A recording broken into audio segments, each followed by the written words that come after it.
conference we attend, but the lives we touch and the difference we make. Let us strive to bring science from the bench to bedside, ensuring that every people living with diabetes benefit from the fruits of our labor. Thank you very much. A very thank you, Dr. Supreme Mukherjee, sir, for your valuable words. For the next session of the vote of thanks, I would like to invite Dr. Subhash Kumar, sir, Co-Chairman Scientific Committee, RSSDI Bihar Con 2025 and Secretary RSSDI Bihar.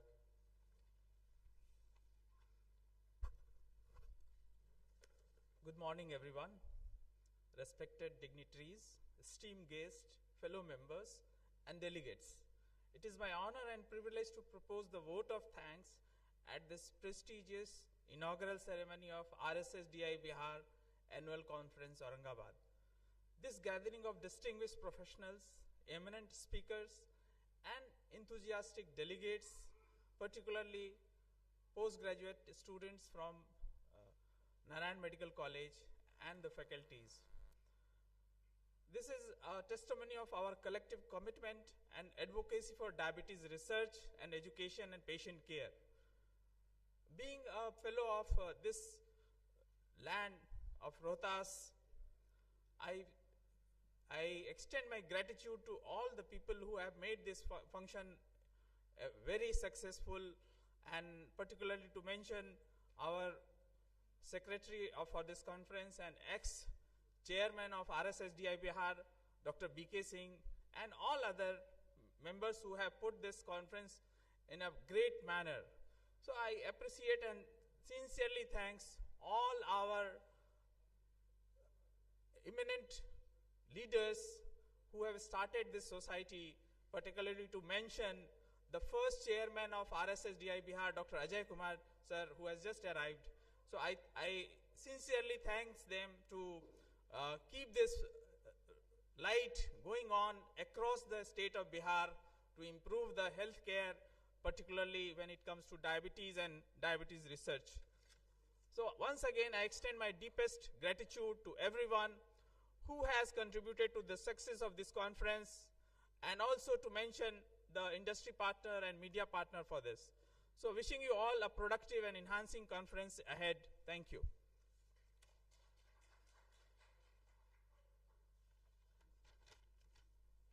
Thank you, Dr. Subhash Kumar, sir. By this, we end the inaugural session. For the next session, we are going to start the conference, and now I seek permission from the chair, Dr. Ajay Kumar, sir, Chairman RSSDI Bihar, to please seek us permission to start the workshop.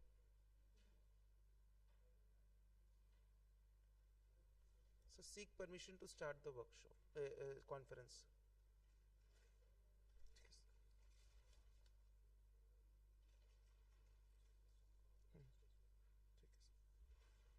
I would request Dr.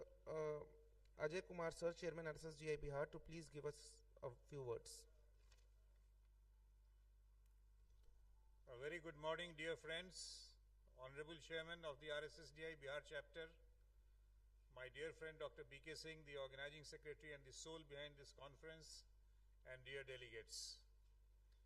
It's a great opportunity that we are now organizing RSSDI Bihar annual conference at Aurangabad. I have vivid memories of coming here at least twice, if not more, and enjoying the great scientific feast and the hospitality. And I can see one of my students here also sitting.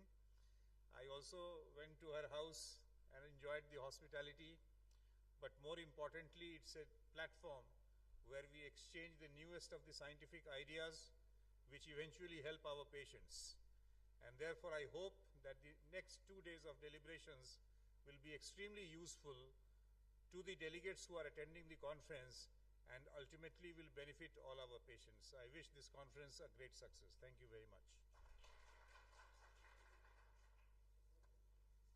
Thank you, sir. To start off with the sessions, first of all, I would request the chairpersons, Dr. V.K. Singh, sir, Dr. Om Prakash, sir, Dr. Mahindra Sharma, sir, to please join on the dais and to start the first session.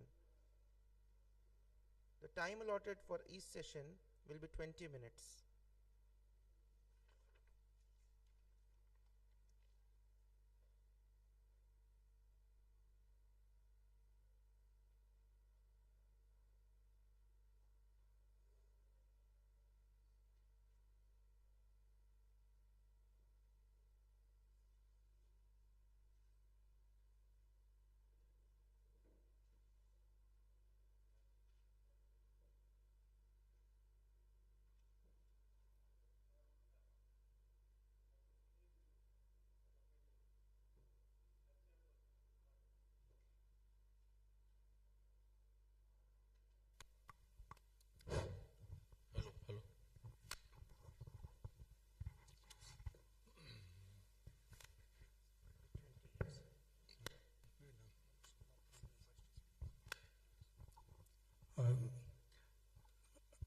I invite Dr. Manish Kumar Prasad for deliver his lecture here.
Thank you.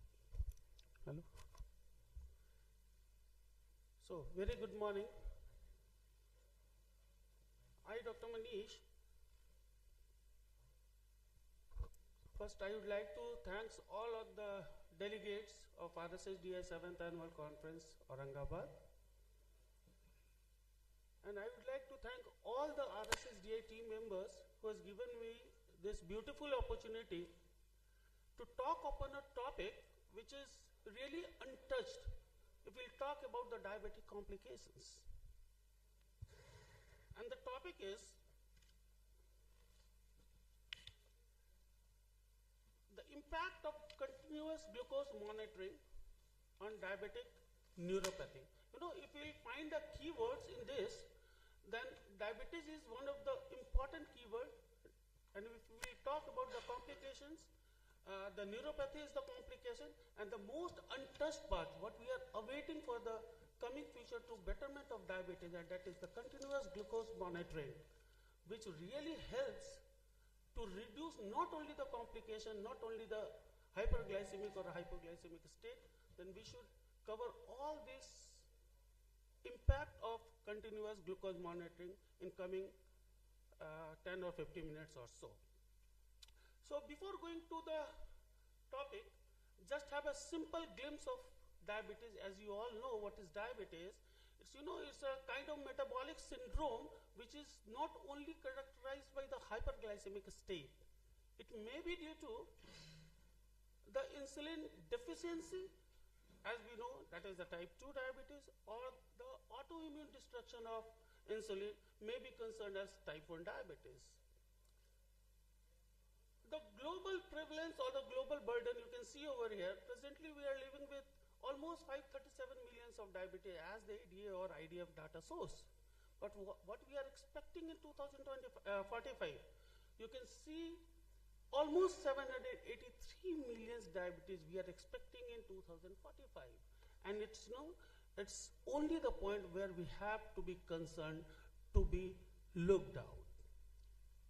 Because we all know diabetes is the only degraded metabolic disorder which having the highest complication rate, not only the micro or macropathy.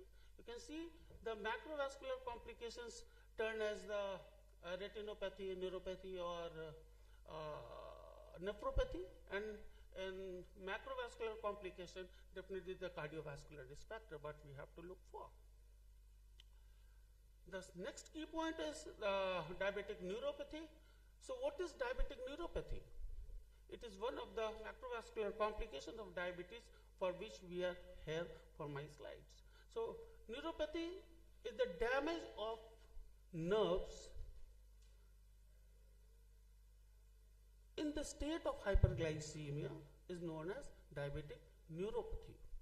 So almost 50% of the diabetic are complicated with diabetic neuropathy. 33% of all the diabetes are living with diabetic neuropathy, as we don't know what we are going to do. So it leads to pain, numbness, tingling sole, or burning sensation, especially at night, but we will look in the next slide. If you know the pathophysiology of diabetic neuropathy, you can see the neuropathy develops to a combination of metabolic and vascular factor concern, and the high blood sugar level leads to the oxidative stress and leads to further inflammation.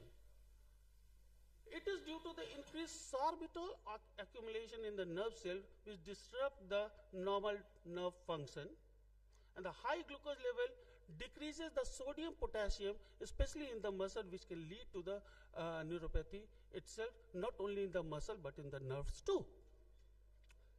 If we talk about the vascular insufficiency, there are the small vessel damage, which is known as the microangiopathy, and which reduces the oxygen flow and the nutrient supply to the particular nerve, which leads to inflammation and may cause all the nerve damage. And the oxidative stress and inflammation may lead to the chronic high glucose, leads to overproduction of reactive oxygen species, that is known as ROS, and damaged nerve cell. So this is the complete flow chart. You can see how this peripheral neuropathy pathophysiology occurs. When there is a hyperglycemic state, there is a signal impairment in the nerve cell, which can lead to the oxidative stress and leads to the pro-inflammatory markers over there, and finally it's lead to the microvascular damage, and further leads to the amputation and distal part of the lower limb. So before going to the neuropathy part, we should know the types of neuropathy. It can be the autonomic neuropathy, which affects the hand and feet, and the symptoms could be the numbness, burning pain, and the tingling and loss of sensation. Autonomic neuropathy usually affects the digestive and heart and the bladder, and the gastroparesis, abnormal heart rate, and erectile dysfunction is the basic reason of autonomic neuropathy.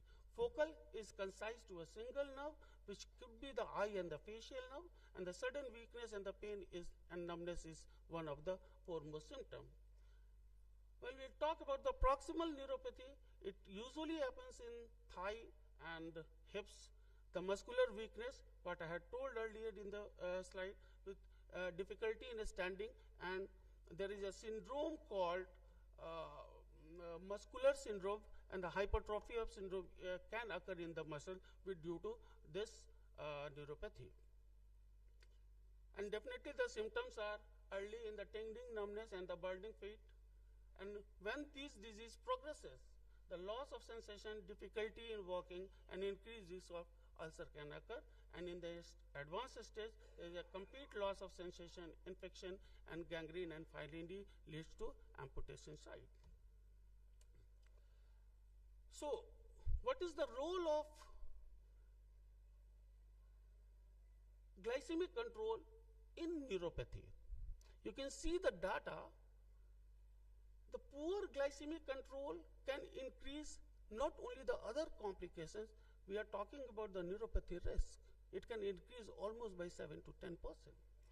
Strict blood control can delay the onset and progression.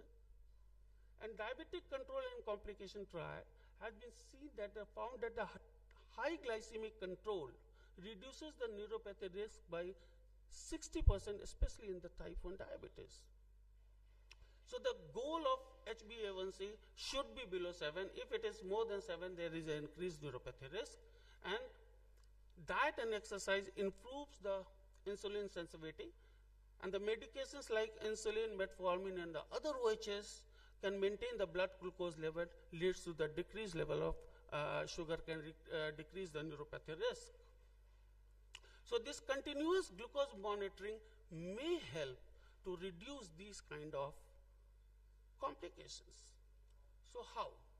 The next key point is continuous glucose monitoring system.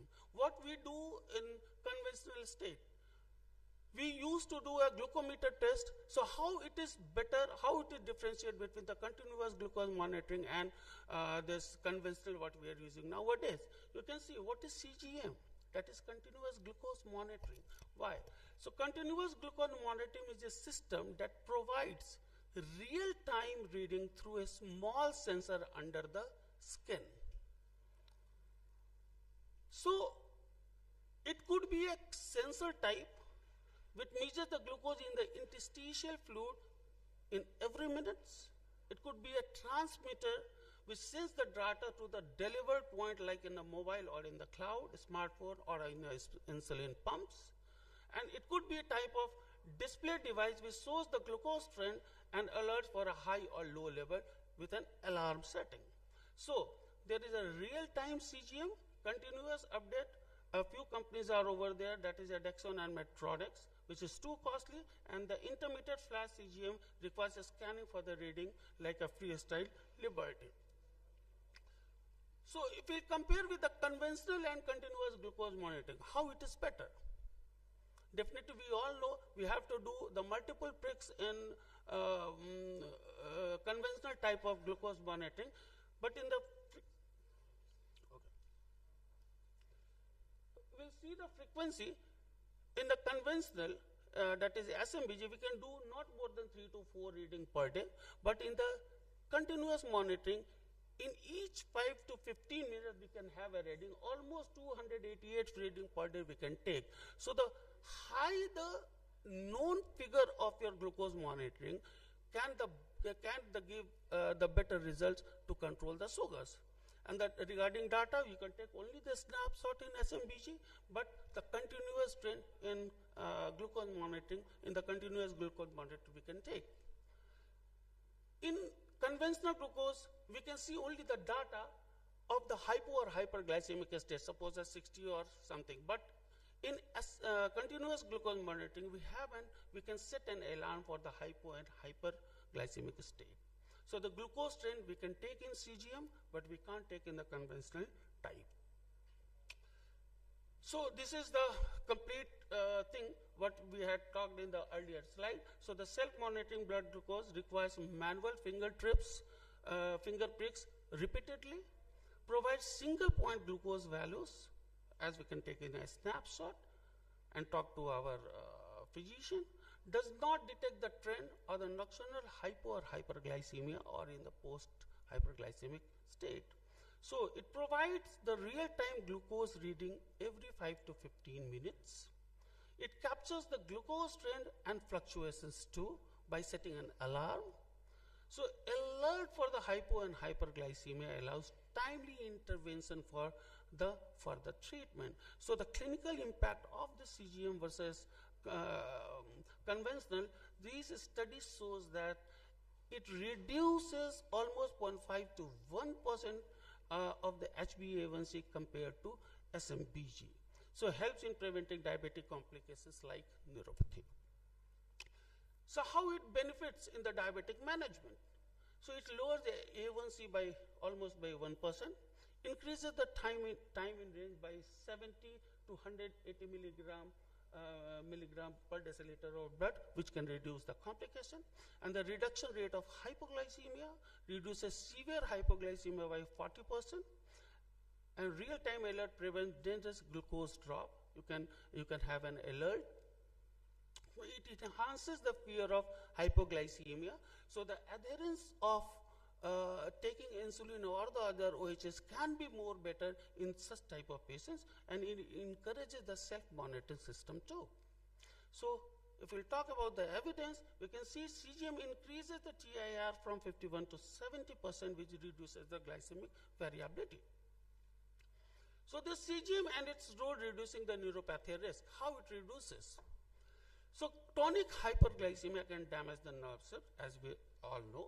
So these fluctuations can increase the oxidative stress and inflammation. So we have to reduce the inflammation and this oxidative stress by reducing the glucose. How we can do so? So this continuous glucose monitoring can give you the real data of glucose by 24 hours by reading of every 5 to 15 minutes, and you can adjust your dose or insulin, something like that, to reduce this kind of neuropathy. So the evidence shows that the 10 years study of CGM lowers incidence of neuropathy than SMBG users. So the stable glucose may be 50% lower the neuropathy risk.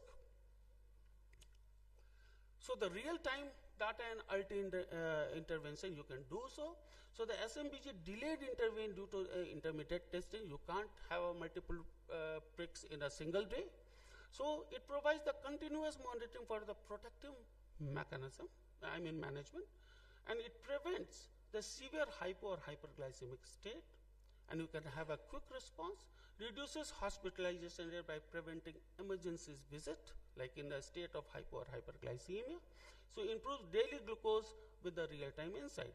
And the evidence shows that the CGM reduces almost 72% state of hypoglycemia to prevent it. So you can see the impact of hypoglycemia and glycemic variability. Frequent fluctuations lead to increased oxidative stress, as we know, not only the state of hyper or hyperglycemia. Suppose a patient is having sugar of 150 RBS, and after 1 hour it could be go around 300. The difference of this fluctuation can also lead to the state of state of neuropathy too. So it can prevent these kind of fluctuations because of an alarm.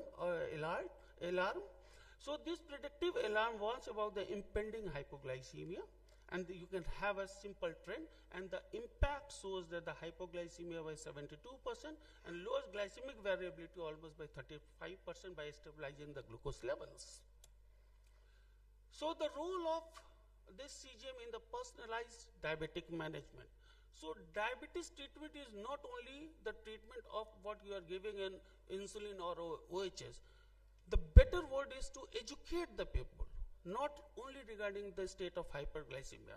If you are prescribing the insulin, you can better educate the particular individual to readjust the dose by himself or herself. How you can do? By these kind of continuous glucose monitoring, he should know or she should know that I am going in the state of hyperglycemia, I have to increase the 2 or 3 units of insulin or increase the dose as the physician says. So these CGM can help to reduce these kind of neuropathy by adjusting the dose himself or herself. So it provides the individualized glucose profile, allowing personalized insulin medication adjustment. It identifies the postprandial spikes because you had educated the person, leading to the optimized mealtime insulin. It prevents the delayed hypoglycemia. You can have a lifestyle modification through this CGM. You can know, it can track the exercises, the stress and diet, which can impact the glucose levels. It encourages the better patient adherence by showing the real-time effect by lifestyle choices. So this study found that CGM guided therapy improves the time in range by 15 to 25%. So it prevents the diabetic complication, help to persist hyperglycemia, early prevention, long-term damage to the organ, reduces the risk of microvascular or macrovascular complication, and it reduces the glycemic variability as well as it prevents the retinopathy or kind of neuropathy almost by 30% lower risk of neuropathy in the patient with CGM. So retinopathy risk is reduced due to fewer hypoglycemic state, and the study shows that long-term CGM users showed a 40% risk of developing complication as compared with SMBG. So if anything starts, we have the challenges also. So there are a lot of challenges in CGM, not only in SMBG, but in the CGM. You can see CGM devices can be expensive, definitely yes, and it has a very limited access to the individual. Because the insurance companies are not getting reimbursed, so it is the cost is very high. Some CGM device requires calibration, not in which does not occur in SMBG, and leading to the additional burden because you have to set an alarm, sensor, or these kind of batteries every weekly. Some patient experiences skin rashes because of these sensor adhesives. So these all are the technical errors which can to be reduced in the future to make more adherence regarding CGM. So the lifestyle modification in CGM role is the CGM helps in identifying the glucose spikes, as we have talked earlier. It can help in real-time glucose fluctuation, impact of sleep, stress, and the blood glucose level, and adherence and empowerment should to be taken in account. The glucose insight motivates patient with the make healthier lifestyle choices, increases in next two slides. Regarding pharmacological evidences, we can see if you know your spikes or a hypoglycemic state, you can readjust your dose. The cost effective is really a point of concern. It reduces the hypoglycemic state by 72%, so the hospitalization rate will be little less, or hyperglycemic state will be little less, and the insurance reimbursement policies should to be taken care in account too for the betterment in future. So the high initial cost and limited insurance coverage should to be taken. Patient acceptance and usability challenges are to be taken in account. Future direction it should be compared with the artificial intelligence and expanding CGM and the beyond diabetes CGM metabolic healthcare in account. So the integration in the digital health. So the growing role of telemedicine and diabetic care, it should be combined with telemedicine, and the remote patient, it will be help in the patient of the remote area when we will be concerned with telemedicine. The future prospect of CGM, the current limitation and challenges should to be taken in account. High cost and insurance barrier with the limit widespread. So finally, I think time is a bit over. So conclusive, I will come on the conclusion. This CGM revitalized the diabetic care by providing real-time glucose monitoring, which reduces the state of hypo or hyperglycemia by improving glycemic control, enhances treatment strategies by guiding adjustment in diet, exercise, and insulin and medications, improves A1C and in time in range, and reduces complications like neuropathy and cardiovascular risk factors. So integrated with AI medicine, telemedicine, and digital health strategies, personalized care, and early interventions. Challenges include the cost and accessibility, but advancement in the non-invasive CGM and policy challenges will expand its reach. So the future development with AI-driven insulin automation and CGM accessibility with the further improved diabetic management and quality of life. So these are the references. Thank you. Thank you so much. Now question from our audience.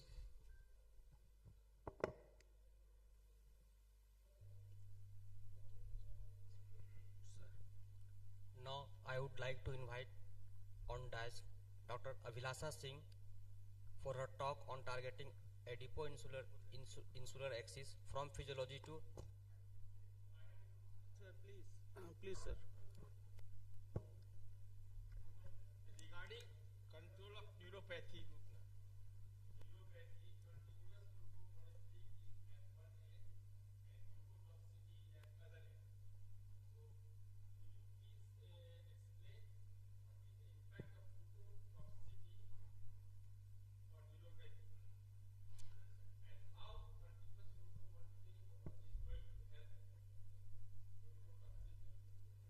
Sir, very good question, sir. Sir, actually, we should know one thing. There is a dictum, if the diabetic neuropathy occurs, it won't be go. Number one, this point should to be taken in account. But as far as the sugar control or glucotoxicity is concerned, it has been driven that the high glucose control can decrease the neuropathy risk by almost by 35 to 37%. Number one point. We will talk regarding the A1C level. Not only the neuropathy, all kind of complication. If you will reduce 1% of A1C, can reduce almost 17 to 19% of the other diabetic complication, not only regarding neuropathy or retinopathy. So this is the concern. We have to control the sugar. This SMBG can help. If you know that you are going in the hypo or hyperglycemic state, you can reduce or increase your dose to control the sugar. The control of sugar is the point of concern, and this is the CGM or SMBG can help in this to control the sugar.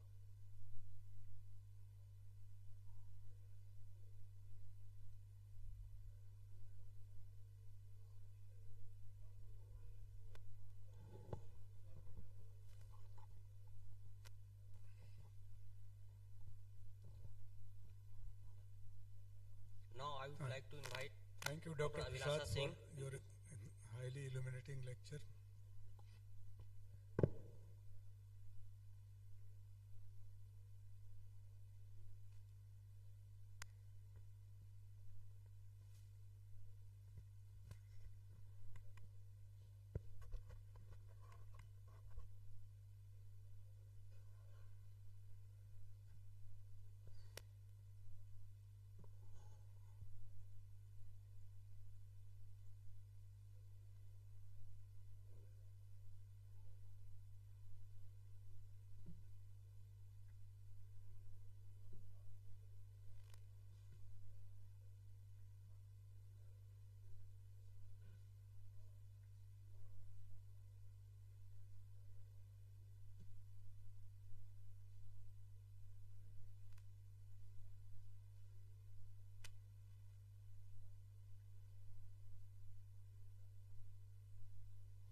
A very good morning to one and all present in the hall, and special thanks to the organizing committee of 7th RSSDI Bihar chapter, and especially to Supriyo sir providing me such an amazing topic which I can put my some talk about it.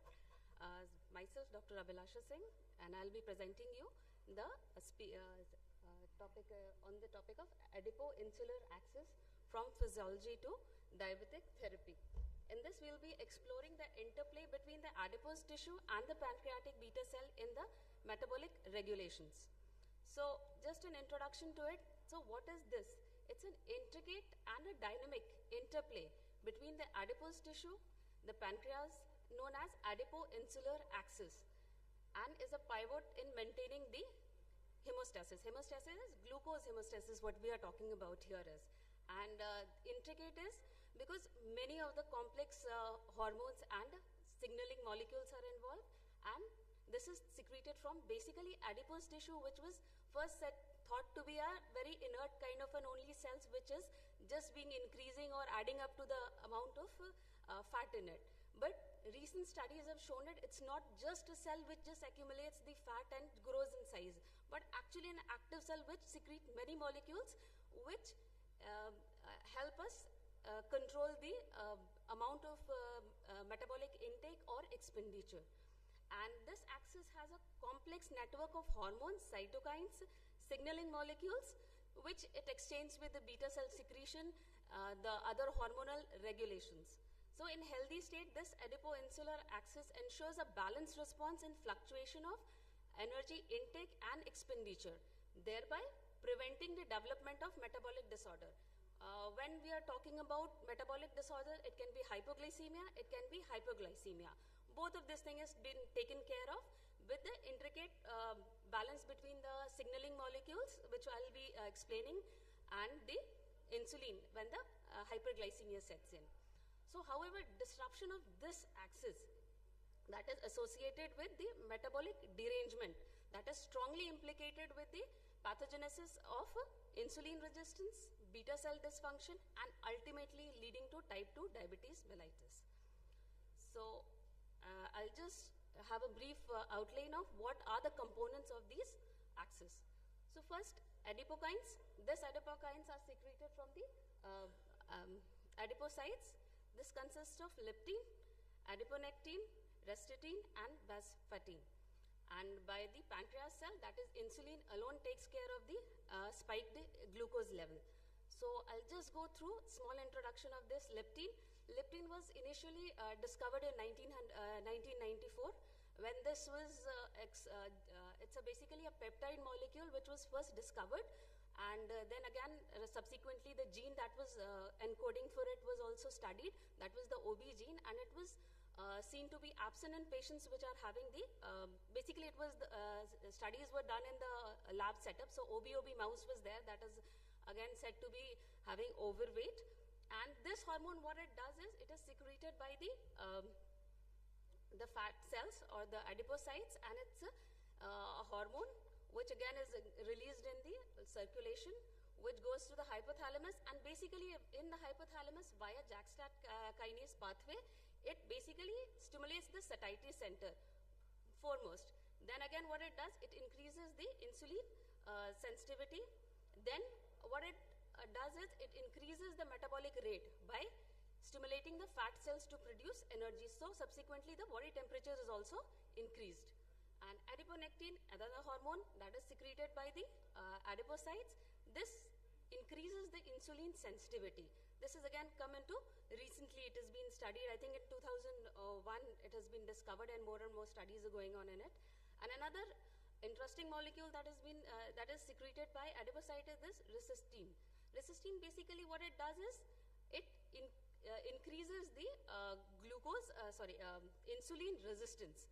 So in diabetes, more and more as studies are going on, so more pharmacological drugs are being driven against these molecules. Then the last is vasfatine. Again, its name is derived from the place where it was discovered. That was the visceral fat cells were the places where it was discovered. This again is an interesting molecule. It is associated with obesity, and obesity's associated cancers, it has to also been seen to be elevated. Then coming to insulin, it's, everybody knows it's secreted by beta cell, pancreatic beta cell. It regulates the lipid metabolism. Lipid metabolism here is very important because few hormone sensitive lipases are there, which are the main point of action where the insulin acts on the lipid metabolism. Then secretion of adipokines are also stimulated by insulin.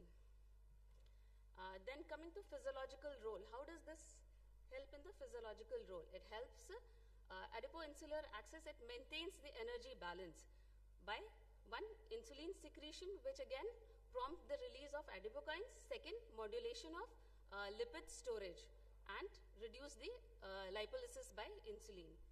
Then third point that coming to it, what are the key, small introduction, small points summed up in one. Leptins basically inhibit insulin secretion under normal condition. Adiponectin promote insulin secretion and beta cell survival. Restetine and vasfatine are associated with insulin resistance. And insulin, how does insulin help in adipose tissue and what are the roles in it? It promotes storage of adipose tissue or the lipids in that by synthesizing the triglyceride. It also suppresses or inhibits the hormone-sensitive lipase, through which the basically free fatty acid levels are basically reduced in it. Then obesity, which is again a hallmark of type 2 or one of the co-associated factors of type 2 diabetes mellitus. What it does, it dysregulates adipocrine secretion. That is, what it does is increase leptin and resistine level and decreases adiponectin levels. This leads to insulin resistance and beta cell dysfunction, which ultimately culminates to diabetes mellitus type 2. This transition between type 2 diabetes mellitus is progressive decline in beta cell functions, increase in free fatty acid levels, and impaired lipolysis, that is insulin sensitive lipolysis, resistant lipolysis. And this new term that has been mostly used by the clinician is adipo-resistant insulin. Insulin resistance is a condition where there is an impaired suppression of lipolysis by insulin. That is, it will be hallmarked by elevation of free fatty acid and impaired insulin secretion, and that will again lead to increased glyconeogenesis. That is, glucose will be made, or blood glucose level will be increased from other than carbohydrate sources. So neogenesis. And beta cell dysfunction. Mechanism of beta cell dysfunction will be chronic exposure to free fatty acid level, oxidative stress, inflammatory cytokines, that will be tumor necrosis factor alpha, interleukin 6, and beta cell apoptosis. This oxidative stress is induced by the fact that there's chronic elevation of glucose, which the term sir said previously, my speaker said, glucotoxicity. That was there. Due to increased level of glucose, what happens is in mitochondria there is a increased oxidative stress that is called the ROS, that is the oxygen reactive molecules, radicals. Oxygens are produced, radicals are produced, which is in normal condition, catalases and oxidative cellular mechanism take care of it. But in diabetes, what happens is this oxidative stress increases, and it is beyond the normal capacity of a cell to reduce it. So gradually what happens is this oxidative stress increases, and this tumor necrosis factor alpha and interleukin, they again via MAP kinase pathway, that is mitogen activating pathway, and other increase again the further pro-inflammatory mediators, which again cause the further deterioration in the and damage of the cells. Then a role of inflammation in dysregulation, that is obesity associated inflammations, then that is again due to chronic elevation, the oxidative stress, that will again increase the tumor necrosis factor alpha, interleukin 6 levels, and reduce insulin sensitivity in the adipose tissue and other organs, to be skeletal muscle especially. The therapeutic targets basically in obesity driven, that is adiponectin levels should be enhanced so that insulin sensitivity and insulin survival is also increased, or secretion is basically increased, and reduced leptin resistance, and improve insulin sensitivity to the adipose tissue. So currently the therapeutic targets that are targeting the insular axis, DZs, basically rosiglitazone and pioglitazones, I think these are the things that are increasing the sensitivity. These are also the pipari, basically peroxisomes proliferator are there. Then again GLP-1 receptor agonists, which again are needed. This again suppresses the satiety center, and metabolism is also increases. Then again we can look at the emerging therapy through which this target is, this axis can be targeted as adipocrine mimicking agents, because adipocrine again increases the insulin sensitivity, so anything that will mimic its action is definitely going to have a promising role in diabetes management and glycemic control. And obviously anti-inflammatory agents that counteract the tumor necrosis factor alpha and 6 pathway, so that the neuropathies and the vasculopathies can be further reduced, and the oxidative stress can also be. So apart from that therapeutic, then we can go for lifestyle management, that can be weight reduction, so that the main source of these adiponectins can be reduced, and that is the adipokine profile. Exercise, this exercise, as we all know, at least the exercise of a minimum of half an hour is going to be increasing the intake of glucose inside the skeletal muscle. And then there's challenges that will be there in developing these therapies are everything said and done, but in physiological condition this axis is very complex. Exactly one thing, it's an emerging basically a topic, and many variability is seen in individuals, and individual responses are also variable, and plus the long-term concerns of the drug or the novel treatment is also there. So I think I'll be concluding my this. Adipo-insular axis is a complex network of communication between adipose tissue and pancreatic cells that play a crucial role in maintaining the glucose homeostasis. Then again, adipo-insular axis is again a central metabolic regulator in type 2 diabetes mellitus.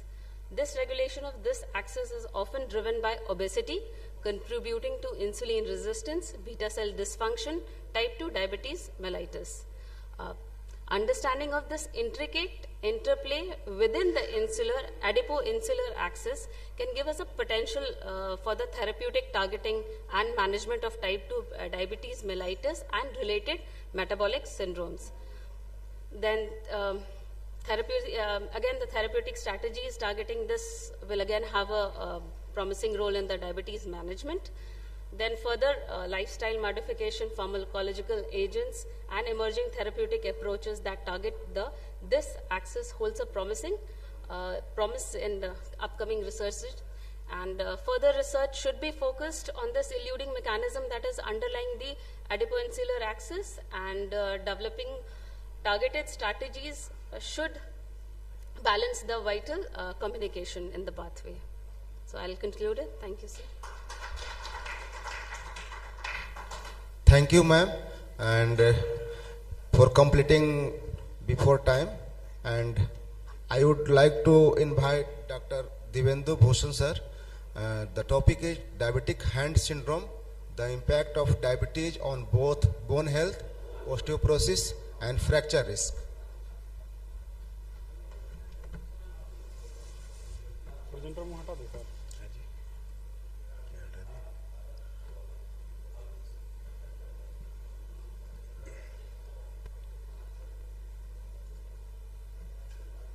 I request Dr. Divendu Bhushan sir to complete within 15 minutes and 5 minutes for question and answer session.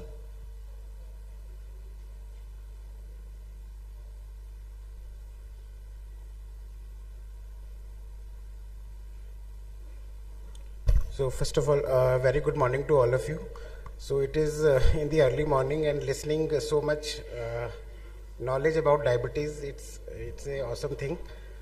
So first of all, I am thankful to Dr. B.K. Singh sir, Dr. Mukherjee sir, Dr. Ajay sir, Dr. Subhash sir, and Dr. Vijay sir for inviting me for this platform.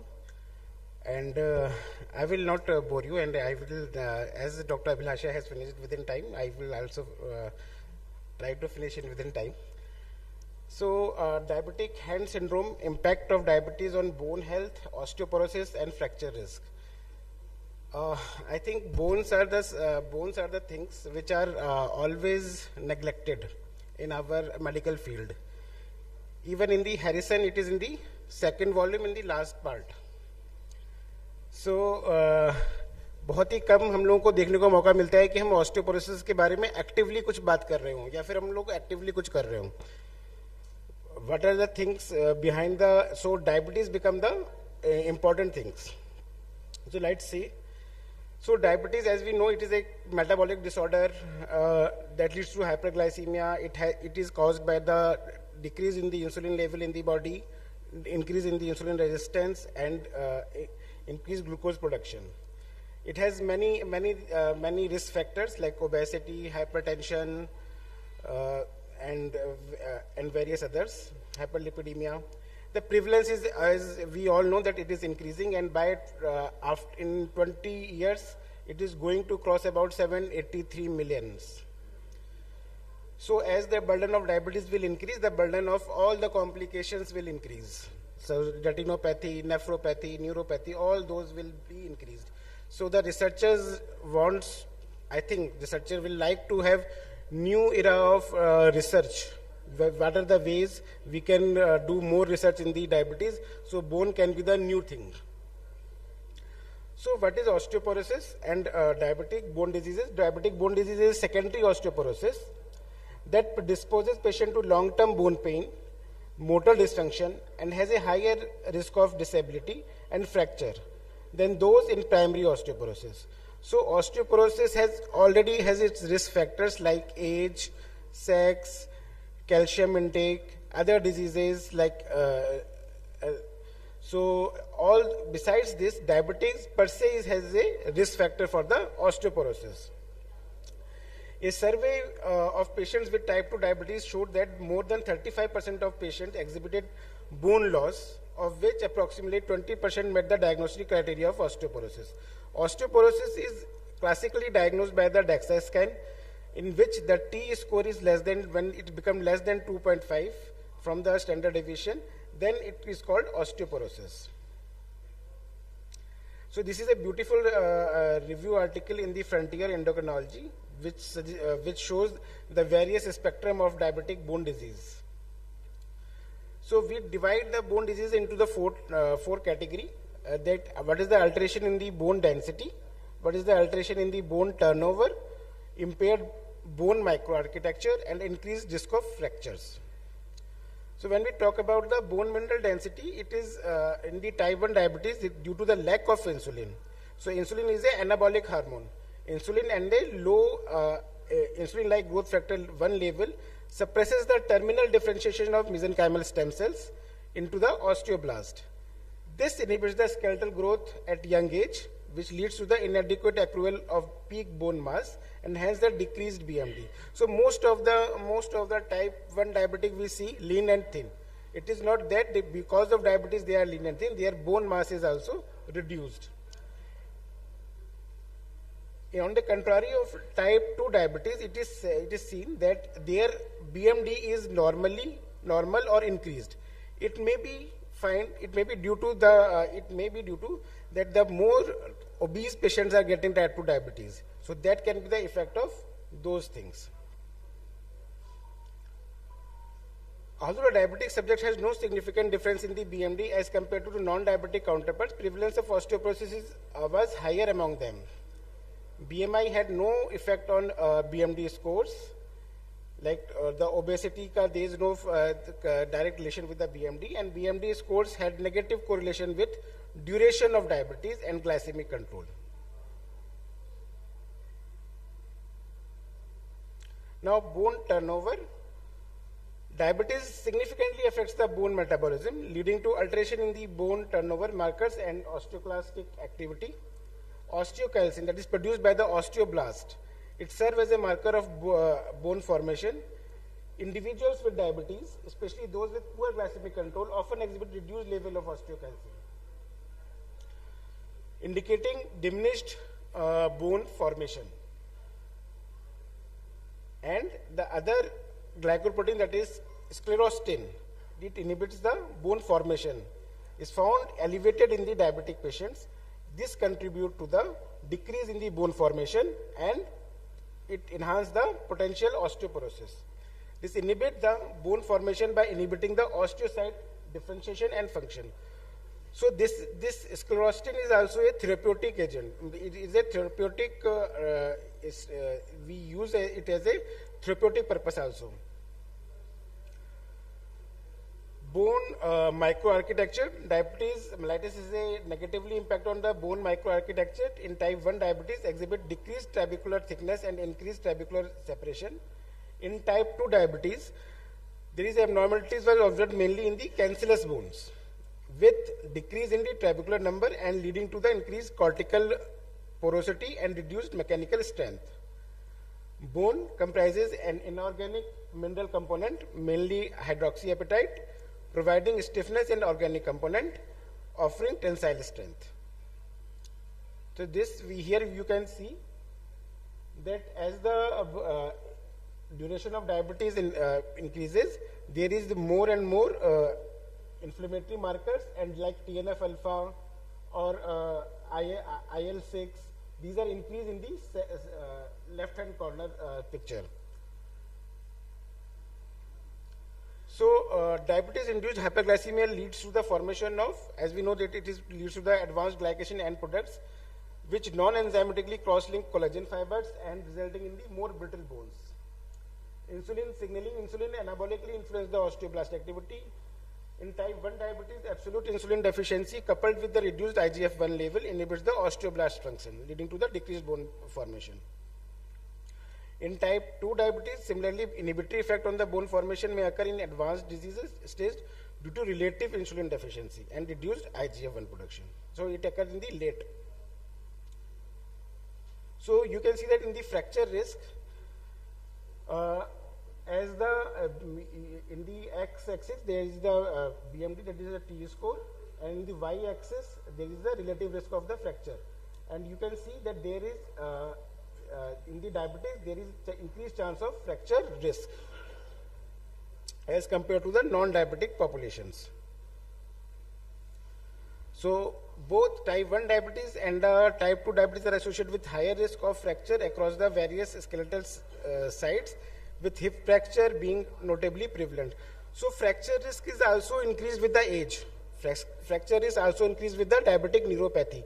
So there are contribution in the fracture risk is not only the osteoporosis, it is also contributed by the fragility, it is also contributed by the age, it is also contributed by the neuropathy and microangiopathies.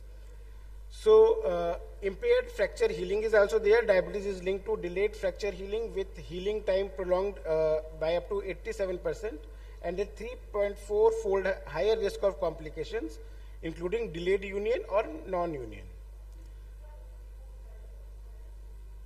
So what is this in the diabetics? This is we often see in our OPDs, like patient came mostly in the diabetic, in the type 1 diabetic we used to see it. Anyone? Is there any PGs involved? Yes. Dupuytren's contracture, very good. So mostly we see this kind of diabetic hand disease, diabetic hand syndrome, also called as diabetic cheirioarthropathy or stiff hand syndrome. Mostly it is associated with the juvenile diabetes, or what it signifies? It signifies the poor control and microvascular complications. So persons, those who are having diabetic hand disease, there are various components of this, I will tell you. So these are generally says that the person is maybe juvenile diabetic. It is more common in the juvenile. It is not said that it cannot happen to the type 2 diabetes. It can happen to the type 2 diabetes or even type 1 diabetes, but mostly it is found in the juvenile diabetes. The control is poor and the person is suffering from the microvascular complications like retinopathy. Condition is observed in approximately 30% of the diabetic patients with long-standing diabetes and can serve as a predictor for other diabetes-related complications.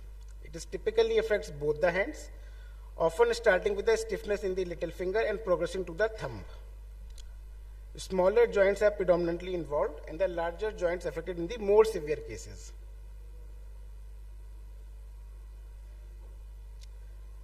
So mostly when it affects the small joints and in the juvenile, many times it mimics the juvenile rheumatoid arthritis.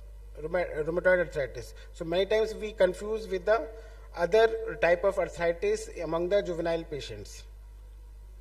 The exact cause is unknown, but it is associated with the long-term diabetes control, may involve the accumulation of advanced glycation end products leading to collagen cross-linking and tissue stiffness. It is characterized by the waxy, thickened skin and limited joint mobility in the hands and fingers, leading to the flexion contracture if it is not treated well. So diagnosis can be aided by the prayer sign. As we ask the patient to do the namaste, then there is a gap. There is a gap in between the two hands. So it is prayer sign and tabletop sign, where the patient is unable to press the palm and fingers flat together against the surface.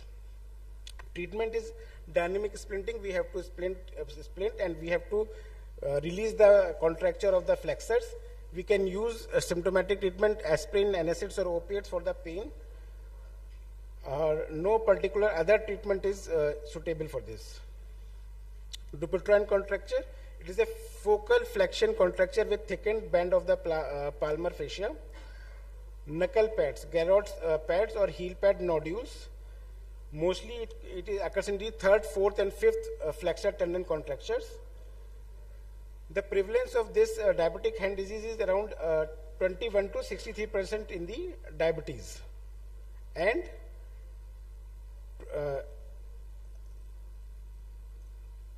it may be accompanied by the neuroarthropathy, Charcot's joint, joint swelling or deformity after the age of 50. Foot is the most commonly involved area. Closed toe is a complication, and carpal tunnel syndrome can also be occur where the entrapment of median nerve can occur.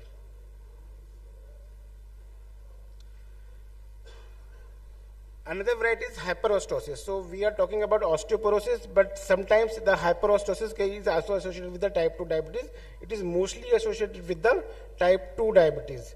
So the most common is diffuse hyperostosis of the interspinal ligaments.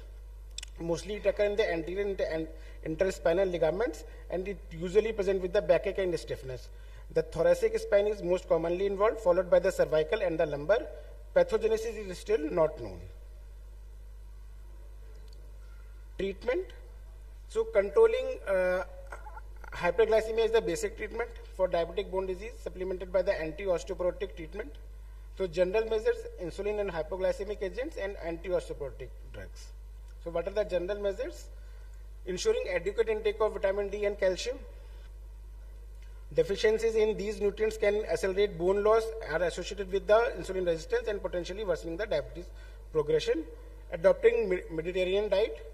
This dietary pattern rich in the fresh fruit, vegetables, fish has been linked to the reduce the fracture risk and microvascular complication in individuals with type 2 diabetes. Engaging in regular physical activity, avoiding unhealthy habits. Like limiting smoking and excessive alcohol consumption is essential, as these behaviors are negatively impact the bone health and overall well-being. Now see what is the effect of the anti-diabetic agents and their effect. So insulin, it causes hypoglycemia, and insulin is found to increase the risk of fractures. Use of insulin is associated with the increased risk of fracture, and the probable cause is, as it causes the hypoglycemia, it is that is the pathogenesis given for the increased fracture risk. So patient have hypoglycemia and fall down and causes the fractures. Metformin, it is a mixed effect, so not conclusive. Thiazolidines like pioglitazone, we know that it affects the bone negatively. It causes osteoporosis. Sulfonylureas, again, it has mixed options. DPP-4 has inconclusive results. SGLT2 inhibitors like canagliflozin causes osteoporosis, so it is not to be given in a patient who are high risk of osteoporosis, and rest are inconclusive. GLP-1 receptor agonist has reduced risk of osteoporosis. Anti-osteoporotic treatment, we know the first measures are the bisphosphonates, alendronate or residronate, ibandronate, and or we can use selective estrogen receptor modulators like relaxofens. Mostly it is used in the postmenopausal females. Teriparatide, long use of injection parathyroid hormone we can use in the osteoporosis. And as I have discussed the role of sclerostin, there is romosozumab, that is this is a monoclonal antibody, that is sclerostin inhibitor, which used for the treating postmenopausal osteoporosis. So these are the treatment options. So in conclusion, the biological basis of diabetic bone disease is related to decrease in the bone formation and an increase in bone resorption. High glucose environment can significantly inhibit the osteoblast mediated bone formation and subsequently leading to the decreased bone mass. Currently, treatment focus on the blood glucose control only, and anti-osteoporotic medication as we used to give in the primary osteoporosis. There is a need for new therapeutic strategies and clear diagnostic criteria for diabetic bone disease if we want to make a different chapter out of this and across the various age group and disease stages. So, thank you.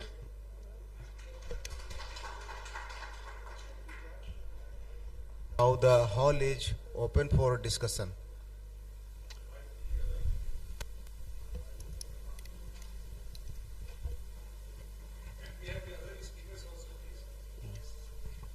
No, sir.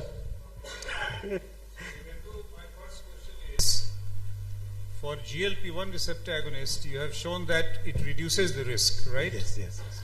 But as I understand, it causes huge weight loss, and the data which has come over last 2 years clearly suggests that there is actually bone loss along with severe weight loss with GLP-1 receptor agonist.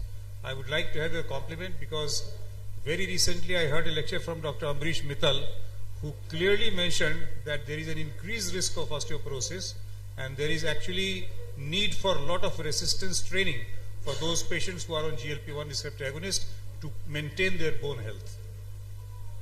Sir, this I have taken from the guidelines only in the guidelines, but as you said that definitely you must be updated, then I have to check it. I have to confirm it, sir. Yes, sure, sir. Any other question?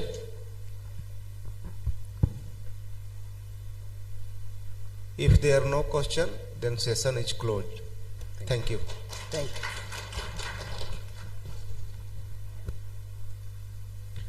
By this, we end the first scientific session. Thank you, respected chairperson, sir, for giving your valuable time to make this session interesting. Now I request all chairpersons, sirs, and speakers to gather around selfie point for certificate and memento distribution near registration counter. Now moving ahead on to the next session. Now we have to start the second session for which I would like to invite the chairpersons, Dr. Brajesh Kumar sir, Dr. Sweta Verma sir, Dr. Siddharth Singh sir.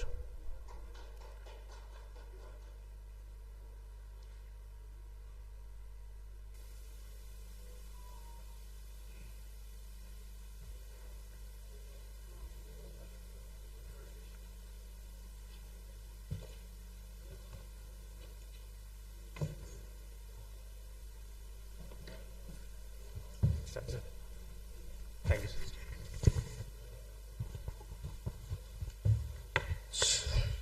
Good morning, everybody. May I have the second session speakers, Dr. Mahendra Pratap. He'll be speaking on psychological stress, immune function, and infection risks to diabetes. Dr. Mahendra Pratap.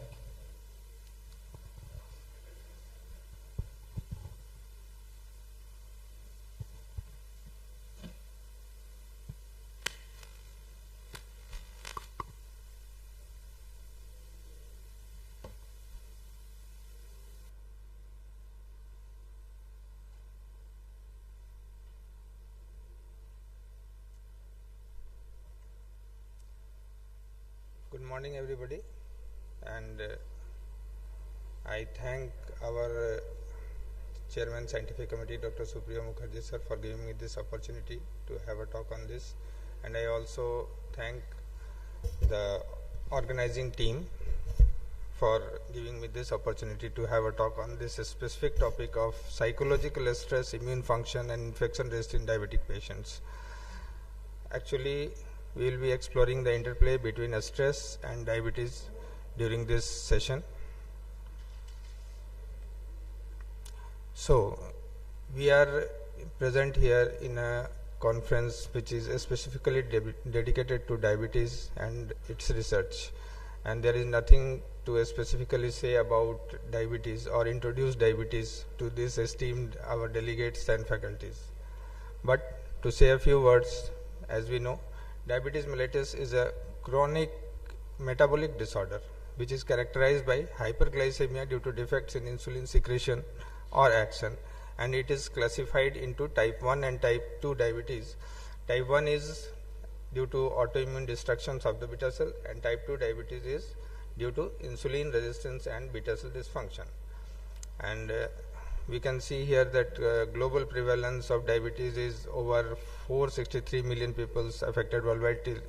It was in the IDF data of 2019, and as in the pie chart we can see that in low and middle income countries its prevalence is almost 77%, whereas current diabetes prevalence as of 21 is 11%, and which is projected up to 12% in global arena. Now, as far as our topic is concerned, that is psychological stress. So we will overview psychological stress here. Psychological stress basically refers to the emotional strain resulting from adverse life events or chronic challenges. The common sources which include are family pressures, work pressure, financial difficulties, and there are many environmental factors also. You can see in this here we have sources of stress, which is environmental stress, psychological stress, physical stress. Chronic stress has also grown in nowadays, and it has major systemic effects on the body, which influences the metabolic and immune functions. The sources of stress here, it has been elaborated. Examples are psychological sources of stress. We have work pressure, physical sources like injury or illness, environmental sources like noise and pollution. And as these stress sources increase, they have various, we have activation of the hypothalamic pituitary adrenal axis, and after its activation, the hypothalamus releases the corticotropin releasing hormone, pituitary gland releases the HTH, and adrenal glands release cortisol, after which we have the systemic effect which has been impacted, and there is increase in the blood sugar level with suppressed immune function, altered metabolism, and it has also adverse effect on the cardiovascular system. So these are the mechanisms which link basically stress to the diabetes. In the earlier slide we have already seen these mechanisms, that after stress there is activation of the HPA axis, and the systemic effects are there, like cardiovascular effects and altered metabolism. So the sympathetic nervous system and the HPA leads to three major stress hormone release, like cortisol and the catecholamines. Catecholamines epinephrine and norepinephrine. And these hormones disrupt the glucose metabolism and further immune regulation. Cortisol. Cortisol basically promotes the gluconeogenesis in the liver while inhibiting glucose uptake in the tissues. We have basically three tissues like liver, muscle and adipose tissue. In the liver, due to stress, gluconeogenesis is stimulated. In the muscles, protein breakdown is there, and in the adipose tissue, lipolysis occurs. Due to gluconeogenesis, there is increase in the blood glucose levels, and in muscles there is amino acids which goes to liver after breakdown, and in adipose tissue there are free fatty acids and glycerol are released, and this ultimately leads to increase in the blood sugar levels. And chronic cortisol elevation contributes to the insulin resistance, worsening the glycemic control in the type 2 diabetic patients. Now coming to the catecholamine release. Catecholamines and glycemic control. Catecholamines stimulate the glycogenolysis, that is glycogen breakdown, and lipolysis, fat breakdown, which increases blood glucose levels during stress. Chronic catecholamine release worsens glycemic control in both type 1 and type 2 diabetic patients. Chronic stress is a major factor as it induces chronic hyperglycemic state, and during stress conditions, if it is persistent for more than it's chronic, then the cytokine balance is disrupted, and there is increased release of pro-inflammatory markers like TNF alpha and interleukin 6, while suppressing the anti-inflammatory cytokines like interleukin 10. The elevated cortisol impairs leukocyte function and reduces the immune efficacy. Stress-induced hormonal changes may also accelerate autoimmune processes leading to beta cell destructions, and early life stressors such as parenting challenges or adverse events in life, or some triggers like of stress due to trauma or some other things. There are these adverse events affect the antibody production and triggers the type 1 diabetes onset in genetically predisposed individuals, and this study was published in 2014 and was done by Danis and Tan.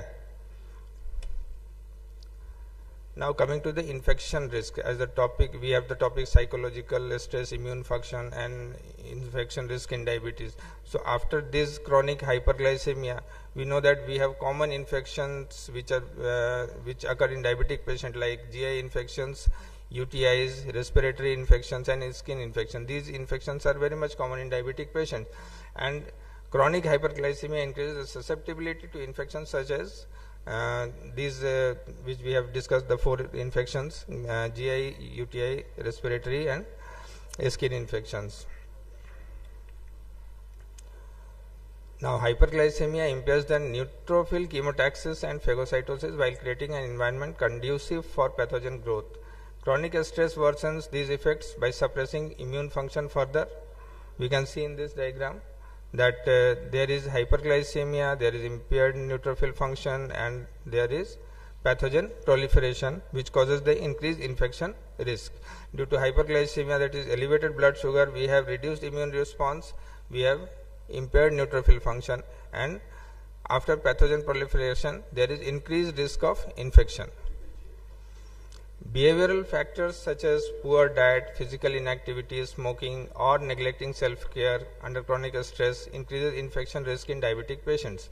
Physiological pathways exacerbate susceptibility through inflammation and reduced immunity.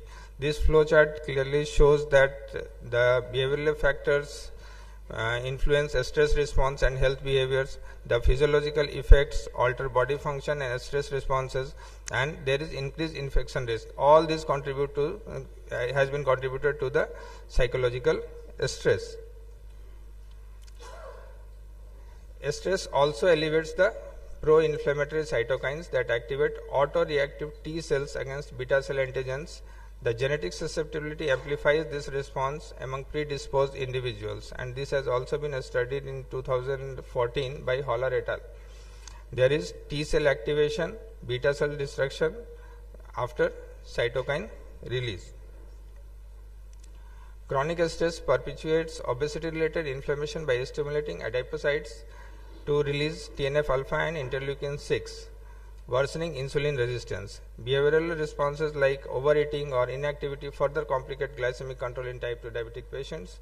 This pie chart, in this pie chart you can see here, it is a bit blurred here, it is not showing clearly, but interleukin 6 in stressed versus, we have compared here stressed versus non-stressed patients, in which interleukin 6, TNF-alpha and CRP has been compared. Now coming to the interventions for managing stress. So stress causes hyperglycemia, hyperglycemia increases the infection risk in diabetic patients. So how will we manage stress in these patients? Stress can be managed via 2-3 measures mainly. We have some interventions which we can do to manage their stress. We can educate the patients, and we can have the mindfulness practices. We can give cognitive behavioral therapy which improves the emotional regulation.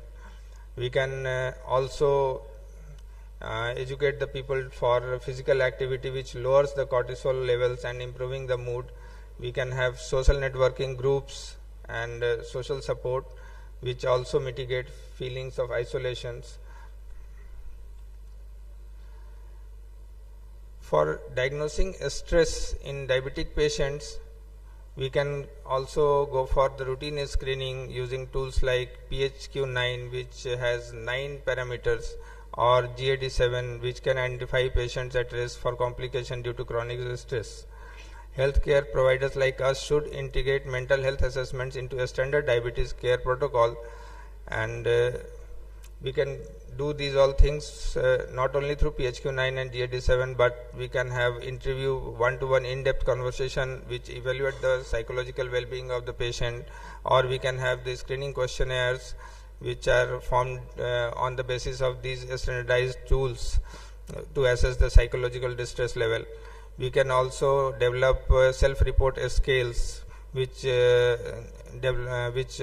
causes personal assessment to gauge individual distress perceptions of the specific patient. And last but not the least, our professional clinical assessment overcomes all. So education in stress management.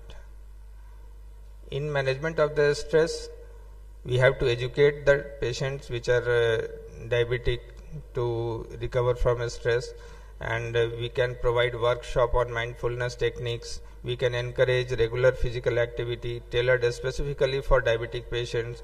We can also offer resources or relaxation methods like meditation or breathing exercises.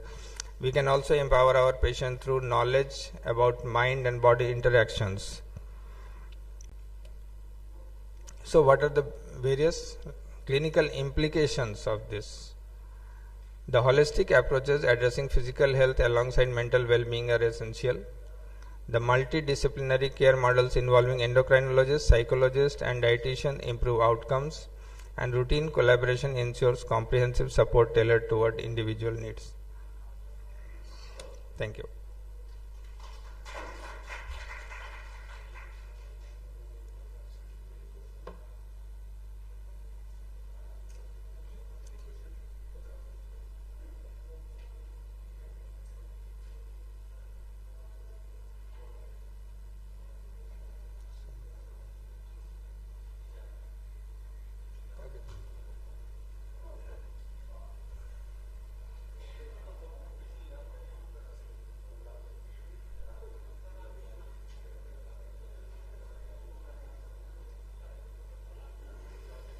So,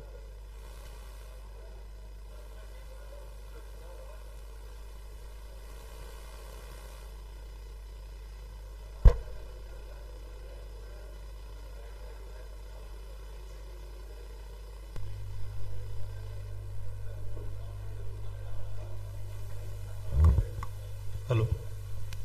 Yeah, Hello. Any question from the audience? Okay. Thank you, sir. Thank you, sir, for the wonderful talk.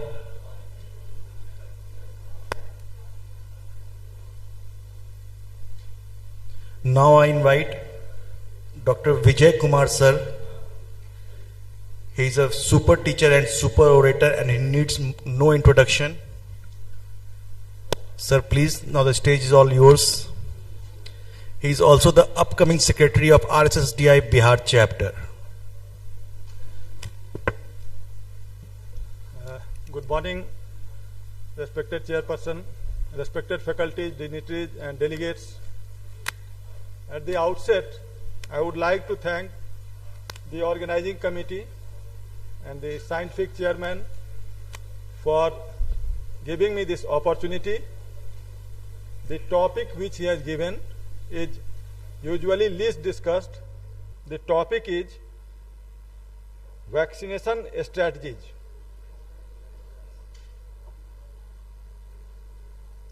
Vaccination strategies for people with diabetes. We are always discussing in all conferences various complications, various therapies, but vaccination we usually discuss least. But nowadays it is a very common and burning topic that a patient with diabetes or people with diabetes, what are the different vaccines which we should recommend or which are mandatory to be taken to prevent the complications and to prevent the rate of infection.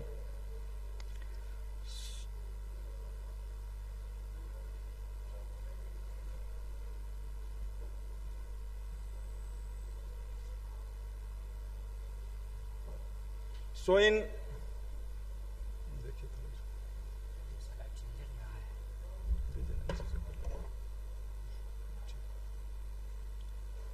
in next 15 to 20 minutes, I shall be discussing why we need vaccination in people with diabetes, what are the common infections associated with diabetes, then impact of diabetes on immune system, and what is the consensus recommendation. Recently RSSDI has also proposed a recommendation, consensus recommendation for vaccination strategy.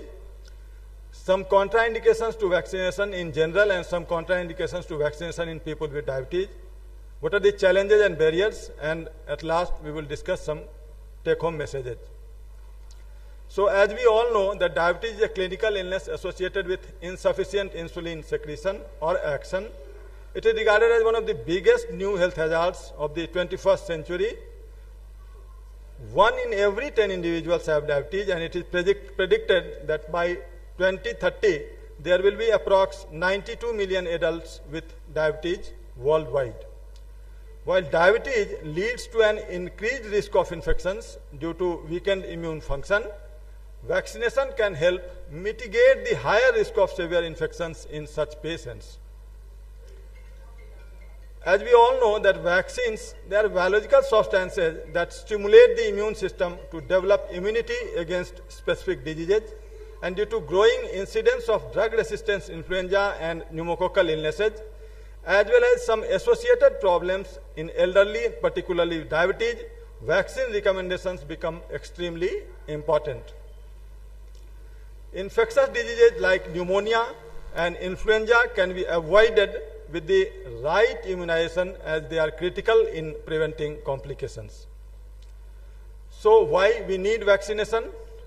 It improves the quality of life, it reduces the severity of infection, it reduces the hospitalization rates, there are long-term care needs, and of course it reduces the mortality and the overall burden of the disease.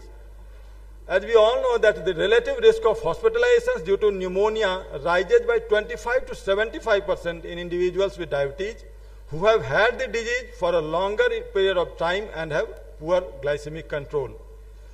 It causes shortage of workers as well as financial and social burden. So supporting glycemic control reduces the risk of infection that might interfere with the glucose management. So people with diabetes, they need vaccinations more than others because of higher risk of infections due to impaired immune function in diabetes. Diabetes itself is an immunocompromised state. So there are certain complications which are increased risk of severe complications from even common infections that may not be so harmful for immunocompetent patients or immunocompetent persons. Then infections can make blood sugar level difficult to control, so glycemic control also becomes a problem, particularly when diabetes are facing infections or they are having infections. So what are the risk factors? Hyperglycemia itself, longer diabetes duration, poor long-term diabetes control, lowered immunity, compromised lung function, pulmonary microangiopathies, altered skin mucosal and gut microbial colonization, vascular insufficiency, and concomitant morbidity.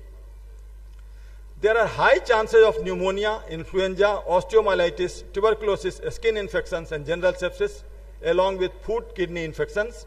Infections risk is almost 1.5 to 4 times higher in those with diabetes.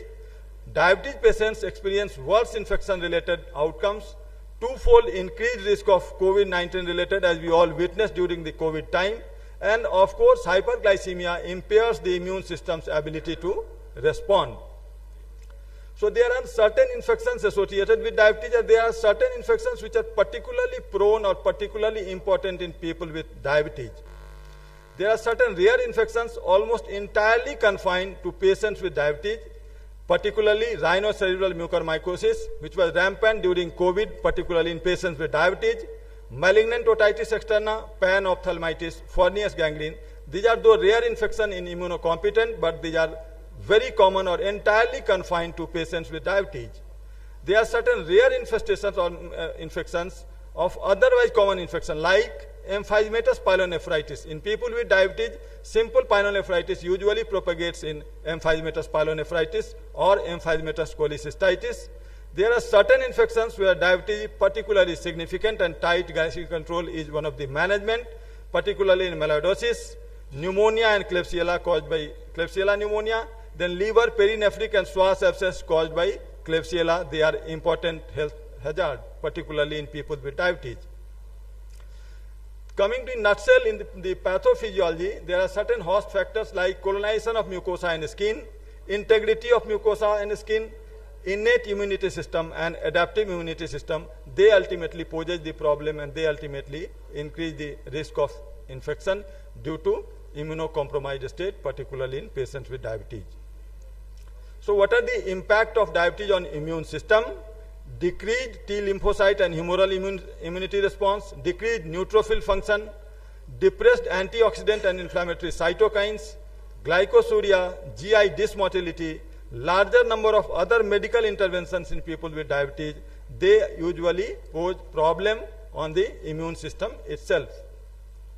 So as far as the key statistics on infection in diabetes is concerned, particularly pneumococcal infection, mortality rate is 10 to 20% higher, 60% higher hospitalization rate, 3 times higher risk of complications from pneumococcal pneumonia, and hospitalization due to pneumonia, particularly in type 2 diabetes, is 4.4 times higher than in type 1.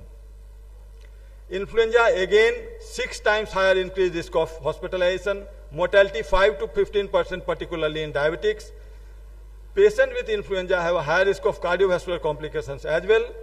Hepatitis B, diabetics have a 2.1 times higher risk of contracting hepatitis B infection due to various reasons. Possible transmission route include contaminated medical equipment also, and chronic liver disease, cirrhosis, and hepatocellular carcinoma are major long-term risks for diabetes as in usual population as well. So what are the consensus recommendation? In consensus recommendation, we usually categorized in 3: vital, essential, and desirable. There are certain vaccines which are vital, critical for public health, targeting disease with higher mortality and morbidity, emphasizing universal coverage to achieve herd immunity. There are certain essential vaccines with prioritizing the targeted vaccination strategy to reduce disease impact, and there are certain desirable vaccines that are optional depending on case-to-case basis. So vaccines recommended in diabetes are influenza vaccine for young female, papilloma virus vaccine, then Tdap, hepatitis B vaccine, pneumococcal vaccine, COVID-19 vaccine, MMR if not given earlier, chickenpox, and last but not the least is shingles vaccine. That is also important. So they are categorized as vital and essential in the consensus recommendation. So what are the criteria for vaccination in diabetes? Pneumococcal vaccine, that should be given 2 doses, first capsular followed by PPSV 23. So first dose should be PCV 13. Nowadays PCV 15 or PCV 20 is also coming. In US PCV 20 is there, but in India it is not available. If PCV is given, then it is hypothesized that we need not inject further PPSV. Influenza vaccine, 1 dose annually. Then tetanus, diphtheria, pertussis vaccine, MMR if not given on time, varicella, zoster, hepatitis B, human papilloma virus, and they should be given depending on the age criteria. So this is the RSSDI update on vaccination with diabetes. Pneumococcal vaccine, they should be given PCV 13 if taken previously, followed by PPSV 23 at an interval of 8 weeks. Influenza vaccine, they should be given routine annual vaccination. Hepatitis B vaccine, 3 doses as usual. Then Tdap, herpes zoster, and nowadays they are recommending respiratory syncytial virus vaccine also. This is the Indian consensus recommendation. Almost they also witnesses the same thing. Coming to pneumococcal vaccine in short, 2 forms available as I already discussed, PCV 13 and PPSV. PCV 15 and 20, they usually require only 1 dose. If PCV 13 is available, then at an interval of 8 weeks, 8 to 12 weeks, we usually require PPSV 23. This is the recommendation. I am not going to the detail. Coming to the influenza vaccine, they are recommended for all diabetics aged 6 months and above. They should receive the inactivated influenza vaccine, as inactivated virus cannot cause influenza. Live attenuated vaccines is not recommended for individuals with chronic conditions like diabetes. So TIV is injected intramuscularly, while LAIV is delivered intranasally, but that is usually not suggested in people with diabetes. Annual guidelines for influenza treatment and prevention are provided by different vaccine guidelines. The best way to lessen the effect of influenza is to vaccinate high-risk persons before to each year's influenza season. They are usually coming with new different strain, and we should advise for that. This is again the consensus recommendation for influenza vaccine. Coming to the hepatitis B vaccine, they are recommended for all unvaccinated diabetics under 60 years of age. For diabetics over 60, vaccination at the discretion of healthcare provider. Vaccination is particularly important for those with chronic kidney disease or those underlying hemodialysis. Diabetes, they are more prone to develop CKD, so hepatitis B vaccine should be given 016 or 01 to 12, that is the abbreviated dose, they should be advised. Inactivated hepatitis vaccine B is used as antigen to make the vaccine, and there are 2 recommended vaccines, 016 is the dosing schedule, or 01 to 12 is also the recommended dosing schedule. So there are certain screening checklists for vaccine contraindications. They are available online. We should check at least while prescribing any patients or any people with diabetes. We should check the checklist, and we must ensure whether patient is suitable for vaccination or not. There are certain contraindications like hypersensitivity to the active substances, history of chicken egg allergy, recent history of GB syndrome with last 6 weeks, patients with febrile illness or any acute illness. But there is no evidence that acute illness reduces vaccine efficacy or increases vaccine adverse events. That is a myth. So as a precaution with moderate to severe acute illness, all vaccines should be delayed until the illness has improved, but mild illnesses like upper respiratory tract infections, diarrhea, they are not contraindications to vaccine.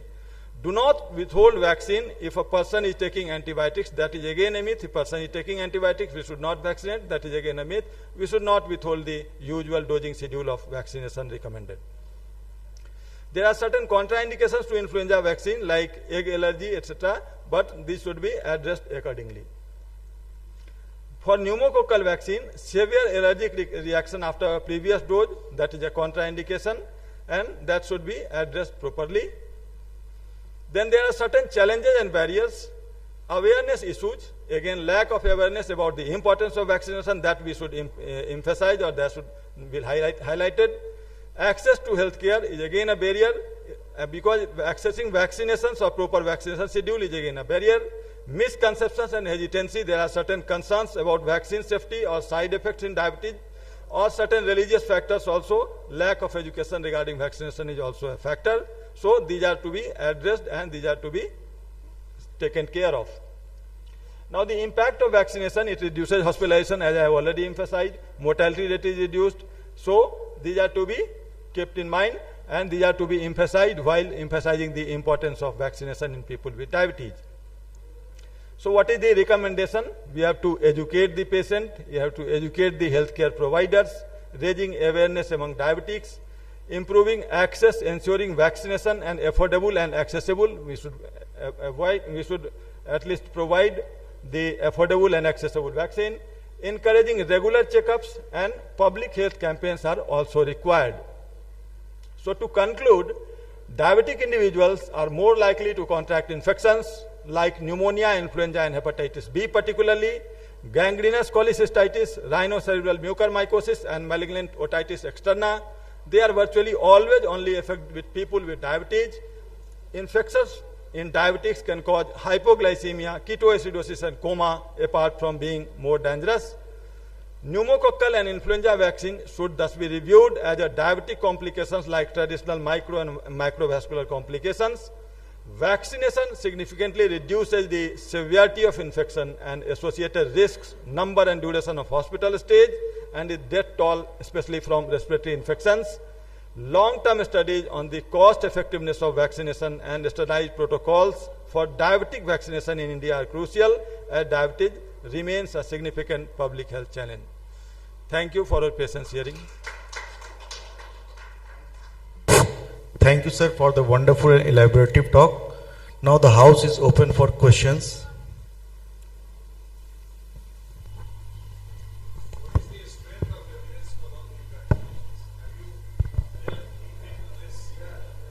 Sir, actually, most of the recommendations are based on consensus recommendation actually. We are lacking evidence. That I agree, sir. So I will request you, because you are a very bright professor, sir, and working in a center of excellence, sir, to do very deep research into this matter, sir, that what is the strength of these recommendations. Sir. If they are not based upon data, based upon, say, let's say 5,000 or 10,000 patients who have been followed for a significant length of time, then please publish a paper that these recommendations are bogus and this is only a pharma-driven recommendations for covering the entire world into this vaccination. I would say a scam. I am not against. I will follow exactly what is the recommendation today. But I have gone through these literatures, and the strength of evidence is extremely poor. Lack of extremely evidence. Exactly, sir. Exactly. I will take care of, sir, and I will try to plan a study like that. Thank you, sir. Thank you for your input, sir. Thank you, sir, for the wonderful talk again. Thank you, Vijay sir. Now I would like to invite Dr. Subhash Kumar sir to throw some light on ethics in diabetes research and emerging therapies.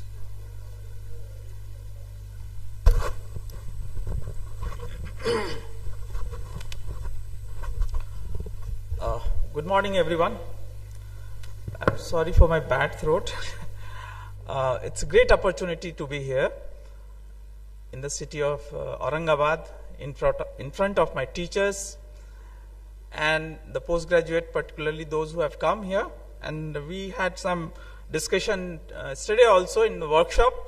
So it was quite a similar presentation.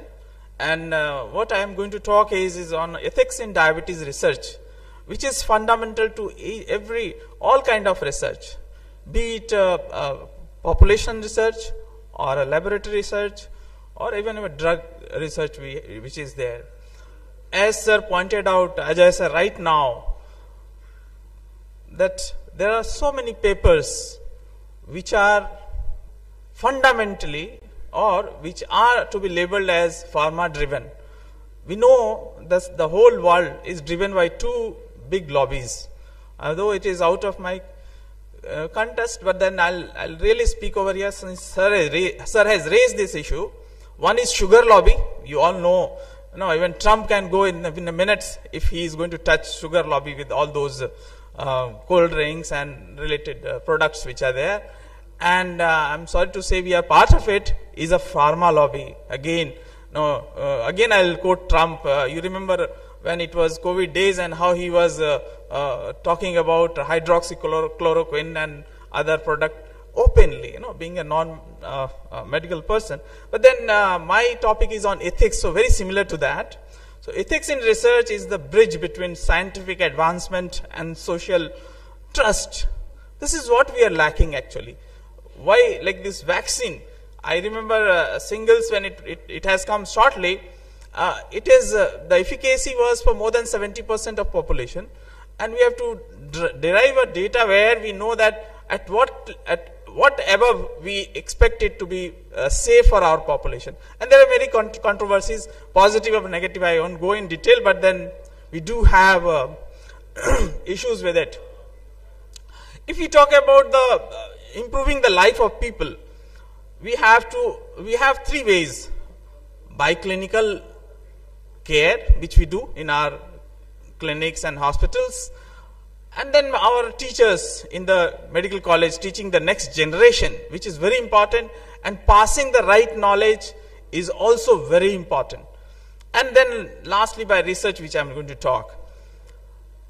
Ethics are, again I say, fundamentals because it maintains research integrity. It also ensures validity and reliability. Validity here, again I was talking to the PGs, it is internal validity and external validity.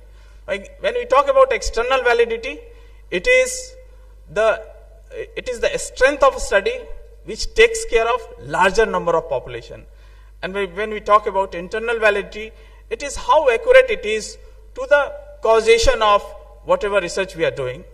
And then we have a navigating ethical dilemmas and promoting social responsibility, which is again, we sometime or many a time we miss. Social responsibility is to have a research which is for majority of people, which also looks after, say, the minor part of the population, maybe elderly or maybe other compromised part of population. We try to do a research which is easily available to us, which we can easily reach, and we can also modulate them as we want, which is not a real social responsibility of it. So we have 4 pillars of medical ethics, and to talk about this, I'll start from the last, is justice. Justice, again, the same issue where we involve each and every part of the society, which should not be a particular group of people which are benefited by any research for that matter. And autonomy, again, कल भी बात कर रहे थे कि autonomy जैसा word हमारे practice में भी नहीं है ना हमारे research में है. We act God to the people, and if it is really bad if we go to the research methods also, because we do not dictate. It should be the patient's will and wish which should be taken care, and we should always take his autonomy if at all we are conducting any research in that concern. And then we have beneficence. There should be benefit always. Patient should be benefit. That is the very important. The population should be benefit. It should not have any health or any other related issues, and non-maleficence. At least we should not harm them. That is also very important. Again, I'll quote here. If you all, I think senior people, they do very well remember, in 1999, Merck researched a molecule called valdecoxib, which was a COX-2 inhibitor, and in a span of 4 years, it was withdrawn. And they said that valdecoxib has a lesser gastrointestinal bleeding, lesser gastritis, and they promoted it in the market, and the data says almost more than 10 million people have consumed. Gradually, it came to in light that this drug is causing myocardial infarctions, and the company denied. The research paper was there. No, so many times it was discussed in different forum, but it was missed.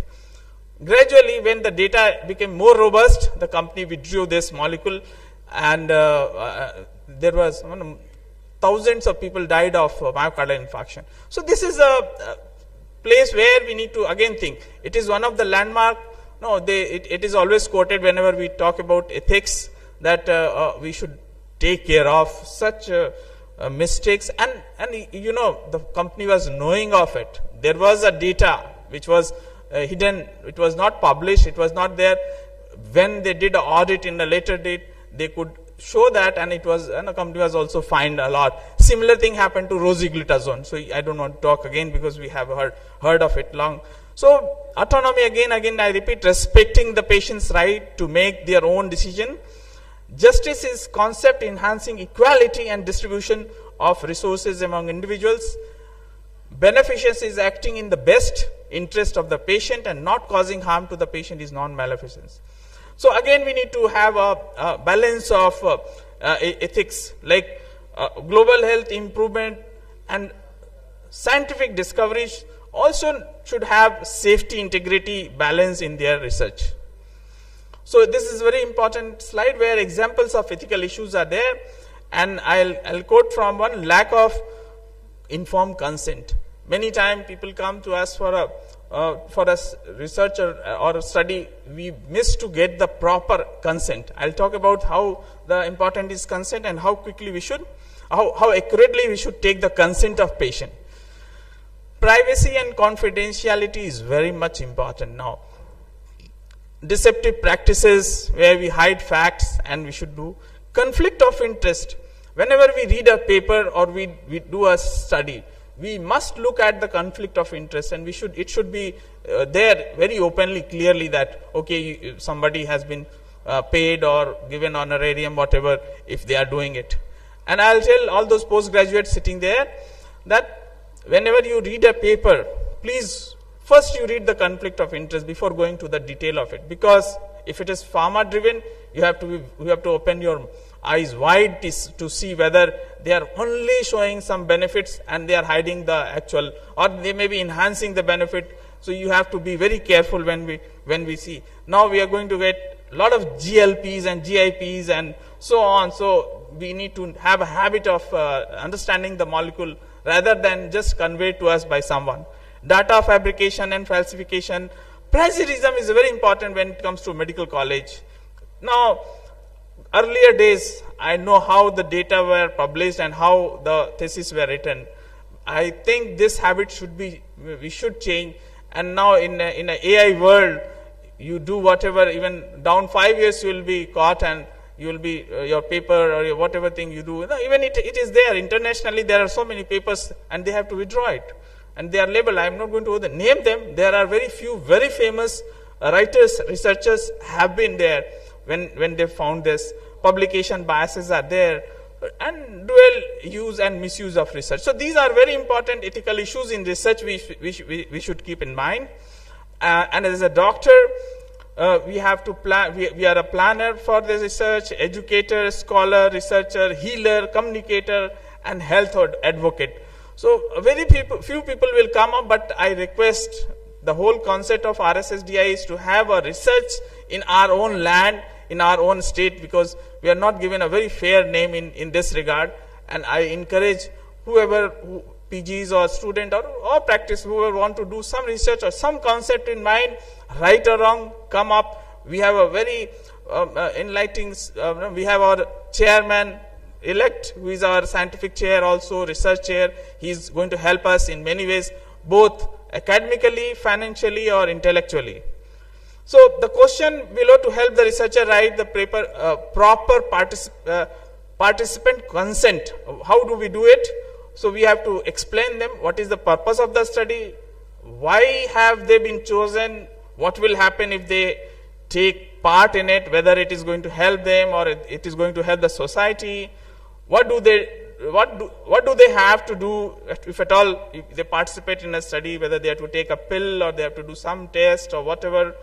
What happens when the research stops? What is going, whether it is going to publish or it is not going to publish, or it is going to be of what? What if something goes wrong? How are you going to help them? Whether you are going to treat them if they develop any complication or any side effect down the line, 5 years down also, if you develop, how you are going to support? What will happen to the research result of the research study? Will taking part be kept confidential? Again, very important, the patient identification and his identity should not be revealed. How to handle vulnerable patients also should be explained, how to mitigate risk to the participant. And you should not give some extra perks to any participant. If he is having an expense of travel or of such thing, you can compensate, but very genuinely. It is not that you are going to give them some incentive for attending or going for the study. So these are the 5 basic elements to consider for an informed consent. I have already explained a bit, but then these are important factors. How much time left? Yeah. So regarding enhancement of it, accurate record keeping, this is very important. Normally it is, you explain whether you keep it for 5 years, how you are going, you are keeping in lock or key, or you are having a digital. If at all it is digital, you should go for very authentic source of storage. It should not be anybody can steal or can breach the data, and handling is very important. If at all it is you are handing over to some party, then again you have to have a written consent from them, and to keep it safe, you should make sure all those possible issues. Openness in research findings is very important. It's not that if you are doing some research and it goes in a negative ways or positive ways, or it is neutral even, it should be clearly published. Maintaining transparency is the most important aspect of any research. You have to have responsible authorship, doing it in a very responsible way. These things, I think we should be doing it in coming days, because this is how a good data is produced. It may have some impact, may not have, but at least we should be very clear and authentic in terms of keeping it. Rigorous evaluation in peer review is it should be discussed. It should go to the multiple reviews to come up with the best quality paper. Disclosing conflict of interest, again I am telling you again and again that it should be clearly and openly told that there is if any pharmaceutical or any other conflict of interest, you have to disclose it. Responsible public communications are also important. Transparency in research is to ensure the research integrity at all stages. Anybody can assess any time whatever you have done, whatever the data is there. If suppose someone want to do an audit, you have ethics committee to go through it. So that also should be very clearly mentioned. Prompt action against misconduct also should be there. Creating a sustainable research environment is very important, and this is what I am trying to do it, and this is what we have to do it to make sure that whole world accept our data, whole world accept our ideas, and it has to come from the very basic of medical college and so on. So, dear friends, principles of any ethics lies on autonomy of the patient, justice of the patient, maleficence, non-maleficence and beneficence. These are the 4 important terms which I want to remind you again. And if somebody is going to take up, please come forward. We are going to help them, and we try to see if we can come up with some excellent data, excellent result, excellent studies, maybe of minor value or major value, doesn't matter. When we try, then only we succeed. So I thank over here, and these are my conclusions, and I think if there is any question, we can discuss. Thank you. Okay, this is my book, which is there on web, and there is a chapter on ethics also. So I just wanted to show you, and I invite you for today's evening workshop, because the PGs from Narayan Medical College are going to do a workshop on medical consultation and behavior modification. So I invite you in the workshop afternoon. Thank you. Thank you, Secretary Sir. House is open for questions.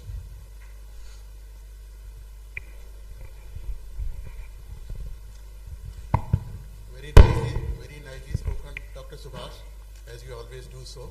Thank you, sir. My question is that most of the time we have seen in many of the conferences that most of the speakers, when speak about the drug, they do not necessarily show the conflict of interest or any disclaimer, number 1. Number 2, if at all they show the conflict of interest, it may be right or wrong, because it is not an affidavit. So what is your take on that? And number 3, as Dr. Ajay Kumar has rightly said, that our own association issues such a big recommendation without any authentic base. So these are very complex problems, and RSSDI itself is, I don't know how can it sort it out.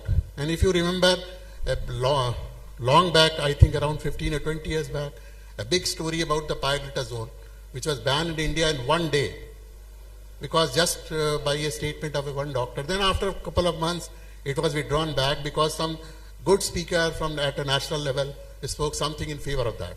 So what is your take on that, and what is your message to the young upcoming doctors for it? Yeah, thank you, Prabhat sir. Actually, conflict of interest, if at all it is put on the slide for the beginning of itself, it shows the clarity that you have been paid, and whatever the information which we are passing, you need to scrutiny it. I am there. I may be biased, so that's what I am going to tell you, that you have to scrutiny it properly. I do at my best knowledge, but still you have to look at. So that's it. That is why it has to be there. And even the recommendations and other things, there can be. I said in the very beginning, it is there are 2 lobbies in the world. So we are part of it, the pharma lobby. So I cannot defend further. But I wish and I hope the next generation are given more insight. We learn from our teachers, and it may be right or wrong, I don't know. It is all up to you to decide. But I wish that I can make this thing more clearer and more sounder and more scientific. If at all, if any research is there should not be any more rofecoxibs and rosiglitazones. However, pioglitazone was a safer one, but it all goes from hand to hand, and then the way people they play it. So I think Ajay sir wants to comment on it. And many times, many of the speakers have spoken that I have been funded by this company for this drug, and what their message should be taken by the audience. That yes, I am paid, and you should look at it clearly. You should not take everything in 100%. You have to scrutiny your own. That's why the disclaimer is. You have to. Though it is I think senior people when they present, they are very neutral. I have seen last week by Dr. J.J. Mukherjee, he was very open to say that you have to be very careful when I'm talking about a molecule or I'm recommending something, but it should not be taken in totality. It should not be taken for everyone. You have to be very selective in. See, again, sir, GLP-1 issues is going on. A lot of another hue and cry is there regarding retinopathy, regarding stricture, and other issues are there. So we need to keep our eyes open. It is not that everything is glitter and gold involved. Yes. Sir, first of all, thank you, sir, for your illustrative talk on ethical research. One thing I would like to ask, that plagiarism is a very major issue in research, And most of our postgraduate students, they are usually doing copy-paste even without paraphrasing at least. But nowadays, ChatGPT and AI is very rampant in the use of ethical research particularly. Even if we put the analysis or the data, it will write the summary, it will write the conclusion, it will write the abstract. So what is your take as far as plagiarism is concerned, the role of AI in? Yeah, very rightly mentioned Dr. Vijay, our upcoming secretary, he is replacing me. So a very nice question. Actually, yesterday we were discussing with the chairman scientific committee. We have to mention it very clearly. Like conflict of interest, we have to mention that whatever the write-up is there, whatever the data we have taken, we have to mention that we have taken help of AIs. AIs are not there to be discarded, but it is to be clearly mentioned that yes, these terms or these things have been taken from these particular software or maybe OpenAI or wherever you have taken. So it has to be mentioned, and it is ultimately your insight. They are there to help. Suppose you are writing some data, you will be framing the question, and you want to publish what answer it is, whether it is held by your teacher, by a text, or by AI. So you need to mention, and reference is very important. So everywhere you need, we never learn to refer it. Once I joined the University of South Wales, I understood the value of referring it. If you have mentioned the reference, you have quoted someone who has worked hard behind it. So that is very urgent thing that to do. Even same for AI. Yeah, Dr. Mukund. Sir, I'll just add one thing. I mean, there are softwares now for plagiarism which are actually checking how much input has been given by AI. So there is a particular percentage up to which it is allowed, probably depending upon the various journals, up to 3 to 4%. So they can check whether AI has contributed to what percentage in the construction of the research paper. So that is already in place right now. And there is also yes, sir. Turnitin is there. Yes, we use in the university correct, also, yes. but there are software to skip that. Yes, of course, sir. I'm just saying that regarding plagiarism. This scientific chart, it's better to just code.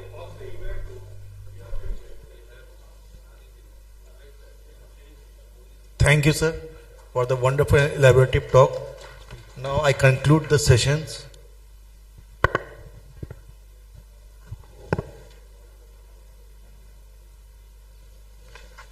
By this, we end the second scientific session.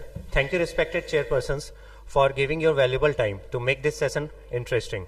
Now I request all chairpersons, sirs, and speakers to gather around the selfie point for certificate and memento distribution near registration counter. Moving ahead to the next session, I would like to invite Dr. Atul Kumar sir, Dr. Afsar Ahmed sir, Dr. Ashok Kumar sir.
Very good afternoon, respected seniors and juniors over here, and pranam to all my teachers over here.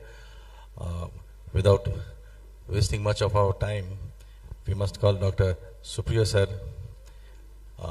one of our chairman-elect of RSSDI. He has presented many of the papers nationally and internationally, and he is going to have a paper on optimizing CRM care with SGLT2 inhibitor, clinical considerations. Sir, dice is yours. Good morning. respected chairpersons, my dear friends, ladies and gentlemen. At the very outset, I would like to thank Dr. B.K. Singh, sir, for organizing such a wonderful conference, RSSDI 7th convention. Let me share with you that yesterday we had a wonderful workshop on research methodology where we spent around 5 hours discussing all those points, how to write, how to publish, how to question.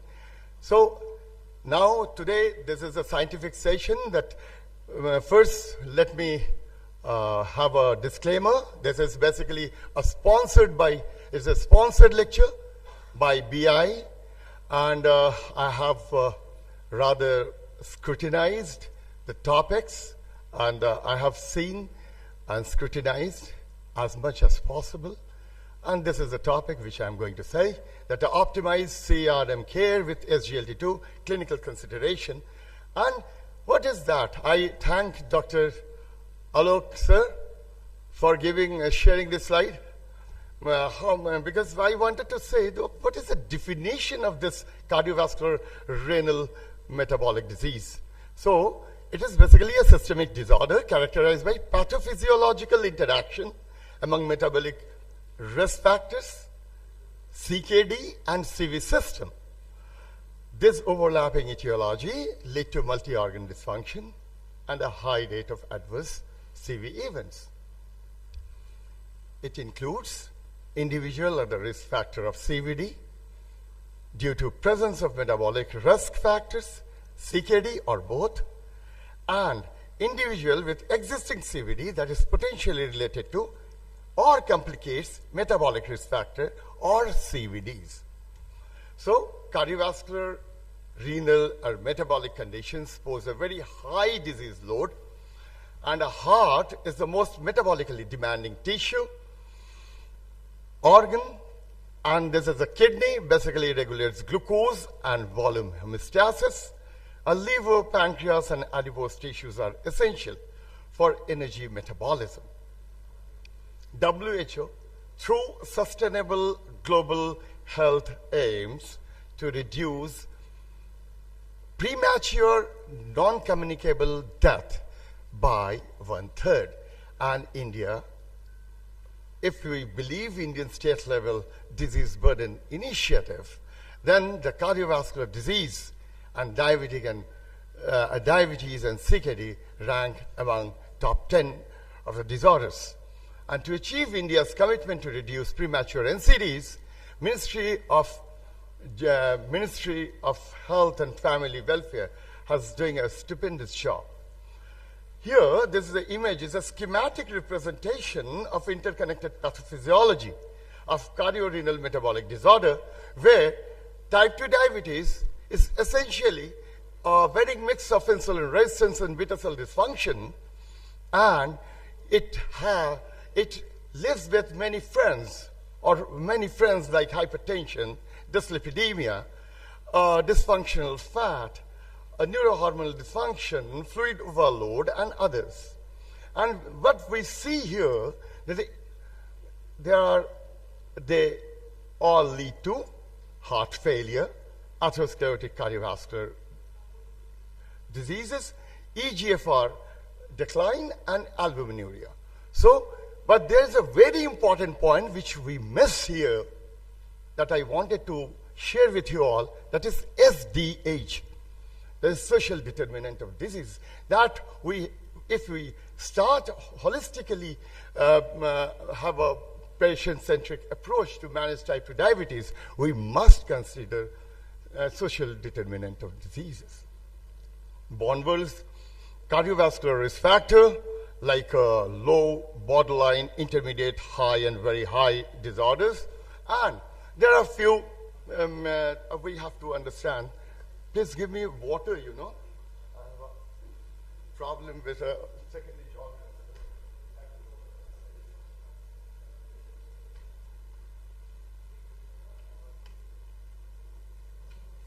organ. We have to have a certain points which we have to understand. What is number we have to know? There's 1 out of 9 individuals with type 2 diabetes having in India, with 1 in 3 people with type 2 diabetes with CVD, with the same number, 1/3 of them with CKD, and 50% of them with having a diastolic dysfunction.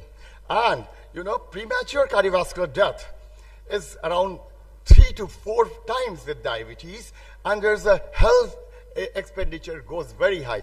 And 10% of the patient who have a very rapid eGFR fall. Sorry. So, the screening is very important. There's a prototype of 38-year-old male patient that typically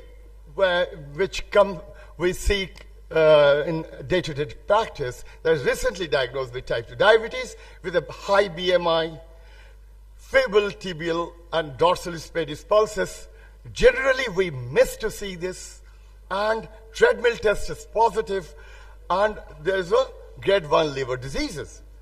And this is, we see that the dysfunctional fat and insulin resistance is very high in early type 2 diabetes. But we have published recently in World Journal of Hepatology that 3/4 of our patients with recently diagnosed type 2 diabetes have NAFLD. And it was so impactful, it attracted a 5-page, we are fortunate, 5-page editorial from the same journal after 6 months. They very clearly mentioned that based on insight of our study, Dr. Zinn recommended in his 5-page editorial point that routine screening that we emphasized in that, an early diagnosis, target dietary and lifestyle intervention, patient education, development of region-specific MSLD risk model, and future research on genetics and environmental influence in those regional specific level is mandatory. These recommendations are now in consideration. Cardiovascular risk, and Dr. Unnikrishnan very clearly showed that the cardiovascular risk in newly diagnosed type 2 diabetes in patients are high. And this is another prototype of the patients living with diabetes, have a diabetes 2 years back.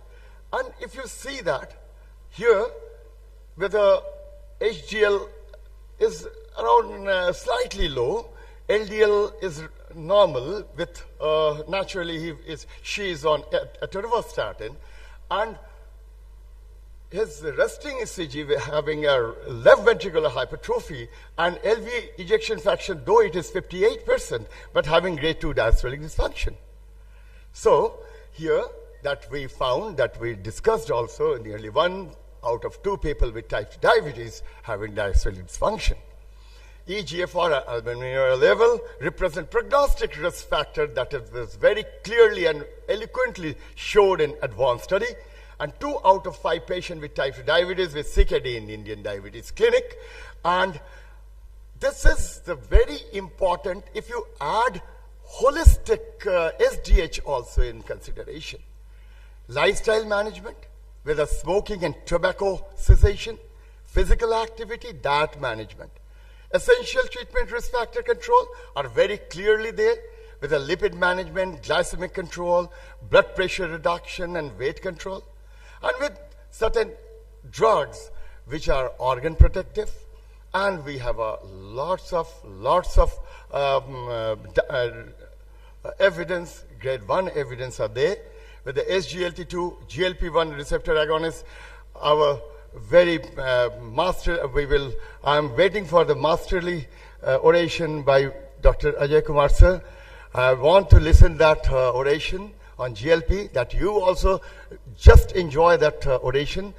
And RS blockade and NSR MRA, and that is basically a non-steroidal MRAs are there. So early coordinated treatment with consideration. Why I'm exactly telling you SDH, the social determinant of the disease, because always deep in my mind, because I practice in a small place, resource constrained space.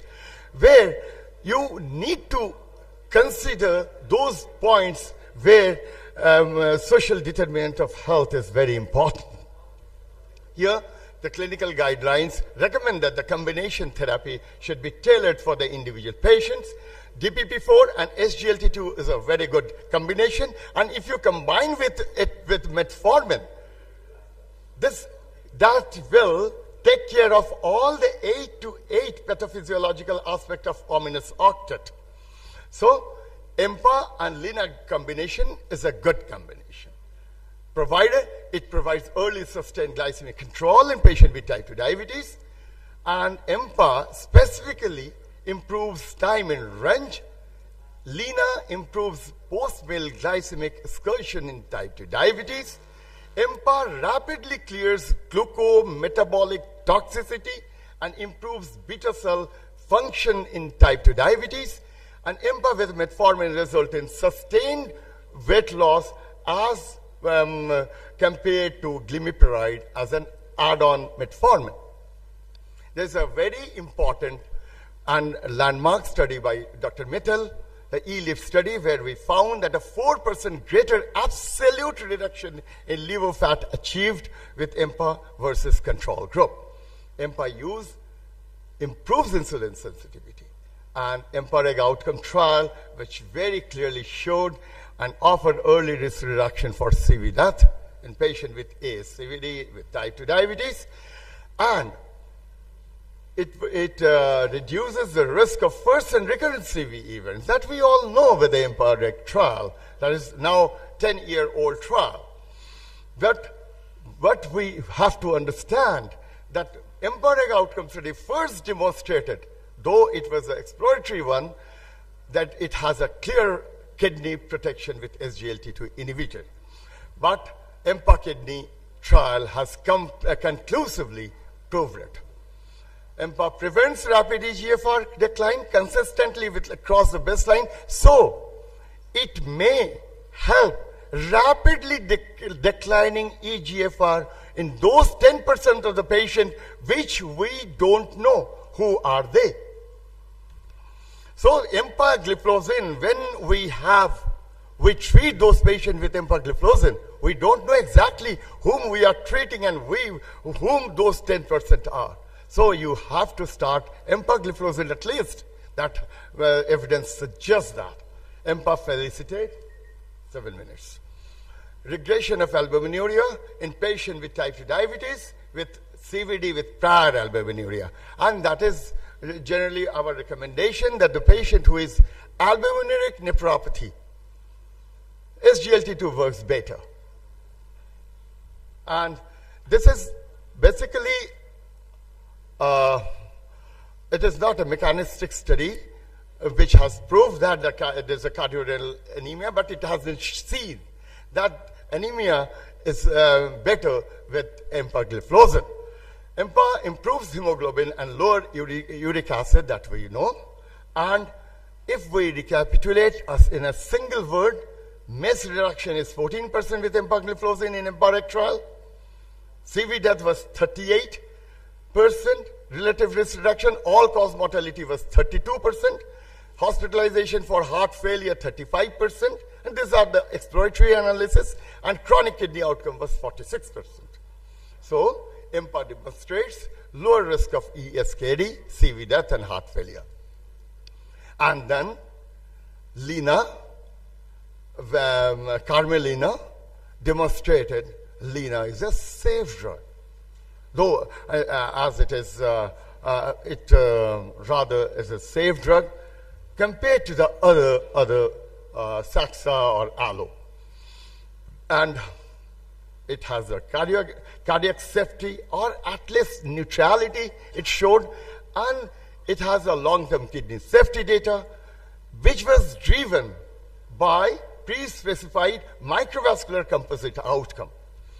Here, so, to cut the long story short that we are discussing, that first we have to treat the health, lifestyle, behavioral changes that Subhash will take care of in our motivational workshop. The lifestyle and behavioral changes are one of the most difficult and one of the most important in type 2 diabetes care. After that, we have to find out the cardiovascular kidney risk reduction. Finally, if there is risk of ASCVD or heart failure or CKD. If it is heart failure, clear cut, then go for SGLT2 inhibitor. But I feel that I don't know, you don't have to accept my word, but I feel the drug which increases the insulin signaling, that any drug of anti-diabetic drug, which increases the insulin signal, is the drug may cause heart failure, increase in heart failure. It is my feeling, hypothesis. Now it is to be proven by the decade later. I don't know, but GLP, they are telling that it doesn't cause heart failure, but Lira or anything you go with that, there are certain feeling in my mind, deep in my mind, that any drug which causes insulin signaling, increase in insulin signaling, even GLPs may cause increased rate of heart failure. So this is the point. And finally, so if you have a patient with heart failure, go with the SGLT2, that is the drug's choice, and MRAs. And GLPs are very good indicator for ASCVDs and chronic kidney disease. Now there is a consensus by Dr. Rajiv Rajput, where 5 days back it has been published. You can go with the SGLT2 inhibitors also. Thank you very much for the patient hearing.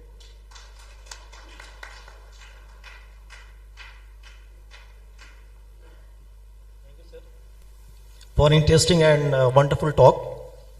Now house is open for question answers, if any. Wonderful talk as usual, Supriyo.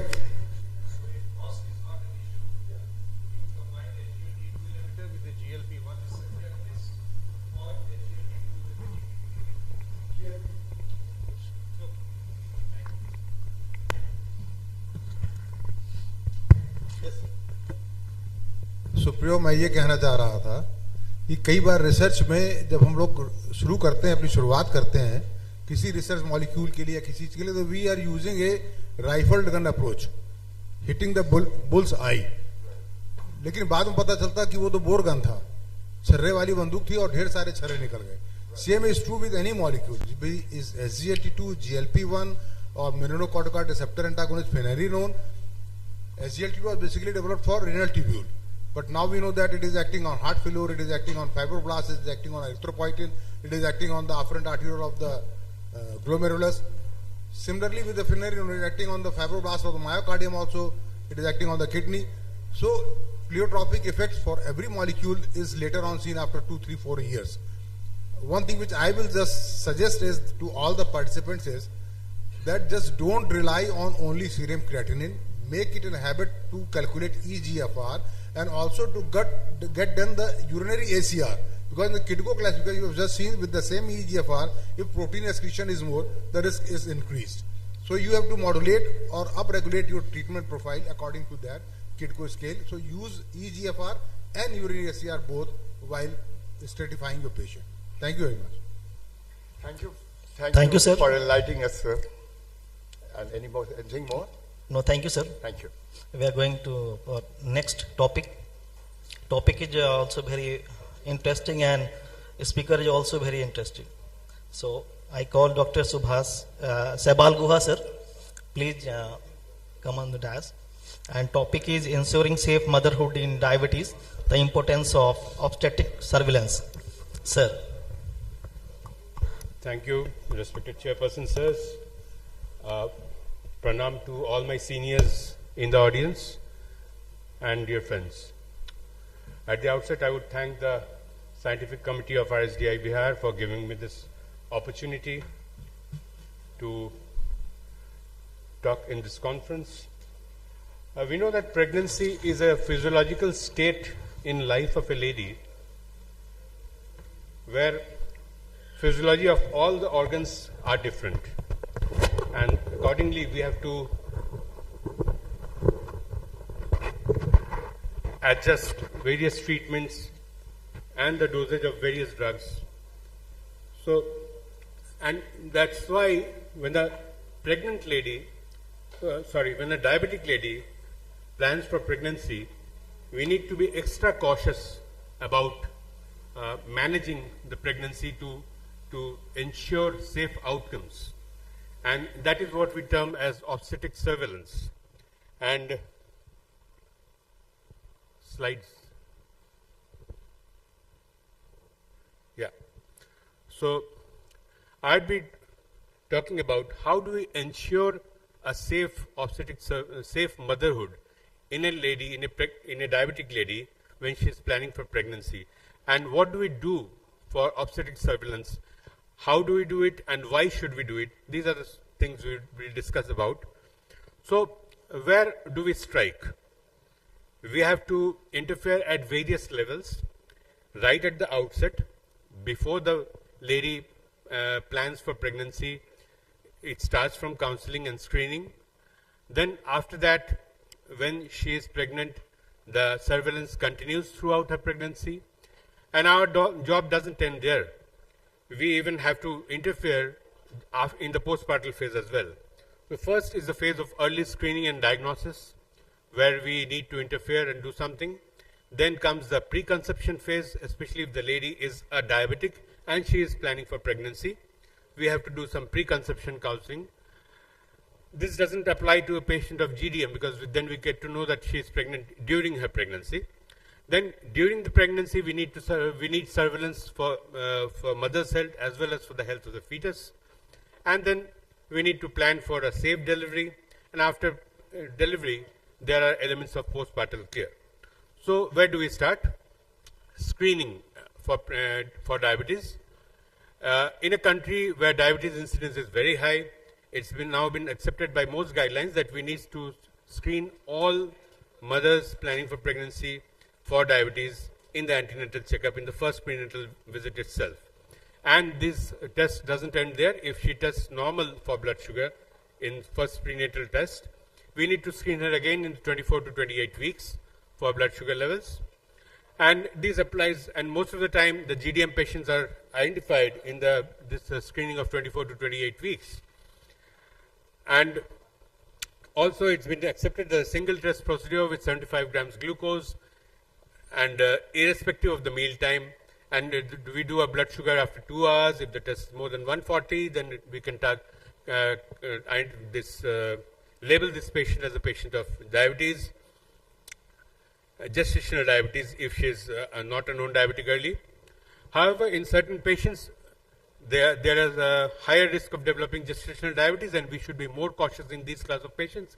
So we should keep these factors in mind, like a patient with high body mass index, BMI more than 27, patient with a history of GDM in the past pregnancy, patient with first degree relative with diabetes mellitus, then history of macrosomia, poor obstetric history, like unexplained intrauterine death, congenital anomalies in the past, glycosuria on more than 2 occasions, current obstetric problems like essential hypertension, PIH, polyhydramnios, current use of steroids due to any other cause. In these category of patients, we need to be extra careful and we need to be extra vigilant to identify because they are at a higher risk of developing GDM, so we should be more cautious in them. Then what next comes is preconception counseling. The lady plans for pregnancy and we know that she is diabetic. In that cases, we have to do something. We have to discuss the risk factors with her properly. We don't need to make her fearful of pregnancy, but we need to educate her about certain things like the chances of developing congenital anomalies, chances of macrosomia and preeclampsia, chances of preterm birth and stillbirth. At the same time, our job is to reassure that patient that if everything is under control, the chances would be almost at par with a non-diabetic lady. So she should not be fearful about these things. But yes, we should always inform her about these things. If God forbid they happen, they can be picked up at an early stage.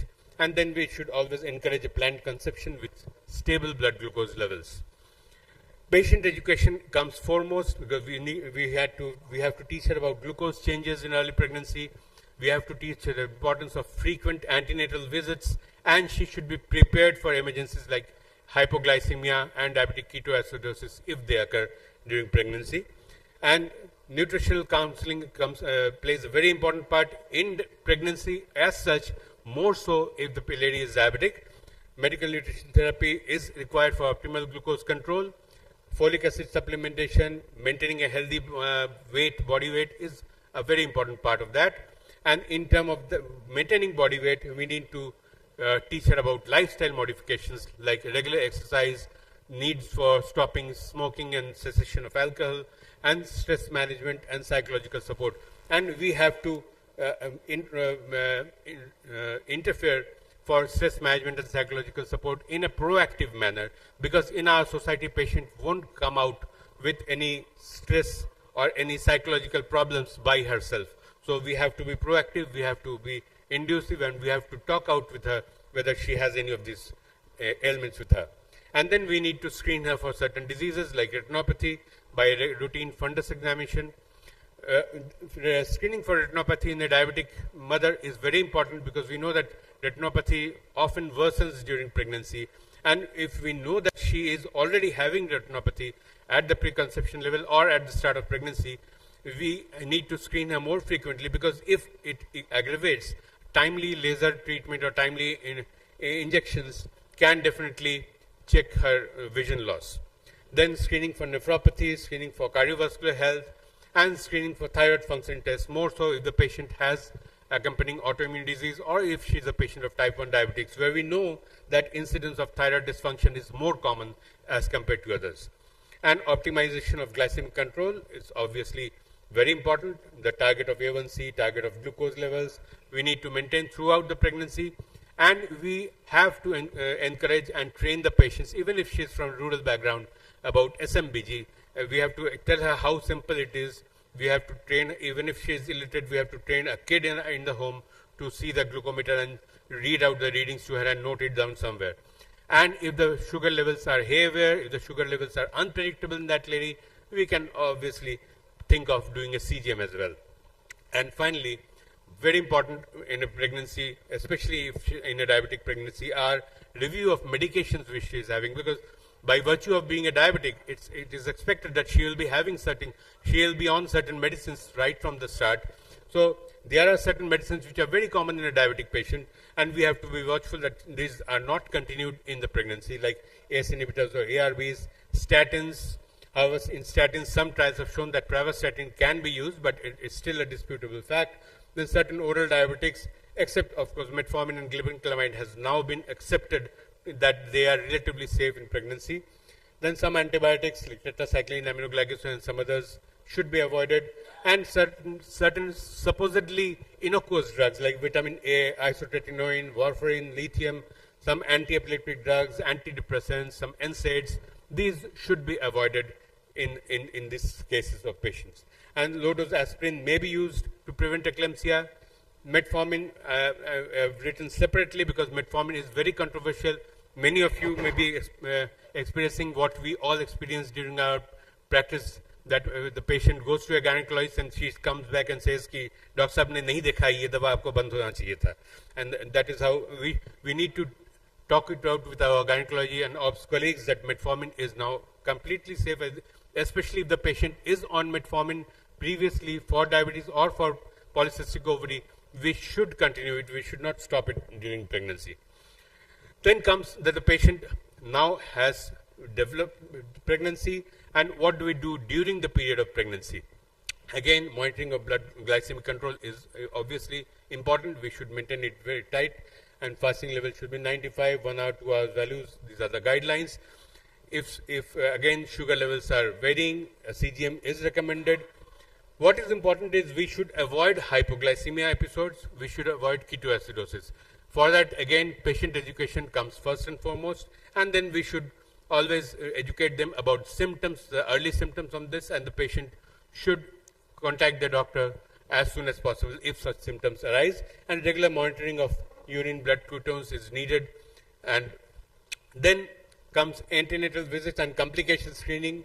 We have to tell her to visit every 2 weeks until 28 weeks and weekly thereafter. However, this can be This varies from person to person and depends on how far the patient is living. In our Indian conditions, a weekly visit after 28 weeks is just not practical.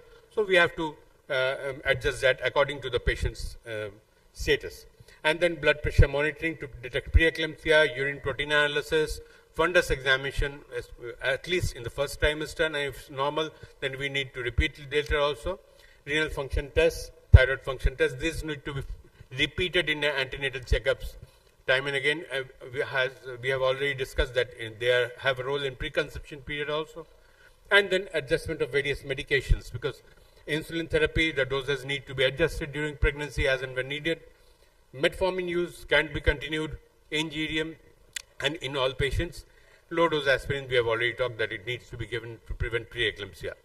And there is again an important role throughout pregnancy for medical nutrition therapy, exercise, and proper weight control, because all of these have shown to be excessive weight is known to be detrimental for pregnancy outcomes. So when in pregnancy, it's not only the mother who needs to be taken care of, it's the fetus as well. For fetus, we need to do a early pregnancy. In the first trimester, we need to do a dating scan to confirm gestational age.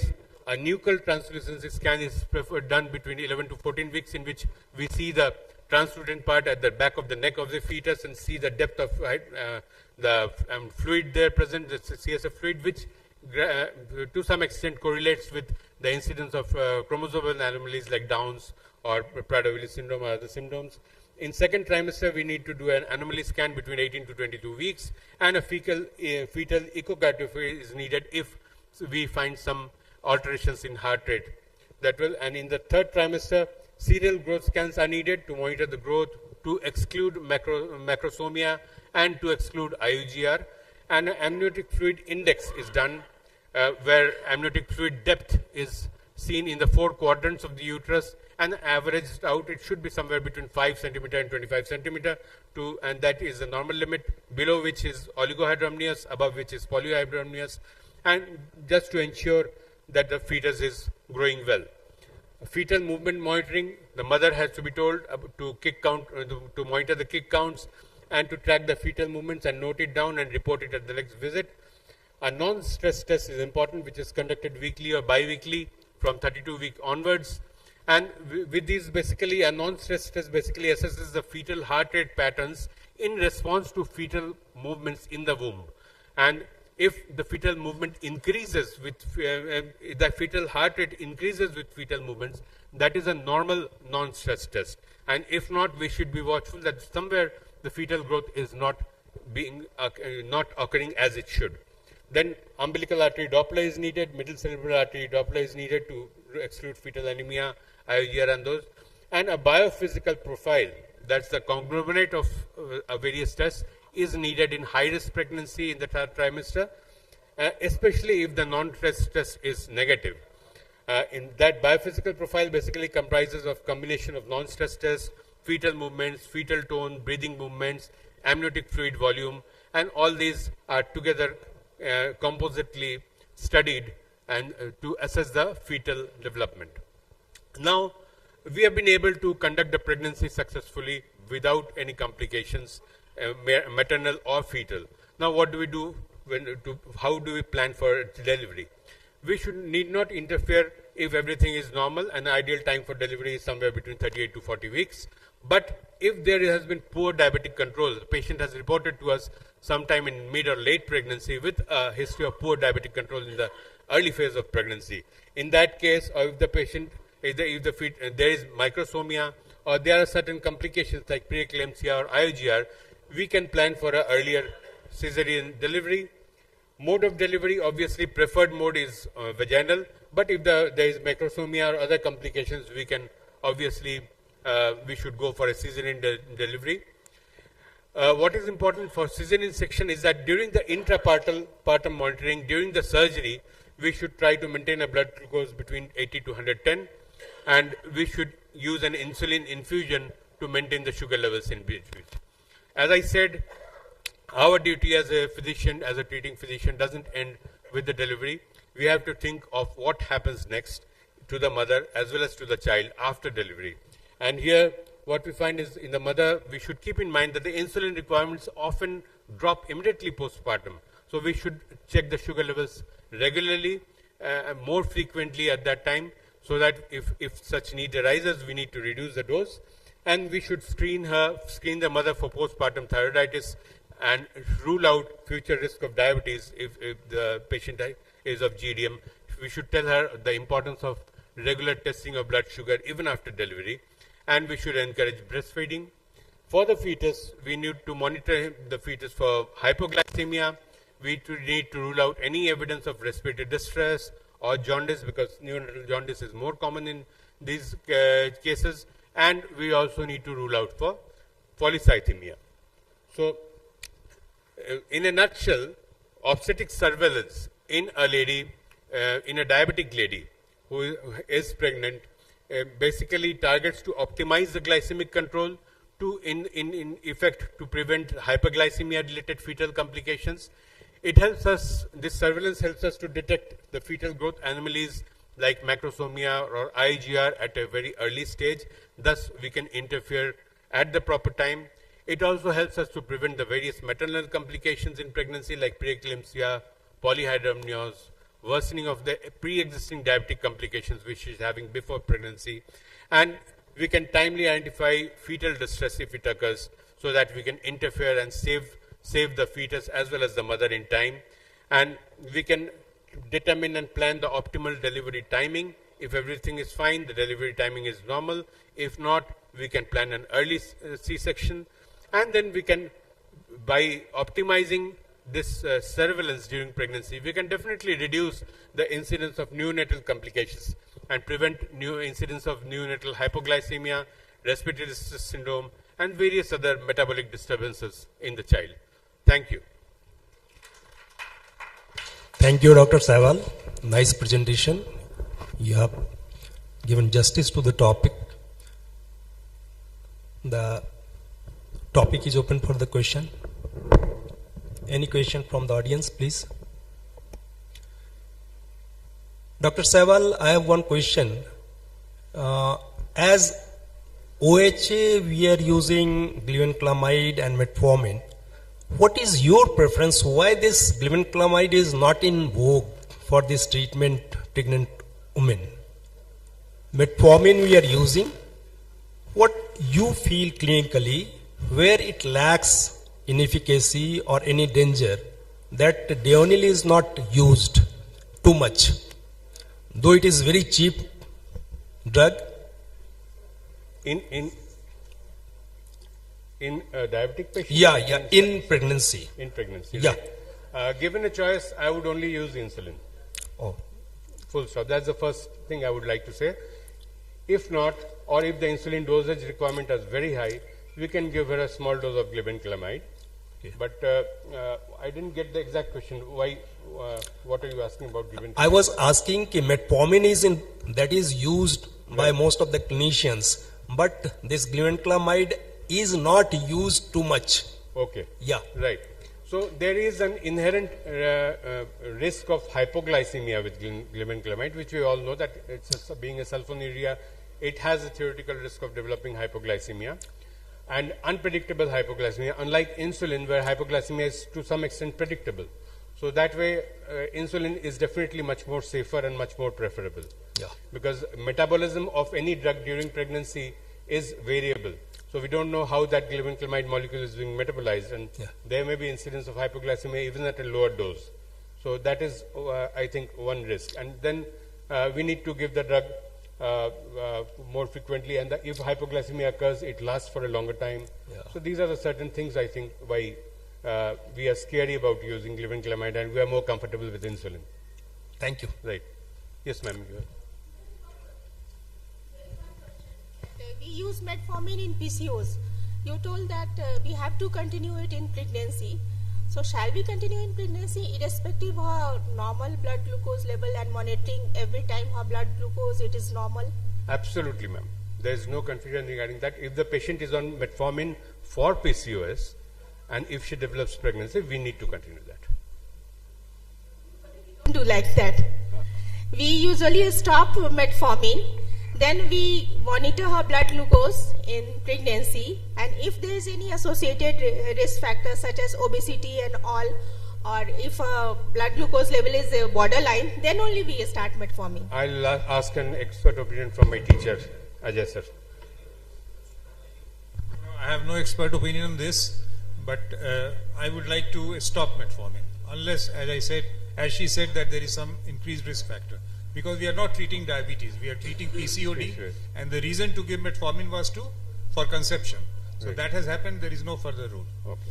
Number one, but my question is different.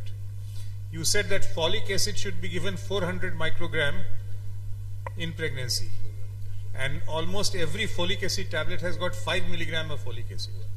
So do you think that this excess folic acid will alter the ratio of folic acid versus B12, and that is driving the pandemic of type 2 diabetes in India? Yeah, there was a talk on this in some conference 1 or 2 years back by Dr. Yagnik, I think. Dr. Yagnik, yeah. And Dr. Yagnik said that he mentioned that this is one of the reasons why incidence of diabetes is increasing. Dr. Sawal. That we should not be giving 5 milligrams of folic acid in pregnancy. Right, sir. Dr. Sawal, congratulations for excellent talk. Thank you, sir. My just supplementation on this. Insulin remains the number one drug, no doubt. Right. But gradually metformin is coming up, obviously for the reasons of the fear of pricks, multiple time injections, inability of the patient to carry on the activities and like that. So even in PCOS, the drug of choice is insulin. But if it is carried over, the studies are there to support the use of metformin in PCOS. The question he asked about glibenclamide, you have rightly pointed out that hypoglycemia, particularly neonatal hypoglycemia, is very important. Right. Initially, when glibenclamide came in 2000, it was supposed not to cross the placental barrier because the techniques were not adequate enough. Now we know that as high as 50 to 70% of the drug they cross over, and two complications are very important: macrosomia and neonatal hypoglycemia. Right. And it is because of this, as far as the delivery is concerned, normal delivery, hyperglycemia is never the indication for cesarean section, but macrosomia and shoulder dystocia are. That is why glibenclamide has gone into disrepute. And no apex organization across the globe advocates the use of glibenclamide except NICE guidelines. And in those patients where the patient is reluctant to take insulin, where the patient has got a hypersensitivity issue with metformin, and the patient is reluctant that she will not take insulin, only on those cases they are advising it. Thank you, sir. I have to say a few words. Sure, sir. Already he had mentioned all those things. But what we should do in pregnancy when we are sitting on the clinical table? So what we should do? So the recommendation is that, still recommendation is that if the person is lady is in pregnancy, the insulin is the choice. Right. But as pointed out by Dr. Jha, that many of the trials are coming and they are favoring that you can use the metformin and glibenclamide too. NICE sugar study, MIG study. So what we are doing in clinical practice, if the lady is on metformin with modified diet plan and sugar is controlled, we should continue without hesitation that it will cause some bad things. Number one. Number two, the glibenclamide has been blamed that it crosses the placental barrier and may induce the hypoglycemia or increase the insulin level, so it may produce diabetes in future time. But the NICE sugar study, they are doing and continuing, and they are finding that the sulfonylureas can be used. But RSSDI has not given the recommendation that we should use. So metformin can be continued if the patient is PCOD and sugar is controlled. Right. That is my message. Thank you. Sir. Not only that, sir, I think the house is open, but glibenclamide, if we are ready to frequent monitoring or tight sugar control, then as a cheaper alternative, glibenclamide is also a better alternative if patient is unwilling to take insulin or like that. Yeah. NICE guidelines are doing NICE that. guidelines, that's done.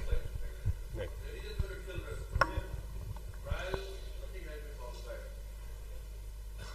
Right. Thank you, sir. Thank you, Dr. Sehwal. Thank you. The next topic is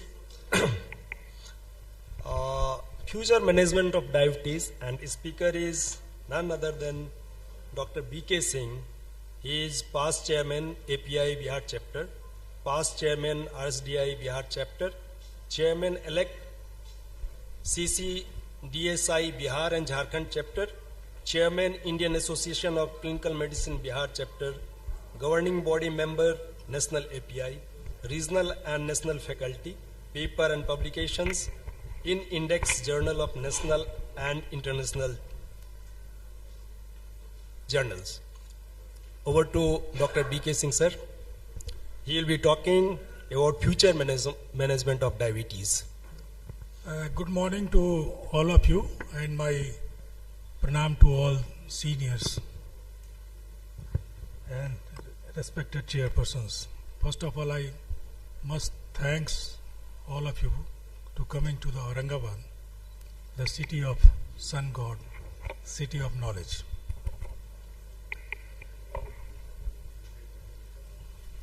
As you know that diabetes is a chronic metabolic disease due to deranged glucose homeostasis. In spite of all advancement, metformin and other pharmacological treatment and every advancement, diabetes prevalence is still increasing. Cure is till date not possible. We only think of few years of remission. So the future diabetes management focuses on personalized, technology-driven, including artificial pancreatic system or pancreas system, stem cell therapies, immunotherapy, aiming to improve the glycemic control, prevent complication, and potentially achieve a cure. This topic was given by the scientific committee, Dr. Supriya Mukherjee. मैंने कहा कोई सुनेगा नहीं यार. But I tried my best with these few highlights in my topic or types of management that can be future achieved in near future. That is the personalized medicine, which is already in advancing its stage, technological advancement, targeting the root cause biological solutions, pharmacological advancement, lifestyle intervention, and other emerging therapy in near future. So what is the personalized medicine? If you can see in the management of diabetic patient, all diabetic patient does not fit in one criteria. Some people better respond to the glucosamine, some people better respond to the metformin, and some people better respond to the other anti-diabetic drug. And similarly, the complications due to diabetes is not similar. Few develops chronic renal disease early, few develops after some times. So it means that all patients are not equal, and the drugs which is acting on this patient is also not act similarly. So what is the reason for this? So that approach leads to the personalized medicine system, and one factor is the identifying genes. Identifying genes that increase or decrease an individual risk of developing diabetes or certain complications. So many of the genes are been identified in type 1 or even type 2 diabetes mellitus. Implementing lifestyle changes or other strategies based on an individual risk profile. The choosing medication and therapies that are most likely to be effective and safe, and using the CGM, the continuous glucose monitoring, and other technologies to track an individual response to treatment. And involving patients in their own care by providing them with information tools to manage their diabetes efficiently. So these are all the headings in personalized medical care.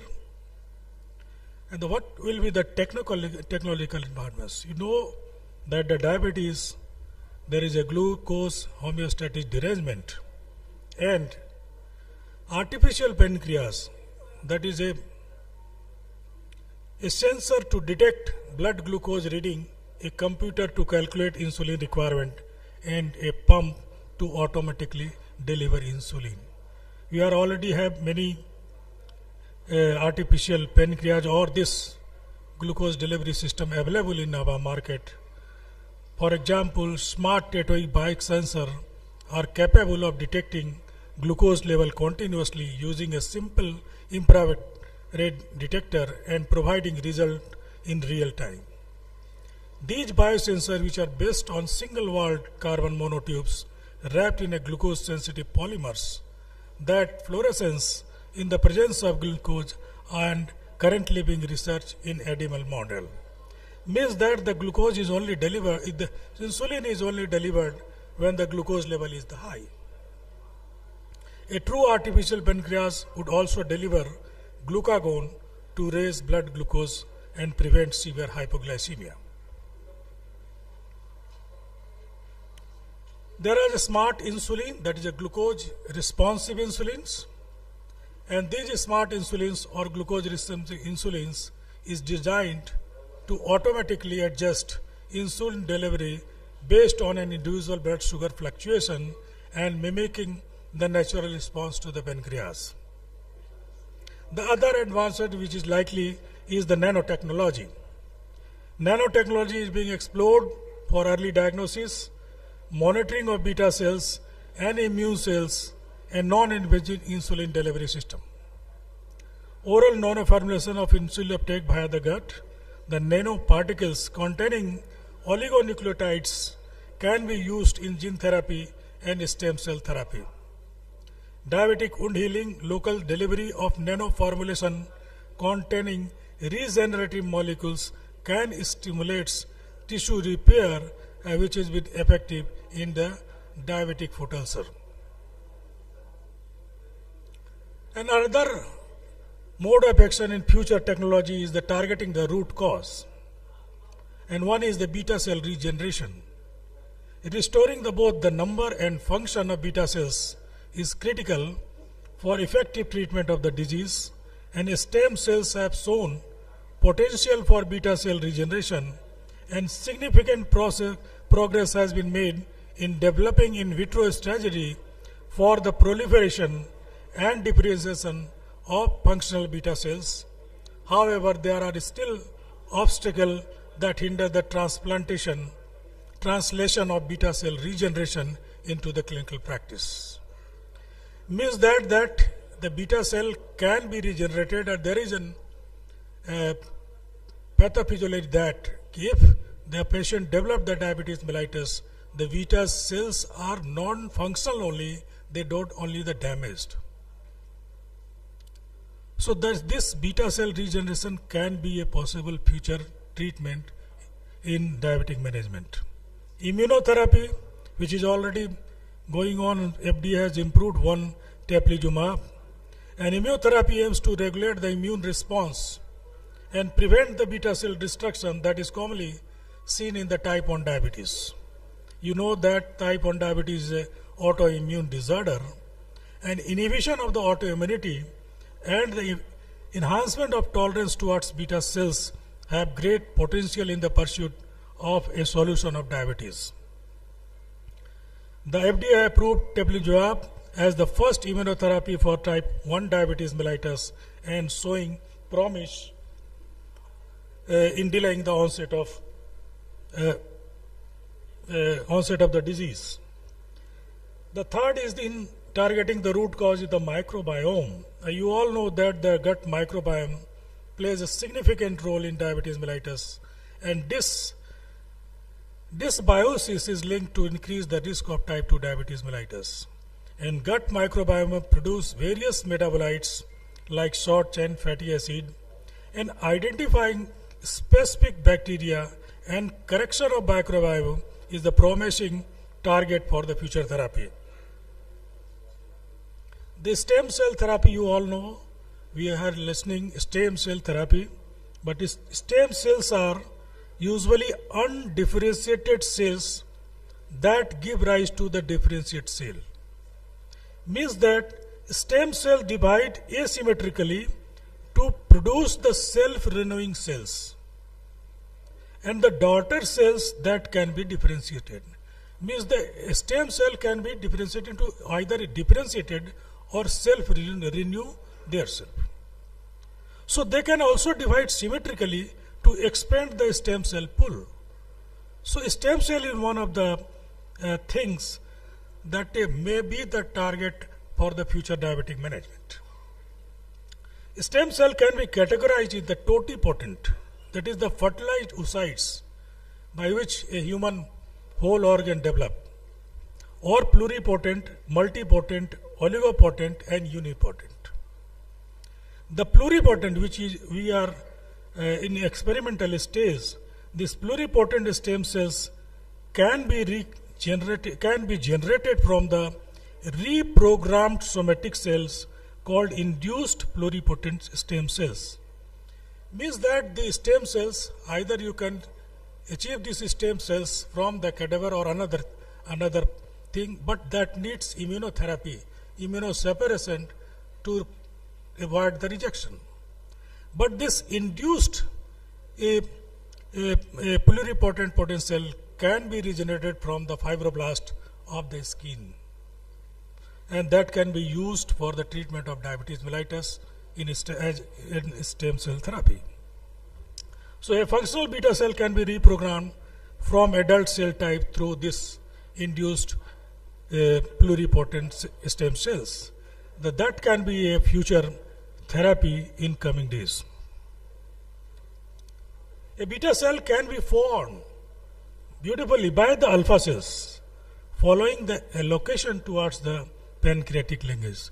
You all know that the pancreatic alpha cell, beta cell and delta cells all are having the same pancreatic linkage, and by giving the certain stimulus you can change from it changes to the alpha cell, beta cell and delta cells. So you can change program the alpha cells to be functionally beta cells. Angiogenesis, second part, which is very important in stem cell therapy, because any tissue which is viable only if there is angiogenesis. So angiogenesis occurs as sprouting of the small endothelial tube from a pre-existing capillary beds in response to the local hypoxia, and while atriogenesis is transformation of the pre-existing collateral arterioles into the functional collaterals. So by this angiogenesis you can avoid the complication regarding the coronary artery disease, which is quite prevalent in the diabetes mellitus. Similarly, the renal progenitor cells and organoids represent an alternative modules for renal cell generation to treat this CKD, chronic renal disease, in diabetic populations. The Beta Cell Consortium has announced VC02 and VX8800 stem cell derived islet like organoid. Still we are using it in animal model, but futurely we can use in human for stem cell therapy. The most we already discussed about the gene therapy. Genes are the denotes the simple protein formation or protein functions. So every gene has a specific function to reproduce or to produce a protein. So by targeting the gene you can change the gene in the human body, and that can be used as in a treatment of diabetes mellitus. So gene therapy defined any therapeutic strategy based on the genetic modification of a cell by introduction of exogenous genetic materials to prevent, correct, ameliorate the symptom of disease. So gene therapy are in two types. Either you can use gene therapy ex vivo or in vivo. The success of gene therapy depends upon the existence of gene transfer vehicle. You all know the genetic therapy based on the introduction of genes to the basic site. So we need gene. If you see the type 2 diabetes, which is FC, some gene is available, some multigenic disease, some gene you want to change the gene, you need a vehicle, and the vehicle is usually two types, that is the non-viral vector and the viral vector. Most commonly the viral vector by the adenovirus. For type 1 diabetes mellitus, gene therapy focuses on restoration of insulin production, and type 2 diabetes gene therapy is directed towards the insulin resistance, enhancing energy expenditure and improving adipose tissue function. Further study requires that demonstrate the safety and efficacy of the gene therapy. It is still in experimental stage, and many of some congenital disorder have gene therapy available, like spinal cord dystrophy and something else. So, but in diabetes mellitus, we hope that gene therapy can be a possible treatment option for cure of the disease.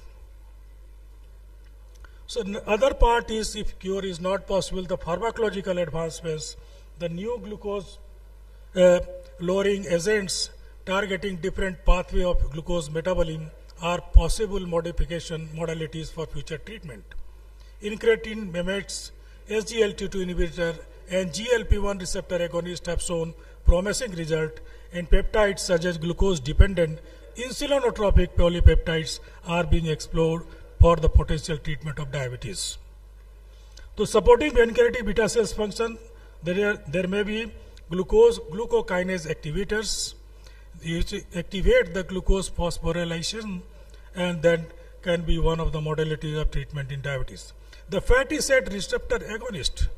The fatty cell is very important. The pancreatic beta cell G protein coupled receptors for fatty acid agonist can increase cytosolic calcium ion, and you know that the cytosolic calcium ion can increase the insulin release from the beta cells. There are certain incretins, future incretins, the peptide mixture like GLP-1 and GIP, the GLP-1 and glucagon, and GLP-1, GIP and glucagon, all triple polypeptides. The insulin mimetic agents that are defect in the kinase activity of insulin receptor, and a small molecule can induce conformational changes which have some metabolic effect of insulin, like fungal metabolite chromin and dimethylesteroanoquinol. So insulin action potentiators, we can potentiate the action of insulin by suppressing the phosphate kinase enzyme activity. Phosphate kinase activities can decrease this inhibitors of the protein tyrosine polysaccharide can be the future treatment option, pharmacological treatment option in diabetic management. Similarly, the adipokinins. The adiponectin increases insulin sensitivity and reduced inflammation. So adiponectin may have some promising effect, but agonist may not have promising effect, but agonist of the adiponectin receptors have some actions. And the fibroblast growth factor 21 have insulin sensitive action and beta survival. So FP analogs have shown improvement in the insulin sensitivity. Similarly, the PPR gamma agonist, hydrosteroid dehydrogenase 1 inhibitors, SGLT inhibitors, modifiers of the nutrition, metabolism, epigenetics, and the pharmacological factors. And the lifestyle intervention, which is the medical nutrition therapy, maybe the future medical therapy, which is the diet is based on the individual need, and tailored dietary plan to manage the blood glucose level. Of course, the physical activity, encouraging regular exercise and reduced sedentary behavior, weight management and stress management. Tomorrow a program on stress management in the 10 to 11 a.m. in the hall B is there. That is one of the Reiki therapy, which can be a possible link for the diabetes management. So other emerging tools are the islet and transplantation, organoids and the metabolic surgery. And to conclude, in spite of several developments, the management of DM, the prevalence and incidence both are increasing globally, and still we are far away from the cure of the disease. But the gap between the disease and cure is decreasing due to better understanding of the pathophysiology of diabetes mellitus. Recent development in the field of immunotherapy, stem cell therapy, and gene therapy have further decreasing the gap, and the recent technology advancements have further improved the quality of life of the patient. Future is challenging and hope cure is possible in coming days. Thank you very much for your presentation.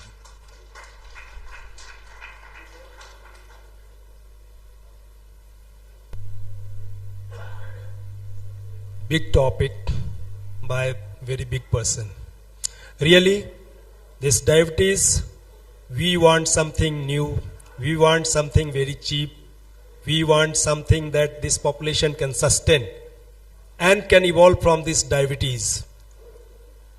It's very painful that a place like India and particularly in Bihar, we are facing big problem, and our stalwart clinicians here, they all trying to manage this diabetes, but still ray of hope we are searching for. Diabetes, what will happen in future, we are hearing for last many years, but you have enlightened. We can hope that in coming years we can have something very clear cut like gene therapy, stem cell therapy, or artificial pancreas that will reduce the burden of diabetes and treat the population. Thank you, sir. Thank you very much. Thank you. Any question from the audience? Sir, any comment? Ajay ji. I think everything has been covered by Dr. B.K. Singh, sir.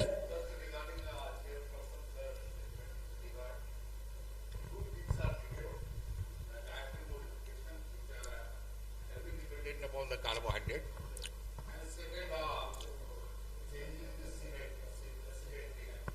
Yes, sir.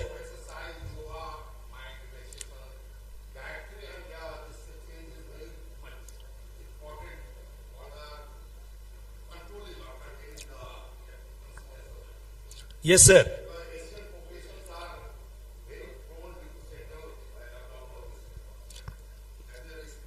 Accepted, sir. This has been recently seen in our arena. I am from railways, and while working in Kolkata, I saw many patients, loco pilot, once they are not controlled with metformin, they are debarred from the duty. But at least 100 patients, they have been managed just by diet control when HbA1c was less than 9. Diet control and exercise. They have been admitted, they have been put on strict diabetic diet, and they have been allowed to go for 8 hours sleep and 16 hours walk. And this August gathering will be surprised to see that within 10 days, the blood sugar was controlled. 120 was fasting, 140 was the PP. And that has been the tremendous that many of the loco pilots have been saved from losing their job. That is all. This is concluding that yes, if we go for diabetes control by lifestyle modification, more than 1/3 of the blood sugar will be controlled by this approach. Thank you. So this session is closed. Thank you. Thank you, sir. By this, we end our third scientific session. Thank you, respected chairpersons, sirs, for giving your valuable time to make this session interesting.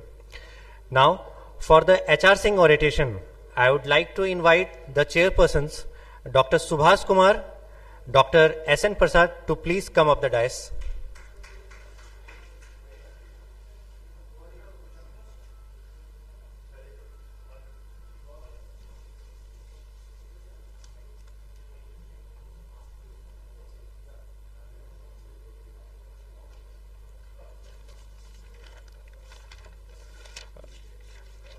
And all the chairpersons and speakers are to be gathered around the selfie point for the certificate and memento. near registration counter.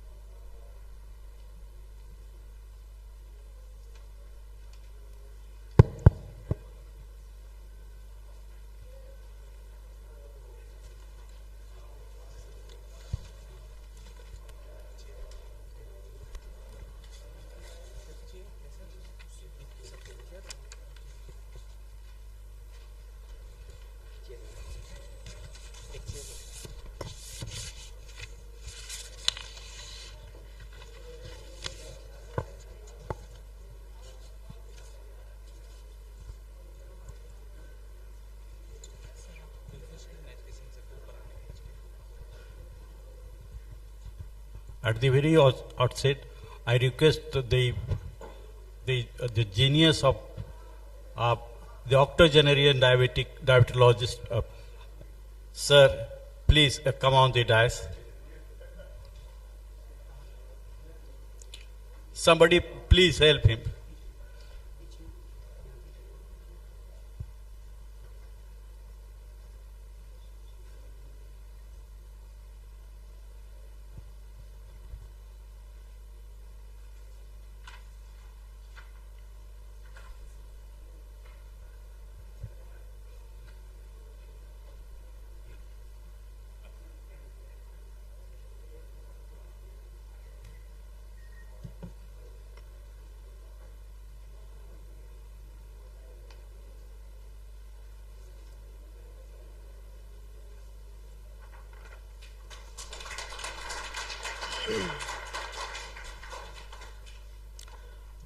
Good afternoon, everyone.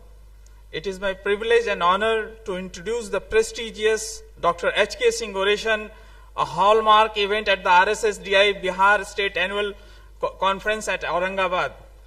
Dr. H.K. Singh is one of the most illustrious pioneers from Bihar in the field of diabetology, a visionary who has inspired generations of medical professionals through his relentless commitment to advancing diabetes care and education.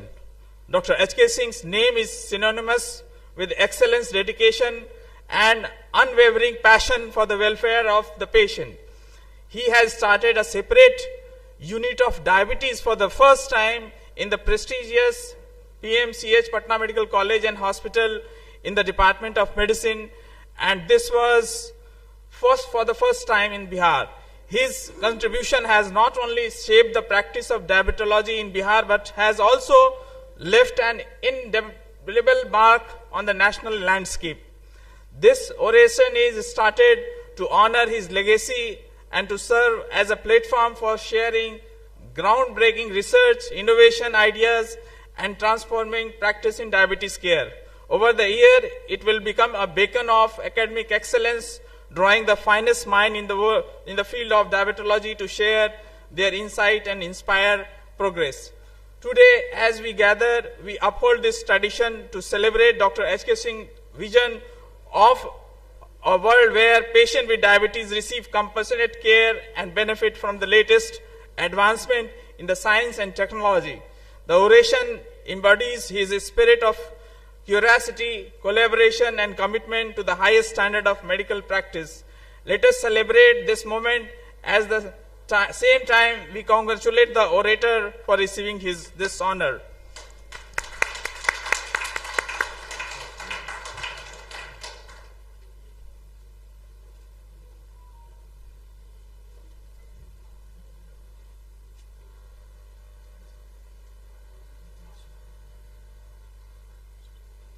I request Dr. Ajay Kumar Sinha sir to please come over the dais to honor Dr. H.K. Singh. He is our ex-chairman, RSSDI Bihar chapter, so requesting sir to come over the dais. Respected Ajay sir, our first chairman, RSSDI Bihar chapter, to please come over the dais.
Good afternoon, everybody.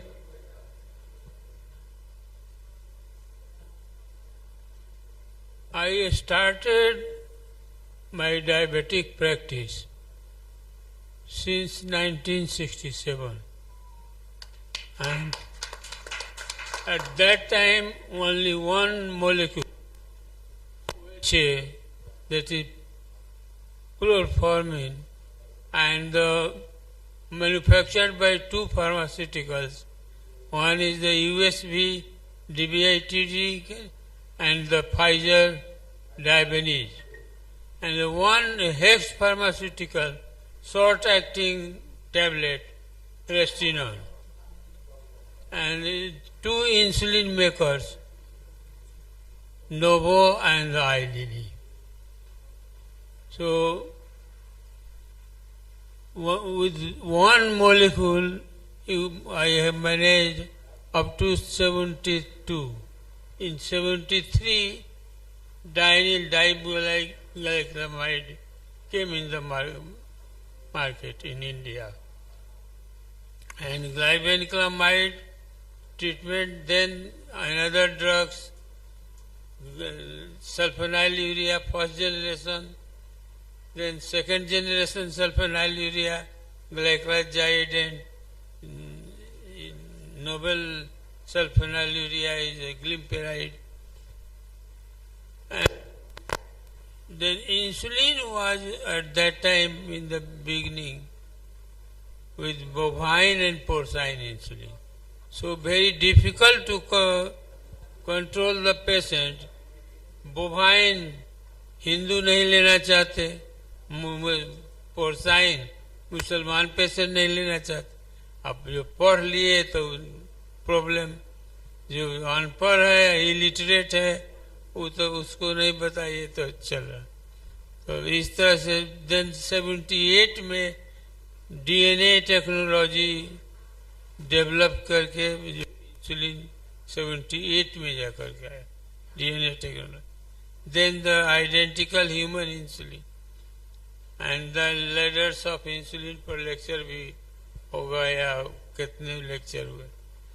And अभी at present the glargine basal insulin first in 2000 in vial form, then 2003 in cartridge form, then Detimir in 2007. And then second generation in long-acting insulin, basal insulin, that is IDEC or IDEC Aspra. IDEC can be used in pregnancy, GDM. It is approved, and mine is near about 16 patients of mine is on IDEC. The benefit is only one prick, and dose you have to titrate. Initial phase में 5 units, 6 units, or later on pregnancy, advanced pregnancy, dose will increase. जो new doctors हैं, मैं ये कहूँगा कि honestly patient के साथ counselling करिए, treat, devote time, and then patient education, patient awareness, exercise, and after that you can give the treatment. So I address this as a medical professional big assembly, and I request them to go through the ethics. Already ethics lecture few hours before. So ethical treatment should be there. और ऐसा तो मैं बोलते रह जाऊंगा पुरानी चीज को, लेकिन अभी जब से टैबलेट का next DPP-4 inhibitors, SGLT2 inhibitors came, then GLP-1 agonist. So these are make a revolutionary change in our GLP-1 therapy in our practical life of diabetic patient.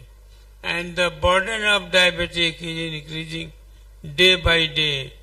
In December 23, the ICMR data suddenly came 101.3 million adult diabetics. But in this ICMR data, before 3 months I could not understand, Ajay Kumar say, before 3 months we are teaching, we are doing CME, and the data was 72 million. And sudden after 3 months, the data 100 ICMR data is 101 point, and the undiagnosed diabetes 137 million. So burden of diabetes increasing. So we should, despite of all efforts by doctors, medical professionals, we up till now only we can you diagnose patient hai, only 40% approximately is controlled. Otherwise, more than 60% is uncontrolled diabetes. So, okay, thanks to all delegates, senior members, and thanks to RSSDI, which given me opportunity to come here, and there is so many diabetic association. RSSDI is important, and IDF and American ADA like this. So I wish you all grand success and keep a healthy Bihar.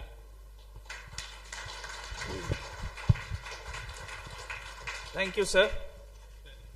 I'll request Dr. Ajay Kumar Sinha to chair the session.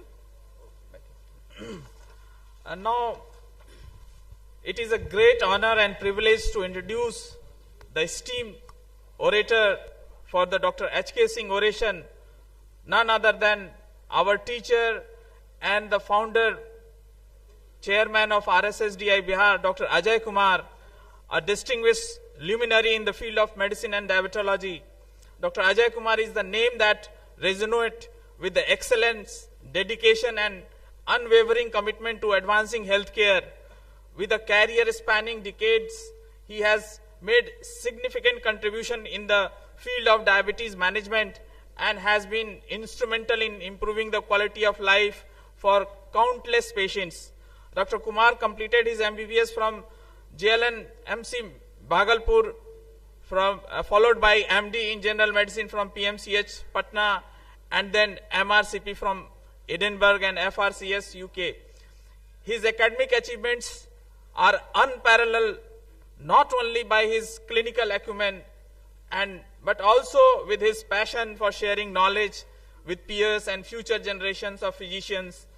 Throughout his career, Dr. Kumar has been trailblazer in diabetes research and management, earning accolades and respect from the medical fraternity. His groundbreaking research and practical approaches have paved the way for investigation strategies in the prevention, diagnosis, and management of diabetes.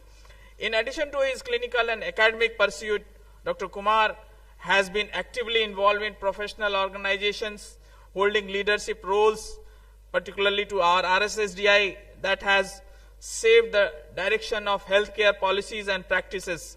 He is sought after speaker worldwide, known for his ability to simplify complex medical concepts and inspires action through his audience. Today, Dr. Ajay Kumar will be delivering the Dr. H.K. Singh Oration.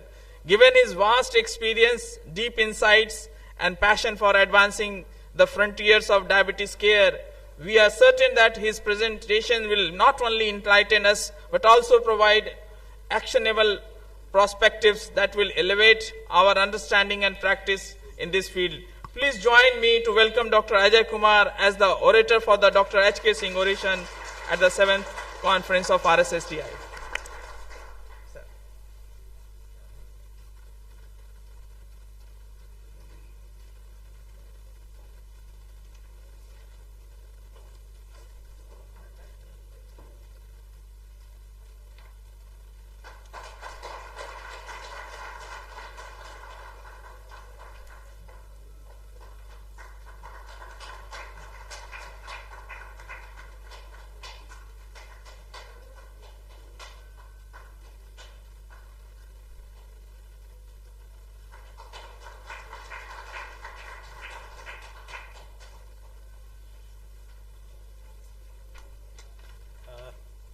Let me add something, not anything new, what was told about Dr. Ajay Kumar, since I am knowing him since way back 74. He is one of the most wanted speaker in India, across the globe, and we have been listening him like anything. सो आपसे गुजारिश है कि आप थोड़ी देर के लिए seat belt बांध लीजिए, शरीर को रिलैक्स कर लीजिए and listen his not only the deliberation but the teaching which goes inside the brain itself. Thank you.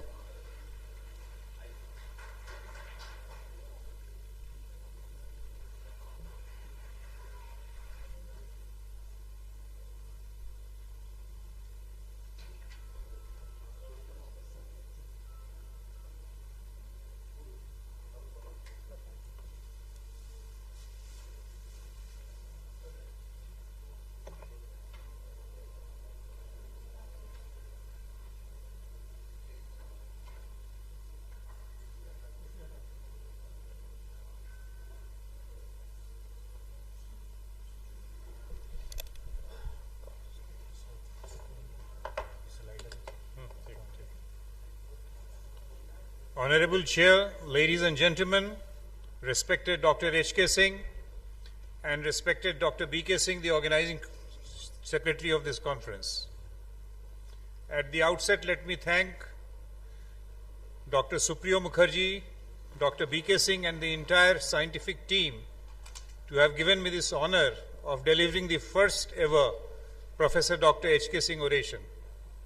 As you already heard, our very respected Dr. H.K. Singh has been a beacon of inspiration for all the young doctors who ever wanted to come and practice as a diabetologist. I have seen over the last 3 decades or more his absolute commitment towards diabetes. I can't remember a single medical conference related to diabetes or endocrinology in Bihar where he has not been present. And to add to that, whether at a national level or international level, he has always made his presence felt, and that's the spirit in which he has been contributing to the field of diabetes over the last 3.5 decades. Thank you, sir, for being such a wonderful guide and such a wonderful inspiration. Equally wonderful is the journey of incretins that I am going to talk today, because when you look at the history of the incretin system, we are talking of a history of 125 years. The entire story started way back in 1900 when they first understood the mechanism of pancreatic secretion, and then over a period of time, as you can see here, we had several landmarks. But the most important landmark came in 1967 when Perley and Kipnis gave us this wonderful concept which all of you will now see in my next slide. And based upon that concept, slowly we understood that how we can produce the incretins towards treating type 2 diabetes. And we understood why the name incretin was given, because basically it was intestinal factor that increases the glucose-stimulated insulin secretion, and that's why written in the yellow, INCRET and IN, That's how intestinal secretion of insulin became incretin.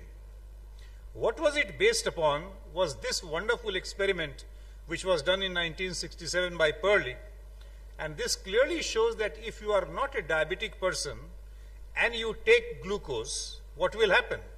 You will drive your insulin secretion much higher if you are taking glucose through the oral route. Same amount of glucose, if it is given through the intravenous route, normally we think that intravenous route is a more potent route. But here just the opposite is happening. Oral glucose is causing a more robust insulin secretion, as you can see here, as compared to the intravenous glucose. So what is happening? There is something happening in the gastrointestinal tract which is driving more insulin secretion, and that was exactly incretin, the GLP-1 and the GIP. What happens if you are a diabetic? This incretin response is attenuated, as you can see here, that both the glucose, whether it is taken through the oral route or through the intravenous route, your insulin secretion is attenuated, is much lower. Why this happens? If you look at the life history of type 2 diabetes, we all know that there is progressive decline in the insulin secretion, and that increases the fasting and the postprandial hyperglycemia. But more important from today's perspective is a progressive decline in the incretin secretion over the entire natural history of type 2 diabetes. So we clearly know now that incretins are decreased, and therefore if we supplement incretin, that is going to help our patients of type 2 diabetes. And this is the cartoon which will show you that when you take your food, what happens? It goes into the gut, it stimulates the secretion of incretins, the GLP-1, which will stimulate the beta cells to produce insulin, and at the same time suppress the alpha cells and suppress the release of glucagon. And this is also done by GIP. In the earliest stages, it was thought that GLP-1 is more robust in achieving the pharmacological desired result than the GIP, but now we will also talk about GIP later in the course of discussion. But there is a problem, and the problem is that once the GLP-1 is secreted, the active GLP-1 is quickly destroyed by an enzyme called DPP-4. And this DPP-4 enzyme, unfortunately, is an ubiquitous enzyme which is present all over. And therefore, the active GLP-1 is hardly available for the patient. And therefore, we got a DPP-4 inhibitor which gave us the wonderful class of molecules called gliptins. DPP-4 inhibitors brought a revolution in the field of treatment of type 2 diabetes in 2006 and 2007 when vildagliptin and sitagliptin came into the market.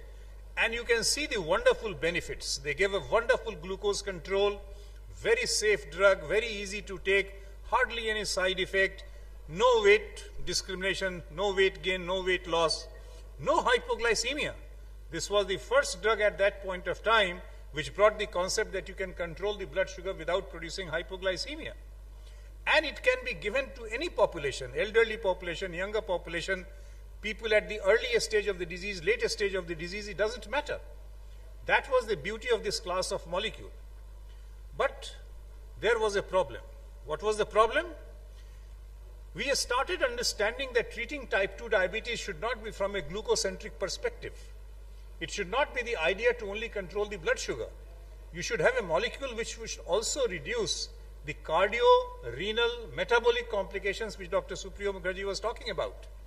But DPP-4 inhibitors uniformly failed to give any positive benefit for cardiovascular or renal risk reduction in general, by and large.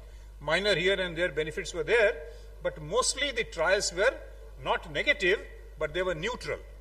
And therefore we thought that if we really want to harness the beauty of incretins, we have to get something better than DPP-4 inhibitors. And then it came to the science of GLP-1 receptor agonist. And what is the science? Now look at this beautiful science here. When you are taking glucose, you have a certain level of blood glucose as you see on the left hand side, and when the glucose comes into the system, there is a certain level of glucose which will induce the insulin secretion, and at the same time it will suppress the glucagon secretion. It will increase the glucagon secretion. Now, what will happen? This is glucose dependent. This does not happen with sulfonylureas or any other class of molecules. GLP-1, the moment the glucose level comes down to the hypoglycemic range, the insulin secretion goes down and the glucagon secretion goes up, preventing any hypoglycemia. That was the beauty of this class of molecules, which put this molecule as the prima donna in the treatment of type 2 diabetes. Now coming to the other part, you can see this beautiful cartoon which shows that if you are euglycemic, hypoglycemic and hyperglycemic, what happens that the moment you are undergoing hypoglycemia, the GLP-1 secretion will go down and the GIP secretion will go up, restoring your ability to fight hypoglycemia, and you will not end up with hypoglycemia. And that gives you the benefit of class of DPP-4 inhibitors, that DPP-4 inhibitors actually protect from hypoglycemia because they also stimulate the GIP secretion. So GIP was not that useless as we thought, and subsequently I will talk more about the GIP. But the real hero of the entire journey of incretin is this Gila monster. This is a reptile so beautiful to look at, but it is said that all beautiful people may be very venomous. And that exactly this lizard was. But a very curious observation by scientists at that point of time, they saw that this Gila monster was eating only once or twice in 1 year. Only once or twice in 1 year. And yet it survived. So they knew that it possessed something which suppresses the appetite. We humans don't have that thing, and that's why we keep on eating. Our hedonic impulses always try to force us to eat. But Gila monster has got something within it which doesn't allow it to eat, and therefore it is quite satisfied by eating only once or twice in a year. And when you grow old, that goes down. And that's how we identified the chemistry of GLP-1 receptor agonist. And the first GLP-1 receptor agonist, exenatide, was produced, and that is the history of this wonderful class of molecule. How it suppresses the appetite? In the brain, we have these centers. It stimulates, and we have two types of center. One is the hunger center and the other is the satiety center. So what the GLP-1 receptor agonist will do, it will improve the satiety and reduce the hunger, and both are obviously going to help in reducing the body weight, which is so very important for a patient of type 2 diabetes. And then we realized that this GLP-1 is not only secreted from the pancreas, improves the insulin secretion and suppresses the glucagon secretion, but it has got a pleiotropic role on almost every organ system, on the brain, in the stomach, in the liver, in the kidney, in the heart, and in the pancreas. Why? Because the GLP-1 receptors are situated in all these organ systems. Let's take the example of heart. The GLP-1 receptors are present in the cardiomyocytes and also at the vascular endothelium. And therefore, GLP-1 receptor agonists in the earliest stage of development, when I used to work with liraglutide, I remember there were very elegant studies which actually showed in animal experiments that the infarct size was markedly reduced. And today we know through the cardiovascular outcome studies that every GLP-1 receptor agonist, human GLP-1 receptor agonist, actually give you better cardiovascular output. And the more important thing, these GLP-1 receptor agonists, they address 7 out of 8 pathophysiological mechanisms of type 2 diabetes, except the renal reabsorption of the glucose. So if you combine a GLP-1 receptor agonist with an SGLT2 inhibitor, that will almost address all the 8 pathophysiological mechanisms of type 2 diabetes. And when you look at the cardiovascular risk factors, in diabetes, there is hypertension, smoking, dyslipidemia, obesity, and this entire chain of pathogenetic mechanisms. You don't need to read each one of them, but all you need to do is to extrapolate the mechanism of action of GLP-1 receptor agonist, and then you will realize that it will answer and address all these pathogenetic mechanisms. And that is exactly how it works. It not only improves the glucose control, but reduces inflammation, reduces body weight, reduces blood pressure, urinary albumin creatinine ratio, and improves the lipid profile. So what will be the net result? The net result will be that you look at any cardiovascular outcome trial of GLP-1 receptor agonist and don't get frightened. Look at the canvas of CVOTs with GLP-1 receptor agonist. So many of them over the last 20 years. You don't need to read each one of them. These are the positive ones. Almost all the human GLP-1 receptor agonists give you cardiovascular benefit. This was with exenatide. This did not give you any benefit. Why? Because this was exendin-based, not human GLP-1 receptor agonist. So now we clearly know that most of the human GLP-1 receptor agonists will give you cardiovascular benefit.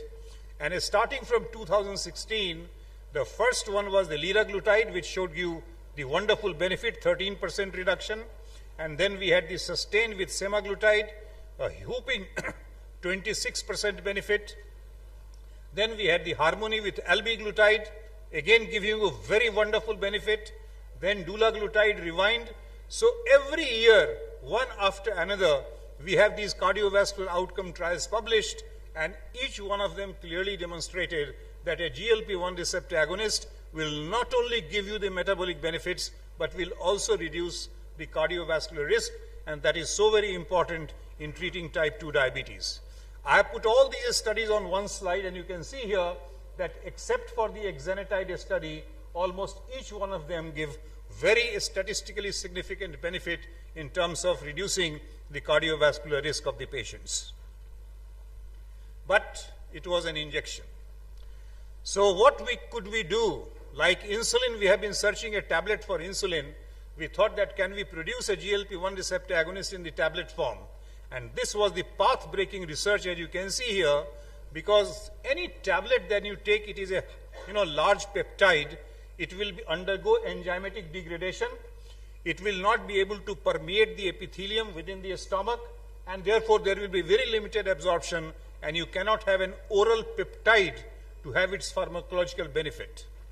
And then some very smart engineering, molecular engineering, gave some minor alterations in the amino acid, attachment with a fatty acid side chain, and doing some marvelous engineering here, gave us a molecule that was co-formulated with an absorption enhancer called SNAC. And this SNAC protected semaglutide from breakdown from gastric enzyme, promoted its absorption through the gastric epithelium, and allowed semaglutide to be absorbed in the stomach. So we had these two classes of molecules, the semaglutide, the GLP-1 receptor agonist in the tablet form, and combined with SNAC. And the result is absolutely astounding. You can see this result when they combine together. What happens that you see the first oral GLP-1 receptor agonist actually combined with 300 milligrams of SNAC.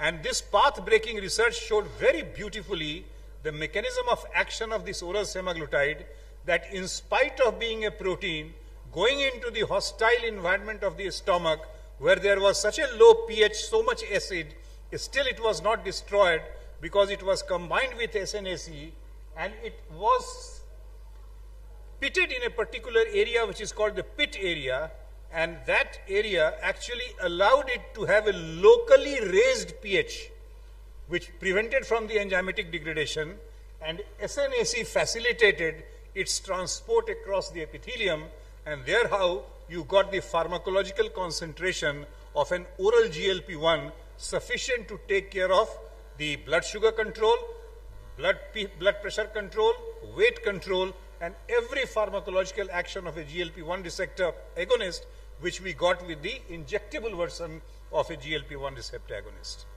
And therefore, Nobel Prize for Medical Innovation, which is called Galien Award ceremony, was given for the discovery of oral semaglutide, because for the first time a large protein peptide was prepared in the oral formulation. And then, because of the virtuous effect on all these things which I have already alluded to earlier, ADA, EASD, and almost all the recommending bodies clearly said that GLP-1 receptor agonists are a class of molecule which will not only control the blood sugar, but will give you cardiovascular benefit. And how will it give you cardiovascular benefit?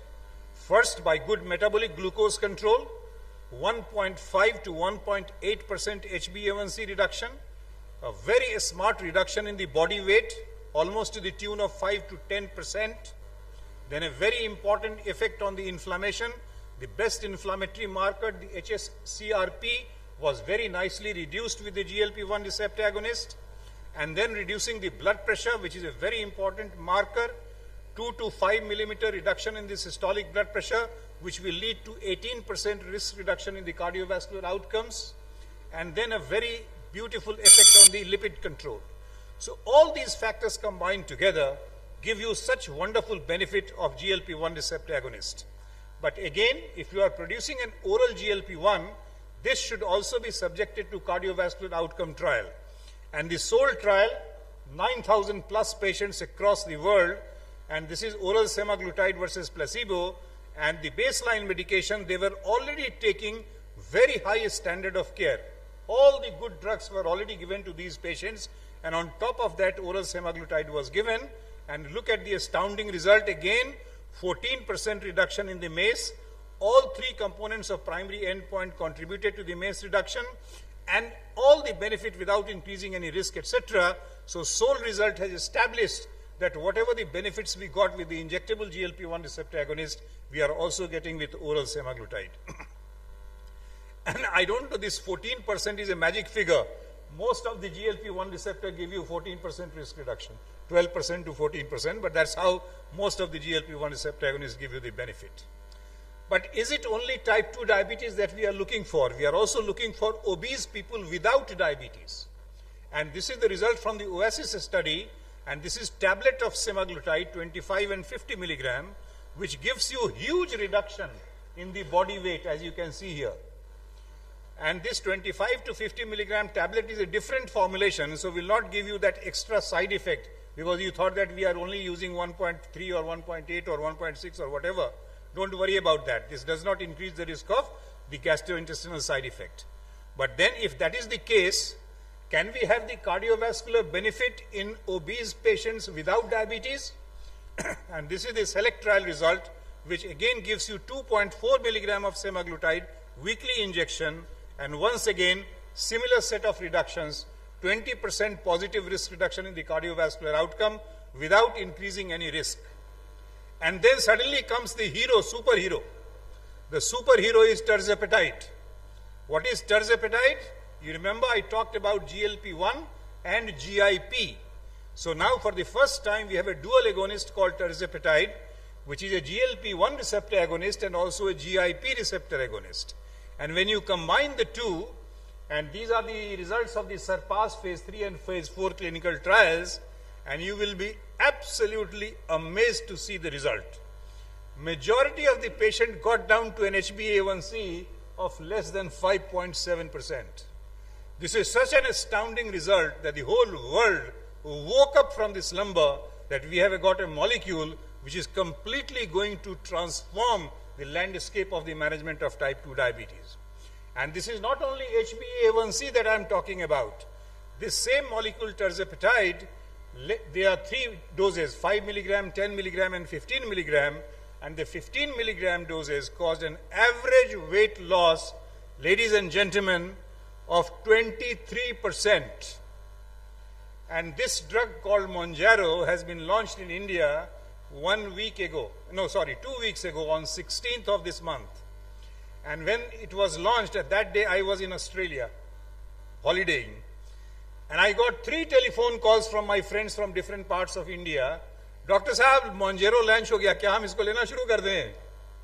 That's the kind of excitement in the lay press which has come with tirzepatide, because you know it gives you an astounding reduction in the HbA1c, huge reduction, unbelievable reduction in the body weight. The cardiovascular outcome trial results are still not out, but I don't see any reason if with liraglutide and semaglutide, all of them gave cardiovascular benefit, why tirzepatide will not give. But at this point of time, the results are yet to come.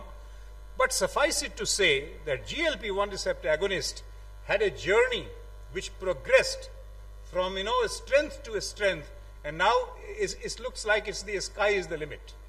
Because what I have not talked today is the triple agonist, the GLP-1 receptor agonist plus GIP receptor agonist and the glucagon receptor agonist. And that is called retatrutide. So if you combine all the three, I don't know what is going to happen. Better HbA1c reduction, more weight loss, etc. I have brought this slide, thank you, before telling you that was this journey without any blemish. I remember 2011 when I started lecturing on liraglutide because I was part of the investigating team, launched liraglutide in almost 17 countries of the world. In every seminar we used to get more questions regarding the side effects than the effects, right? Pancreatitis, such a huge risk of pancreatitis, such severe gastrointestinal side effects, thyroid cancer, oh my God.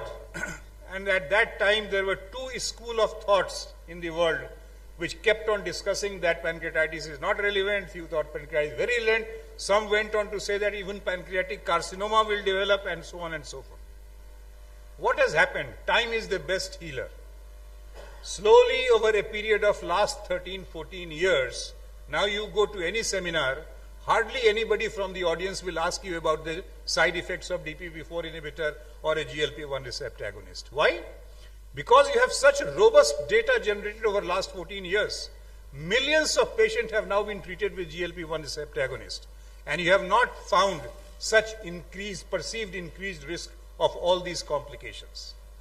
Even then, pharmacovigilance is important. Any drug should be always viewed with suspicion. And somebody asked me, Doctor Sahab, long term mein kya hoga? Itna badhiya weight loss ho raha hai. Long term is, what is your definition of long term? 14 साल में अगर तुम अस्वस्थ नहीं हो तो कितने साल में अस्वस्थ होगे भाई? कोई तो एक बाउंड्री होगी तुम्हारी, 15 साल, 20 साल, 25 साल, कितने साल में अस्वस्थ होगे? So that time will tell that when people will be satisfied. Of course, these drugs are extremely safe, but nevertheless, at this point of time, these are the classes of drugs which have given you astounding benefits. The risk, whichever was thought earlier, has now been almost clarified. What's ki dhund ab chhat chuka hai, ab pareshan hone ki zarurat nahi hai. So I hope that this class of molecules will continue to give benefit. And the last word is about the cost, that these drugs are very expensive. The minimum cost is about 10 to 12,000 rupees per month. Tirzepatide Monjaro is going to cost you 35,000 rupees per month. Yet people are running to buy it. Eli Lilly is finding it difficult to supply across the world. But the good news is that the liraglutide patent is off. 10 years have passed by, and now Indian companies are bringing liraglutide at the cost of 2 to 5,000 rupees. So there is always a silver lining. Science should be understood. Cost will take its own course. Thank you very much.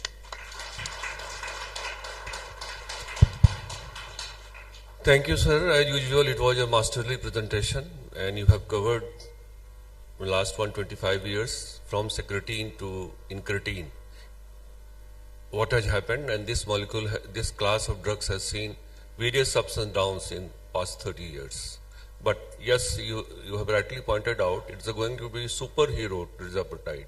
Rather, some of my patients are bringing this molecule from Dubai, smuggled, and they are taking Monjaro. So that is a good part of this drug. And the bad part is that the one trial came and it has shown that it increases the heart failure. But then after many trials, it was found that no, it is an extremely safe drug, as you have pointed out. So thank you once again for highlighting those things. Only word is thank you. Your masterly oration. This was not a teaching, it was a masterly oration. Since this was the oration, no question is allowed from the audience. Thank you very much, sir.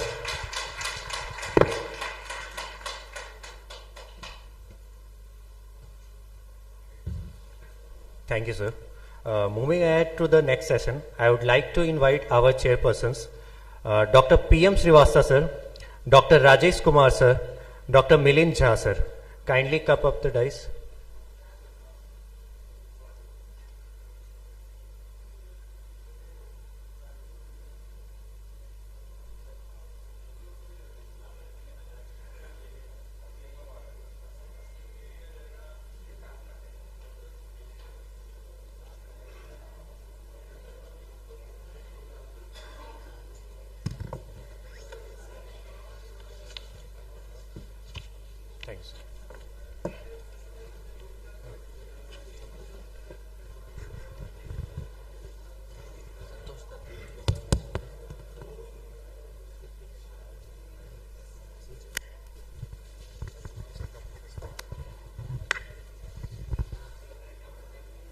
Good afternoon, everyone.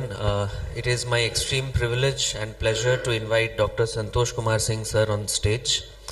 Sir needs no introduction, has been an active member and orator since long in the RSSDI conferences. So I would request Dr. Santosh Kumar Singh sir to kindly take to the dais and present his topic, the potential of gene therapy in type 1 diabetes from bench to bedside. Sir.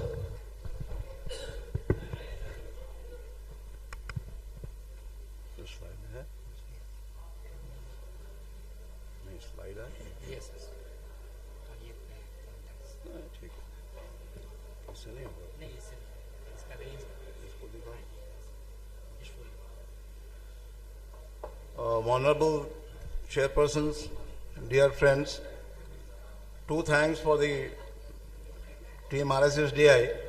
One is for the invitation and the other for the timely invitation. And I was informed about this topic just before the Jharkhand RSSDI, and I thank them because I had to devote less time in preparing the talk. RSSDI Jharkhand was there. I have another talk tomorrow over here. Otherwise, with this topic, I don't know how much time it would have taken from my routine. The potential of gene therapy in type 1. BK has already set the ball rolling, so I will take a step forward from here. And I will highlight where what BK has said and from where we are moving forward. So this is the intro. Autoimmune disease type 1, destruction of immune insulin producing beta cells and lifelong dependence on insulin injection. And we'd always like to be off insulin because we all know how adept we are in managing a type 1 patient. So we are waiting that there will be patients where we won't require insulin therapy. With the ups and downs of glycemia, definitely it will be a welcome thing. And what we do in gene therapy is introduction of genetic material. It was highlighted by BK itself, and the potential to restore insulin production in type 1 diabetic patients. So this is my talk today. But before we delve into the gene therapy, we need to know about the basic genes of type 1. And I won't bore you. So this is the HLA and non-HLA. Okay, and the basic is that majority of these genes are linked with the immune system, and some are linked with the beta cell survival. So this is the crux. And hence we are to intervene with gene therapy to modulate those two things, to reduce the inflammation and to enhance beta cell proliferation. Okay? So this is the HLA genes, and the high risk one, we also have the protective HLA genes, and this is the non-HLA genes. And as I said, impact on immune system and beta cell function and survival. And just to have a look for the PGs if they are interested in the immune system genes is PTPN, and remember this because we will be dealing with the cutting of the genes at these two places, and now we have CTLF4. And interestingly, the HLA, CTLF4, they are all implicated in the etiology of Graves' disease also, so another autoimmune disease. And we all know you will come up with patients who are on CTLF4 for cancer therapy and developing type 1 diabetes. Okay, so this is there, and this will make you correlate with what we are dealing with. Enhancement of the immune system, although it is beneficial in cancer treatment, but it will lead to beta cell destruction and type 1 diabetes. On the right hand side, you have the genes which are responsible for improving the beta cell function and their survival, and these are the different ones, including insulin, and the lower one is the glucose dependent, which plays a role in beta cell. But on the left hand side, you just have a look at the immune system gene, that is IFH1.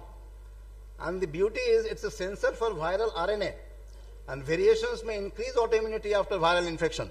So from there you can just guess the implications of the genetics and the environmental factors. Okay, so this is very important again and interesting. Now by the genetic, we can go for the risk scoring. So researchers use polygenic risk scores for putting the patients at high risk or very high risk from all these two types of HLA and non-HLA genes. But important again is the gene-environment interaction.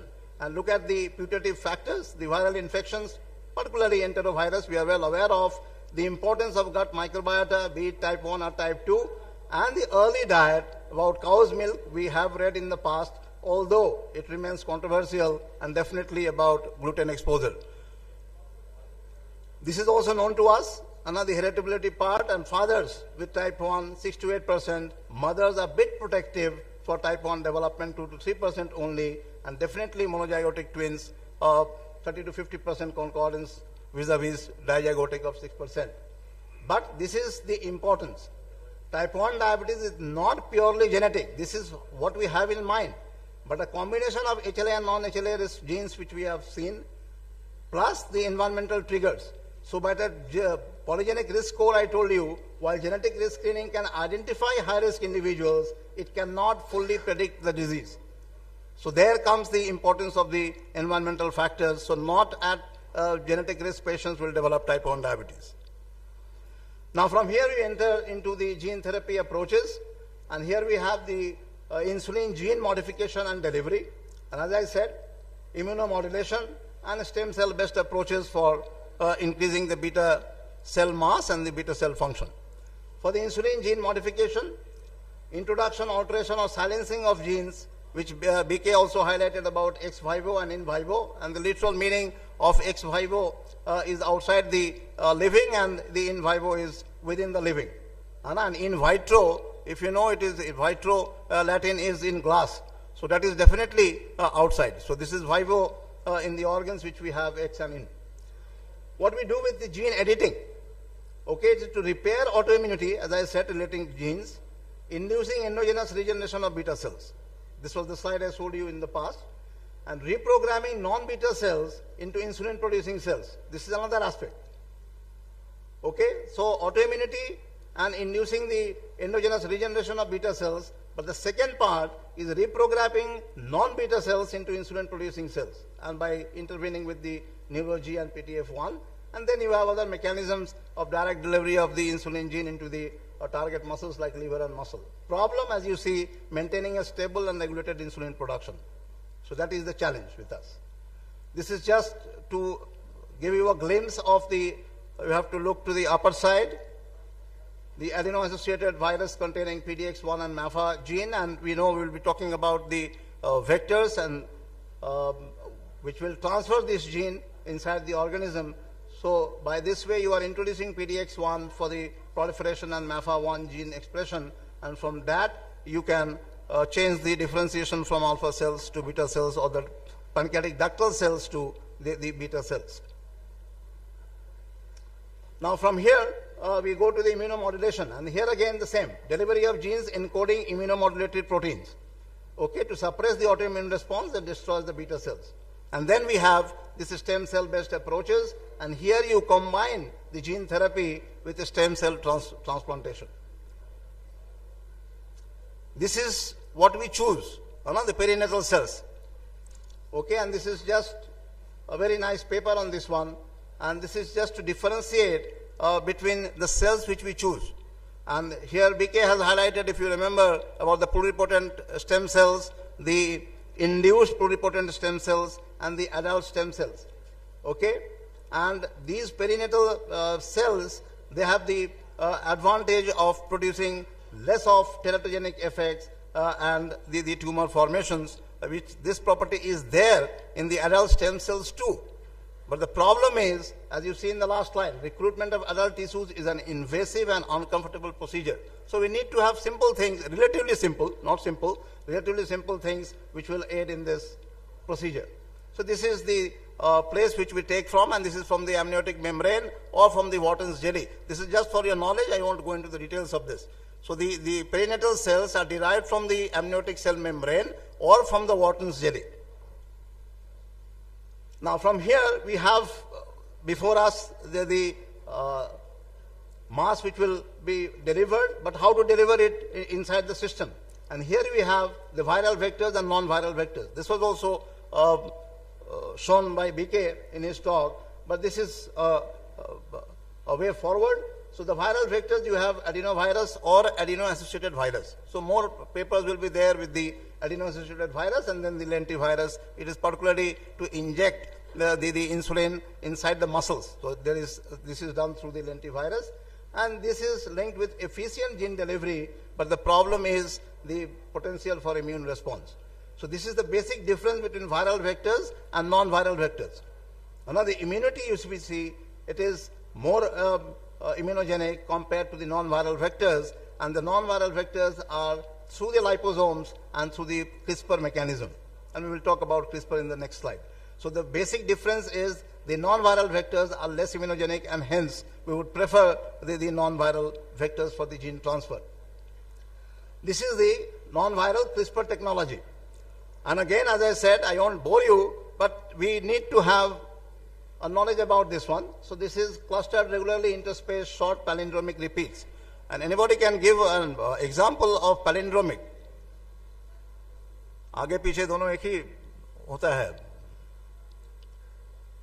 And the word which we give an example is madam. Madam आप आगे से पढ़िए, पीछे से कीजिए, it becomes madam he. From both the sides. That is the literal meaning of palindromic. So clustered regularly interspaced short palindromic repeats. And here, this was a normal thing for the bacteria to combat a viral infection. Okay, and what they do, they just cut the viral DNA using this technology. By this CRISPR technology, CRISPR-associated protein. And this is what we are utilizing for the gene therapy. This is a normal defense mechanism of a bacteria to combat viral infection, to cut the viral gene to reduce the infection load. And here what we are doing is, with the help of a guide RNA, we are cutting a specific DNA sequence. And when you are cutting it, there will be DNA repair. And from here, there can be gene modification, which can be either knockout or knock-in. In knockout, very simple, it's literal meaning. You just, gene disruption has to be done, you just remove that gene. Or knock-in is gene insertion or replacement. So the beneficial gene you want to introduce, you just introduce by this method. So CRISPR is just cutting, DNA repair, and after that, you are either deleting that gene, and for example, if the HLA is immunogenic, you will remove that HLA. And for the knock-in, you will introduce an insulin which will be responsible for replication inside the pancreas or in the liver.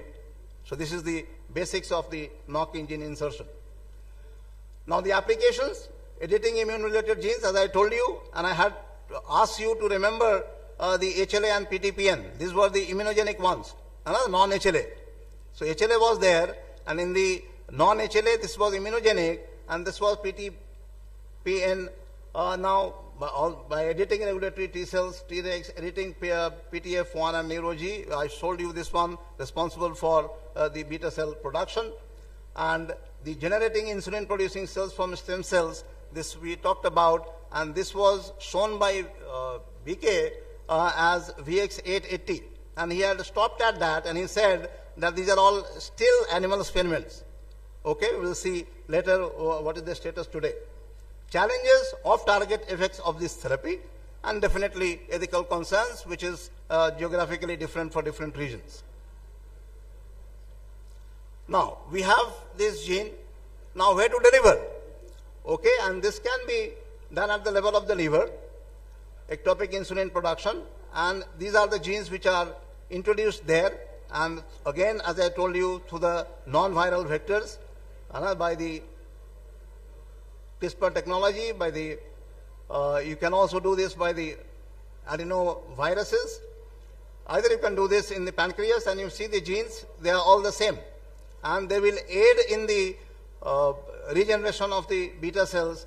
Or you can, as I told you with the lentivirus, you can just directly introduce insulin inside the muscles, or it can be done in the hematopoietic stem cells. And here the basics is to combat the inflammation part. And which is there is the encapsulated cells, particularly placed in the subcutaneous tissue, and this is for beta cell replacement, and this is done through CRISPR-edited insulin genes. So we need to know the places where we have to introduce the genes. Now these are the preclinical studies, animal models, as VK was telling, mice, non-human primates like pigs, ongoing studies of beta cell regeneration and gene-modified T regulatory cells, which we saw in the previous slide, and to evaluate the gene delivery efficiency and safety, and definitely assessment of insulin production and glucose control. And I would never have gone to read this. This was a paper last year, और वो मैंने रख दिया था अपने laptop पे, but after preparing my slides for gene therapy, फिर साहस हुआ कि एक बार फिर मैं पढ़ूं. Okay, so this is the world first gene therapy clinical trial for type 1 to proceed, and this was 2024. And the basics is, before that, a word on what we had previously. This is the FDA approved in June 23. And here there was nothing but to introduce the allogenic islet beta cells from diseased donors inside the liver portal system. From there it reaches the liver. Problem was,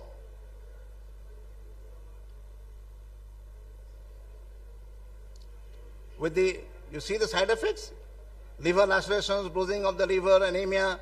So that was the problem. And then the ethical part I told you, everybody was skeptical about the quality of the islets which we were receiving from the pharmaceutical. Okay, so this was not very popular method. And this was from here. This was the paper I was talking about, world first gene therapy. And this is just to highlight, before this we had the islet cell, cadaver islet cell transplantation in the liver, portal vein, and this was particularly indicated for patients who are prone to hypoglycemia, particularly hypoglycemia unawareness. And this is FDA approved, okay? So that was the second part of the paper. Transplant treatments of donor pancreatic islet cells into the liver have been successful in patients experiencing severe episodes of hypoglycemia, okay? Reducing their reliance on insulin injections. However, 2 to 3 transplants are needed, and the effectiveness of the transplanted islet cells usually subsides within 5 years. So that is the survival part. So when we are thinking of delivering, we need to take into account how long it will last. Problem in this case was it lasted and it had to be repeated. Transplantations had to be done, and the problem of the immunosuppressants which had to be given along with is responsible for the infection and the liver damage thereof. So to overcome this, they have come up for this A20, and this was done by adenovirus, and the main purpose was to inhibit inflammation. Okay? So again, in my slides, I have talked about the genes which will impact the beta cell survival, which will impact immunomodulation.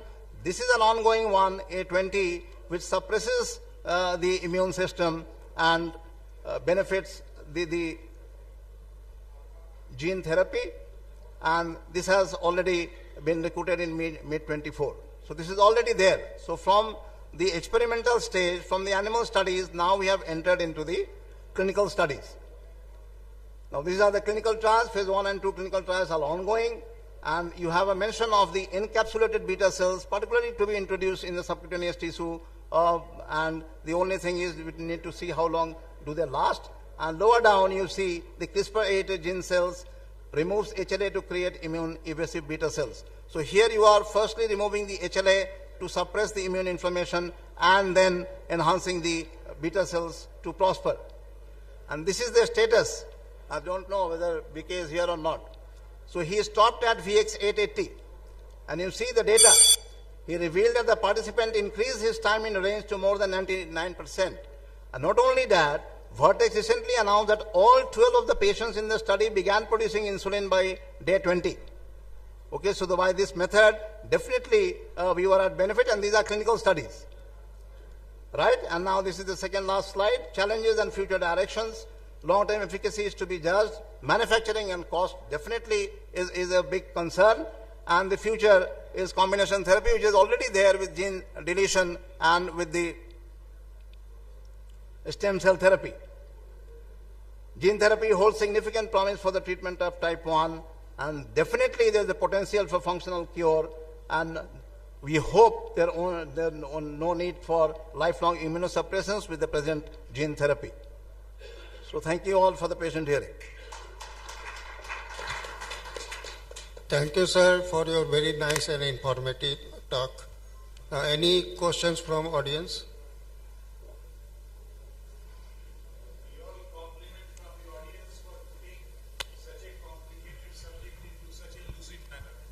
Thank you, Santosh, for putting this in such a wonderful manner. Thank you.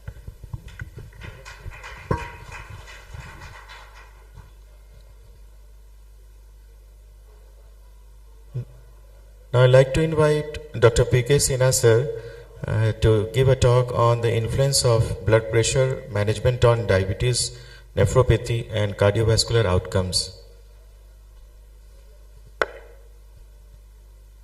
Dr. P.K. Sinha sir.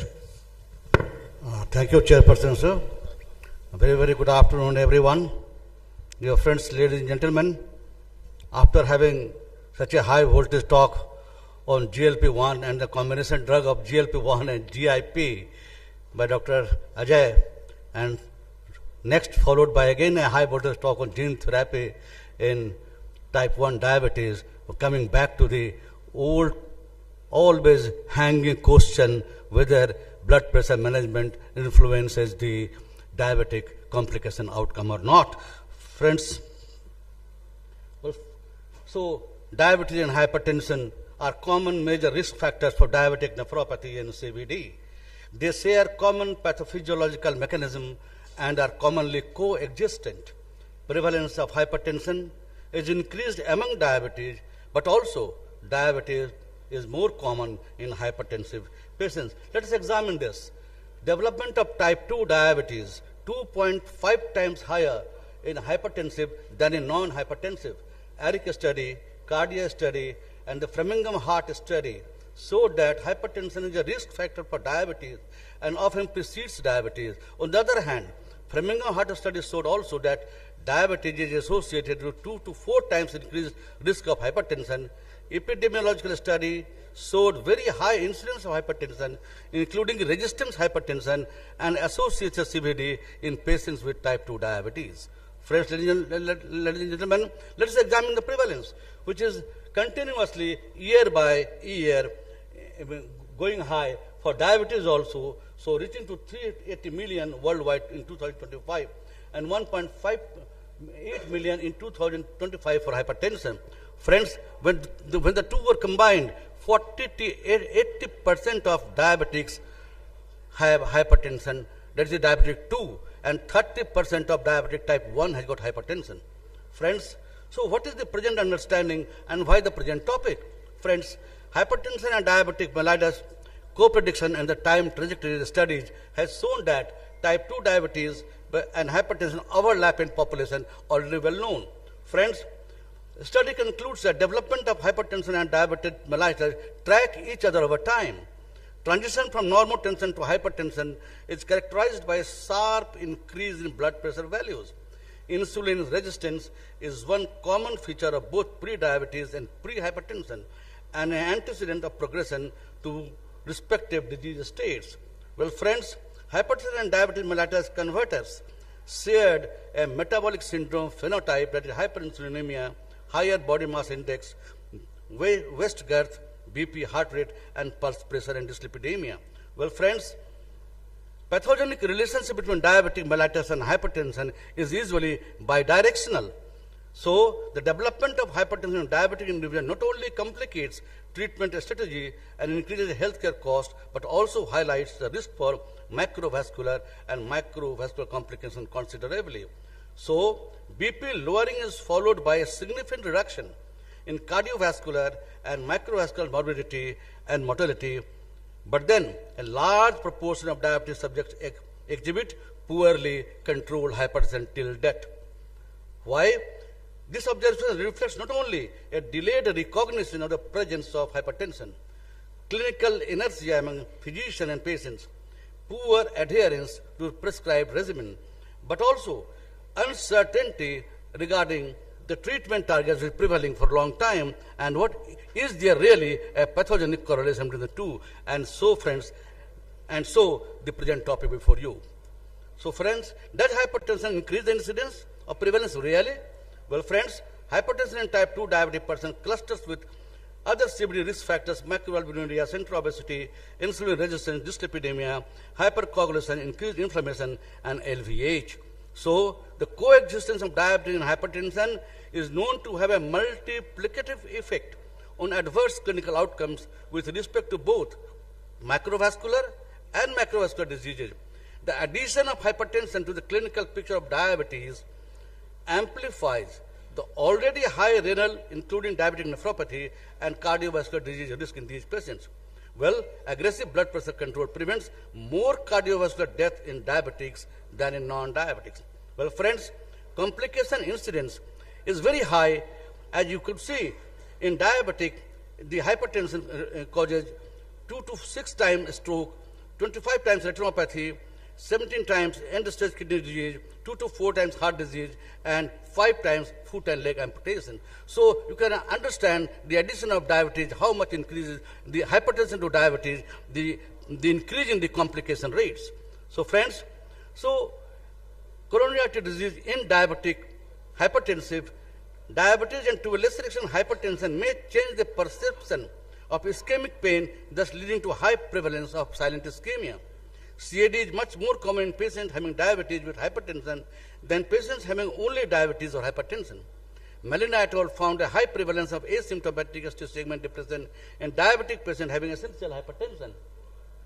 The episode of ST segment depression was significantly associated with glycosylated hemoglobin levels, left ventricular mass, and ambulatory systolic and diastolic BP variability and peaks.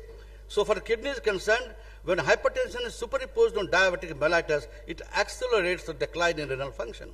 Blood pressure control with level below 130/80 found to slow the progression of renal disease in diabetic patients. The presence of both diabetes and hypertension concomitantly affects glomerular filtration rate and renal blood flow, resulting in much acceleration of disease and decrease in renal function.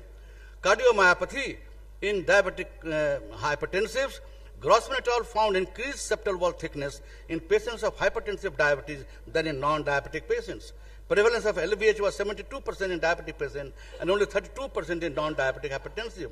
The combination of diabetes and hypertension leads to more severe cardiomyopathy than with either hypertension or diabetes. The extensive degenerative changes in the heart of diabetic hypertensive may be related with the abnormalities in microcirculation caused by diabetes and hypertension together. Friends, is there any specific features of hypertension in diabetes? Yes. Nocturnal hypertension and diabetic mellitus, there is a lack of nocturnal dipping in arterial blood pressure has been demonstrated both in type 1 and type 2 diabetes. The lack of nocturnal dipping is associated with increased risk of a stroke and myocardial infarction. Nighttime BP control becomes especially important in diabetes. BP of diabetic patient is more sensitive to salt intake, and this sodium sensitivity is found even in the absence of nephropathy.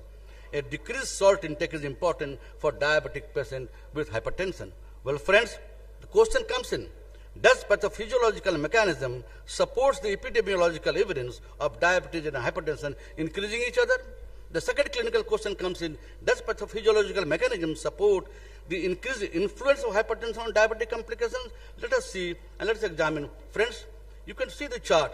Inappropriate RAS and NS activation. So, inappropriate RAS and SNS activation, mitochondrial dysfunction and oxidative stress, inflammation of metabolic and CV tissues with reduced CV viability and NO, abnormal release of extracellular vesicles and related microRNAs, as well as gut microbiota dysregulation, diminished GLP-1 and SGLT2 activity, increased endothelial epithelial sodium channel activity with sodium retention leads to insulin resistance and diabetes-induced vascular stiffness and hypertension. So on one way, the insulin resistance and diabetes via these mechanisms leads to hypertension and vascular stiffening. And just on this next way, friends, the vascular stiffness and impaired relaxation leads to insulin resistance and diabetes. So it is a two-way traffic. Then friends, coming to the common risk factors promote both hypertension and diabetes, as you could see here. The genes, insulin resistance, dyslipidemia, and obesity both causes diabetes and hypertension. Well, friends, so which together via hyperglycemia generated AGEs and raise inappropriate activation of RAS, immune cell activation, oxidative stress, inflammation, and microRNAs causes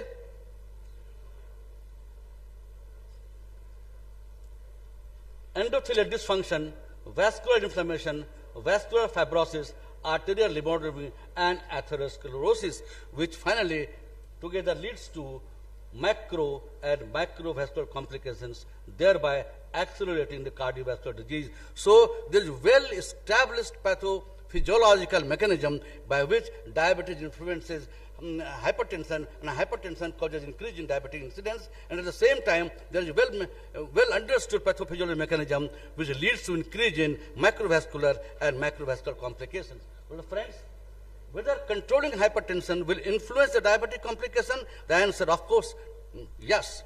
So friends, hypertension is common among patients with diabetic mellitus, and so is the risk of cardiovascular complications.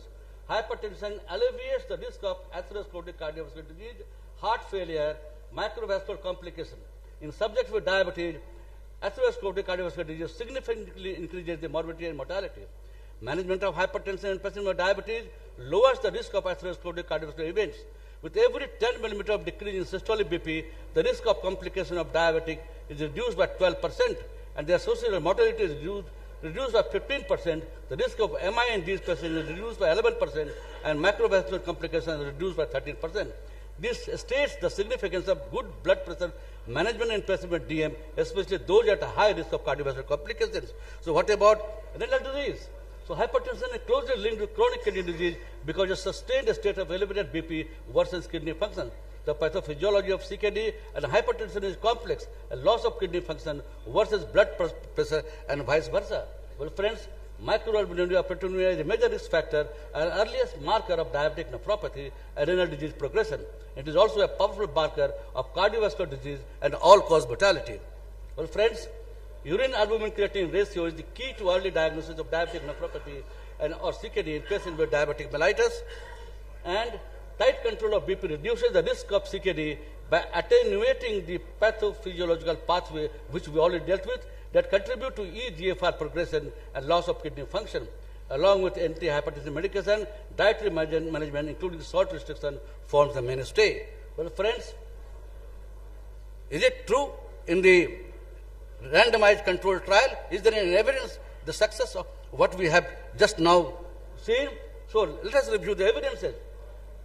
In 1977, as early as 77, UK pediatrics started, completed in 1997, came with an outcome after a 9-year follow-up. Tight control of blood pressure reduced both diabetes-related morbidity and mortality.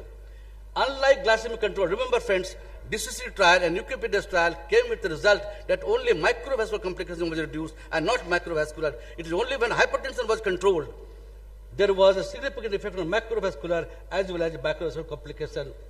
With the strokes, heart failure reduced by half. Myocardial infarction was reduced by a fifth, but this was not significant. Friends, the HOT study said that with intensive control trial halved the risk of major cardiovascular events. The risk of a stroke decreased significantly. Cardiovascular mortality was significantly lower, and a non-significant decline was seen in the risk of all MI when the diastolic blood pressure was brought less than 80. That was the HOT trial, which signifies bringing down the diastolic blood pressure with intensive control to less than 80. Coming to the CIST-UR trial, in CIST-UR trial, 492 patients had diabetic mellitus. After a 2-year follow-up, the active treatment with anti-hypertensive drugs reduced overall mortality by 55%. Mortality from cardiovascular cause by 76%. All cardiovascular events by 69%, and fatal and non-fatal stroke by 73%, as well as all cardiac events by 63%. Well, friends, see the SAFE trial. In the SAFE trial, diabetic mellitus patients randomized to active treatment with anti-hypertensive medication to the patient of systolic BP of 160 mm exhibited lower frequency of a stroke, non-fatal MI, major coronary events, and all-cause mortality. The ABCD trial, which has got 2 arms, the intensive and the standard one. Intensive brought to blood pressure less than 133 by 78 and standard 139 by 86. So intensive showed that a significant decrease in all-cause stroke, also demonstrated reduction in progression of retinopathy and albuminuria. However, did not show any important improvement in other cardiovascular events or creatinine clearance. Friends, the Accord BP study, the recent one, again it has got risk and diabetes, achieved systolic BP of 120 millimeter of mercury in intensive group and less than 140 in the standard group. The intensive group, however, no benefit relating to reduction of non-fatal MI and death from cardiovascular event, but the stroke was found to be reduced by 41%. As expected, adverse event was increased. The advanced BP trial, where 11,140 patients were dealt with intensive care, BP brought down to 136 by 73 and a standard control 141 by 75. So intervention reduced risk of primary composite endpoint of basal macrovascular and macrovascular death from any cause and death from CVD. So friends, a sprint trial you all know, we will not go in detail. The recent trial in 2024, the result came up which says that intensive treatment reduced the incidence of major cardiovascular events compared with the standard treatment. The primary outcome composite of non-fatal MI, HF treatment or CV death, all are reduced. And also there are benefits in the secondary outcome. The most recent trial published in 2024 is the Aspiri trial having 11,000 patients on his board. Over a median follow-up 3.5 years, CV death and events were significantly lowering the intensive group. AKI and hypertension, however, are higher. So, friends and ladies and gentlemen, in summary, control of hypertension in the setting of DM is strongly supported by current evidence showing the critical impact that BP has on CVD and in diabetic individuals. Sorry, sir. Well, friends, thus lowering BP definitely lowered the morbidity and mortality associated with macro and macrovascular complications. Well, friends, although there is debate about target BP levels, in many randomized controlled trials and guidelines, a goal of less than 130 by 80 is advocated in patients of diabetes if well tolerated. However, an individual approach should be cared for depending on risk factors, comorbidities, and frailty of patients. So, thank you, sir.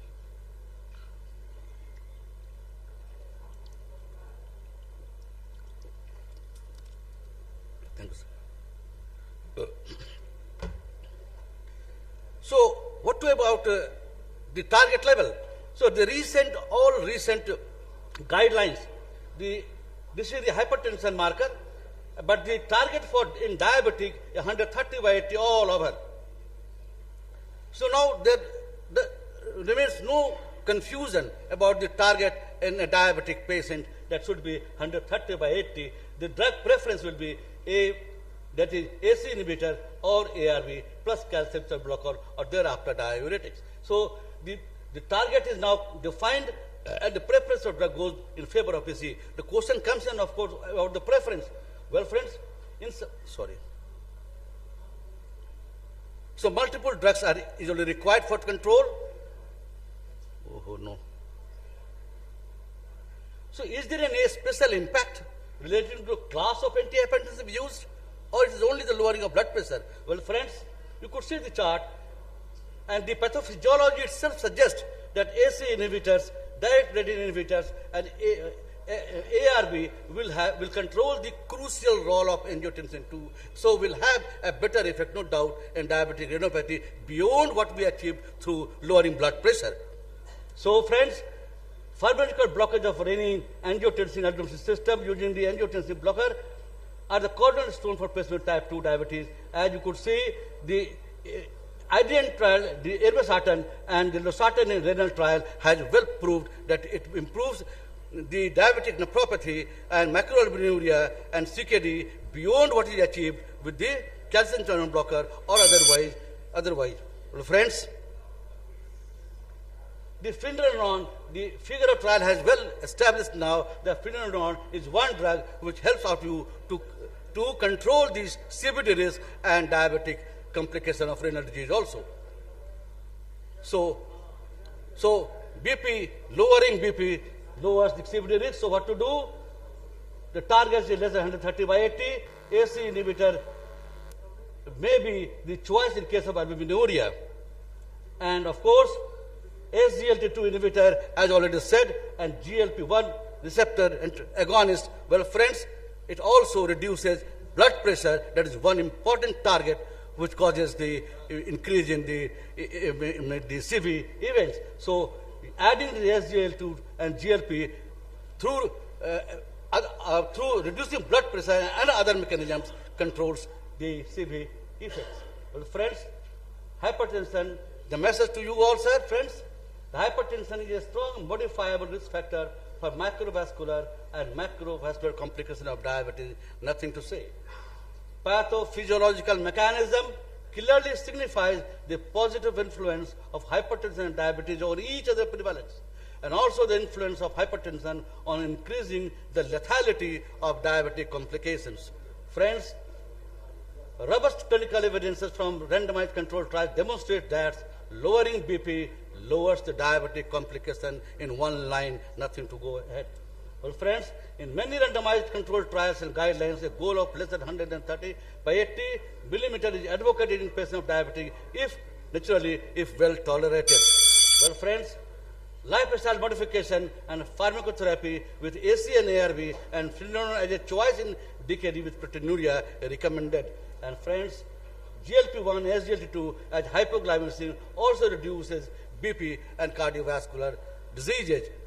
So friends, hypertension is a strong modifiable risk factor for the macrovascular and microvascular complication of diabetes. And thank you very much for giving me patient hearing.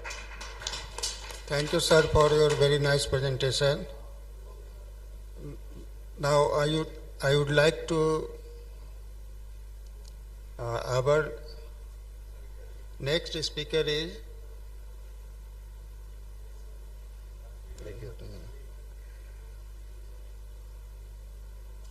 I would like to invite my Guruji, my teacher, Professor Asija, very learned person, masterpiece of diabetes management. Please welcome on the dais. Respected chairpersons, Professor H.K. Singh sir, Ajay sir, all respected seniors and esteemed colleagues.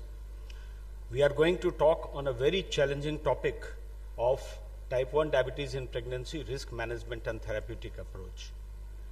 Type 1 diabetes management incidence is type 1 diabetes in pregnancy is 0.1 to 0.2%, but it is very important and one of the most challenging tasks in clinical diabetology to give a safe child to the mother. Classification, we know that hyperglycemia in pregnancy is a medical condition. Either it can be pre-gestational or it can be gestational. So everybody, all of us know that pre-gestational is more dangerous because glucose is high since day 0 and it is going to have a negative impact on the fetus. It will, the effects on mother are, it will increase the requirement of insulin doses, nephropathy, autonomic neuropathy may deteriorate, progression of diabetic retinopathy will be there, hypoglycemia chances are there, diabetic ketoacidosis can be a matter of concern. And effect on fetus, increased risk of congenital abnormalities, sacral agenesis, congenital heart disease and neuronal tube defects are there. And you can see from the figure how with increasing glycosylated hemoglobin level, risk is also increasing tremendously. Now this is the time to compare type 1 and type 2. Of the two, definitely type 1 is more detrimental. Preeclampsia occurred more common in women with type 1 and higher emergency section rates were there. Maternal mortality was double as compared to type 2. Neonatal hypoglycemia occurred in type 1 diabetes more than in type 2 diabetes. And adverse neonatal outcomes were more common in type 1 diabetes. So most important thing is to maintain the glycemic control. Aim for glycosylated hemoglobin less than 7, but ideally it should be as close as 6%. Of course, the caveat is that any significant hypoglycemia must be prevented. Elevated A1C level at conception and early pregnancy can be a devastating effect by increasing congenital malformations, cardiac and neuronal defects, higher risk of spontaneous abortion, intrauterine death, preeclampsia, preterm delivery, and perinatal mortality. So, this is one area where planning is of immense importance, and evidences have shown that planned pregnancy can result in reduced congenital malformations, greater gestational age, lower A1C, lower cesarean rates, and decreased perinatal mortality. So optimizing glycemic control, body weight and nutrition, that is important. And here, these are the figures regarding unplanned pregnancies and associated factor. Gone are the days when the people used to say this is all God's grace and that. You have to plan the pregnancy. But what is the figure? 40 to 60% of patients with pre-existing diabetes report unplanned pregnancy. So when the patient reports to us, already a lot of damage has been done. And what are the factors linked to the planned pregnancies? Planned pregnancy we expect only in high income and education level group, private health insurance group, and access to endocrinology care before pregnancy, marital status and encouragement from the physicians. Contraception, the contraceptive counseling should start during the teenage years when the diagnosis of type 1 is made. Since then only the education starts, and in the contraceptions IUDs can be preferred. Nutrition, medical nutritional therapy, we all know the importance, and time and again we have been talking about. Of course, regarding folic acid recommendation, Ajay sir gave us the special tips also, which can reduce the risk of congenital malformation in infants of diabetic mother. Now, monthly medical visits are recommended until glycemic control is achieved, after which appointments can be spaced out. And target A1C level as close to a 6% possible, but at least less than 7% without significant hypoglycemia. And suggested blood glucose reading, remember the three figures: fasting around 95, 1 hour around 1 hour sugar around 140, and 2 hour around 120. So 95, 140 and 120, that is the magical figure to remember. And as far as this insulin regimens are concerned, basal bolus regimen is the gold standard of the treatment, and it is recommended for women with type 1 diabetes pre-conception and during pregnancy, and can be achieved through MDIs and subcutaneous and continuous subcutaneous insulin infusion. And goals are obviously to achieve target fasting and pre-meal blood glucose level, reduce peak postprandial glucose levels, and there is no proven superiority of CSII over MDI in pregnancy, as most studies are observational. So what is the issue regarding the safety of insulin in pregnancy? Insulin does not cross the placenta, and that is safe. In the morning we were talking about OHA versus insulin. There is no doubt regarding the fact that insulin doesn't cross the placenta. We have got a long record of safety, and amongst the insulin, which insulin we are going to prefer in pregnancy? That is the $1 million question. Among the long-acting insulin analogs, glargine has got an increased affinity for IGF receptor, which is important in fetal development, and no evidence of adverse outcomes during pregnancy, but long-term risk remains unknown. But there are apex bodies like AACE who recommend that glargine, if it is able to control the blood sugar pretty well, then it can be carried out during the pregnancy. However, detemir is considered as the choice of insulin, and it was found non-inferior to NPH insulin, and FDA classifies detemir as category B. NPH and detemir provide safe and effective basal insulin coverage. So among the short-acting insulin analogs, Aspart and Lispro have got good evidences. Gluligine doesn't have enough evidences at the moment. So important thing during management is monitoring and the targets, nutritional and lifestyle, and insulin therapy. So monitoring, we know that glycemic control, SMBG, CGMS, ketone bodies, looking for metabolic things like weight, BP, thyroid functions, and whether any microvascular disease, the edema, RFT, UACR, and fundus should be taken care of. Fetal well-being is of immense importance, ultrasound, and NST. So this is the 2009 IOM recommendation for total weight gain. It is a known fact during pregnancy a lady gains weight, but the weight gain should not be beyond a certain limit. In underweight, 12.5 to 18 kg during pregnancy, normally up to 16, overweight up to 11.5, and obese should not be more than 5 to 9 kg.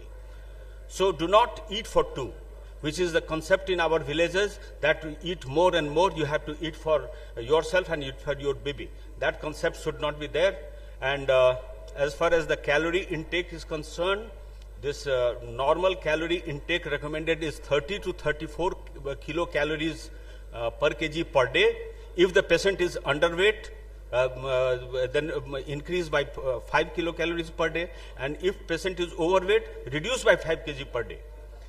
And obviously, glycemic index is an important point to be taken care of. Physical activity is of immense importance, 20 to 50 minutes per day. And one of the recommended things coming up nowadays is you ask the lady to walk for about 20 minutes after every meal, and that makes it about 1 hour or so, to simplify the things. So insulin therapy is the main standard, and this is the insulin requirement.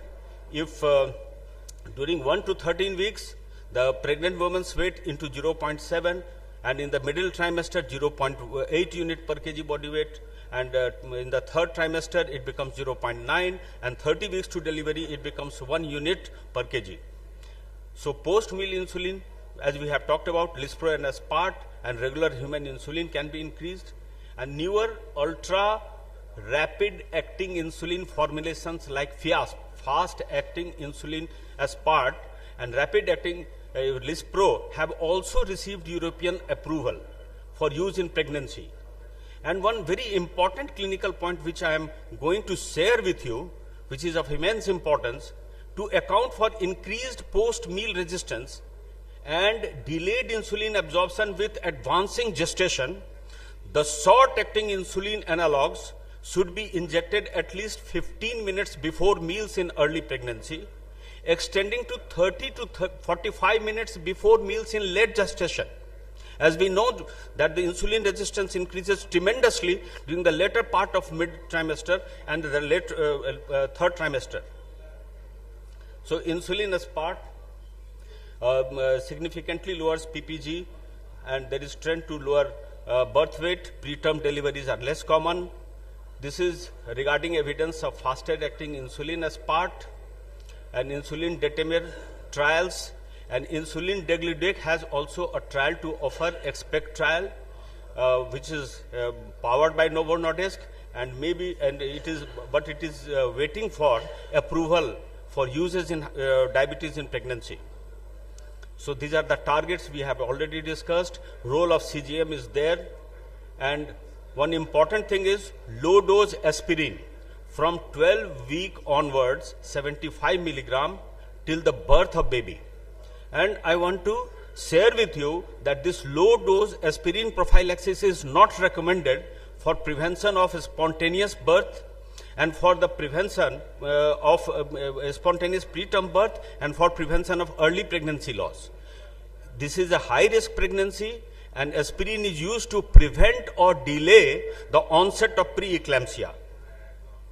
Fetal evaluation, needless to say, is of immense importance, and labor and delivery, the things are as in the other, in GDM or type 2 diabetes mellitus, and as I told in the morning that hyperglycemia is not an indication for LSCS, and hospitalization at 34 weeks. Induction of labor if fetus is not big and cervix is favorable. Immediate, this maintain blood glucose between 80 to 110. And this is the formula which we follow to keep blood sugar level intact. If it is between 90 to 120, no need to add insulin. If it is 120 by 140, add by 4 units. 140, 180, add by 6 units. And if it is beyond 180 milligram, then add 8 units. There is an issue that type 1 diabetes patients often have complications beforehand, and they are likely to deteriorate also. Hypertension, preterm delivery, preeclampsia, IUGR, neonatal jaundice, and need for mechanical ventilation may arise. 43% experience persistent renal loss, renal function loss postpartum, and 59% face preterm delivery, and 37% have IUGR. Retinopathy, pregnancy may worsen retinopathy and macular edema, and risk factor for progression is poor glycemic control before pregnancy and hypertension. As Dr. P.K. Sinha so eloquently talked about, longer duration of diabetes is a major risk factor, and pre-conception recommendation is there that it should be checked up fully. Obesity should be taken care of, and there are type 1 diabetes related complications like severe hypoglycemia and diabetic ketoacidosis, and DKA can develop, remember, more rapidly or at less severe hyperglycemia. And gestational weight gain must be taken care of. This is of prime importance. Psychological support. Every patient is not just a case, and a psychological support of the physician and family member at each level of pregnancy is of immense importance. So nutrition and activity, sick day guidance, hypoglycemia care, dose titration, glycemic goals, SMBG and log keeping, insulin techniques proper, that is also very important. To conclude, this is one of the most burning issues in clinical medicine. Patients with type 1 diabetes who are of reproductive age should be informed about the increased risk with the pregnancy. Early counseling, pregnancy planning, good glycemic control, and a multi-specialist approach before and during pregnancy can improve outcomes for both mothers with type 1 diabetes and their infants.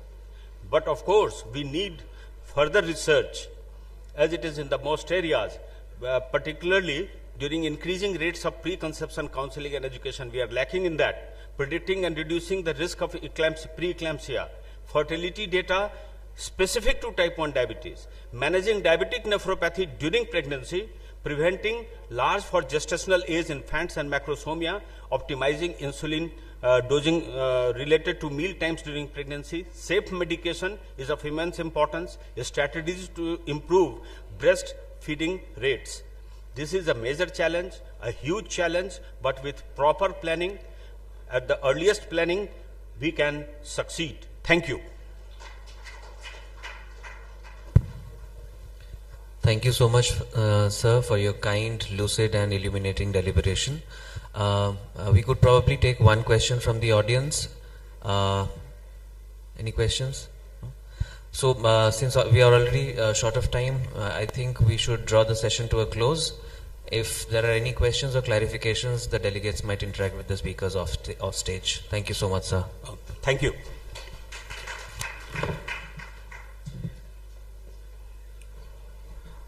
Now I request all chairpersons and speakers to gather around the selfie point for the memento and certificate.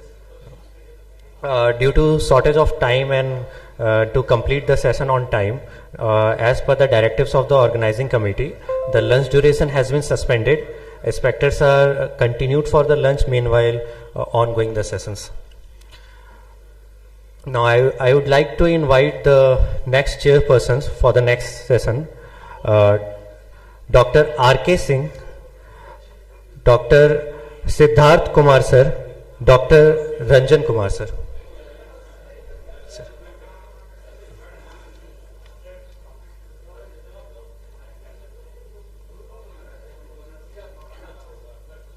Dr. R.K. Singh sir, Dr. Ranjan Kumar sir, Dr. Siddharth Kumar sir. Pointer कौन सा ये वाला forwarding नहीं आप इससे बताएं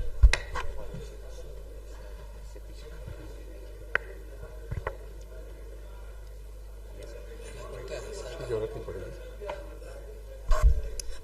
Good morning everyone. Can I start?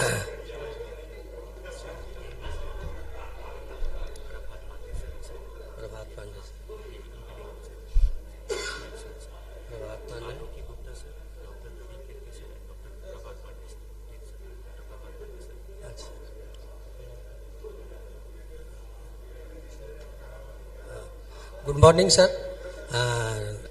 For this session, I would like to invite Dr. Prabhat Pandey, sir.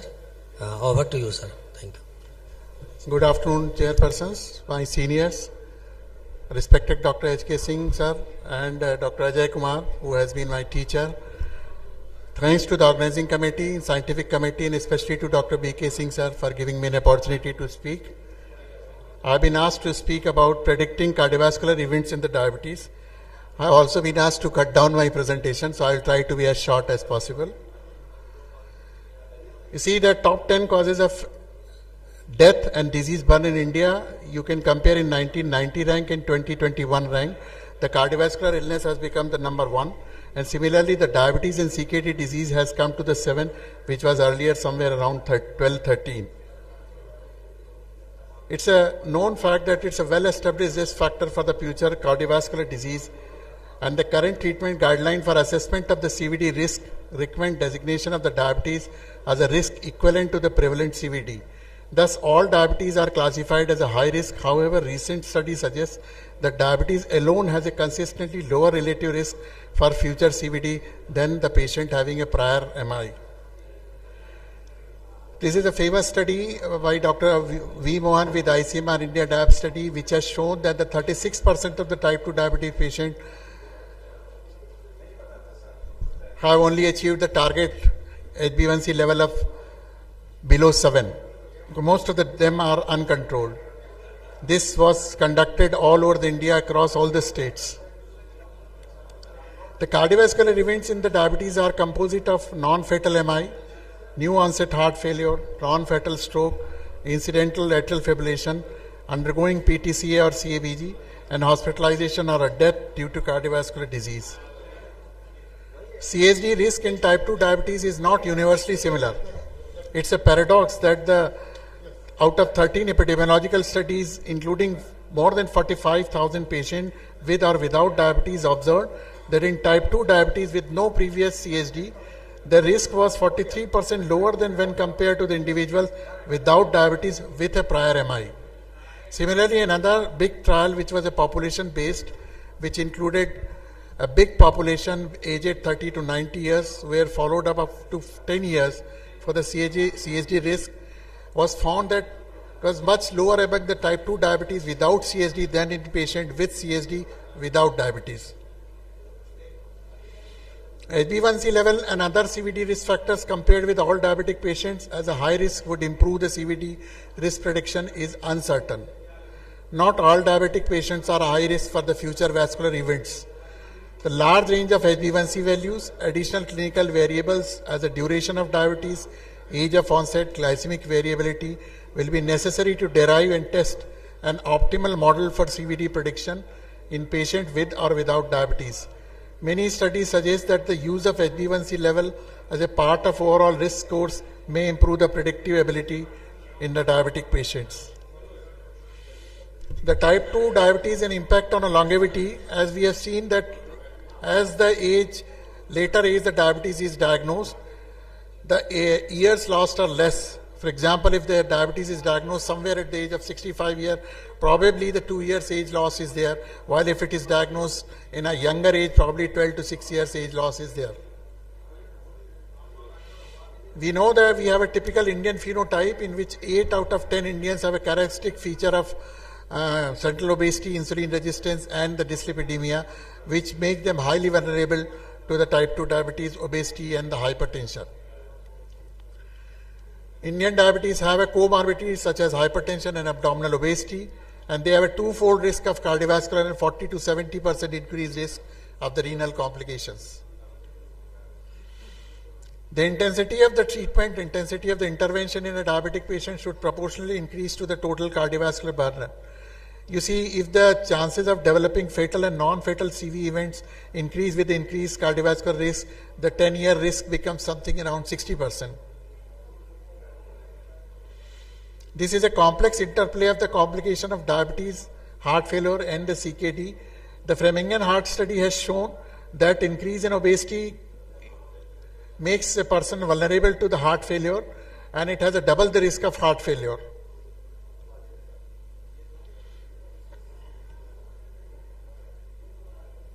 Similarly, we all know that the type 2 diabetes patients have an NAFLD associated with them, and they also have a CKD around 50% of the patient. And about the heart failure, we have already said. So this is a complex proposition of type 2 diabetes with heart failure and CKD patient. And if the patient, even he does not have a cardiovascular illness and develops CKD, he is prone for the heart failure. You see, most of the diabetic patients have these number of risk factors associated with them: hypertension, obesity, dyslipidemia, and the smoking in the various percentage. This is the ADA 2025 screening for CVD. This is undiagnosed cardiovascular disease patient in a diabetes to diagnose for a coronary artery disease. A routine screening is not recommended for all asymptomatic patients of diabetes, but if signs or symptoms of cardiac or associated vascular disease are seen, an ECG and the subsequent investigations are required. Similarly, if a patient has a symptoms, screen all the patients with diabetes which increase risk for asymptomatic and the symptomatic heart failure. They should be measured BNP, NT-proBNP, echocardiography, and if further required, the cardiac evaluation. Heart failure is one of the most common initial manifestations of the cardiovascular disease. A big data which was conducted, and it has been found that even those patients who are non-diabetic, but other risk factors and the diabetes patient have an increasing risk of heart failure. Development of heart failure in patients with type 2 disease because of mostly concomitant hypertension and the coronary artery disease. The trends in the global burden of the heart failure, if you see the prevalence, incidence, and the outcome, the prognosis of heart failure has slightly improved, but the mortality and the hospitalization rates remain very high, and many patients progress to the advanced heart failure with very few treatment options. CV death is still the major underlying cause of death in heart failure. So this is a diagnostic algorithm to detect transition from being at risk for the heart failure to developing heart failure following the regular evaluation in a diabetic patient. All the patients who are at risk should undergo symptoms or signs of heart failure or they have an abnormal ECG. They should go their NT-proBNP tested, and if it is found high, they should be subjected for the echocardiography to see any structural or the functional abnormality. And if the heart failure is confirmed, it should be diagnosed into different kind of heart failure and should be treated aggressively accordingly. The cardiovascular risk factor assessment in patients with diabetes, all patients should be assessed at the time of diagnosis and annually, which includes a long list shown here: dyslipidemia, hypertension, smoking status, family history, albuminuria, body mass index, and presence of hyperuricemia. The major risk factor of ASCVD are same. You have to divide the cardiovascular risk category in a patient of diabetes into moderate risk, high risk, and very high risk. The categories are given here, and this is a well-documented statement, and any diabetic patient right at the time of diagnosis can be put either of these categories. There is a novel prediction equation has come for the absolute risk assessment of the total cardiovascular disease, which also incorporates the cardiovascular kidney metabolic health, which is a scientific statement given by the American Heart Association. This is a better risk assessment chart for a diabetic patient. This is a prevent, which is a predicting risk of the cardiovascular disease events, and it also includes the traditional CVD risk factors and the kidney function test as a predictor for the additional models of the Taylor. So apart from the routine ASCVD risk scores, we have also to see the cardio-kidney metabolic status, so also have to take into consideration the kidney status of a person.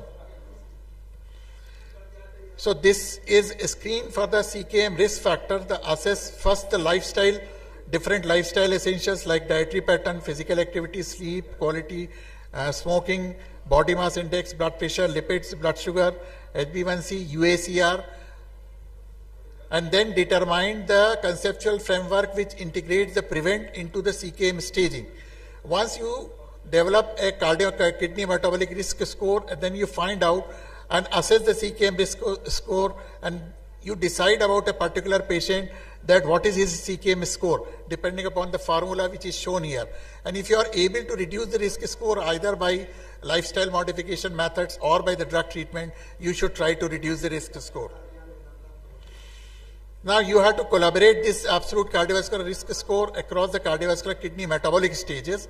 Like CKM staging you have to do differently, and the CVD risk score which you have calculated from the ACVD risk score. Then finally you have to diagnose whether it is a low risk, borderline to intermediate risk or the high risk patient. The PREVENT score is much useful in the clinical settings because it is a pandemic here, it is a well established the Southeast Asians have a much increase of CV disease and they are diagnosed at much early age. The PREVENT equations estimate the short-term and long-term risk as well, and it gives an accuracy of precision amongst adults between the age of 30 to 79 years. The risk factors include the PREVENT CKM score are relevant to the Indian population which has a high prevalence of diabetes and associated complication. Prediction of total CVD also addresses the possibility of understanding absolute risk by only focusing on ACVD significantly in population with poor CKM health, where risk for heart failure is relatively greater than the risk for the SCVD.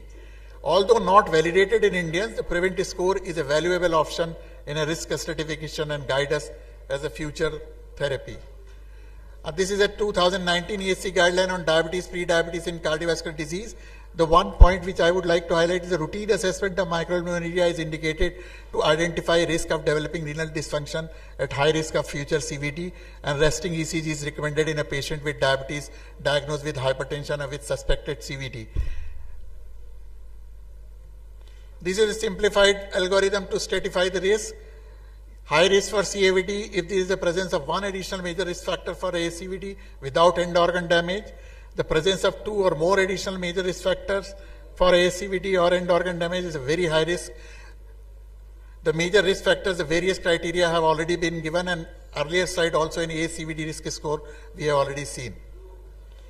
Coronary artery calcium scoring is a new funda which has come for the assessment of the atherosclerotic burden, which is a highly prognostic of ACVD risk. The coronary this calcium scoring predicts the ACVD events over a 10 years period in a woman. Individuals with type 2 diabetes have a 1.5 to 2-fold higher risk of developing CVD compared to those without type 2 diabetes. The various existing CVD risk algorithms are existing, such as UKPDS, risk engine, Fleming and Hart, have shown only the modest predictive value.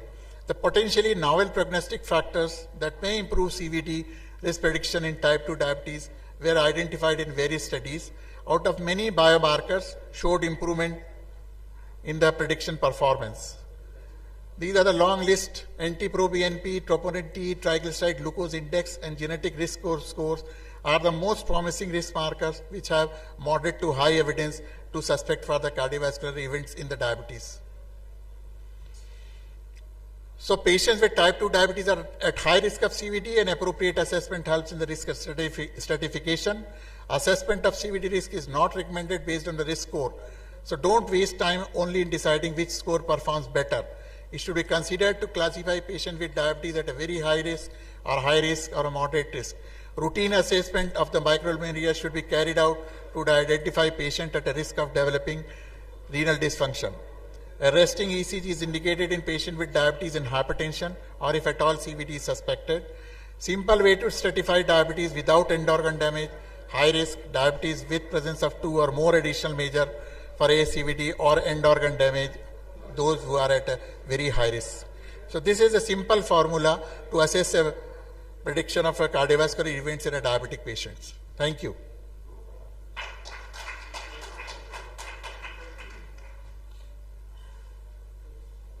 Hello, thank you sir for such a wonderful presentation. Since we are running short of time, still one or two questions can be invited.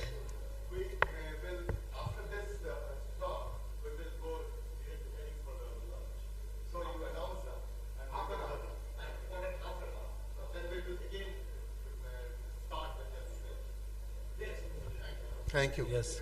We will proceed for lunch for half an hour, then we will again start the session. Thank you.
Hello. Good afternoon, everyone. Welcome back to the session. I would like to invite the chairperson, Dr. R.K. Singh sir, Dr. Anand Sankar sir, and Dr. Siddharth Kumar sir for the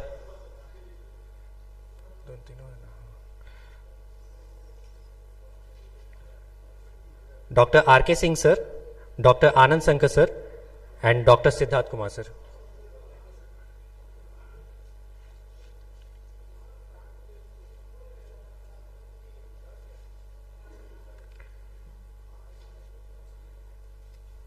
Mike.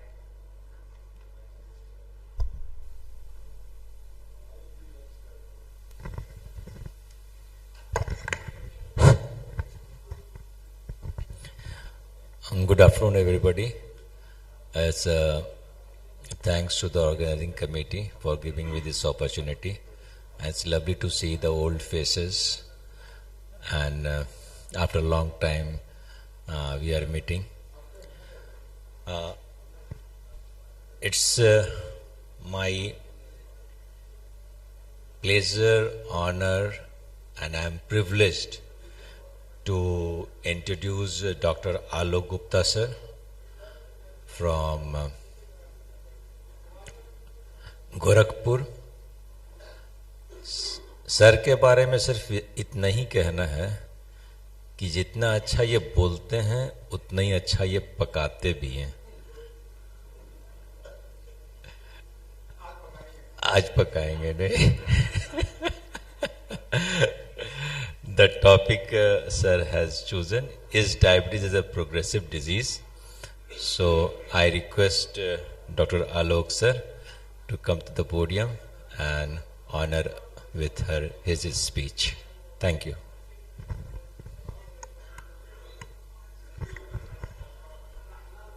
पकाने से मेरा मतलब खाना पकाने से था.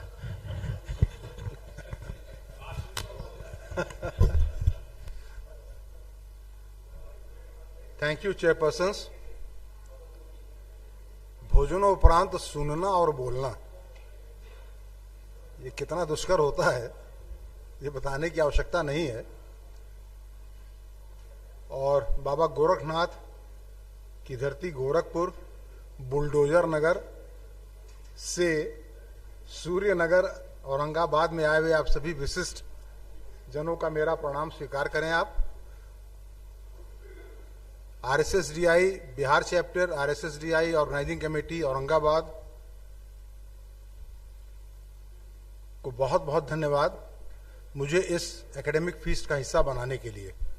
विशेष करके doctor BK Singh साहब, डॉक्टर सुप्रियो जिन्होंने मुझे टॉपिक दिया, doctor Subhash, doctor Anand Shankar, doctor Shyam Bihari, the co-organizing chairperson. I thank you all. And the topic given to me is type 2 diabetes mellitus a progressive disease? Now, this notion that diabetes is a progressive disease, since the student days, we have been hammered again and again.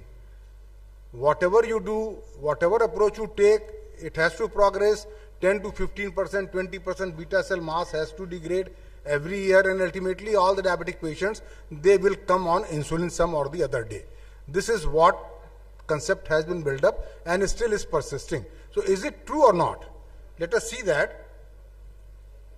So we will have to ponder on this, and then in the end of my talk, I will leave it on you to decide whether it is a progressive or a non-progressive disease. Because once you have that notion that it is a progressive, then you don't fight for it. आप मान के चलते हैं तो progress करेगा ही. आज एक गोली पे है, दो पे है, फिर 3 गोली पे डालेंगे, फिर इंसुलिन डालेंगे, तो इतना ज्यादा मेहनत करने की जरूरत क्या है? तो you lose your enthusiasm, your zeal for up titration and up regulation of the treatment. So that is why it is very important. Why this notion came in the mind, and what are the characteristics of disease progression with respect to type 2 diabetes mellitus? Number one is the progression from pre-diabetes to diabetes. We have been classifying diabetes still into non-diabetic, pre-diabetic, and then diabetic, and then talking about how much of the pre-diabetic people will convert into diabetes with intervention, without intervention. So there is a continuum. So we are still saying that it is a progressive. How much of pre-diabetics have progress to diabetic. So this is one thing. And this study of Nicholas et al., it showed that after 29 months of observation, those who were having impaired glucose tolerance, having fasting plasma glucose of 100 to 109, 8.1% of subjects, they converted to diabetic range. And those having fasting sugar of 110 to 125, 24% of them, they converted to diabetes. And fasting blood glucose, higher BMI, blood pressure, triglyceride and lower HDL cholesterols were the predictors of diabetes progression. Then another indicator is of the pancreatic health or the beta cell health is the acute insulin response. And this is the the course of beta cell function suggests that the acute insulin response plays a major role in determining glucose tolerance. And on this acute insulin response, a study on Pima Indians was done and it showed that over a mean period of 5.1 years, those who converted from normal glucose tolerance to impaired glucose tolerance, the acute insulin response was reduced by 27%. Those from IGT to type 2, it was 51%. And in non-progressors, the acute insulin response rather improved to 30%. Then it is progression to medication, another indicator that it is a progressive disease. This Pani et al. Studies 705 people over 1 year to observe the number of individuals progressing to HbA1c over 7 or being put on an hypoglycemic agent. In the 200 progressors, the baseline A1C, weight gain and younger age were strong independent predictors of progression, while each decade of increasing age reduced the risk of progression by 15 years. So if you could postpone diabetes a decade, the chances of getting into diabetes, the progression will be 15% reduced. That is the important message. Then each 1 pound increase in weight was associated with 2% increase in odds for progression and 40% decrease in likelihood for initiation of medication with increasing in every decade of age. So thus among untreated population with A1C of less than 7, younger population and those with weight gain were more likely to have diabetes progression and should be focused on aggressive diabetes management. Now loss of glycemic control on medication. I will talk about 2 studies, the UK PDS, the mean duration of which was about 10 to 11 years, and ADOPT study, a diabetes outcome progression trial, mean duration of which was 4 years. Let us talk about ADOPT trial first. In this ADOPT trial, 3 groups were taken and all the 3 groups were put on monotherapy. One on rosiglitazone, one on metformin and one on glyburide, and then they were followed for 5 years. What was the cumulative rate of monotherapy failure at 5 years? The failure was defined as fasting plasma glucose of more than 180. If it would have been 120, the data would have been certainly something different. But they took it as 180, I don't know why. Rosiglitazone, the failure rate was 15%, metformin 21, and glimeclamide 34. So it shows that it is a progressive disease. The drugs fail, and then you have to add another drug or third drug. Let us talk about the UK PDS, which is very much hyped and talked about a study which was done for overall 20 years and more than 500,000 patients newly diagnosed of type 2 diabetes were enrolled in the study from 1977 to 1991, and the fasting plasma glucose of these patients were between 110 to 270. And they were then randomized to conventional arm or to the intervention arm. And then the mean follow-up was roughly about 10 years. Now you can just see that in the conventional arm, they were just put on nutritional medical therapy, exercise and all that lifestyle management. No treatment was added until they developed symptoms or their fasting blood sugar rose above 270. That is something very shocking. They waited for patient to land up in fasting blood sugar more than 270 or to develop symptom, and then they added the drug. I think if this protocol is being made today in the present time, no ethics committee will approve it. That you make your patient wait for symptoms to develop and develop fasting blood glucose more than 270. And in the intensive arm, again either they were put on sulfonylurea or on insulin. Again monotherapy, either OAD or insulin. A small population of obese patients were put on metformin also. what was the result of this study? So, sulfonylurea failure in non-insulin dependent diabetic patients over 6 years. At that time, NIDDM was the term which was being used rather than T2DM. The overall sulfonylurea failure rate shown by Kaplan-Meier survival curve, by 6 years, 44% of those randomized to sulfonylurea monotherapy had failed and been transferred to other therapy, means they were added insulin. So again here the point is that they were all given monotherapy and very late. And this we know that every 1% of HbA1c counts. Now the glycemic control in patients with type 2 diabetes initiating second line therapy, this is a Discover study program, and the aim was to assess glycemic control and factors associated with poor glycemic control at initiation of second line. So what was the result? Overall, more than 15,000 people with type 2 diabetes, they were enrolled who were needed to be added a second line drug across 6 regions, and the factors associated with poor glycemic control, that is HbA1c more than 8, were evaluated using hierarchical regression method. Now what was the impact of early intensification and late intensification, that is adding another drug early or late? You can just see that with the passage of time, the persons achieving HbA1c less than 7 was decreasing. So if you add another drug early in the intensification period, you get better outcomes. If you add it late, you make the disease progress and then it becomes progressive. So the conclusion was the poor level of glycemic control at initiation of second line therapy suggests that intensification of glucose lowering treatment is delayed in many patients, and in some countries HbA1c levels are not routinely done. These findings highlight an urgent need for interventions to improve monitoring and management of glycemic control worldwide, particularly in lower middle and upper middle income countries. Now this is one trial, verified trial, which was done to check that if we use 2 drugs at the very beginning, a combination therapy rather than using a monotherapy and then adding second line drug, when the first drug fails. It was a verified trial, a 5-year multi-center randomized double-blind trial to test the durability of the combination therapy. So this was the trial design. Patients were enrolled, either put on metformin plus vildagliptin right for the very beginning, then they were observed. When they failed, they were put on basal insulin, then another group was put on metformin plus placebo. When they failed to achieve the target, then vildagliptin was added. When then again failed, the second line failure, then they were added basal insulin. So what was the end result? Key findings: early combination treatment halved the risk of time to initial treatment failure versus monotherapy strategy. Median time to failure was 3 years in the initial monotherapy strategy compared to 5 years in the early combination therapy. So if you combine early, you do not make it progressive.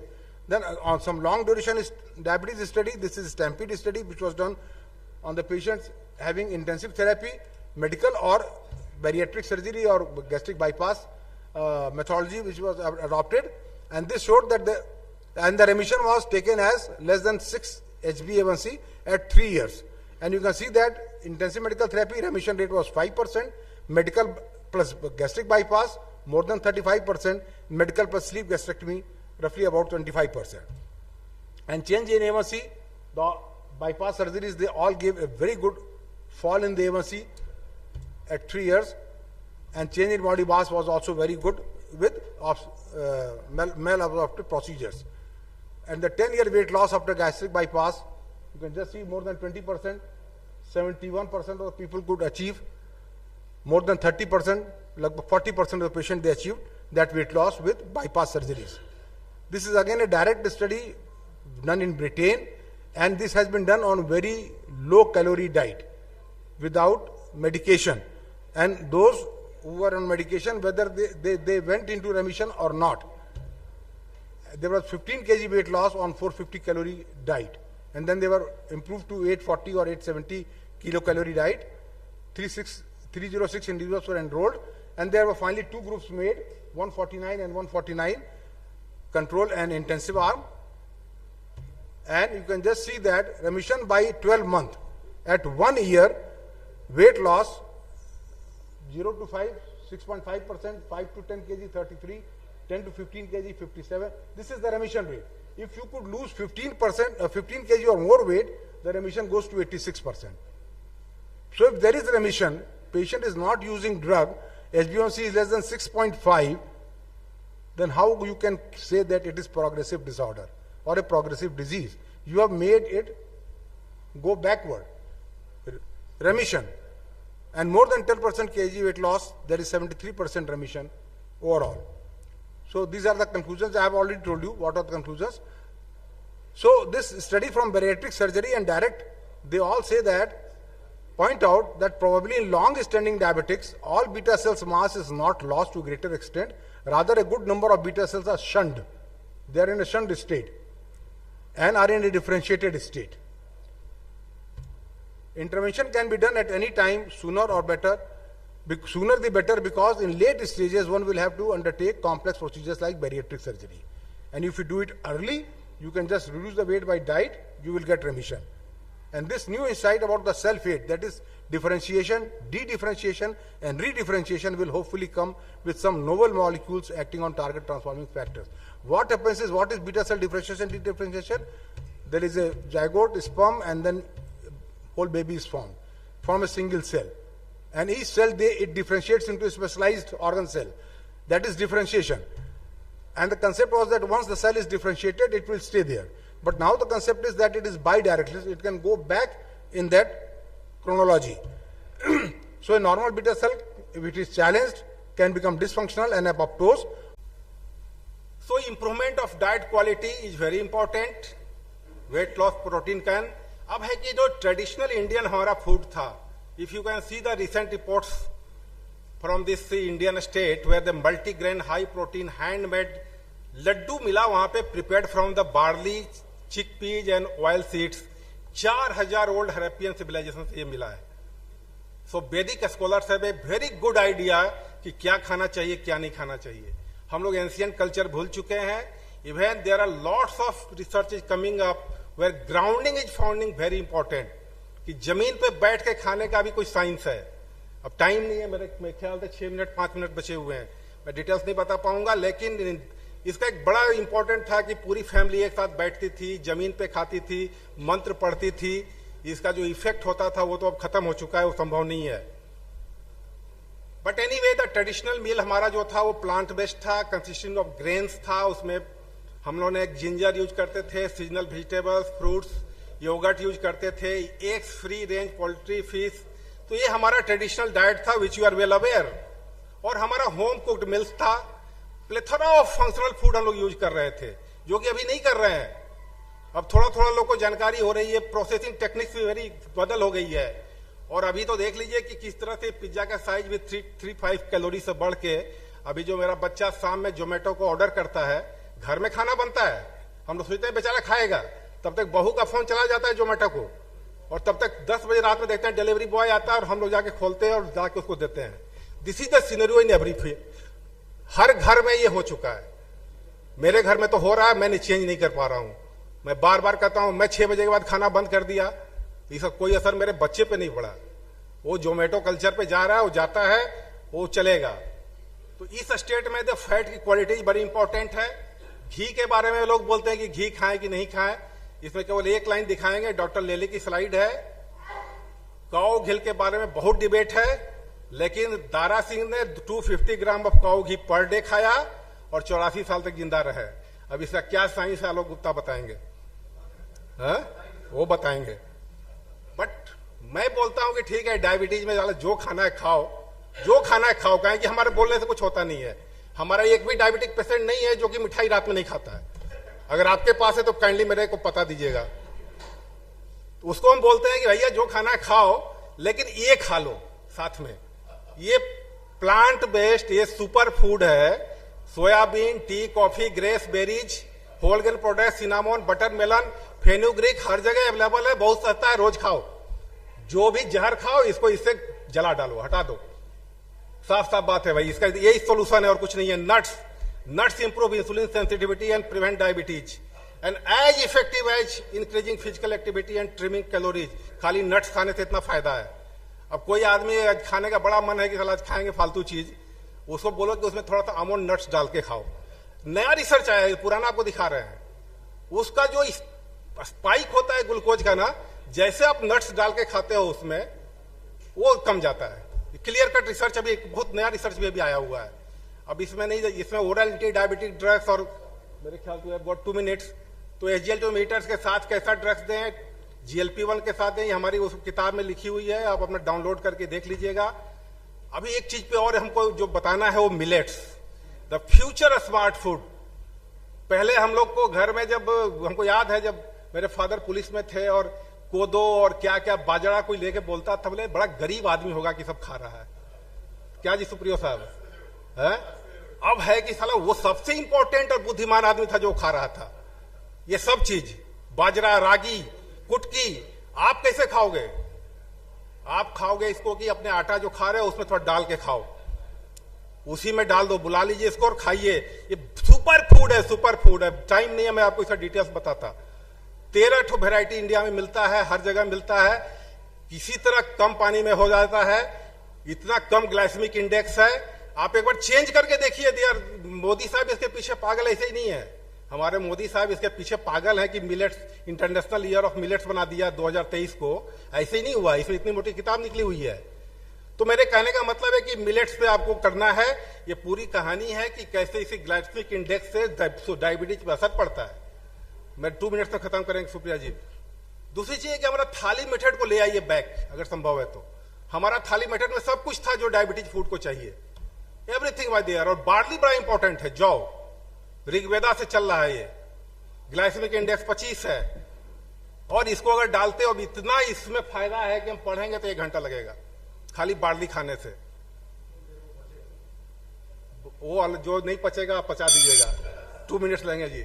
और ये traditional beige को सीखिए कि कैसे lower glycaemic index को improve कर सकते हैं, कि जैसे कि होल व्हीट फ्लोर में थोड़ा सा दूसरा चीज डाल दें, ब्रोकन व्हीट में थोड़ा लार्जर गिट सेमिनोरा डालें, बहुत अच्छी चीज है। इसका फोटो ले लीजिए, इसमें कैसे ट्रेडिशनल फूड को हम लोग डाल सकते हैं। लास्टली, अब डायबिटोलॉजिया में हम पढ़ते हैं रिकमेंडेशंस, क्या खाना चाहिए। अब समय नहीं है, नहीं बताएंगे, बहुत डिटेल है ये। बट RSSDI ने हम लोगों ने जो दिया है, प्लीज प्रोमोट इट। हम अभी कोई बाहर का चीज नहीं बता रहे हैं, हम अपने इंडियन चीज बता रहे हैं। इंडियन रिसर्च किया गया है, इंडियन राइटर ने लिखा है, इंडियन लोगों ने एडिट किया है, और इसको आप प्रमोट कीजिए। RSSDI की गाइडलाइन लीजिए, इसमें हर चीज है। अब हमने डिटेल्स दी है, मेरा समय खत्म हो रहा है। हम लोगों ने GI वैल्यूज दिया है, प्रोटीन का रिकमेंडेशंस दिया है, हमने हर चीज दिया है इसमें जो आपको चाहिए डाइट के बारे में। इसको आप ये लो, ई बुक को डाउनलोड कीजिए फ्री में। माछेर झोल खाइए, क्यों खाइए सब बताया हुआ है। क्या जी सुप्रियो, माछेर झोल। या लास्टली लिट्टी चोखा बिहार का, इस पर भी हम लोगों ने बहुत लिखा है इसमें। और लास्ट में लिट्टी चोखा के बारे में 1 लाइन 2 लाइन और देंगे। और ये तो पंचायत सीरियल कितने नहीं देखा भाई, जिसने नहीं देखा जाके देख लीजिएगा। संतोष बोस आप तो नहीं देखे होंगे, देख लिया, थर्ड पार्टी देख लिया है। उसमें एक विनोद है, तो देख रहा है विनोद, अब सब लोग लिट्टी चोखा मांग रहे हैं पूरे इंडिया में। तो ये बोलता है कि सर कंक्लूजन क्या है भैया?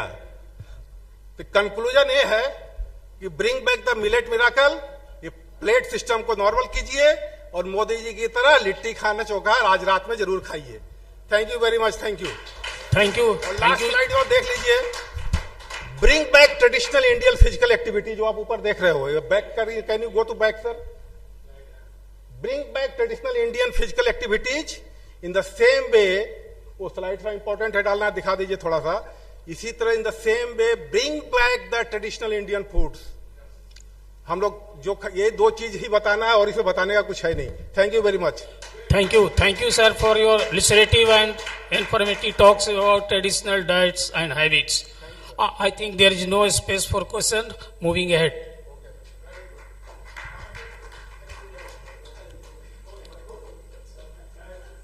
So now, our next speaker, Dr. Arvind Gupta. He will deliver a talk on diabetes and the climate changes, unseen connections. So welcome, Dr. Gupta.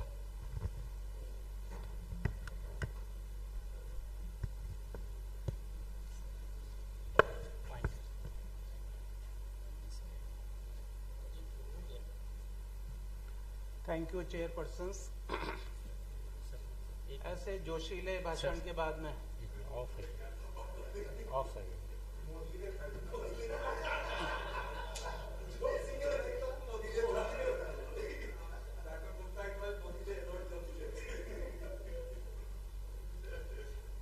So thank you Dr. B.K. Singh, thank you RSSDI Bihar Scientific Committee chairpersons and मैं B.K. Singh साहब को और RSSDI को बिहार को really thank you देना चाहता हूँ कि मैंने सपने में भी नहीं सोचा था कि मैं ऐसे इंटीरियर बिहार में आके और गया से जो मैंने देखा है, हमने सिर्फ पढ़ा था लेकिन हमने इंटीरियर बिहार आज देख लिया। Thank you very much. So what I'll be talking today, Dr. Supriyo Mukherjee has given me a very challenging topic. And what is the challenging topic? That whatever the environment we are living, can it actually affects the diabetes environment or the obesity environment of our body? And I'll discuss few of the things, and I will bet whosoever are present here, some of you listen for the first time what I'll be talking, some of the things which we'll be talking for the first time, and it will be a not non-science, it will be a whole scientific established facts what I'll be telling. These are my disclosures. So what is the climate change? First of all, that is very important. It is the extreme weather events, whether it is a heat wave which is going on here, floods or any other earthquakes or any other things. It is the rising temperature actually impairs the glucose regulation. That is very important.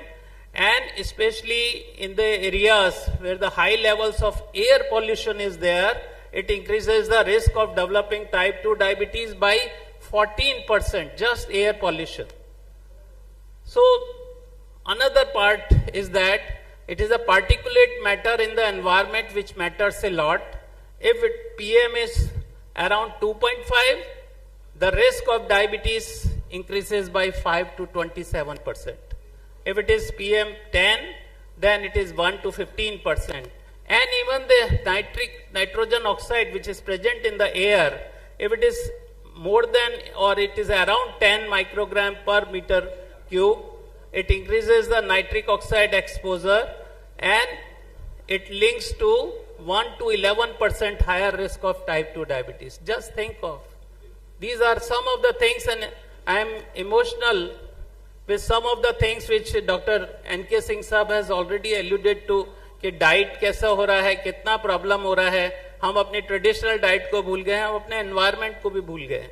And the most important part which we are actually inhaling or ingesting on a day-to-day basis involuntarily, it is the endocrine disruptive chemicals and EDCs like bisphenol A, phthalates, pesticides. These are the things which we are inhaling and ingesting involuntarily in a day-to-day manner. See how these chemicals actually are harming our body, and not only body, it is the health. And dear friends, this data particularly, you know everything about that thing. 18% men with obesity, 21% women with obesity by 2025. And not only the obesity, it is the diabetes which is on the rise. 90% type 2 diabetes accounts for all diabetes cases. So it is really a serious affair.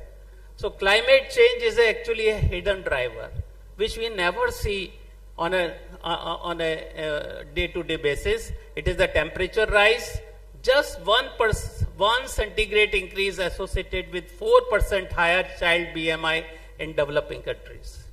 Heat wave effects, the new diabetes cases additional, 1 million additional US cases annually per 1 degree centigrade temperature rise.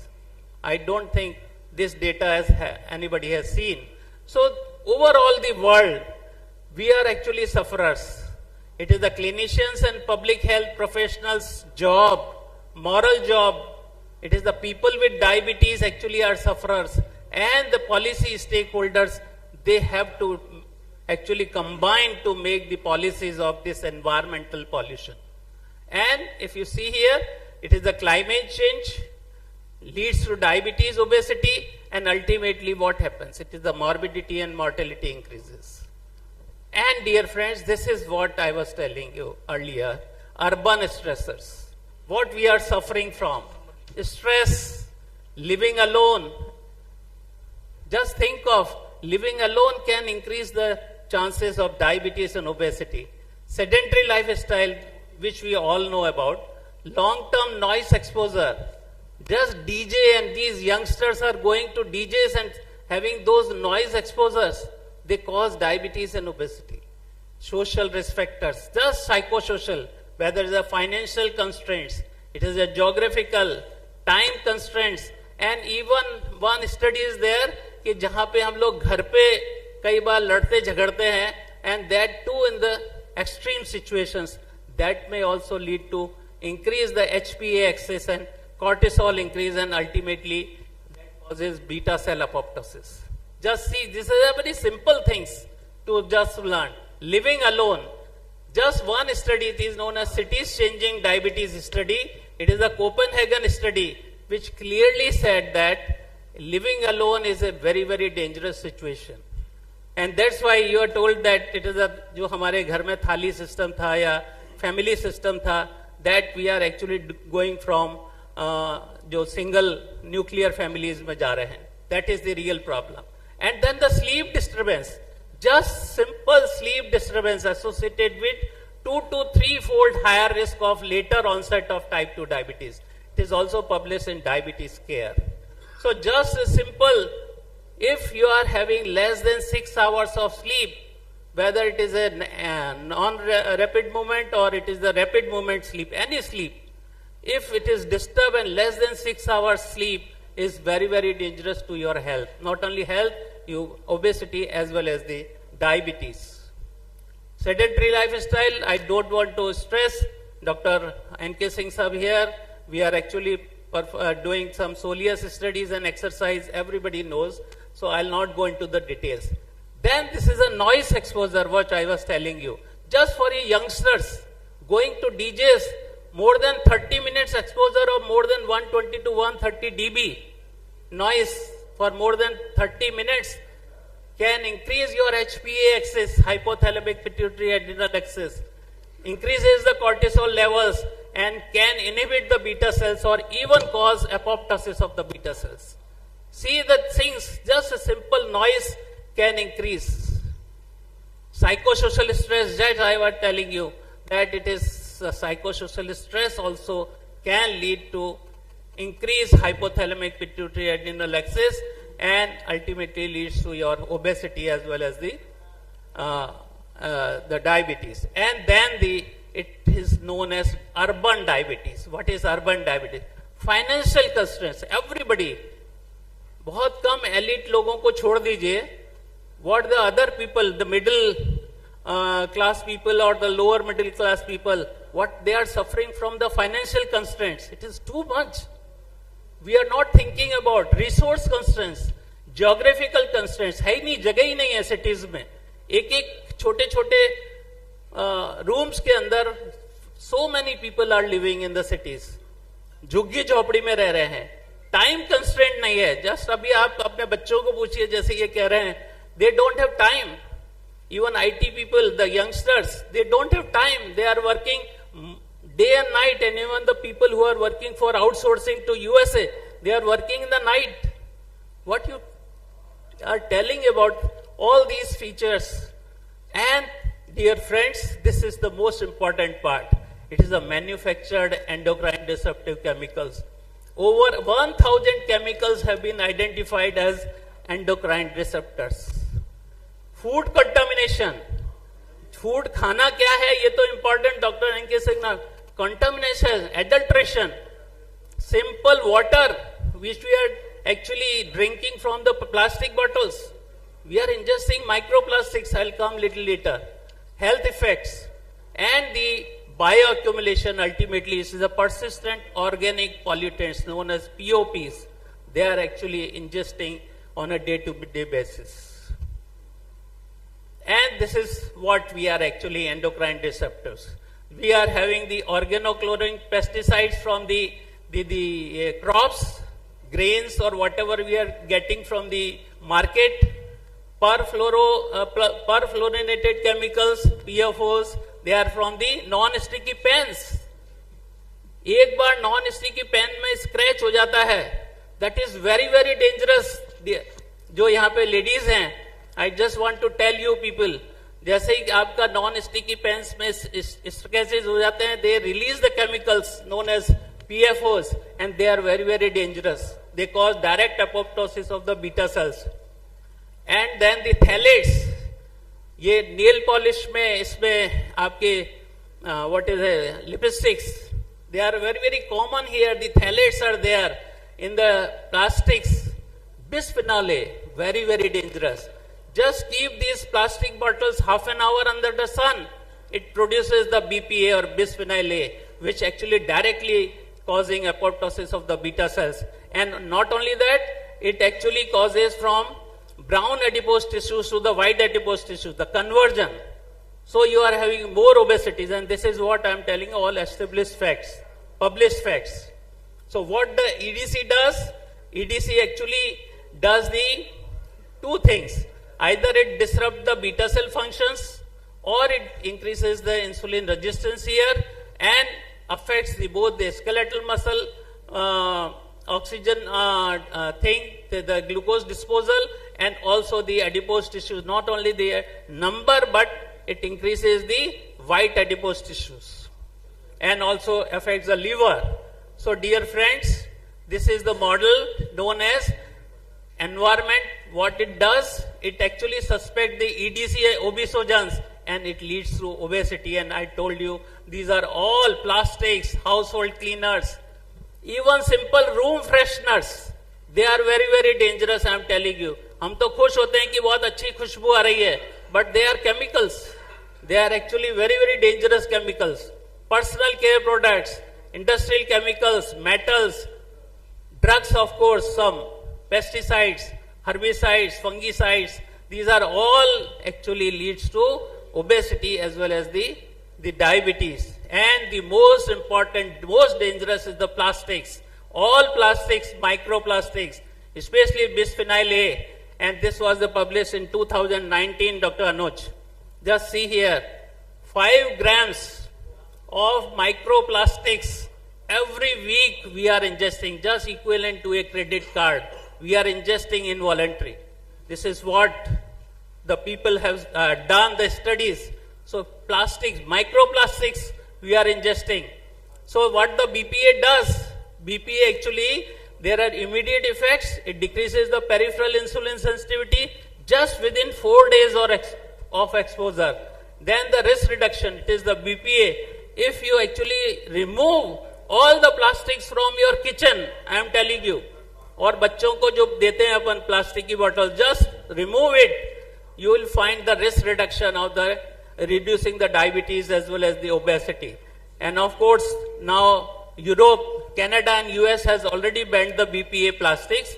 Only few countries we can also through the RSSDI and other association, we can actually ask our government to ban the BPA. Pesticides, phthalates, these are all. And what they does, obesogen EDCs or diabetogenic EDCs causes so many metabolic milieu aberrations, causing obesity and diabetes, and ultimately lead to cardiovascular risk. EDC actually not only this, transgenerational effects. खाली एक generation को effect नहीं कर रहा, it is the transgenerational effects. Adipose tissue changes from brown adipose tissues to the white adipose tissues, conversion rate, metabolic disruptions, and the hormone interference. All these leads to ultimately insulin signaling effects, and everything affects the liver, adipose tissues, as well as the skeletal muscles. This is just few months back. Dr. Mohan has published this particular paper, Dr. N.K. Singh Sahab, ultra processed food. How the 10 to 15% if you include ultra-processed food in your diet, it increases 10 to 15% chances of diabetes as well as the obesity. It is just 10 to 15, only ultra-processed food. And all meta-analysis he has published, Dr. Mohan is recently published. So dear friends, Dr. Anuj, particularly for RSSDI, Dr. Tiwari, this is for actually meant for all of the stakeholders and policy makers, that we have to change our perspectives. Comprehensive assessment to be done through RSSDI and all ACPs. Holistic interventions to be done according to what study we do in our country. And ultimately, we have to monitor the progress. Lifestyle changes is a must. Dr. Alok Gupta, Dr. N.K. Singh साहब ने बहुत clearly बता दिया. Endocrine Society recommendation is very, very important. Our own RSSDI, you have to adjust the medication and ultimately policies to be changed. Advanced management study, जिसमें सब लोगों का होना चाहिए. It is not the single association or healthcare person. It is the society, engineering, the policy making, all have to be involved. So recommendation is, we have to classify the reforms, improve the labeling, which is very, very important. जब भी हम बाजार से chips और सबके packet देखते हैं, labelling is very trans fats. हम लोग मर्जिया जितना ये बच्चों को खिला रहे हैं, लेस के पैकेट्स और ये, इसमें ट्रांस फैट्स होती है एंड बड़ी खुशी से खा रहे हैं हमारे बच्चे इन पैकेट्स को. Labelling is very important. Enhance research is very, very important. And to inform all of you, we have recently started in our country a pilot project of endocrine disruptive chemicals in Jaipur and PGI Chandigarh. We have recently started, and it is really a very, very grim situation in our country, very, very harmful situation. So, to conclude, the most important thing, it is the interconnection between all the policy makers, urgent need of integrated solution, and think of all environment, especially the pesticides, phthalates, plastics, harmful things which we are ingesting. So think of urban stresses, and not only that, the thing of stress, the noise, just simple things. हमारे जो घर के बीच में झगड़े होते हैं, that also, I mean, these are very, very small things, but they are all established facts which actually affects the HPA axis, cortisol, and ultimately apoptosis of the beta cells. तो खाली sedentary habits और traditional risk factors of diabetes को सोच के हम सोच रहे हैं कि increase हो रही है diabetes पूरे दुनिया में. They are the factors. Nobody is thinking of these urban stressors, endocrine disruptive chemicals. Thank you very much. Thanks, Gupta sir. Well presented and nicely elaborated how the climate will affect our diabetes. Any questions from audience? Gupta ji, I think you remember कि I think the way back sir, Anuj sir, at Hyderabad Epicon 20-25 साल पहले, I was the first person in India we started to talk about the pollution and diabetes. Last RSSDI test book, I and Dr. Gupta wrote a letter on the pollution and diabetes. The chapter. Chapter. Yeah, one chapter. So I think अब आप बोल रहे हैं कि it is very difficult. Plastic पर है, आपने ladies को एक तो बता दिया, लेकिन थैलेट्स तो पैकेजिंग में होती है, फॉइल्स में होती है, हर चीज में होती है, जितने भी मटेरियल हम यूज कर रहे हैं सब में होती है. इट इज वेरी डिफिकल्ट कि हम इससे गेट रिड हों. आपको वही बोल रहे हैं. मैं ये बोल रहा हूँ, लेकिन ये तो फिर स्ट्रेस को कम करना बहुत मुश्किल है. हम अपने डाइट को चेंज नहीं कर पा रहे हैं, हम एक्सरसाइज इंप्रूव नहीं कर पा रहे हैं. It is a huge problem. कोई प्रैक्टिकल सोल्यूशन है तो बताइए आप. जैसे बच्चों के टॉयज के लिए बता रहे हैं, जैसे हमने अपने घर में सबसे पहले जब पता लगा था 10-15 years back, first of all सारी ग्लास बॉटल से और स्टील से हमने सारा कन्वर्ट कर दिया पूरे घर में. Not a single thing is there. Toys, बच्चों को जो टॉयज देते हैं, दैट इज वेरी वेरी, जो प्लास्टिक के टॉयज. यस, लोग चालू करें. यस. और अभी जितने 5 स्टार होटल में मैं देख रहा हूँ, हो गया, सबने चेंज कर दिया. This is very dangerous. क्या सर? Yeah. ये तो अभी के लिए है सर, अब क्या कर सकते हैं, वही तो मैं Now it is changing. Dr. Anuj, you are also finding all the 5-star hotels and most of the people, even government institution, all the government meetings कहीं भी होती हैं. आप देखना, there is no plastics anywhere. Even international meetings भी आजकल होती हैं. They keep the glass. तो मेडिकल कॉन्फ्रेंस में डॉक्टर अनुज माहेश्वरी चेंज करेंगे अब.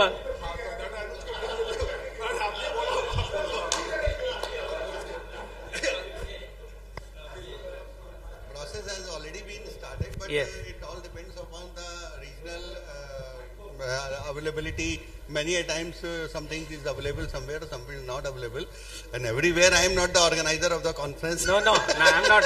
You are the policy making as a president. But as a principal, as a principal, I agree with you that what you are saying that should be addressed and should be understood and accepted by the people.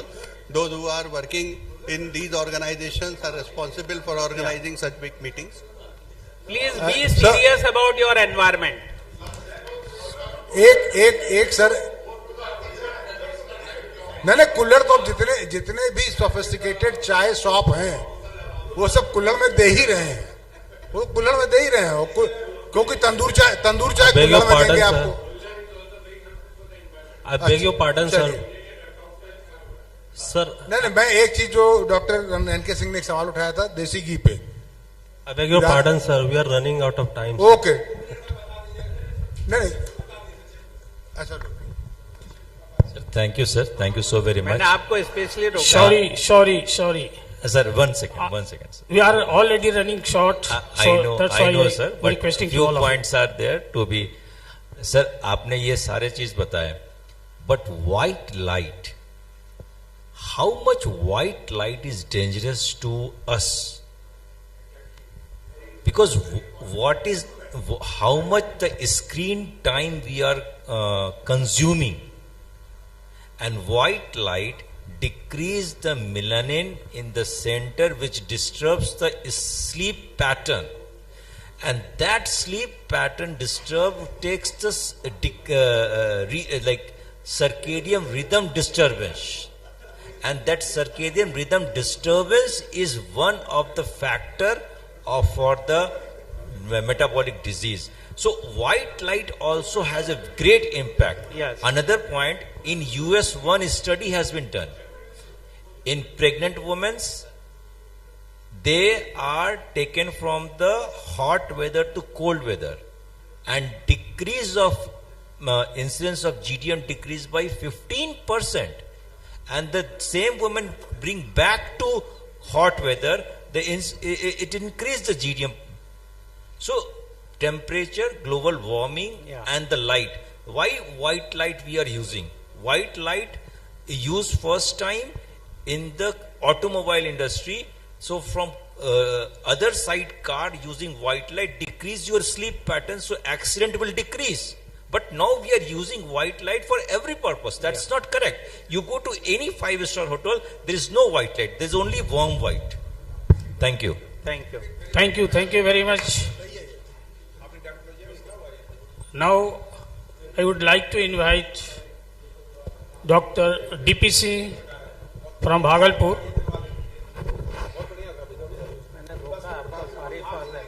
Sorry for that.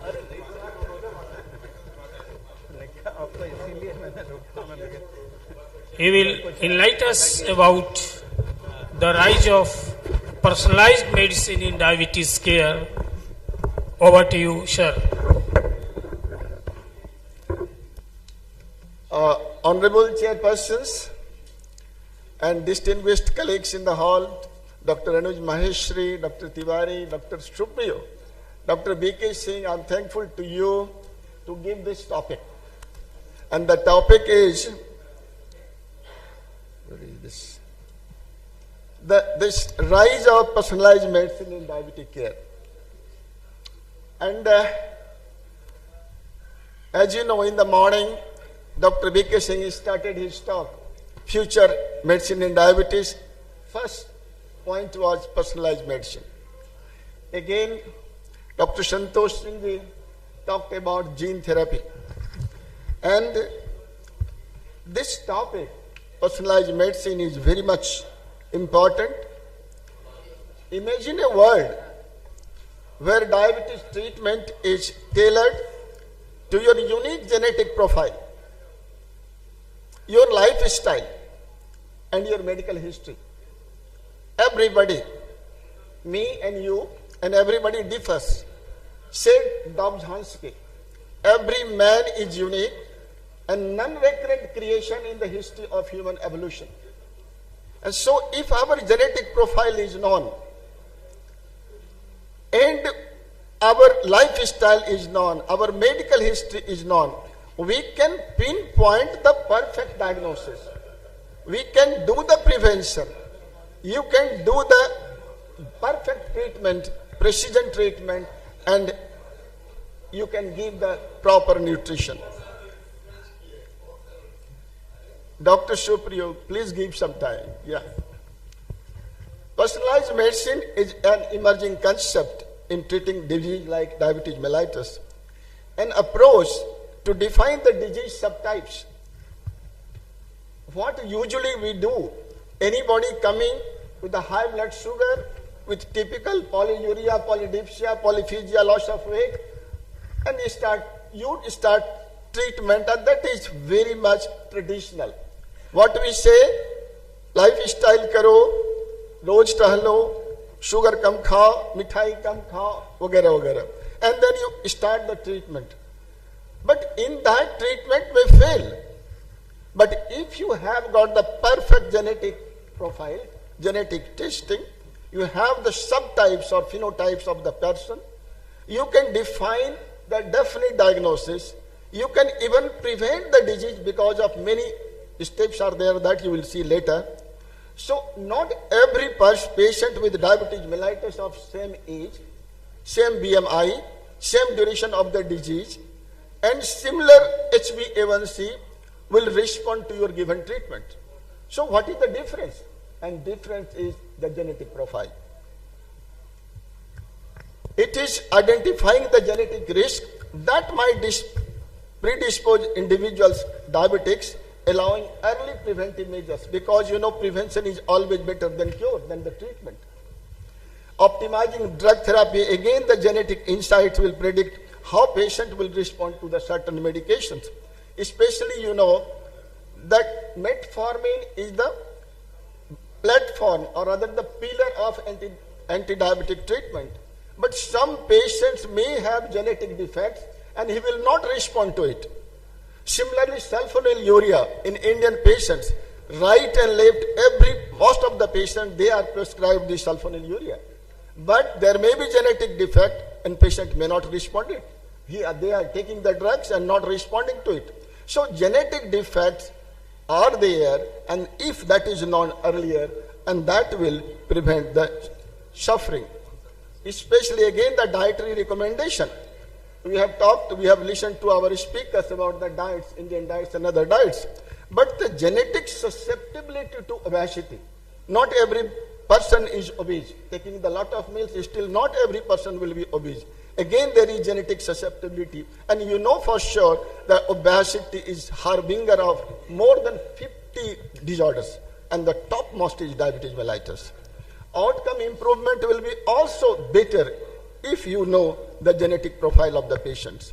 So what is this difference between non-personalized medicine and personalized medicine? Anybody comes to you, you make the medical evaluation, do the blood sugar, etc., give the hypoglycemic agents, but some will be non-responder, other will respond to it. But this is the perfect personalized medicine or personalized medicine in which give the blood analysis, give the also genetic tests. And that genetic test will give you the perfect diagnosis, which patients of yours will respond to the metformin treatment, which patient will respond to your sulfonylurea patients, which patients not. So you have to understand diabetes mellitus. This is one disease that is everybody in the world are interested. Me too. I'm a physician treating many patients, but 1/4 of this is diabetes mellitus. And Dr. Supriyo given me the task about this very fundamental basics and minute thing about understanding this personalized meal. What is this type 1 diabetes mellitus? What, from the years, student life, for last 50 years, my teachers were talking, oh, they say childhood type diabetes, give insulin to it. Type 2 diabetes, adult type of diabetes mellitus, where there is relative deficiency of insulin, give this lifestyle this modification, give the drugs, hypoglycemic drugs, and many host of other drugs. Dr. S.K. Singh are talking about the journey of anti-diabetic drugs, and the lifestyle oral medication, and lastly the insulin. And there are third group gestational diabetes that is also very, very important. And again, if you see the type 1 diabetes, childhood diabetes, there are 3 stages. What we do today, we go straight away for the third stage, where even if you diagnose 2 or more autoantibody, you have got typical hyperglycemic symptoms, you have got symptomatic disease, little or no C-peptides. You start the diagnosis, you treat the patients. But no, the precise medicine or personalized medicine, you have to come to the first stage, where there is no symptom. We have to think about it. This patient, if you do this autoantibody, normoglycemia, and pre-symptomatic stage, just like you see in the pre-diabetes.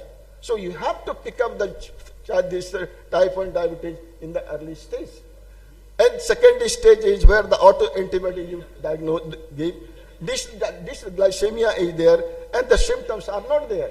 So in this stage, if you pick up the type 1 diabetes, only then you can prevent the disease by immunotherapy. We have also talked about the immunotherapy. Drugs can prevent this autoimmunity, and plus the treatment you can give, better prevention you can give. So precise medicine means the early picking of the diagnosis by this genetic typing, autoantibody, biomarkers. That is very, very important. And similarly, all the stages starting from the order of autoantibody, genetic scoring, C-peptides, and precise preventions can be done by immunotherapy. Then oral insulin, you have heard about the oral insulin type of delivery, and you can predict the complications. And precision monitoring, again, nowadays it is not the blood sugar fasting. We welcome Dr. Kamlesh Tiwari sir, in the hall. Precise monitoring, not only by blood sugar fasting and PP, but not only by these C-peptides, but also continuous glucose monitoring. That is very, very important for monitoring this and detection of biological markers. And this is the type 2 diabetes, 90% of it that we diagnose. And we must see the diabetic continuum, where the patients may present with the pre-diabetes, and then the early diagnosis, where the beta cell dysfunction will be less, and especially at the time of diagnosis, already 50% of the beta cells are lost. So, if you see this diabetic continuum, and if the patient presents with 5 years, 10 years or so, at that time there may be 100% beta loss functions, beta cell functions, or 100% insulin resistance. So depending upon the duration of the disease, you have to change the treatment, and that you have to know when the insulin should be given. And this is the personalized treatment in T2DM, where genetic testing you can do, biomarkers should be tested, and personal factor again, because any patients having 80 years of age, you have to think about the more fear of hypoglycemia, age and this age longevity, and disease progression and disease duration, life expectancy. There are many factors that you have to see, complications, comorbidity, in which the specific selective drugs you have to choose. And there are 2 types of phenotypes that you can see, that is insulin resistant type that occurs in early stage or in the late stage, where there is insulinopenia, where you need insulin only. And there are many types of this phenotypes in the type 2, where you can say severe autoimmune diabetes, early onset diabetes which is LADA positive, or severe insulin deficient diabetes where the GADA is negative.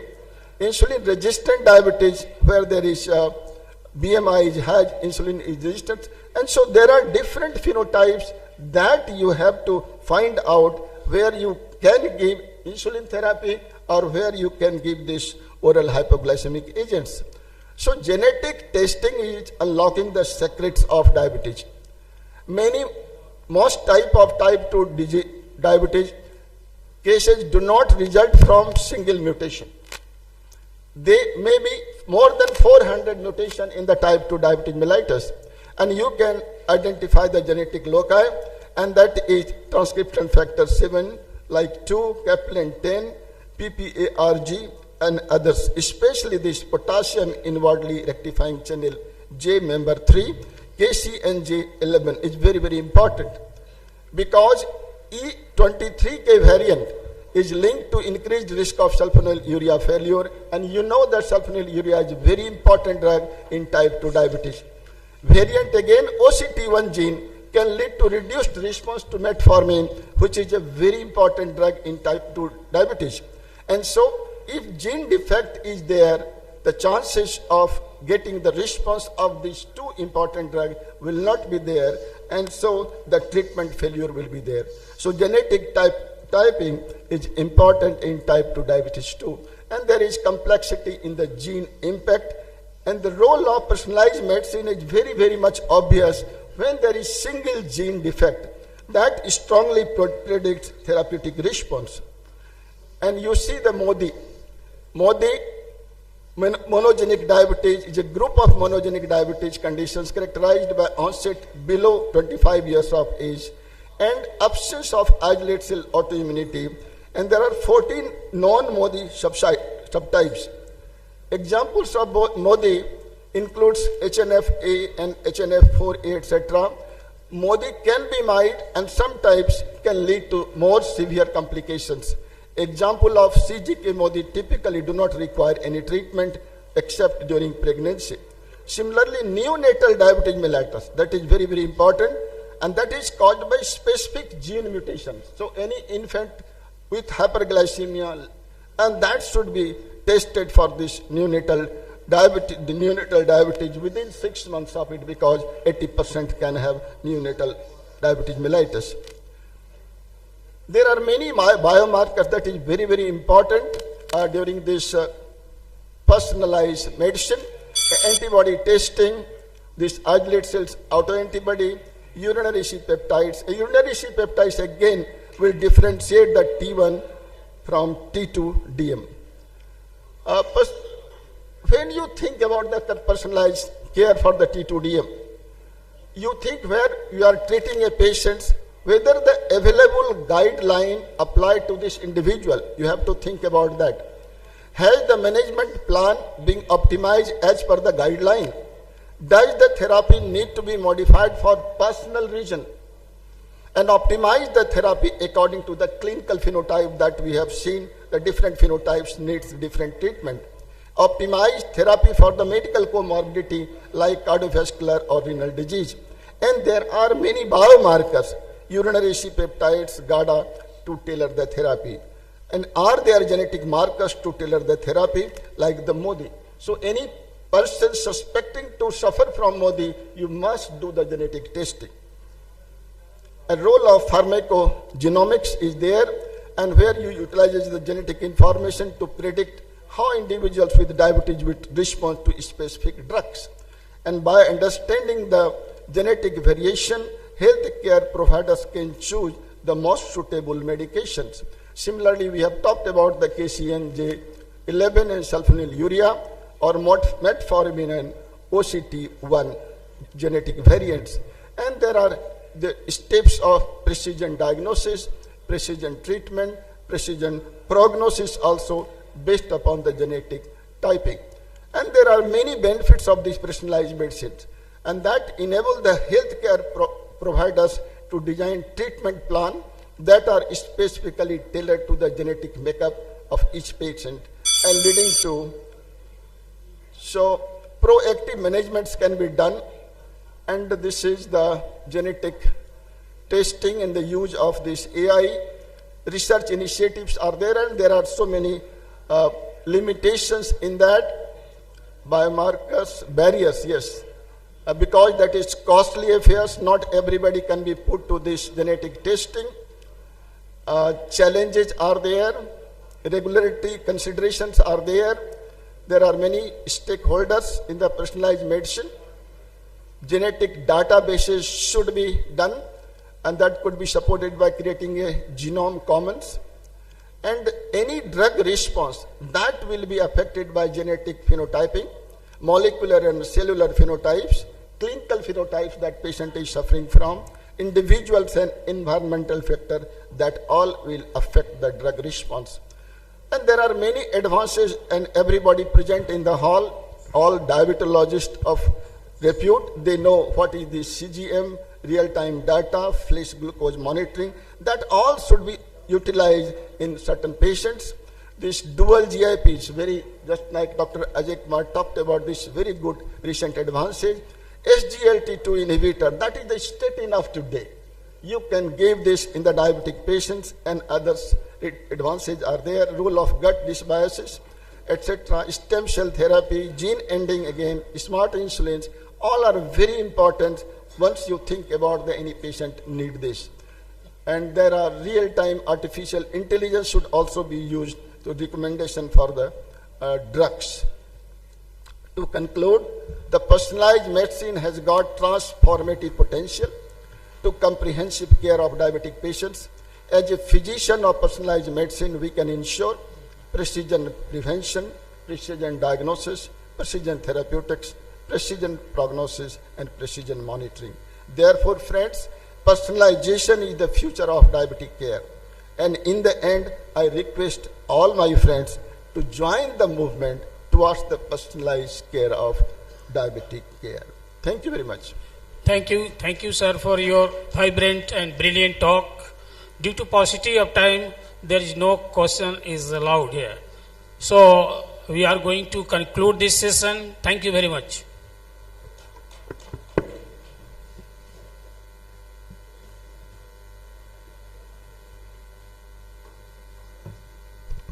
Now I would request all the chairperson and speakers to gather near the selfie point for certification and memento distribution. Okay, now moving ahead with session 7. I would like to invite the chairpersons for this session, Dr. Siddharth Singh, Dr. Govind Prasad, and Dr. Krishna Pandey.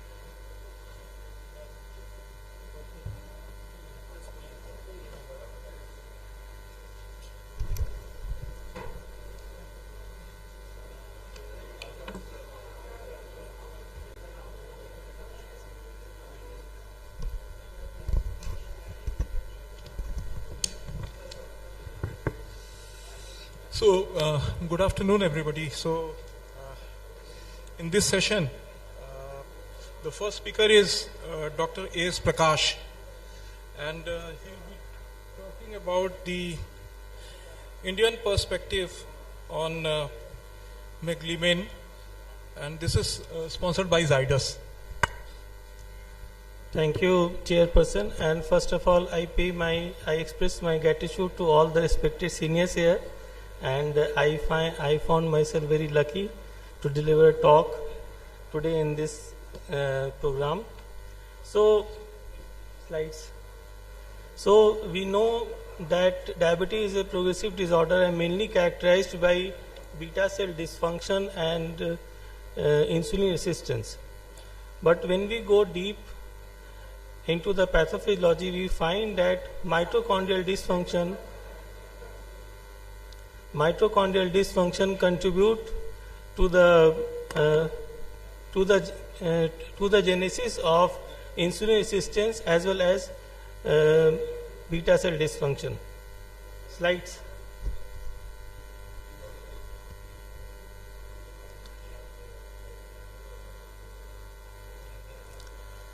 So now we have a class of drug that is Iglimegine, and which tackles the mitochondrial dysfunction. So today I am going to discuss about that how Iglimegine can decrease the insulin resistance and improve the insulin secretion.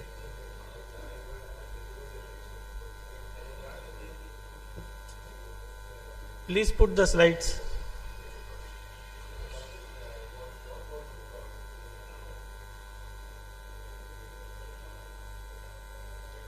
Yes. Okay. So we know that mitochondria is the powerhouse of the cell, and mitochondria is the powerhouse of the cell, and mitochondria is responsible to convert glucose and fatty acid into the ATP. And during this conversion, there is a genesis of the byproduct, that is free radicals is there. So these free radicals, if there is excess of glucose and fatty acids are there, then these free radicals will be very detrimental, and that will lead to inflammation of the cell and further contributes to excessive production of oxidative stress also. And this inflammation and oxidative stress can lead to mitochondrial apoptosis or damage to the mitochondria, and also blocks the insulin receptors that will inhibit the further glucose entry into the cell. And as the glucose entry is stopped by the high degree of insulin resistance, that glucose will be converted into the free fatty acids, and these free fatty acids will further get stored into the visceral organs and subcutaneous tissues, and that also contribute to develop insulin resistance further. And free fatty acids also enter into the cell, and there will be a vicious cycle of development of free radicals due to the excessive free fatty acid into the cell. So these are the pathophysiology of the development of mitochondrial dysfunction contributing the development of diabetes. And there are the factors like genetic factors are there, we all know about that, mitochondrial DNA mutations, and environmental factors, obesity, intrauterine malnutrition are there, all are contributing to mitochondrial dysfunction. So insulin expression will be hampered due to the excessive production of insulin resistance and free radicals, and that ultimately damage the mitochondrial DNA and inhibit the insulin expression, and that results in further progression of development of diabetes. And insulin resistance will be there due to the free fatty acid conversion, and free radicals will be produced within the cell intracellularly, and development of high degree of insulin resistance, and that ultimately leads to development of diabetes. These free fatty acids were converted into the free radicals, and these free radicals are the precursor for the development of oxidative stress, and ultimately in the long term mitochondrial dysfunction occurs. So if we look on the present OADs which we used in our diabetes management, and if we look on the target tissue and the primary effects, most of the OADs which are used like bigonides on the adipose tissue, skeletal muscle, liver, sulfonylurea, magnetides and exogenous insulin we use on the pancreas, SGLT2 inhibitor, kidneys, and bigonides and thiazodones are on the liver, and the glucose, alpha glucose inhibitors on the intestine. All these are not countering the mitochondrial dysfunction. So there is an unmet need to protect our mitochondria and to increase the beta cell mass, to increase the insulin secretion, and to improve the insulin resistance, and to reduce the hepatic glucose production also. So now we have a class of drug that is Iglimegine, and that was approved in Japan in 2021, and it was later approved by DCGI in 2022, and number of preclinicals and clinical studies have been done, phase 3 trials have been done, Times study was there, which shows that A1C reduction with the Iglimegine is comparable with the other OHA, and it is given in a dose of 1000 milligram BID. It is a very low protein binding is there, half-life is 10 to 20 hours. If the eGFR is decreasing below 45, the dose should be reduced by 50%. But if the eGFR is below 15, it should not be given. It should not be given in the advanced hepatic dysfunction patients. It can be given to mild hepatic dysfunction patient. Lactation in pregnancy, it should be not given. So the mechanism of action is very unique of the Iglimegine, and it improves the beta cell function and beta cell production by glucose stimulated insulin secretion, and also decreases the beta cell death, also apoptosis also, and it inhibits the hepatic glucose production, and glucose utilization is also improved. It increases the muscle insulin signaling and stimulates the glucose uptake. So if we talk about the effect of the Iglimegine on the mitochondria energetics, it improves the glucose utilization in the muscle and glucose uptake, as well as utilization in the liver also. It inhibits the hepatic glucose production. It decreases the beta cell apoptosis, and glucose mediated insulin secretion is there from the pancreas. So it has a dual action. It also addresses the pathophysiology of insulin resistance as well as insulin secretory defect. So insulin secretion and insulin sensitivity both are increased with the Iglimegine therapy. And if we look on the molecular mechanism, it increases the insulin sensitivity, decreases the gluconeogenesis, and it helps to decrease the beta cell apoptosis by decreasing the insulin resistance and decreasing the production of free radicals, increases the insulin secretion, improves the mitochondrial function, and decreases the oxidative stress. So if we compare the mode of action with the metformin, and the Iglimegine has a unique mode of action. It stimulates pancreas, glucose stimulated insulin secretion is there, but on the other hand metformin does not report like that. It only inhibits the hepatic glucose production and improves the glucose uptake by muscles, and there is a competitive mitochondrial inhibition is there. But on the other hand, with the metformin, it is uncompetitive mitochondrial complex 1 inhibition, so decreased respiration is noted with the mitochondria with the metformin. So there is a narrative review on the Iglimegine. Iglimegine is a new emerging therapy in the management of diabetes, and its effects are extends beyond the glycemic control and showing promise in addressing various diabetes related complications, and it also modulates the mitochondrial dysfunction. So there is a phase 3 trial Times is there where Iglimegine was used as a monotherapy and compared with the placebo, and it has shown that A1C reduction with a period of 24 weeks, 0.87 A1C reduction is there.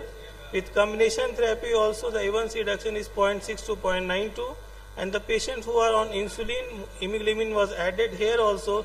It shows the A1C reduction of 0.6 and 0.5%. So it shows that the A1C reduction is as similar with the other oral anti-diabetic agent. And Japan Diabetes Society has included this drug in the management of their patients in non-obese patients as well as in the obese patient. Iglimegine is there apart from the other oral anti-diabetic agent and insulin. And in CGM also there was this is a CGM report that shows that Iglimegine as compared with the placebo lower down the glucose level throughout the day, and meta-analysis also shows that Iglimegine is efficacious and as is safe dose and tolerated well tolerated by the type 2 diabetic patients. A1C reduction with the Iglimegine as a monotherapy is around 0.5 and 0.7 in some of these studies, and with the combination therapy also 0.6% A1C reduction is there. And as a monotherapy, it reduces the fasting plasma glucose as compared with the placebo. So take-home message is there that Iglimegine is a new oral anti-hyperglycemic agent and recently approved in Japan and India, and it has a unique mode of action, dual mode of action that not only address the insulin resistance but also improve the insulin secretion. A1C lowering of Iglimegine is as same as other OHAs, and it is well tolerated in diabetic patients. Thank you.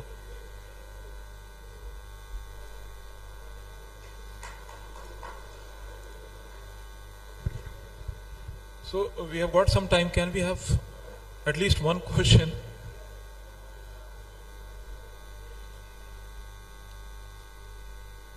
The speaker has finished well in time. So I think we can have one question? No. Okay. Next speaker.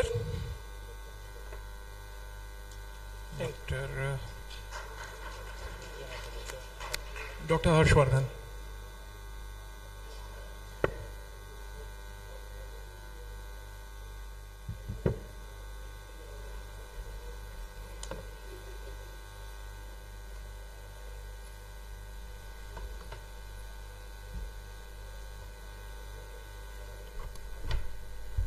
So a very good afternoon to you all, and I would like to thank the organizers for giving me this opportunity to be in this beautiful city of Aurangabad.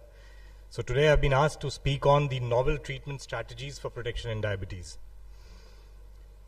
So objective of my talk would be to discuss the recent evidence of renal protection, recognize the efficacy and safety considerations of multi-directed therapy, and discuss the 4 pillars of therapy. So as we all know, diabetic kidney disease is a global pandemic, and nearly 30 to 40% of the diabetics have renal involvement, and proportion of end-stage renal disease attributable to diabetes is around 12 to 55%. And diabetic kidney disease is a medical catastrophe of the worldwide dimension. If we look at the pathophysiology, I would not like to go into details, but predominantly it is metabolic dysregulation, inflammation, hemodynamic perturbances, macrophage, MR activation. All this leads to the initiation of triggers for diabetic nephropathy. So the traditional therapeutic targets have been on the oxidative stress, the metabolic factors, the inflammatory pathway, the fibrotic signaling, and the hemodynamic mechanisms, with all having different dimensions of effects. And we all know we have come a long way as far as treatment of diabetic nephropathy is concerned. You can see a long gap from way back from 97 to 2013 till the era of Flozins came in. So it was all ACE inhibitors and ARBs, and we were stuck with no treatment option for let's say a decade or so. So where do we stand today in the management of diabetic nephropathy? You have lifestyle modifications, healthy diet, physical activity, smoking cessation, weight management. You have first-line therapy in terms of SGLT2 inhibitors, metformin, RAS inhibition, and statin therapies. You have additional risk-based therapies like GLP-1 RA antagonist, non-steroidal MRAs, and other treatment strategies. So if we look at the holistic approach of management, that is the pharmacological management of diabetic nephropathy, it lies on 4 pillars. So the first one is RAS inhibition. As we all know, the way back, the landmark trial Renal in 2001 and IDNT in 2001 established ARBs as the treatment for diabetic nephropathy, and there was a 15 to 20% relative risk reduction in endpoints, and annual GFR fall dipped from 8 to 10 to almost 50%. So it was a big thing which was there in 2001. And as we all know, ACE or ARBs are indicated as primary treatment for patients with hypertension and diabetes, and also for non-hypertensive proteinuric diabetic patients for the treatment of proteinuria. The 2 commonly used drugs are ramipril and telmisartan, which we commonly use, with the maximum dosage of telmisartan 80 milligram and ramipril 20 milligram per day. So now, how long to use it in diabetic nephropathy? So there were a lot of debates which was going on initially, that when to stop. Somebody who's having a creatinine, in Harrison we used to study that somebody is having a creatinine of more than 2.5 or something like that, we should not initiate it. So from this forum, I would like to spread a message that now ACE inhibitors and ARB can be continued till the last drop of urine if we are able to manage his potassium. Even in dialysis patient, it has the role of preserving the residual renal function. So ACE or ARBs has to be continued till the patient is tolerating it well. So you can see in this meta-analysis, even in eGFR less than 15, you have a positive impact. So 2 concerns is rise in creatinine and potassium, as we all know. So there are various charts of monitoring potassium. You can safely give it till the potassium is 5.5, and before stopping ACE or ARBs, always look for other drugs which he or she might be taking which can increase the potassium. One is beta blocker, especially metoprolol, and the other dietary things which he might be consuming. So before stopping ARBs, try to modify those, and then you monitor the patient, and if possible, keep on continuing with ARBs. The second pillar is SGLT2 inhibitors. We all know the basic mechanism is natriuresis and the induction of glycosuria, and renal protection is mainly because of reduced hyperfiltration, which is called single nephron GFR, and it leads by the activation of tubule-gumula feedback. So we all know SGLT2 inhibitors, I mean, needless to debate on that. We all know it is the drug now for the both the prevention as well as progression of diabetic nephropathy. And the 3 landmark trial, we all know Credence, DAPA, CKD, and EMPA kidney all have established it as the therapy for patients with diabetic nephropathy. So now even all the kidney guidelines, including the last one, KDIGO, recommend treating patients with type 2 diabetes, CKD, and an eGFR of more than 20 with SGLT2 inhibitors. Now it is class 1A indication, but you have to follow the sickness day rules. Whenever somebody is on ACE inhibitors or ARBs or SGLT2, you have to stop it while during sepsis or during periods of hypovolemia. You have to be really cautious on that, especially absolutely no use of NSAIDs, because a lot of people, they might be taking painkillers during that period, which we have to be very cautious about. And if you see these two trials, basically 2 meta-analysis, and now they suggest that SGLT2 inhibitors reduces CKD progression by almost 40% regardless of CKD etiology. This is very important because now it has got bigger role, gradually the roles is coming up in patients with non-diabetic kidney disease as well. Like we have been using now SGLT2 inhibitors in IgA nephropathy, in FSGS, in membranous nephropathy as an antiproteinuric drug. So now it has got roles in other glomerular disease as well. And the suggestion is that SGLT2 inhibitors should be part of standard of care to minimize the risk of kidney failure in chronic kidney disease. So it has to be given. And one interesting point which I would like to highlight is that SGLT2 has got a favorable impact on potassium. So whenever you are using both RAS inhibitors with SGLT2 inhibitors, you can use RAS inhibitors for quite some more time because it has got a favorable effect on that. So if you combine these drugs, you can use RAS inhibitors for more and more time.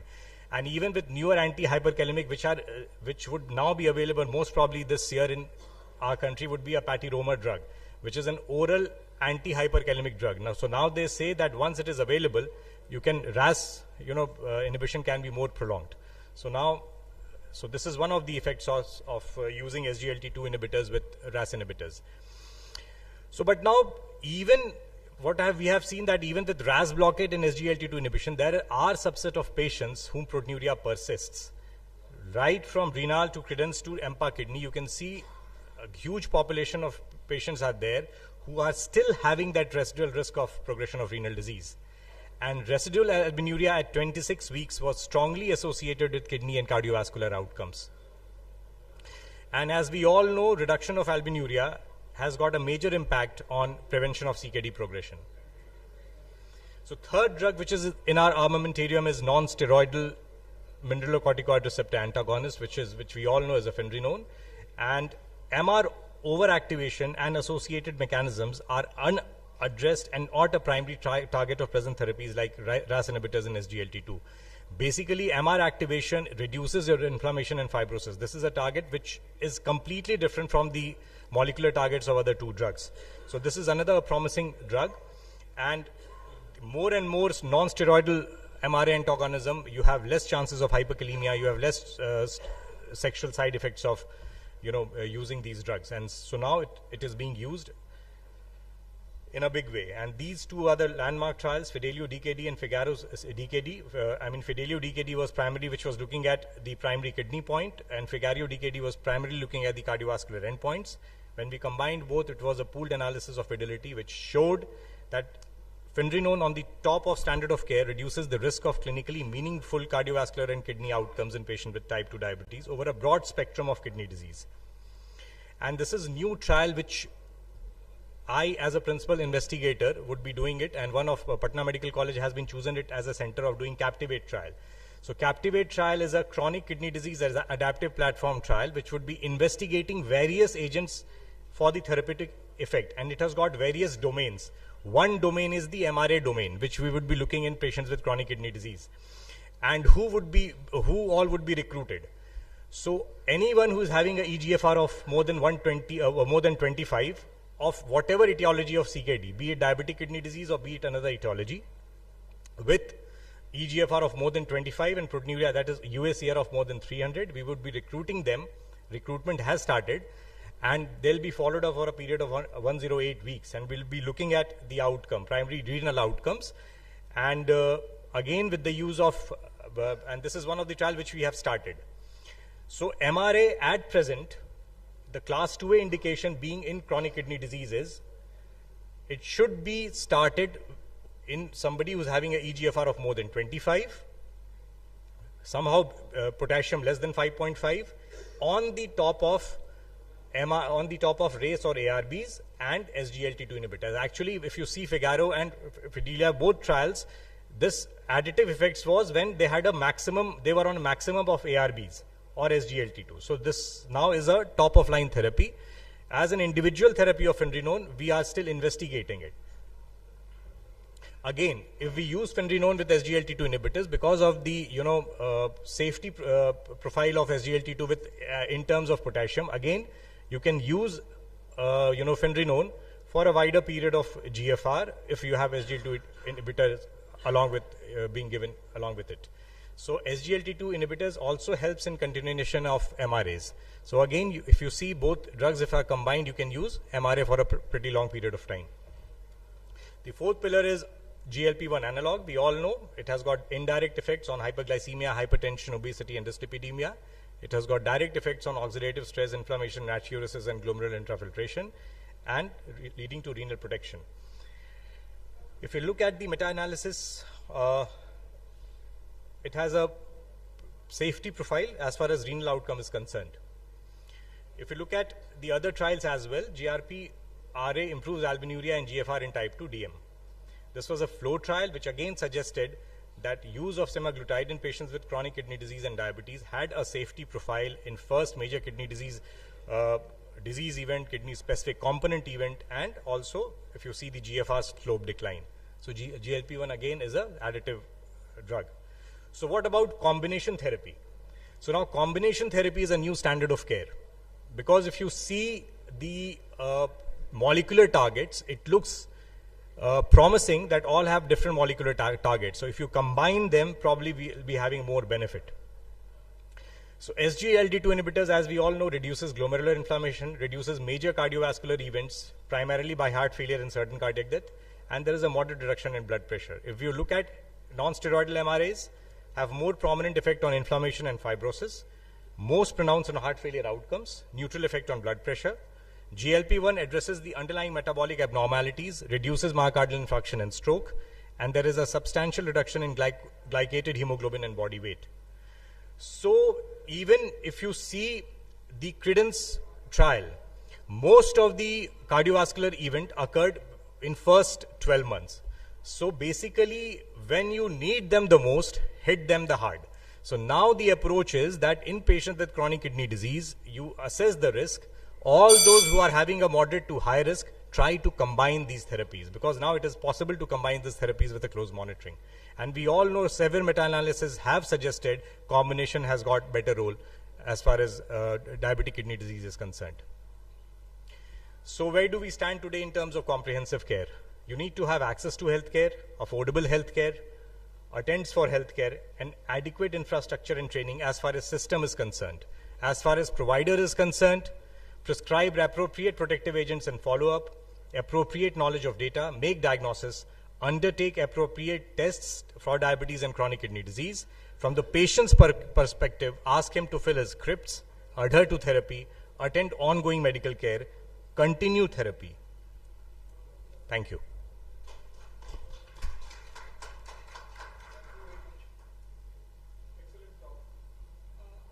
I have just one simple question. Which do you consider would be the best drug for reducing albuminuria? Best drug? Yeah. So there is no in your experience, rather. In your experience. In albuminuria in diabetic kidney disease? Okay. So there is no best drug in reducing proteinuria in diabetic kidney disease, but as far as the drugs which are available for the control of albuminuria has been DAs or ARBs and SGLT2 inhibitors.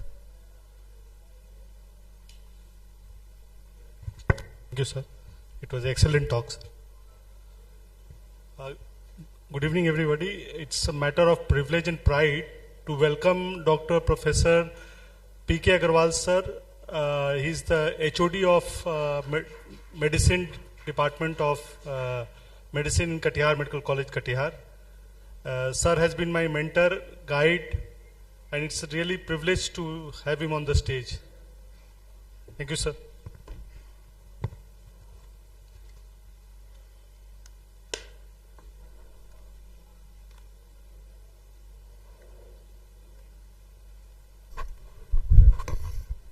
Thank you, Siddharth. Good evening, Aurangabad.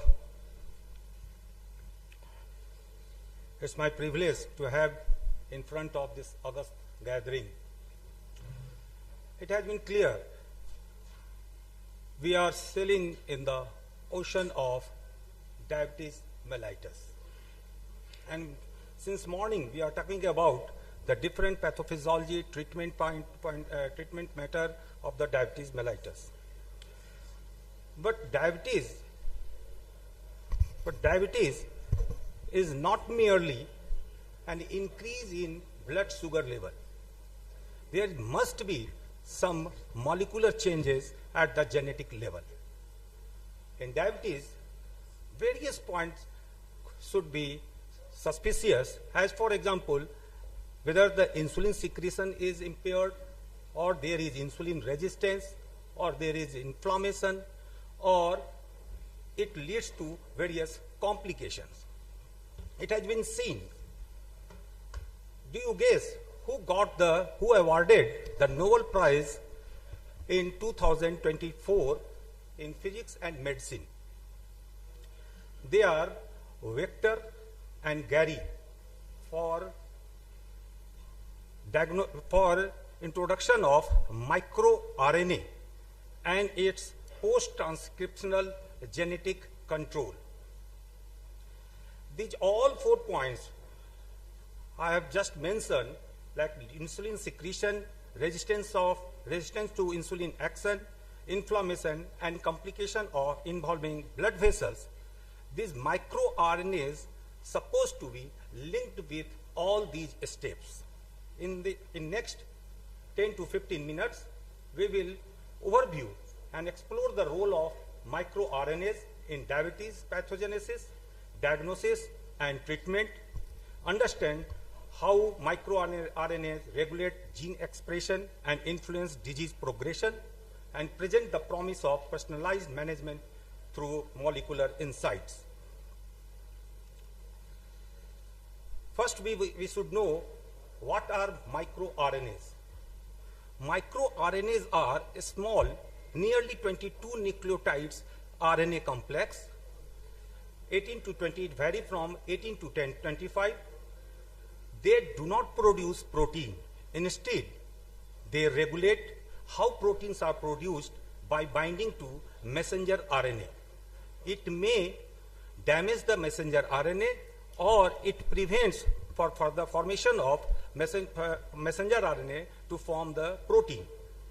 It acts like switches that either reduce or stop protein production by degrading messenger RNA or preventing translation into proteins.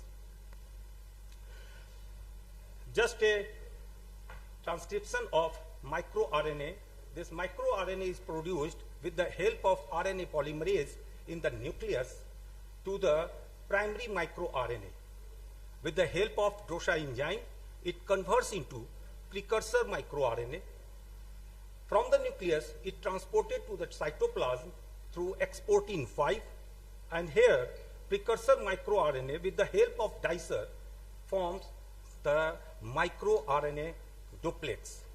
Out of this duplex, one strand will tagged with RNA-induced silencing complex, which is a stable compound and that remains in the blood, saliva, and in any secretions. We look over the microRNAs in diabetes pathogenesis. The first one is the insulin secretion. It has been seen the microRNA 375 regulate the insulin secretions. There are abundance of microRNA 375 in the beta cells that regulates the insulin secretion. If there is decrease in microRNA 375, that impairs insulin release, crucially contributing to diabetes development. Insulin resistance. Elevated level of microRNA 103, 107 decreases glucose uptake in the muscle, liver, fat cells, worsening insulin resistance, particularly in type 2 diabetes mellitus. Increased level of microRNA 21 leads to inflammation, and this inflammation may lead to, as for example, fibrosis in the kidney and produces diabetic nephropathy. If we reduce this increased level of microRNA 21, the diabetic nephropathy may be prevented. Vascular level, the endothelium is well protected with the presence of microRNA 126, and reduced level of the microRNA 126 levels lead to impaired blood vessel functions, significantly increasing cardiovascular risk. MicroRNA are highly stable compound because it is linked with, it is associated with risk, that is the RNA-induced silencing complex, and it is easily accessible in the various body fluids like blood, saliva, and urine. It gives a great potential as a non-invasive biomarkers for diabetes diagnosis and allowing early detection even before clinical symptoms appear. It has been seen various microRNA are present in excess amount even before diabetes develops. And if we diagnose those microRNA, we can diagnose even before the blood sugar level elevated. We discussed some study. One important study is conducted by Rajkowski et al. In 2011 at Switzerland, that is published in a journal Nature. He took mice and gave high fat diet to make them obese and make them insulin resistant. He then introduced anti-microRNA 103, 107 that inhibits microRNA 103, 107 that is responsible for insulin resistance. The mechanism is it targets caveolin 1 that is responsible for insulin sensitivity. It improves insulin receptor stability, and the outcome was the improved insulin sensitivity in those mice, reducing fasting blood glucose and decreased adipocyte size.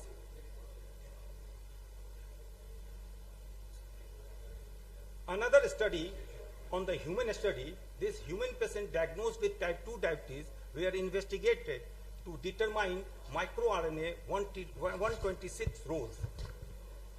The reduced level of microRNA 126 level are closely linked to endothelial dysfunction in diabetic patients. This study has been conducted in the UK, and it has implication that microRNA 126 could serve as a potential biomarker for vascular complication in diabetes.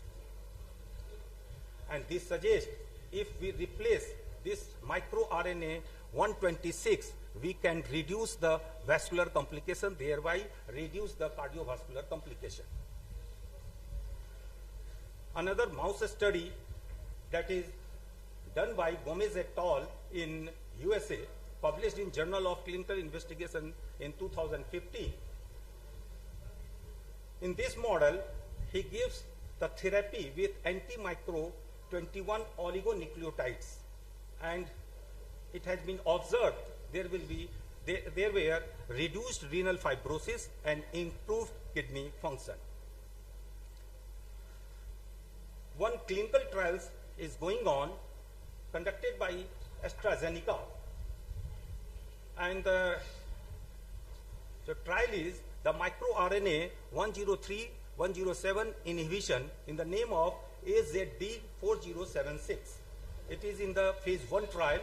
The study population is type 2 diabetes mellitus patients with non-alcoholic fatty liver disease. And the objective of these trials are assess safety, tolerability, and efficacy of anti-micro 103-107 therapy. The significance is translation of preclinical findings into potential treatment for insulin resistance and metabolic disorders. Just think over it. If this trial becomes successful, there will be availability of microRNA 103-107 inhibition, and patient may improve with their insulin resistance, and diabetes, type 2 diabetes may improve. In the differential diagnosis of type 1 and type 2 diabetes mellitus, microRNA may contribute. In type 1 diabetes mellitus, increased level of the microRNA 21 and increased level of the microRNA 142 is related to the immune response. Autoimmunity develop, and this degrades the beta cells, thereby less availability of the insulin will be present. Decreased level of the microRNA 375 is critical for insulin secretion, because this microRNA is present predominantly in the beta cells, and these beta cells, if these microRNA present there, they control the insulin secretion. Decreased level of the microRNA 375, it means there is decreased insulin secretion, and patient may develop type 1 diabetes mellitus. We have already discussed increased level of the microRNA 103-107 and microRNA 29 linked to insulin resistance, and decreased level of microRNA 126 gives the vascular protection. This differentiation facilitates targeted and personalized treatment strategy. Some clinical evidence from the major studies. One important major study, this is the meta-analysis by Zhu and Liang in 2022 that published in Diabetologia. Subjects were human subjects. Data pulled from studies conducted worldwide. Data synthesized from multiple studies, and it includes nearly 15,000 individuals. The method was the comprehensive meta-analysis comparing microRNA level in type 2 diabetes mellitus patient versus healthy subjects. The key findings were the identified 16 dysregulated microRNA. Notably, important one is microRNA 29A 3P, microRNA 126 3P, and microRNA 221 3P as consistently altered in type 2 diabetes mellitus. These microRNA show potential as a biomarkers for type 2 diabetes mellitus. However, further validation is required before clinical implication. Another important major studies, this is the case control study by Al-Kafazi et al. In 2016. It is conducted in Kingdom of Bahrain, and the subjects were the human subjects. 102 diabetic patients and 50 healthy controls were taken off. Analysis of peripheral whole blood samples to identify microRNA predictive of diabetic nephropathy. The key findings were the microRNA 126 level were significantly decreased in patients with diabetic nephropathy compared with both diabetic patients without nephropathy and healthy subjects. And the conclusion of this study, microRNA 126 may serve as a potential blood-based biomarkers for early detection and intervention in diabetic nephropathy. Suppose by any means we supply this microRNA 126 in a patient with diabetic nephropathy, patient may improve of diabetic nephropathy. Therapeutic potential of microRNAs. Two types of the microRNA we can give. One is microRNA mimics and another is anti-microRNA. MicroRNA mimics means wherever there is deficiency of certain microRNA, we can give the mimics of that microRNA to suffice the deficient amount of that microRNA. And microRNA inhibitors, if there is excess of some microRNA, as for example microRNA 103, 107 that develops the insulin resistance, if we inhibit this microRNA 103, 107, patient may improve This is called anti-microRNA. But there are certain future challenges and significant hurdles. Delivery system is very important. How can we deliver this microRNA to the targeted tissues? Because one microRNA may control so many genes. One microRNA may control so many genes, and one gene can be controlled by so many microRNAs. So delivery system should be specific for the precise delivery of microRNA drugs to the targeted tissues. Safety and specificity, of course, minimizing off-target effect and confirming long-term safety. And the most important is the cost and regulation, addressing economic barriers and rigorous clinical validation process. This is the era of artificial intelligence.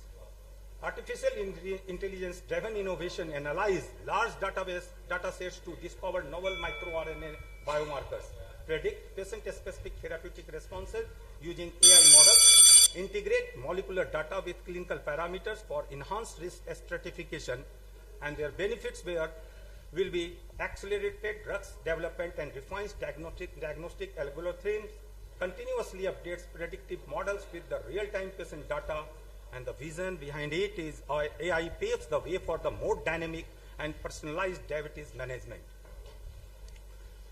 A modern combination strategy, we propose a modern combination strategy, microRNA inhibitors or mimics wherever required, used with, of course, the various drugs available in the market like insulin, GLP-1 receptor agonist or SGLT2 inhibitors, very well talked in the morning, targets insulin resistance and beta cell dysfunction, improves outcome by acting at the molecular level. Its clinical significance adds a novel layer to pharmacological management, supports precision medicine, and may improve long-term diabetes outcome. The personalized medicine microRNA profiling enables individualized treatment. This microRNA profiling definitely enables the personalized, individualized treatment. Wherever there is lack, you prescribe the mimics. Wherever there is excess, you prescribe the anti-microRNA. Helps select and write microRNA agent with a standard therapy and maximize therapeutic benefit. To conclude, microRNA serve as a reliable indicator for diabetes detection and monitoring because it is a stable, easily detectable, relatively non-invasive markers present in the blood, saliva, and various samples. It is potential for precise intervention at the molecular level of diabetes pathology and enabling customized treatment strategies based on the individual microRNA profiles. Thus, the microRNA holds significant promise as a diagnostic biomarkers and targeted therapeutics for the diabetes mellitus. Robust clinical evidence underscores their potential to transform diabetes care by enabling precise diagnosis, differentiation, and personalized treatment strategy addressing diabetes at its molecular roots. My key takeaways: the microRNA significantly influence diabetes pathogenesis and complication. Reliability is they are the reliable, non-invasive biomarkers for early diabetes diagnosis. Therapeutic modulation of microRNA, either inhibitors or mimics, show a strong potential in the clinical studies, and successful clinical adoption depends on addressing practical and regulatory challenge. Thank you. Thank you for your patience here. Thank you, sir, for your excellent presentation. You have nicely explained this new and complicated topic in a simplified manner. So we are already running short of time, so question and answer session may be skipped. So we may conclude the session. Thank you. Thank you.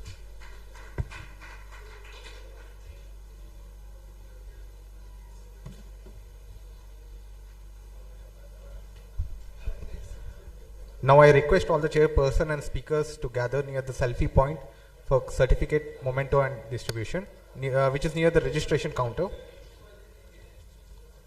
Moving ahead to session 8, I would like to invite the chairperson for this session, Dr. Vinay Kumar Singh, Dr. Mrityunjay Kumar Singh and Dr. Sabhal Guha.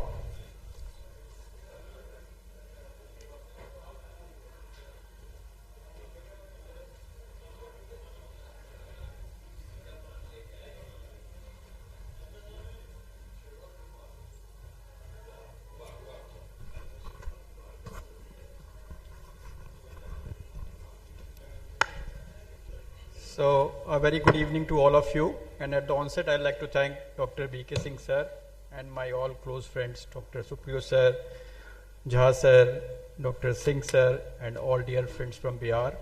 UP and Bihar are twin states, and it is just like an homecoming for me. So today I have been asked to talk on diabetic foot ulcers, innovations in prevention and treatment. So this is basically, I will be telling you what, I will be dividing this talk in two parts. Firstly, what we can do and what are the future perspectives. Because I think that this is an opportunity to talk about diabetic foot, and we must be talking about diabetic foot because it is very pertinent. So India has a long tradition of foot care, and the first podiatrist was none other than Lord Krishna. And he told us that to touch the feet is the most humble act, and it gives us a grounding that we have to stay what we are. So these are some facts and figures why it is important to talk about diabetic foot. So every 20 seconds someone is amputated. The lifetime risk of people with diabetes to develop a foot ulcer is 34%. More than 50% of diabetic foot ulcers become infected, and 20% of diabetic foot infections result in amputations. So primarily, we have to have a proactive approach to look for it, for the preventive measures, and I think this should be a routine that all the patients who are coming to us, they have to be sensitized that your feet are as important as your face.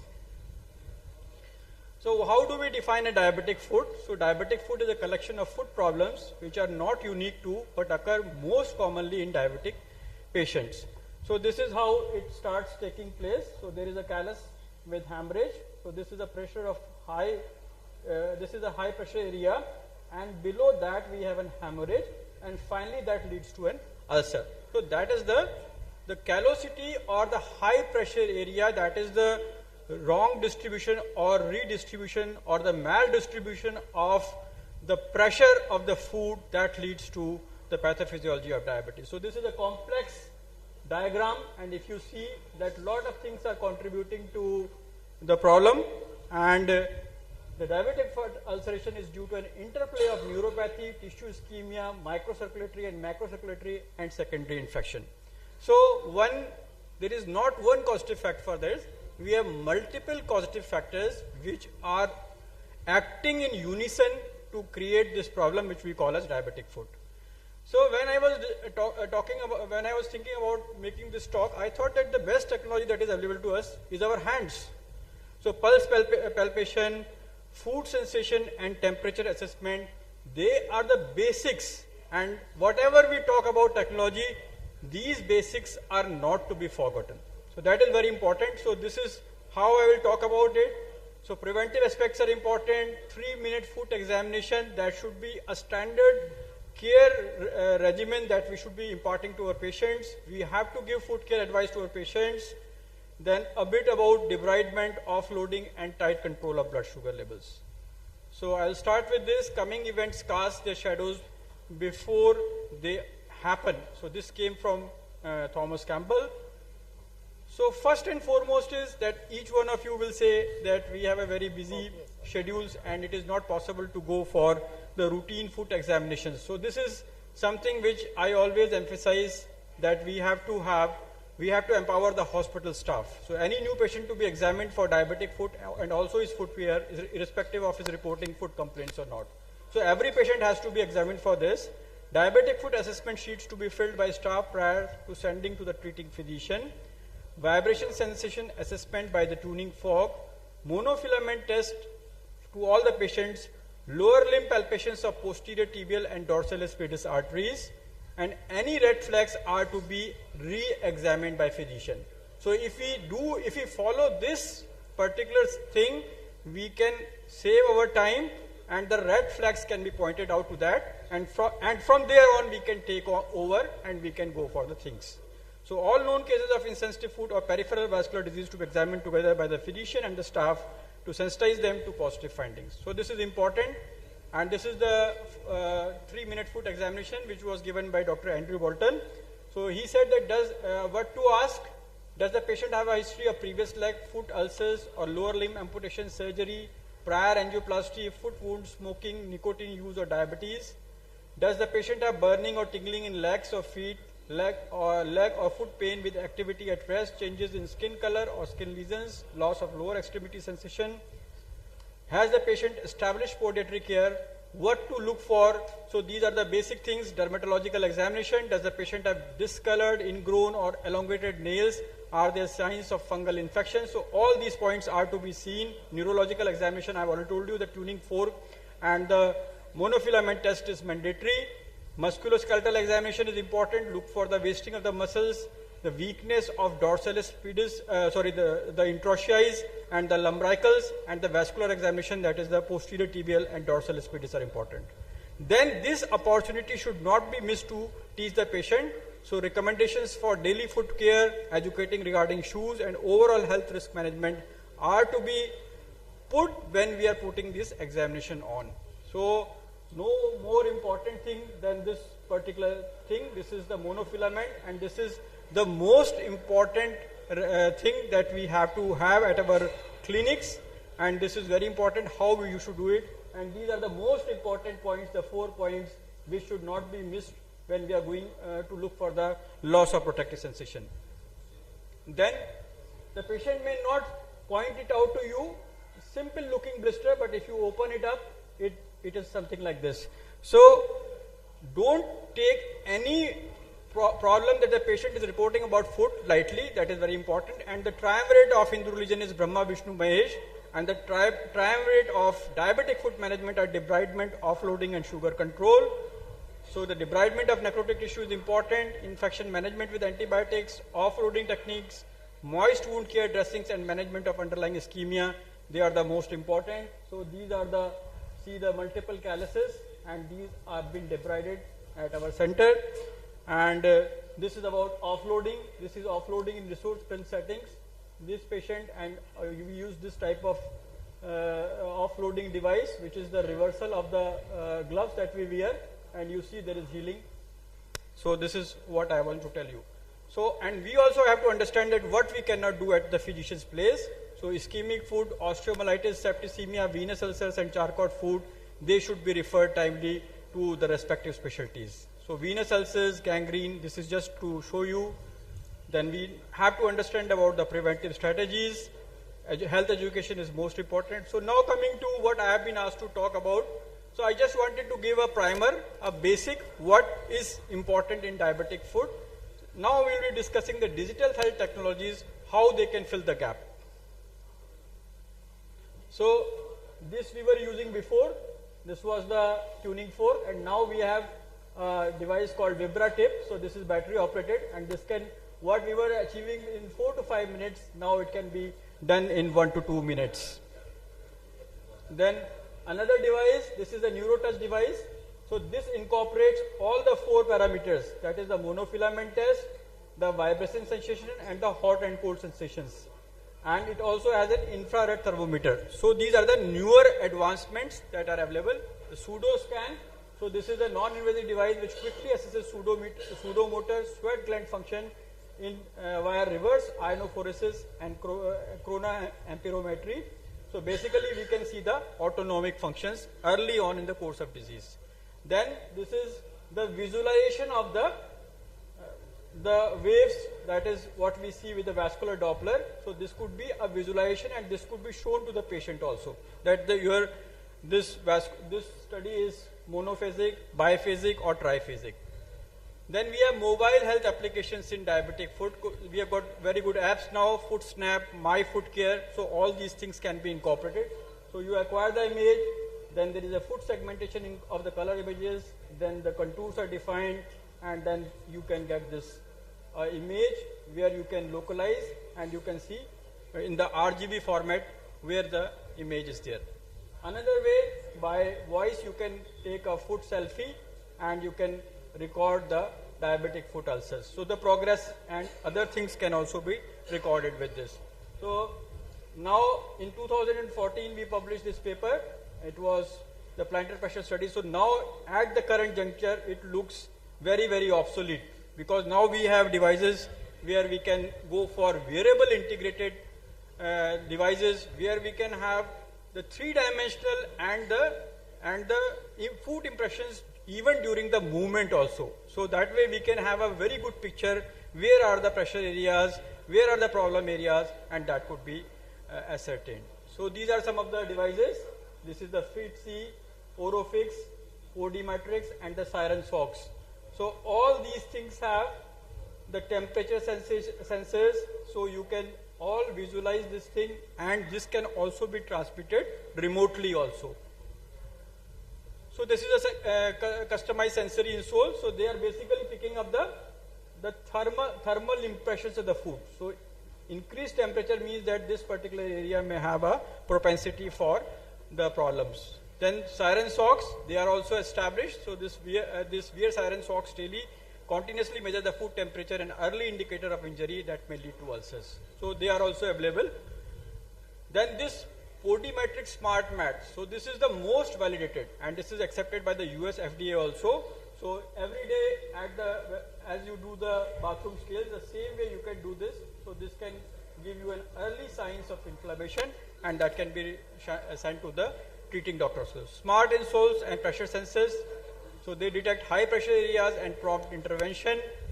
Real-time alerts to patient for posture corrections and reduce repetitive trauma and ulcer formation. So these type of digit soles, they are available now, and they have got a application for the phone also. Then this is another sole which is available not in India but internationally. So they have got the temperature sensors, pressure sensors. So these can give you the idea where there are the pressure areas. Then smart insoles are there. The same thing is happening with these smart insoles also. And this is from our own Indian College of Science, and they have made this by this 3D printing, this type of device. And this is also basically this is basically a self-regulated footwear, 3D printed, customized to foot sizes and walking styles, snapping mechanism, arches in the sandals, snap to inverted shape when pressure beyond a certain threshold is applied, and return back automatically to its initial position when pressure is relieved. That means self-offloading. So this is developed by our own people scientists from Bangalore. So this is what it is all about. So basically the redistribution of the pressure. Then this is the smart shoe which was developed by Pataki et al. And so they have these type of walls, and this is a magnetorehogic material. So as per the pressure, this is relieved, and you can modify the hardness of the sole by just the amount of pressure. So that way the offloading can be achieved. Then bioengineered skin substitutes are also now in the market, and the approved examples are Dermagraft and Apligraf. So these could be the different skin substitutes, and this is an example. This is the Integra which has been put. This is a complete dermal epidermal skin substitute, and if you see what has happened in this particular patient of the burns. Then negative pressure wound therapy. I think most of us know about this thing, that if you give a negative pressure, you can reduce the local edema, alter bacterial functions. Then growth factor therapies are also very important. So now they are coming in a big way, and we are having bandages with scaffolds with these growth factors. So this is how it is applied. Usually it is given intramuscular or locally. Then stem cell therapy, derivatives from various places can take place, and we can have scaffolds or gels with these mesenchymal stem cells, and they can help in the wound infections. Then a concept of smart bandages. So integrated sensors monitor pH, temperature and moisture, alert clinicians to infections or poor healing. So this is the concept. So you have a Bluetooth communication to the mobile device. There is a reusable electronic module, and this is basically the pH, the change in the pH that leads to the release of the drugs. So this is also something which is in the frontiers of management of this. Then this is another this is the Natrox therapy, that is a continuous oxygen therapy. We have heard about hyperbaric oxygen. So this is a localized high concentration of oxygen at the wound to promote the wound healing. So this type of wheel is attached to the wound site, and there is a continuous generation of oxygen by a oxygen generator, that is a small device. So this is the Natrox oxygen generator, and this is the wheel which is applied to the wound. So lots of trials have taken place with this, and even the International Working Group on Diabetic Food, they have advocated this particular localized oxygen therapy as an adjunct therapy. Then 3D printing in DFU management. So now we have these bioprinters available. So all these things can be printed. So these could be as skin substitutes, and AI-based risk prediction and decision support. So lots of models, the machine learning models have been developed to predict the pressure and the problems. So this is a schematic diagram. How do you have multiple records, and with that, when you put on those values, you can have a prediction for this. Then we can have some technologies to improve adherence to the protected footwear. So this is about adherence, because people are not wearing these devices, offloading devices. So this can give us some round about this. So AI in wound care, robotics and virtual clinic. So that is another area of development. So with this insight, I think I could give you a brief insight how the future will be of the wound management. But the most important thing is our hands and our mind. How do we see to it? How do we perceive, and how do we understand? So for one mistake made for not knowing, 10 mistakes are made for not looking. So I would always advocate that please see the feet also, and touching the feet is the most humbling and it is the most beautiful feeling, and no patient deserves this. A few minutes can save this catastrophe. This is a wound completely killed, and there are maggots also over there. So this was what we did last year under the leadership of our President-elect, Professor Anuj Maheshwari. Ek din, ek pradesh, 1000 पैरों की जांच, and I think the second edition is about to come. So thank you all for a very patient hearing, and I am open to all questions. Thanks a lot, Dr. Ajay, for taking us through wonderfully through the latest technical developments in diabetic foot care. It was a vast topic, and you did justice to it within the limited time. Due to paucity of time, we won't take any questions. So thank you once again.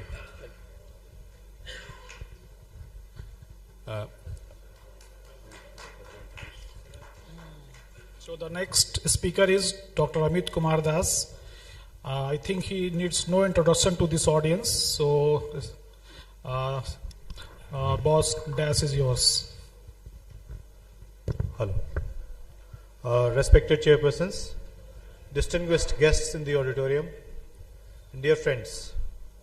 At the outset, let me congratulate and thank simultaneously Dr. B.K. Singh, sir, for the wonderful ambience and the wonderful scientific program that he has carved, and to Dr. Supriyo Mukherjee, sir, the chairman scientific committee and the would-be chairman in few hours of RSSDI BIHAR, and kudos to Dr. Ajay Kumar for the outgoing chairmanship that he has done. I am also blessed with the presence of Dr. Professor A.N. Rai, sir, in the audience, and the President of RSSDI, Dr. Anuj Maheshwari, sir, and the galaxy of RSSDI functionaries of the state of Bihar. Well, the journey of foot was nicely taken through by Dr. Ajay Tiwari, sir, and I have been interested on a rather new topic, I would say, for the general public, but not a new topic for people who practice diabetes, the peptide-based therapies. And I have been interested to talk on the GLP-1, GIP, dual agonists in diabetes care. Well, we all understand that however hard we try to achieve the best, we still fall short of achieving that.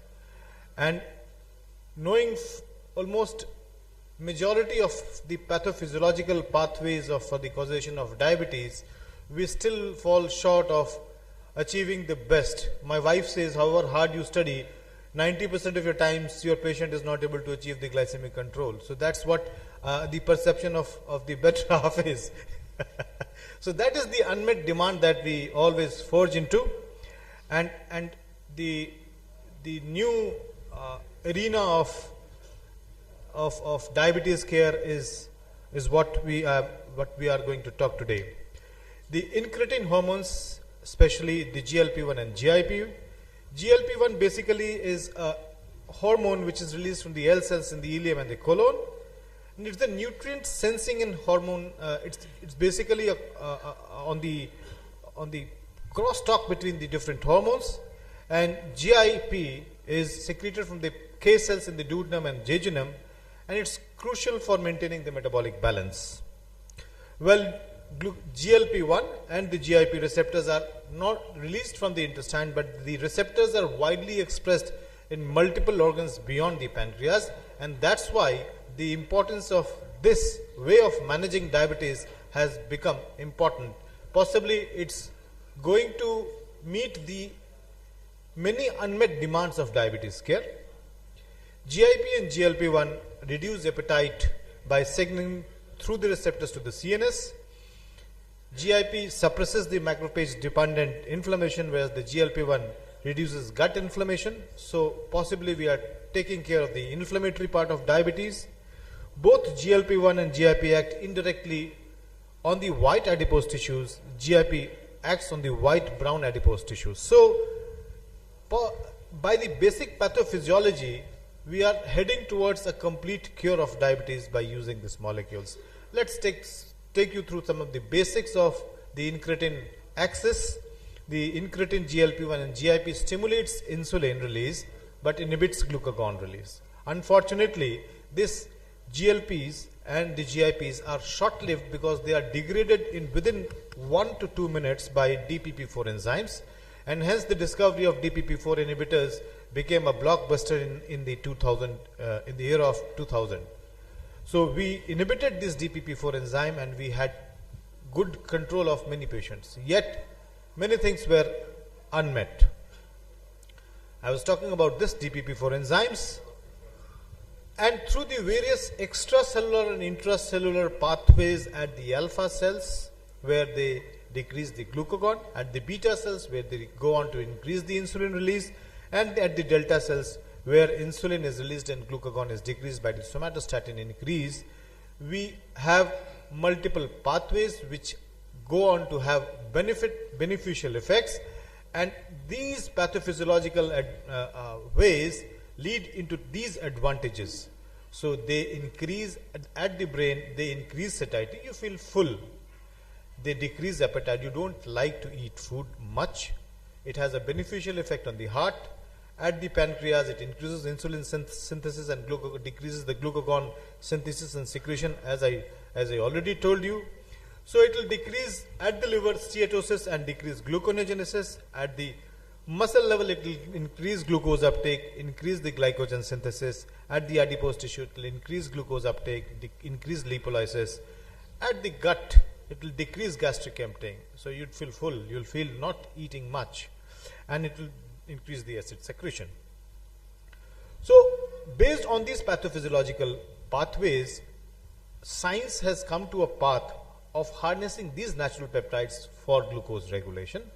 And from the journey of 43 years, so it started from 1982 to 2022, we see the position of GLP-1 at the top. As few minutes earlier Dr. N.K. Singh said कि आपने metformin को बेकार में ताज पहनाया हुआ है, ताज तो GLP-1 को पहनाइए, ताज तो आप SGLT2 को पहनाइए. So there stands a short journey of 40 years. GLP-1 stands tall in the management of diabetes. And let's delve into the classification. So there are two different basic classifications of these peptide-based therapies. The one which is a human GLP-1 backbone agents, and these are dulaglutide, liraglutide and semaglutide. And exenatide 4 backbone agents are exenatide and lixisenatide, and tirzepatide is a GIP analog that activates both the GLP-1 and the GIP receptors. So the key actions already told: increases in insulin secretion, decreases glucagon release, delays the gastric emptying, decreases your appetite, and hence it has immense clinical benefits. So the therapeutic agents already told. So GLP-RAs have proven benefits. So it's highly effective in HbA1c reduction. It has an excellent body weight reduction. It has a low hypoglycemia. CV benefits are immense. So based on the central action, it will decrease the hunger, it will control your energy intake, it will decrease your food cravings. The polyphagia will be taken care of wonderfully. It will increase your satiety and it will prevent overeating and altered food preferences. So people who are in the habit of binge eating will be benefited. People who are obese are going to get hugely benefited. Multiple trials have gone on to prove through that these have significant advantages, and if the patients are already on other agents, it goes on to add to HbA1c reduction to the tune of 1.5%. And if the patient has a high HbA1c, say 9%, it decreases HbA1c by 2.6%. So it has a huge HbA1c reducing potential. It has a good amount of weight reducing potential to the tune of almost 5 kilos, which is significant. And the advantages beneficial of quality of weight loss. So decrease by 1.5% when patient is on monotherapy or on single therapy. If the patient has a high HbA1c, the HbA1c decreases 2.6 and the weight loss is almost to the tune of 5 kilos. So, and multifactorial treatment target achievement has been seen with oral semaglutide, which is the latest molecule in this class, and it can be given to any agent. So even in elderly patients with hepatic and renal impairment, patients with upper GI disease also, this is going to have beneficial effect. So semaglutide as a class will decrease HbA1c, will decrease HbA1c weight. It will have a beneficial effect on the systolic blood pressure. It is going to have a beneficial effect on the lipids. It is going to decrease your waist circumference to the tune of 4.7 centimeters. Apart from that, it has a huge cardiovascular advantages, and impact on lipid metabolism is favorable. Liver and muscle metabolism is also taken care of wonderfully. And let's talk on something about the GIP receptors. So this is the dual agonist, which is a new frontier, and the class is tirzepatide, and tirzepatide has a synergistic action which combines GLP-1 and GIP. It has improved efficacy, novel mechanism, and these are some of the ways by which this dual mechanism of action takes care of the glucose control. And if you compare tirzepatide versus semaglutide, so the result was beneficial, that it had surpassed all expectations in terms of HbA1c and weight reduction. So if you compare GLP-1 and GIP as well as dual agonists, mechanism of action of GLP-1 is it increases insulin, inhibits glucagon. GIP increases insulin, promotes fat storage, whereas the dual agonist will target both GLP-1 and GIP. Glycemic control is better with dual agonist as compared to GLP-1 agonist. Weight loss is better with dual agonist as compared to GLP-1 agonist alone, and cardiovascular benefits are proved for GLP-1. We are on the verge of getting these data for the dual agonists also. So clinical trial data show that the dual agonist is going to decrease 2% of HbA1c, which is an average HbA1c reduction, and 10% of weight loss when they are given alone. Takes care of the bone health as well. It has an anabolic potential, and osteoporotic risk goes down. But then we have the side effects of nausea, vomiting, and the injection site reactions, which needs to be talked about with the patients. So safety and tolerability issues, GI, hypoglycemia, and pancreatitis are discussed, but then the GI infect is of course one issue which is to be taken care of. Pancreatitis, it's too early, and we need to delve more into research about these side effects. So the future is personalized medicine and peptide therapy. We need to talk about the pharmacogenomics. Some people may respond, some people may not. So we need to understand the genetic variations which may influence your treatment response. So you cannot just go left and right writing these drugs. You need to understand which subset of patient is going to get advantage of these molecules. There may be some ethnic variations. We are short of data as of now, but we need to delve into more research as far as the ethnic variations are concerned. We are also seeing advantage of peptide therapies in pre-diabetes, but let's let's come up with solid data before we start recommending this peptide therapy in pre-diabetes. So the future is triple agonist, where GLP-1, GIP and glucagon combination therapies are in development, and we are going to see these drugs are going to show you brighter image of diabetes control. So because of these huge potentials, you can very well see that almost all the recommendations, especially the ESC and ADA, have recommended GLP-1 in patients who have established atherosclerotic vascular disease, in patients who have risk of hypoglycemia, you need to take of that. So GLP-1 is topping on the ladder, and rightly said by Dr. NK saying that it's going to be the Sartaj of diabetes care in times to come. Thank you very much.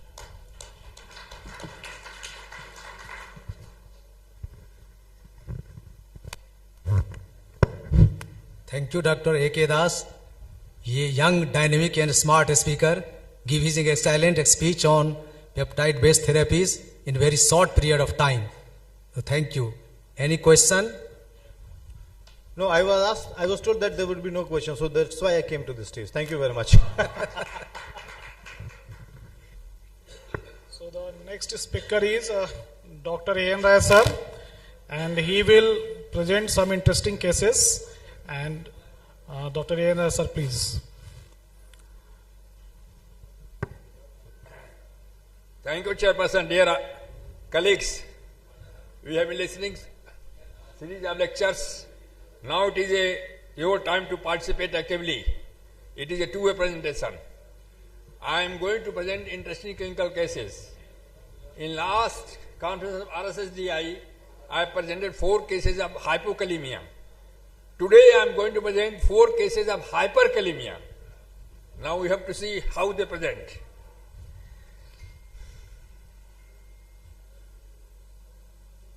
Sorry. Slides.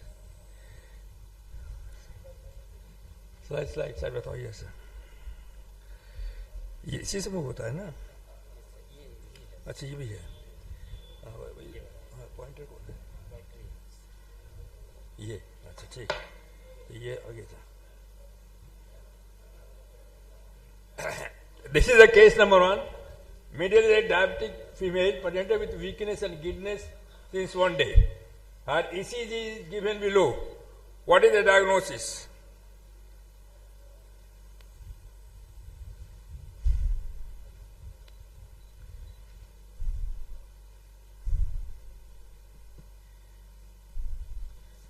This is a simple classical case of hyperkalemia.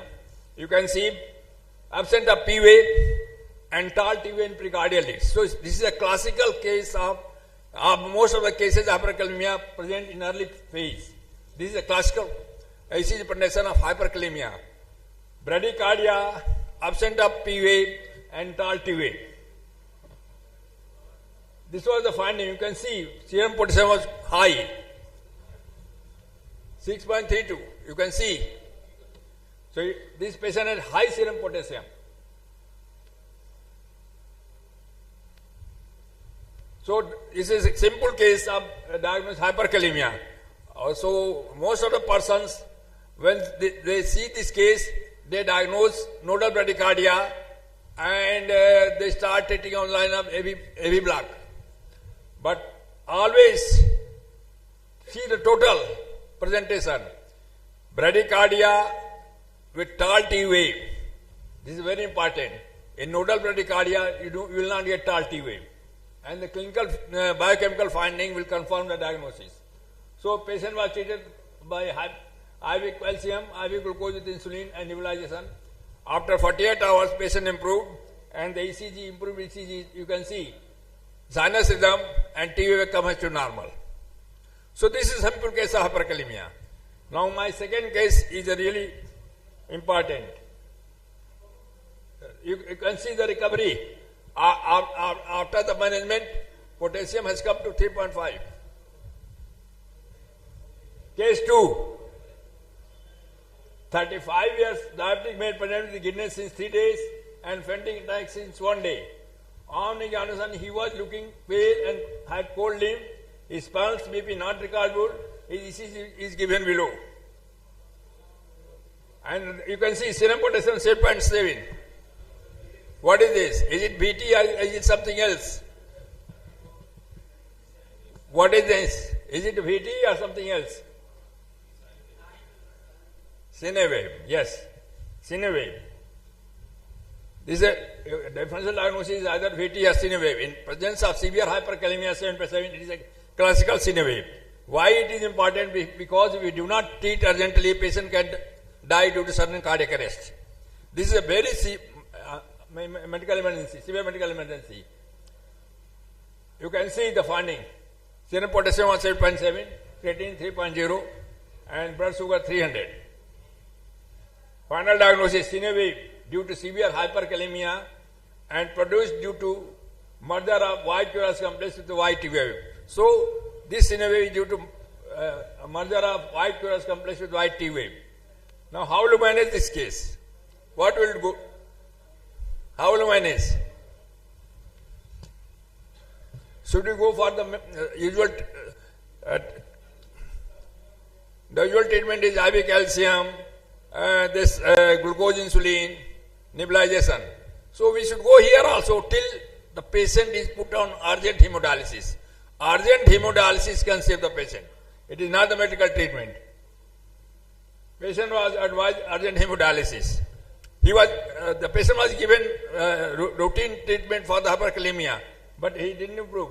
So post-dialysis ECG improved with pulse 86 per minute and BP 120 by 80. ECG is given below. This is normal. So dialysis saved the patient. If you do not have dialysis, patient could have died. So to save the patient, you must have facility for diabetes. Case C. This is also very important case. Immediately a lady under treatment for hypertension on beta blocker, taking metoprolol 50 milligram and telmisartan 80 milligram, admitted in AIMS, Gaya with giddiness and fainting attacks.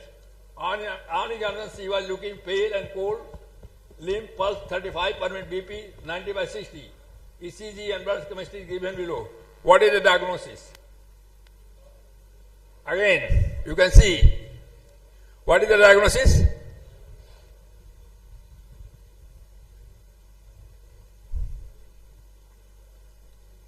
Again, classical ECG hyperkalemia. But you can see lead 2, 3 AVF. There is inverted T wave. So nodal rhythm is also there, and tall T wave is there. So hyperkalemia and features of nodal rhythm, both are present in this case. ECG so tall T wave precardially suggesting hyperkalemia with junctional rhythm lead 2, 3 AVL shows inverted T wave. So hyperkalemia with junctional rhythm. Therefore, most likely see hyperkalemia precipitated by telmisartan 80 mg, possibly renal failure, and nodal bradycardia due to beta blocker and hyperkalemia. So dual picture are there. Drug, it is a drug which is very important here. This is the, you can see, what is serum potassium level? 5.15. So it is not very high, but still the patient is severe bradycardia, bradyarrhythmia. So what do you think? How will you explain this? Normally serum potassium when goes above 6, we get all these things. But here it is 5.16. Still the patient is severe bradycardia. How will you explain? Beta blocker. It's a beta blocker. So, this patient was diagnosed as Brass syndrome. This is a condition known as Brass syndrome. Brass syndrome is bradycardia, renal failure, AV blocker drug, which can be beta blocker or calcium channel blocker, shock, this patient has hypertension and hyperkalemia. So this is a case of Brass syndrome. Key feature of Brass syndrome, differentiating it from isolated hyperkalemia or intoxication from AV node blocking medications are following. The degree of hyperkalemia is moderate and out of proportion to the observed bradycardia. So you can see hyperkalemia is not very high and bradycardia was very significant. Typically isolated hyperkalemia must be severe, more than 6 milliequivalent before causing bradycardia. Here it was only 5.16. So mild hyperkalemia giving to severe bradycardia. It is because of the use of AB blocker drugs. ECG may show bradycardia without other features of hyperkalemia. So this is a classical case of Bras syndrome. Have you seen any case of Bras syndrome in your life? Have you anybody seen Bras syndrome? What about Sineve? Sineve. So management, tell me certain beta blocker will start. Patient was given IV normal saline, atropine, calcium and glucose and insulin for hyperkalemia, and patient improved. This is after improvement. You can see potassium has come to normal, 4.32. Now case 4, this is the last case.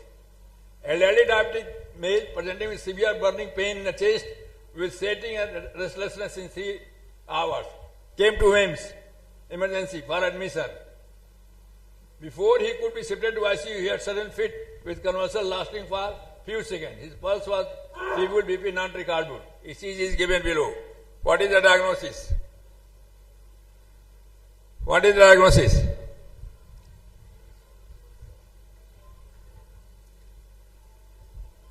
This is a classical case of inferior ischemia. You can see this patient has classical inferior ischemia, isn't it? And bradycardia. So this bradycardia can occur in inferior ischemia, but is not due to inferior ischemia. Why? Why? There is associated some other thing, features of hyperkalemia. And this bradycardia was due to hyperkalemia, not due to inferior ischemia. Tall T wave in precardial leads. You can see very tall T wave. So bradycardia with tall T wave. There was inferior ischemia. You can see 2-3 AV of showing ST elevation. Classical inferior ischemia. But bradycardia is not due to this, because if the bradycardia is inferior ischemia, we will use atropine, isoprelin, and we can do the pacing. But this is bradycardia is not due to that. It is a clinical impairment. It is due to hyperkalemia. And you can see what was the finding. What was the serum potassium? 6.2. So patient had you see, hyperkalemia will always occur when there is not alone, but in association with renal failure. This is very important. All patients had feature of renal failure, and that too acute. You can see this is echo, inferior ischemia. Management, patient was put on TPI, hyperkalemia was managed medically by giving IV calcium nebulization, everything which we do it. In addition to dual antiplatelet and 80 milligram taurusin, he was thrombolized. And then this is the patient of the medical management. Potassium came to 4.9, and after thrombolysis, this is the ECG. You can see ECG is still showing feature of inferior ischemia, but features of heart rate has come to normal, sinus rhythm. Still there is a tall T wave, but otherwise normal. So patient has recovered.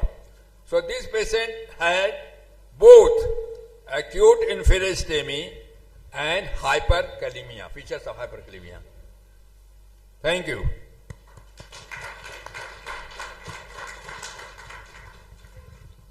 Thank you, sir, for your wonderful insights on these clinical cases. Are there any queries or questions on these cases? Yes, Dr. Harsh. Mic, give him the mic, please.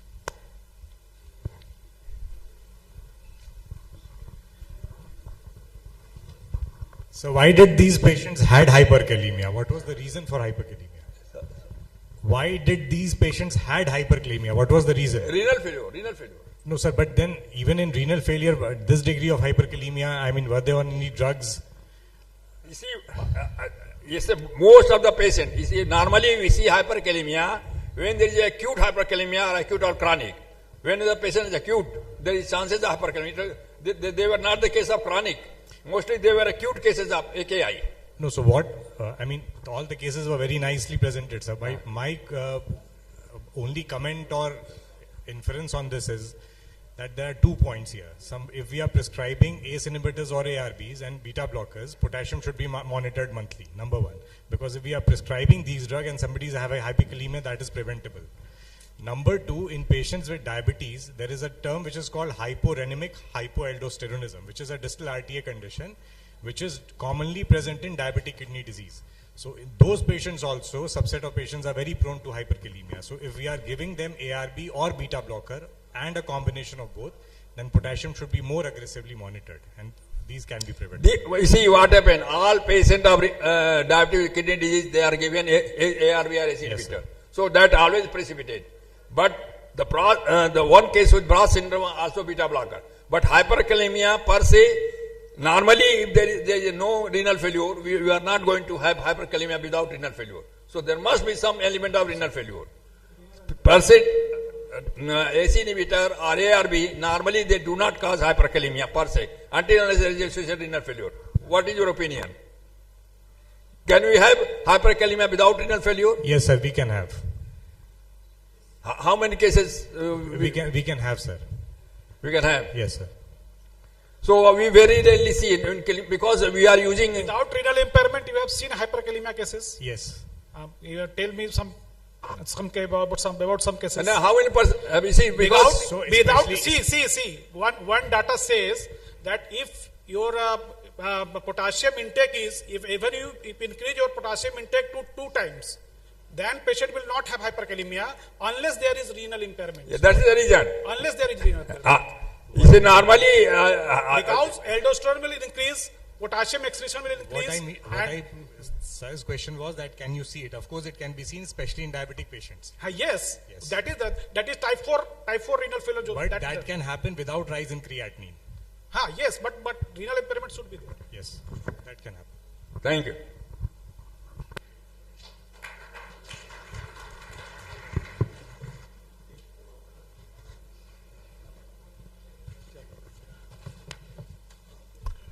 Now I request all the chairperson and speaker to gather near the selfie point for certification and memento distribution, which is near the registration counter.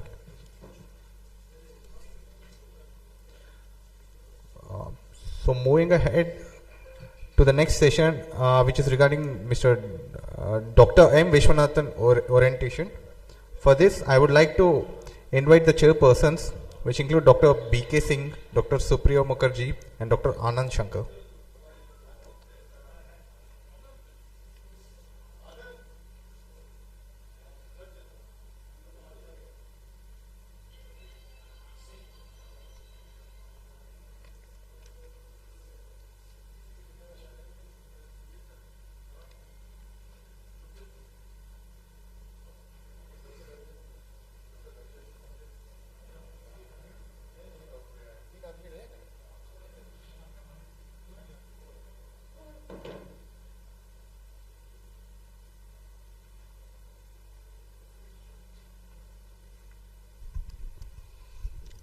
Hello, very good evening, everybody.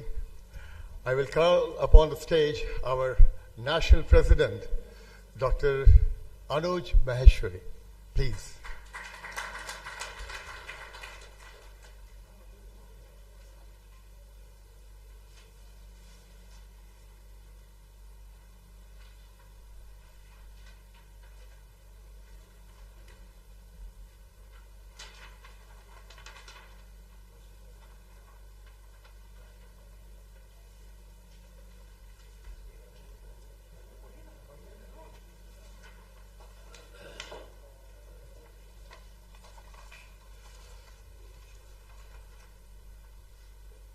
It's with great honor and privilege to introduce the esteemed orator for Mr. M. Vishwanathan Memorial Oration, Dr. Anuj Maheshwari, a distinguished luminary in the field of medicine and diabetology.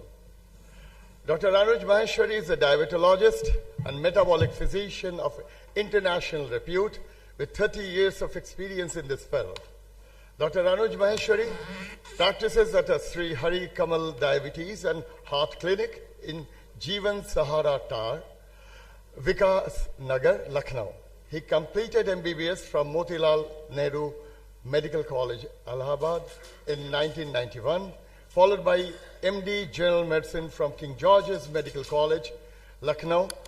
Later, he has been awarded FRCP by prestigious Royal College of London and Edinburgh. He is a professional of MBBS. The spelling is mistaken. He is a professor of medicine, BBD University, Lucknow. He is currently president-elect, RSSDI, Governor, American College of Physicians, and President, Asia Pacific Society of Hypertension. Dr. Anuj Maheshwari has numerous publications in his international index journal. In his credit, he has earned specific fame while working in various fields of diabetes, like diabetes in pregnancy, hypertension, and heart diseases in diabetes, and patients with obesity. And finally, he's a very close friend of mine. Thank you very much.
कुछ और शब्दों doctor Anuj Maheshwari sir के लिए।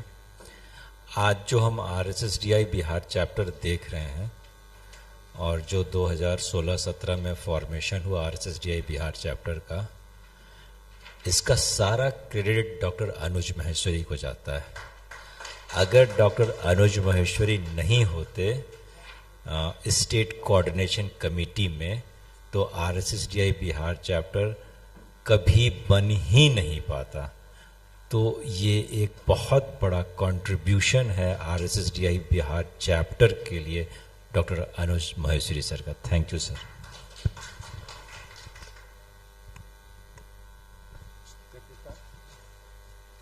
Thank you, chairpersons, for the kind introduction, and thank you, my younger brother Anand, for making me remember those days.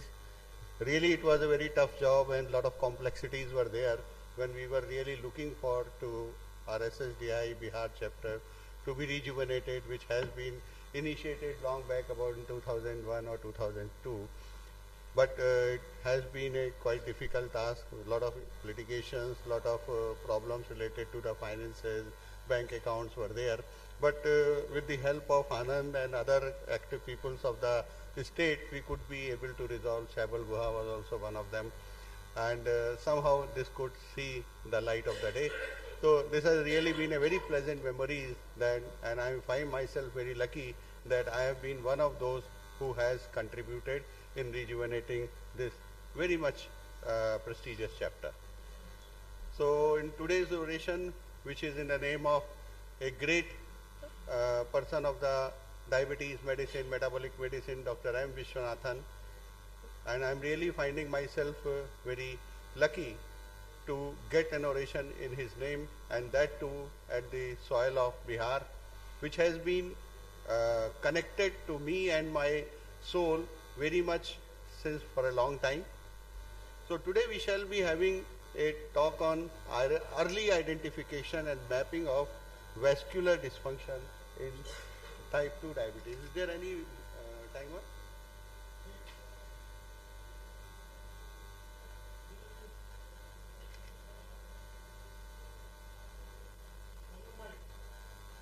Yes. Is there any timer? No? Okay, no problem. So how will you, oh, it is there, right. Okay, fine. पीछे मुड़ के देखना पड़ेगा थोड़ा सा मुझे, कोई बात नहीं, okay. So I belongs to Lucknow.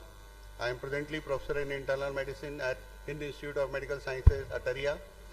I am Governor, American College of Physicians India chapter, as well as recently elected with your vote with the RSSDI National President-elect. So when we talk about the early identification and mapping of macrovascular complications in a patient with diabetes, so why do we really want to do?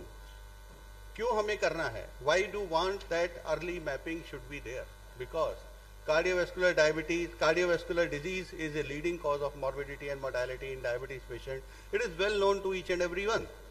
But the most important thing for which we rarely see our attention, that is mortality due to cardiovascular disease, is 7.5 times greater among persons with type 2 diabetes, even when they have not had any prior MI, and when it has been compared to the people without diabetes, without prior MI. So diabetes is equivalent to the prior MI. So a person who is having a prior MI, howsoever he is open to get the cardiovascular risk or get the risk of the heart attack, the same amount of the risk is with the person who is having the type 2 diabetes. That's why type 2 diabetes is a cardiovascular risk equivalent. And that risk not only continues into the type 2 diabetes, but also we have seen that type 1 diabetes subjects also, without having any previous MI, are at the similar risk of an acute coronary event as non-diabetic subject with established CAD. So it is really with relation with the hyperglycemia, not really inherent with the type 1 or type 2. 10-year risk of the coronary heart disease in diabetic subjects is more than 20%. So when we talk about the macrovascular complications and their mapping, obviously coronary artery disease comes on the first priority, but brain stroke and cerebrovascular disease are not less behind of that.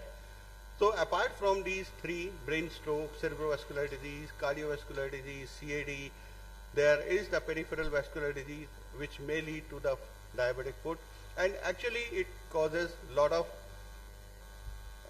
complications in a life of a diabetic individual. That's why it is required to be mapped up early.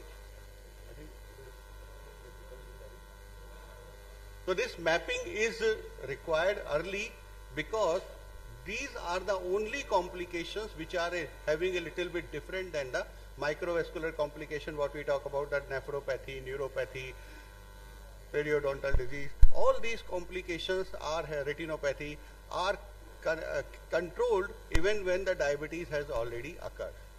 But once we talk about the macrovascular complications in the form of the CAD, in the form of the brain stroke, in the form of the peripheral vascular disease, they start much earlier than the occurrence of type 2 diabetes. So in nutshell we can say,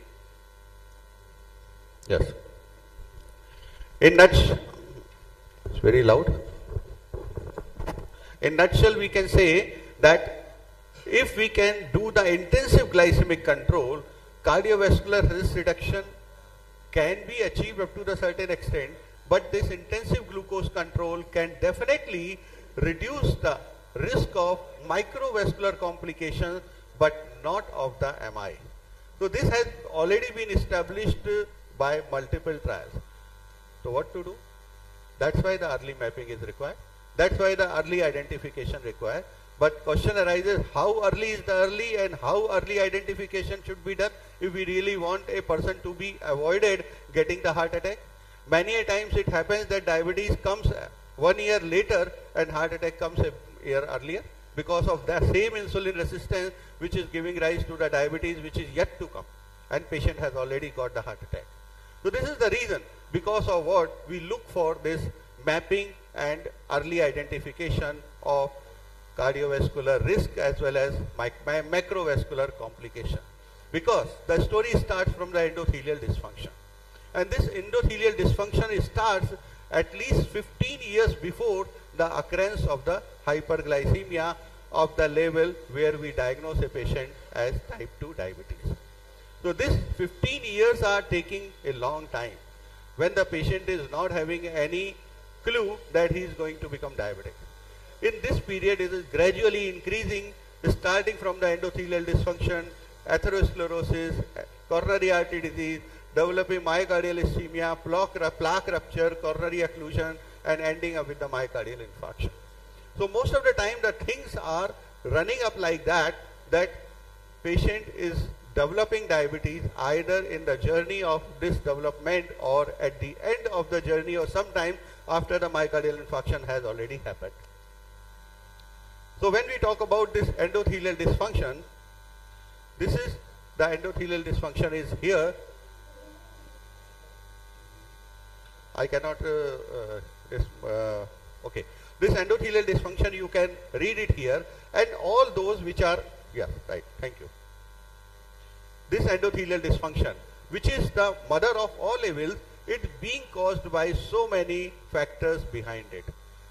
That is nitric oxide reduction, free radicals accumulation, caused by the inflammation, TNF alpha, interleukin, proliferation of the monocytes, migrations of the monocytes at the site of inflammation, their poor differentiation, so epigenetic modification, mitochondrial dysfunction, oxidative stress, lot of things, advanced glucoglycated end products, lipotoxicity, they all are ending up with the endothelial dysfunction. So this is small entity which is called as endothelial dysfunction, which takes away the property of the endothelium of the vascular tree, where it responds to the any injury or anything which is coming to it by accumulation of the monocytes, accumulation of the platelets, and in that accumulation the lipid particles gets entangled, and this process of the atherogenesis starts from here. Gradually it progresses and ends up with the atherothrombosis. At this stage, usually we see that patient gets heart attack or coronary artery disease. So what is the causal relationship between vascular dysfunction and type 2 diabetes? Evidence suggests a correlation between vascular dysfunction and type 2 diabetes, though the precise causal relation remains unclear. But metabolic dysregulation initiates the pathology, impacting energy production in a microenvironment.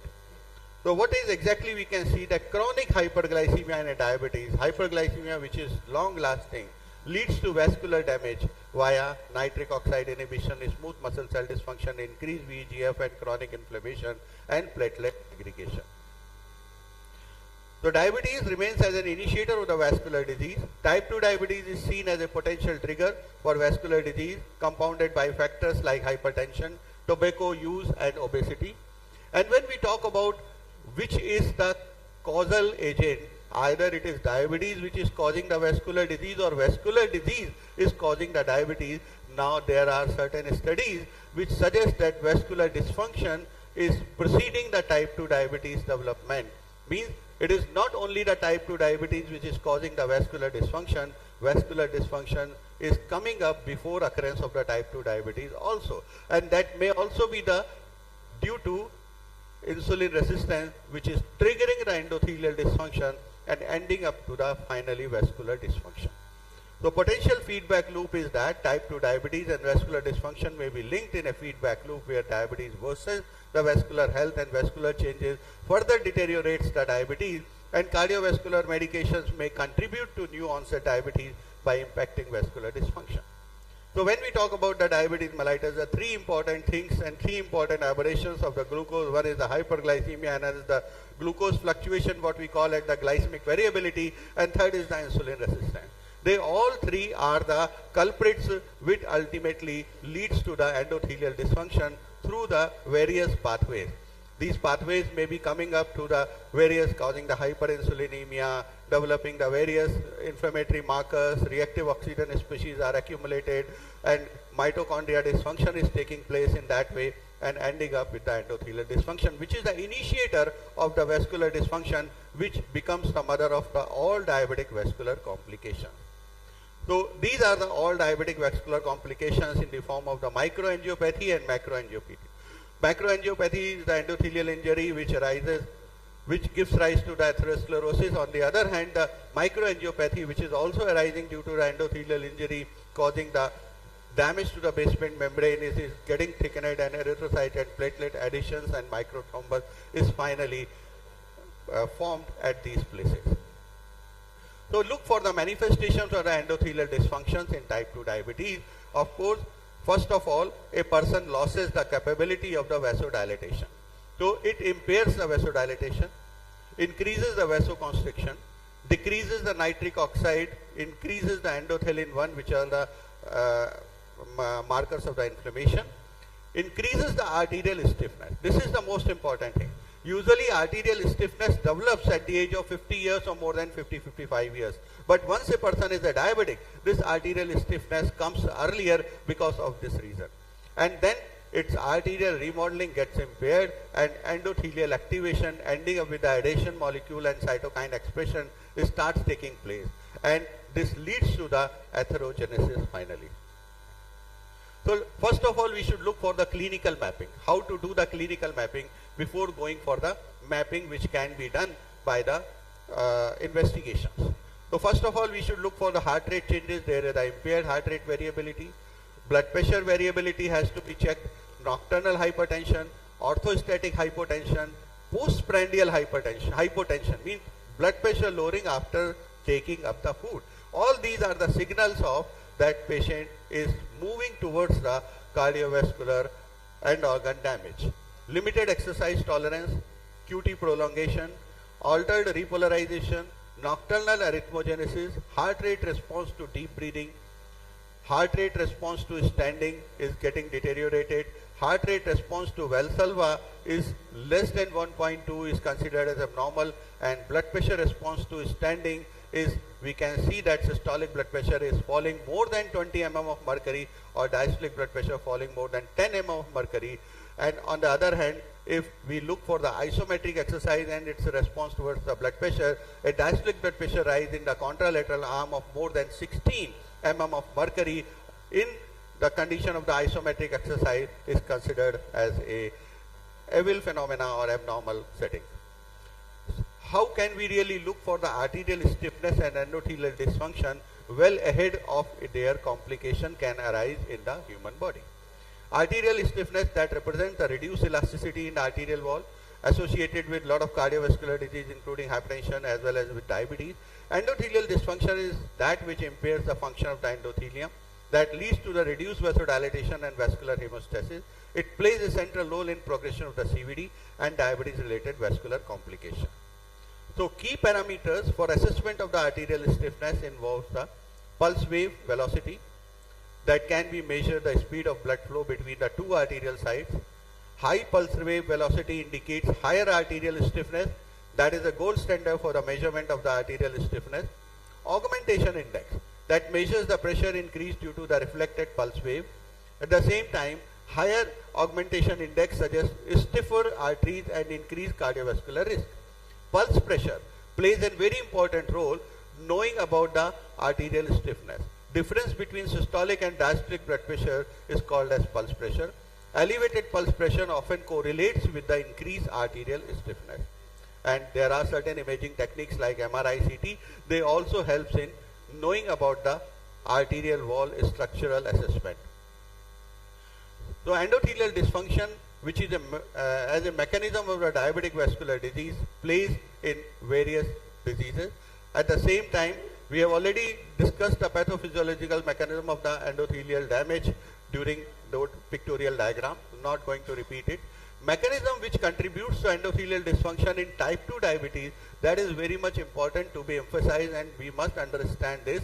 Diabetes induced endothelial dysfunction, which is occurring because of the excess of the glucose or because of hyperglycemia, is ending up with all these prostaglandin reduction as well as nitric oxide reduction, but at the end of the other end, we can see that prostanoid, ET1, COX-derived EDCFs, they all are increasing and ending up with the less vasodilatation, more vasoconstriction associated with the oxidative stress and superoxide production, pro-inflammatory pathways and mitochondrial dysfunction.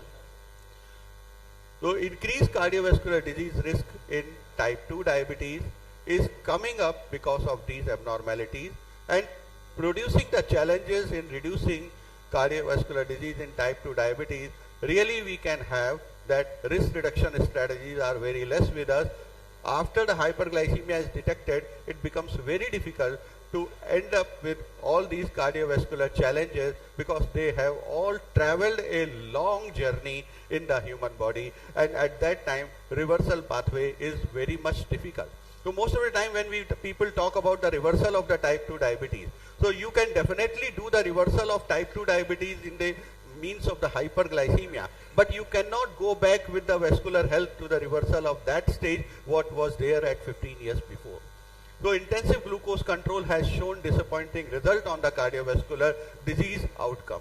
Some therapies are there which improves the glucose control, unexpectedly increase the cardiovascular risk. So if we talk about the applications of the investigations or applications of the technology for knowing about or mapping of these cardiovascular risks which are yet to come, one is important, the EndoPAT. EndoPAT, which is the endothelial peripheral arterial tonometry. It is shown to be feasible and well tolerated in pediatric patients with type 1 and type 2 diabetes. Why I am talking about the pediatric use? Because we have to get it detected in the children if we really wish to stop the type 2 diabetes at the 20 or 25 years age. So we need to do that EndoPAT in the pediatric population. Regular human insulin in the diabetes and various studies which are being done on the regular human insulin in diabetes, it has been shown that it is less in the type 1 diabetes, having a potential for getting the early endothelial dysfunction. Type 2 diabetes patients typically exhibit greater arterial stiffness, vascular thickness and ED severity underlining the progression from early ED to pronounced AS. Limitation and consideration. If we talk about the flow mediated dilatation, they have got limited reproducibility due to operator dependency. If we talk about the endothelial peripheral arterial tonometry, it is very simple and less operator dependent methodology, but may be limited by the complexity of the interpreting regular human insulin in relation to the flow mediated dilatation. Clinical relevance is that both these tests offer valuable insight, though more research is needed to establish consistent endothelial dysfunction benchmark in diabetic population. So current therapeutic approaches and their limitations are there. Although we can give the antioxidant therapy which are aimed at reducing oxidative stress but has shown little benefit in large trials, limited effectiveness in managing endothelial dysfunction and cardiovascular disease risk in type 2 diabetes. Of course, RAS blockers play a very important role in inhibiting this cardiovascular process which has been started from the endothelial dysfunction. At the same time, they also play a very important role in reducing the inflammation, reducing the insulin resistance. The statins, lower cholesterol, reduce inflammation, enhance the endothelial function. Benefits include reduced radical production and inhibits of the pro-inflammatory mechanism. So emerging strategies and future directions for the type 2 diabetes and CVD management. Targeting specific sources of the superoxide production. There are certain therapies which could be focused on the NADPH oxidase inhibition, show promise for the vascular protection. Mitochondria targeted therapies, the few lectures before, the person was talking about the Iglimegine, that could be aimed at the correcting mitochondrial dysfunctions to reduce the reactive oxygen species and enhance the nitric oxide availability. Potential for the multi-mechanism drugs may be in the future treatment that may combine antioxidant, anti-inflammatory and metabolic effect together. Emphasis on the drugs that preserve the endothelial function without adverse cardiovascular effects.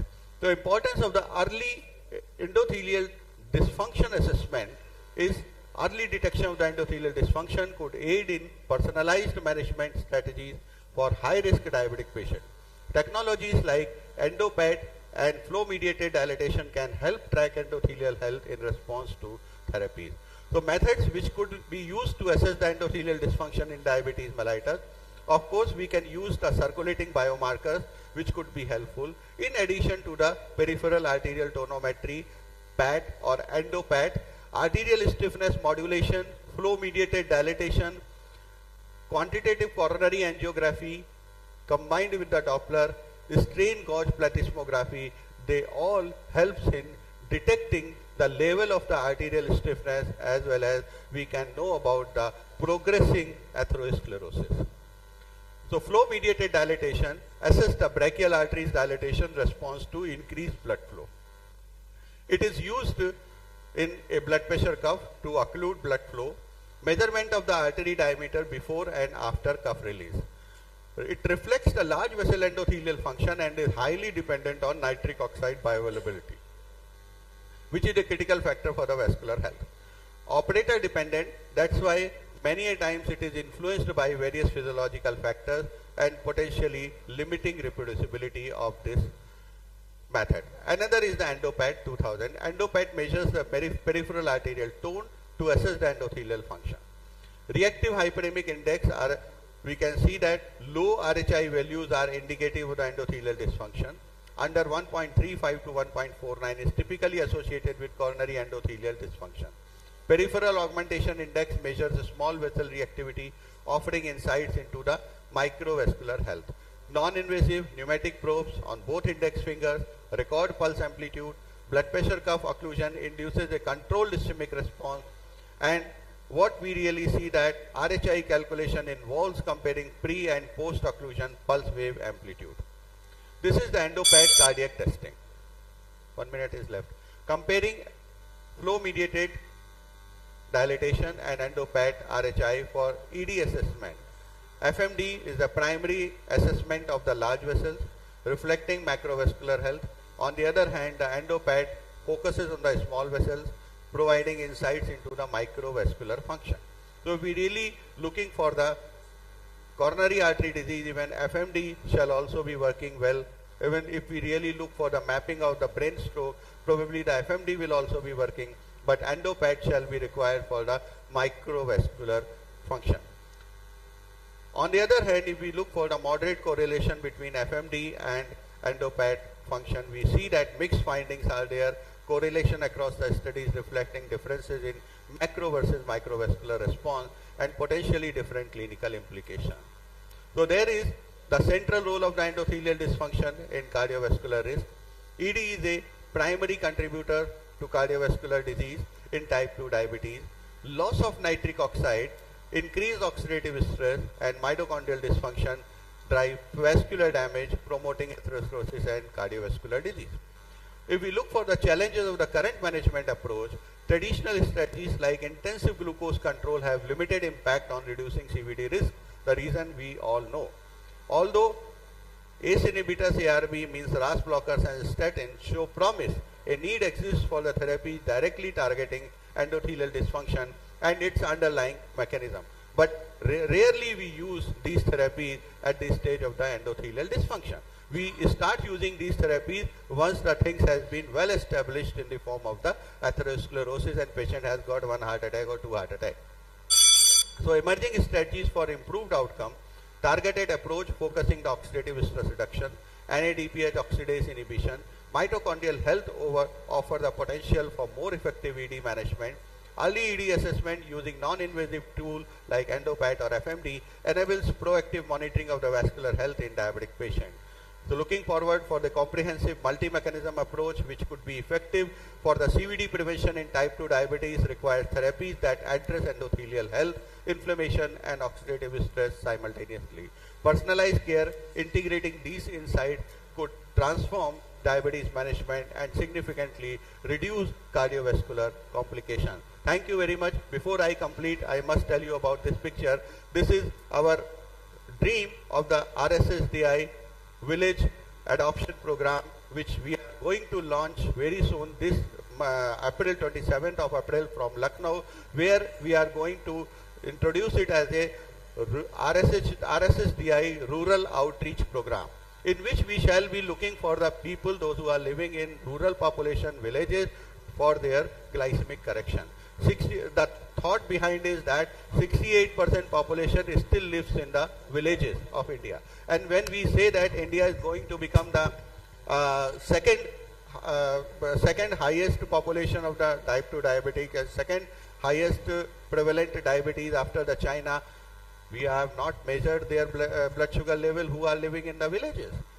If we really look for them, then probably the picture may change and we are just neglecting them who are living in the villages. So we are going to look for them. RSSDI is starting this campaign to look for the glucose level in our rural population. Thank you very much. Thank you, Anuji, for a wonderful oration and from a wonderful person. One thing I agreed with Dr. Anand Shankar, that Bihar is indebted by a report to make the RSSDI in this level. So many, many thanks, and I say a big round of applause is there for the Anuj Maheshwari sir. And secondly, I must say that we must have an standing oration.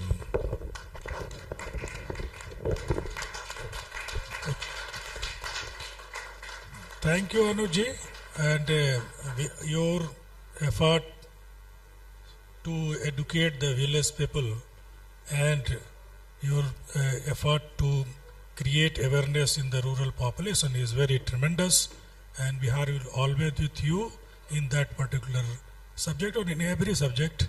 And once again, from Bihar RSSDI, I must thanks all. Yes, definitely.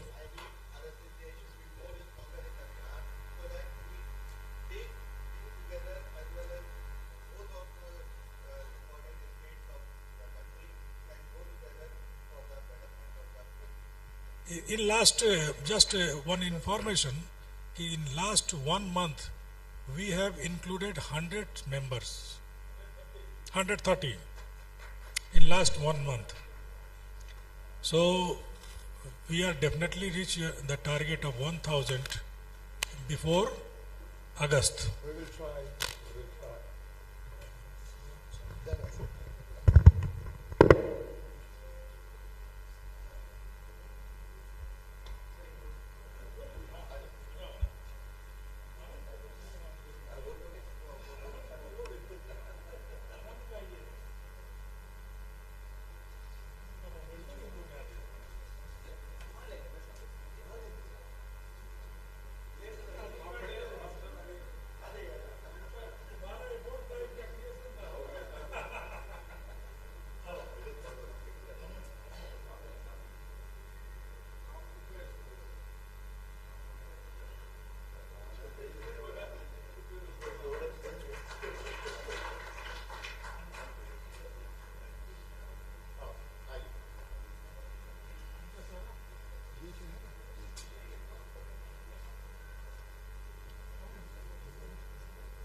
Now I request the chairperson speakers to gather around the selfie point for certification and moment distribution.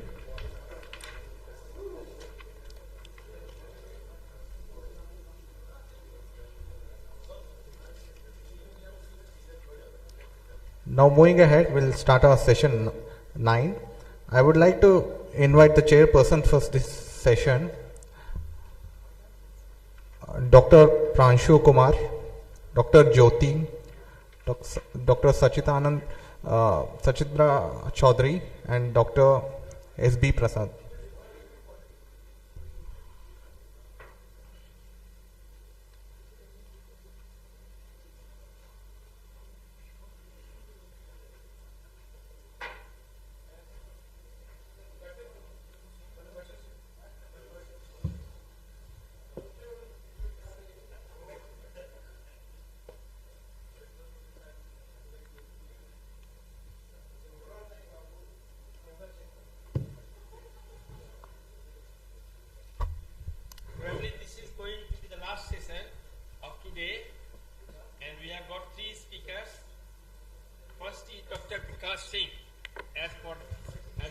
program. Dr. Vikas Singh is a young, promising cardiologist, and he is going to elaborate on cardiovascular risk in diabetic nephropathy, a multidisciplinary approach. Dr. Vikas, please. Thank you so much for the introduction, sir. Very good evening, everyone.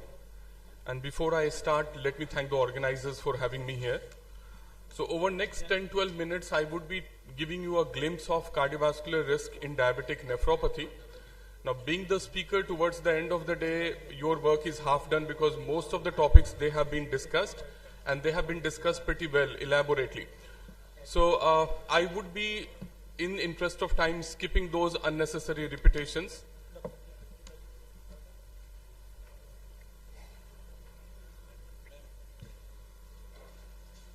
So the importance of this topic, that is now recognized like never before. The cardiovascular risk when you are dealing with a patient who has diabetes as well as associated kidney disease.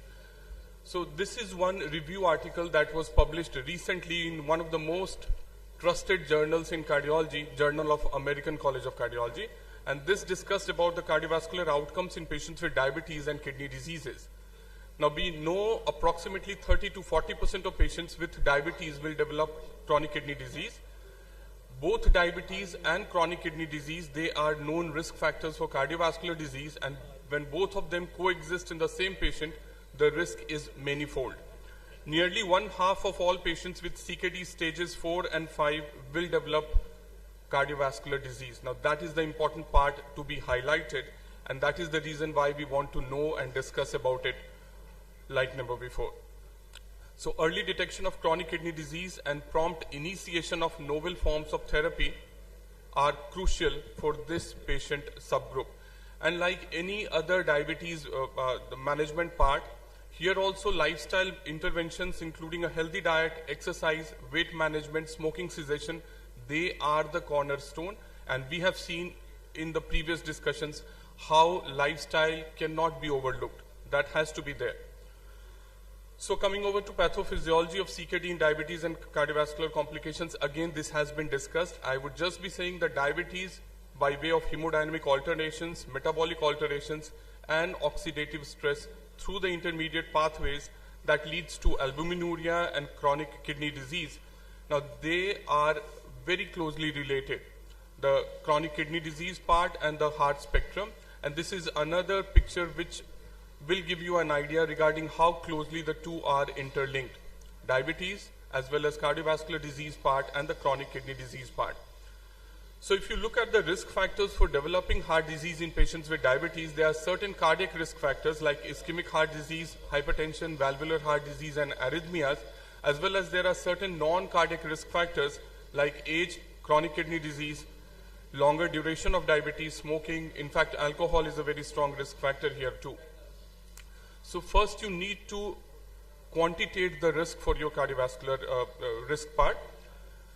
So you have patients who are at low cardiovascular risk or moderate or high or very high risk. Now very high risk patients are defined as patients with type 2 diabetes mellitus with clinically established ASCVD or with severe target organ damage or whom the 10-year cardiovascular risk is more than 20% using a scoring system which is the score 2 diabetes. And that is the scoring system that has been emphasized in the cardiovascular guidelines that are now suggested. Now, if the risk is between 10 and 20%, your patient is at a high risk. If it is between 5 and 10%, he is at a moderate risk, and less than 5%, he falls in low cardiovascular risk.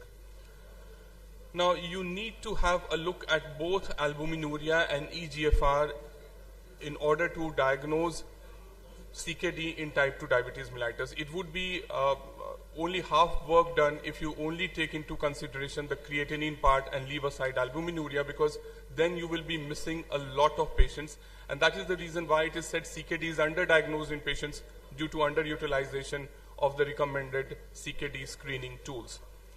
Now, common pathophysiological mechanisms, they link cardiovascular and kidney disease with albuminuria being a shared biomarker, and this should be a part of the work of any diabetic patient, because that will risk stratify your patient and that will give you an idea regarding how strong you need to move ahead. Now, the advantage with albuminuria is it is a simple yet very important early predictor of not only kidney disease but also cardiovascular outcomes. So as a cardiologist or as a general physician who practices cardiology, this will give you an idea regarding the possible cardiovascular risk. And look at the diagram. In fact, cardiovascular events are more common within 6 to 12 months of patients who have albuminuria. So when we talk about multifactorial approach, now that is the only way to go ahead when you are dealing with a problem like diabetes. That cannot be just tackled with only one thing. Lifestyle modifications, medications, tackling all possible comorbidities, that is the way to go about. So identifying and treating risk factors and comorbidities early is recommended. That is a class 1A recommendation. A multifactorial approach is labeled a class 1 recommendation. And that is one change which has appeared in the guidelines over time. In 2019, it was a class 2A recommendation, which has now been given a class 1 recommendation, a multifactorial approach to management. And this is another person-centered care which has been discussed about in ESC 2023 guidelines for management of cardiovascular diseases in patients with diabetes. And that also talks about an interdisciplinary team being at the core of managing your diabetic patients. Now, we have talked about healthy diet, physical activity, smoking cessation, and weight reduction. If your patient's cholesterol levels are on a high, intensive LDL cholesterol lowering with statins or a statin-ezetimibe combination is recommended. That is a class 1A recommendation. A BP target less than 130/80 is recommended. In fact, KDIGO targets an even lower threshold, less than 120/80 in patients with diabetes who are also having kidney pathology.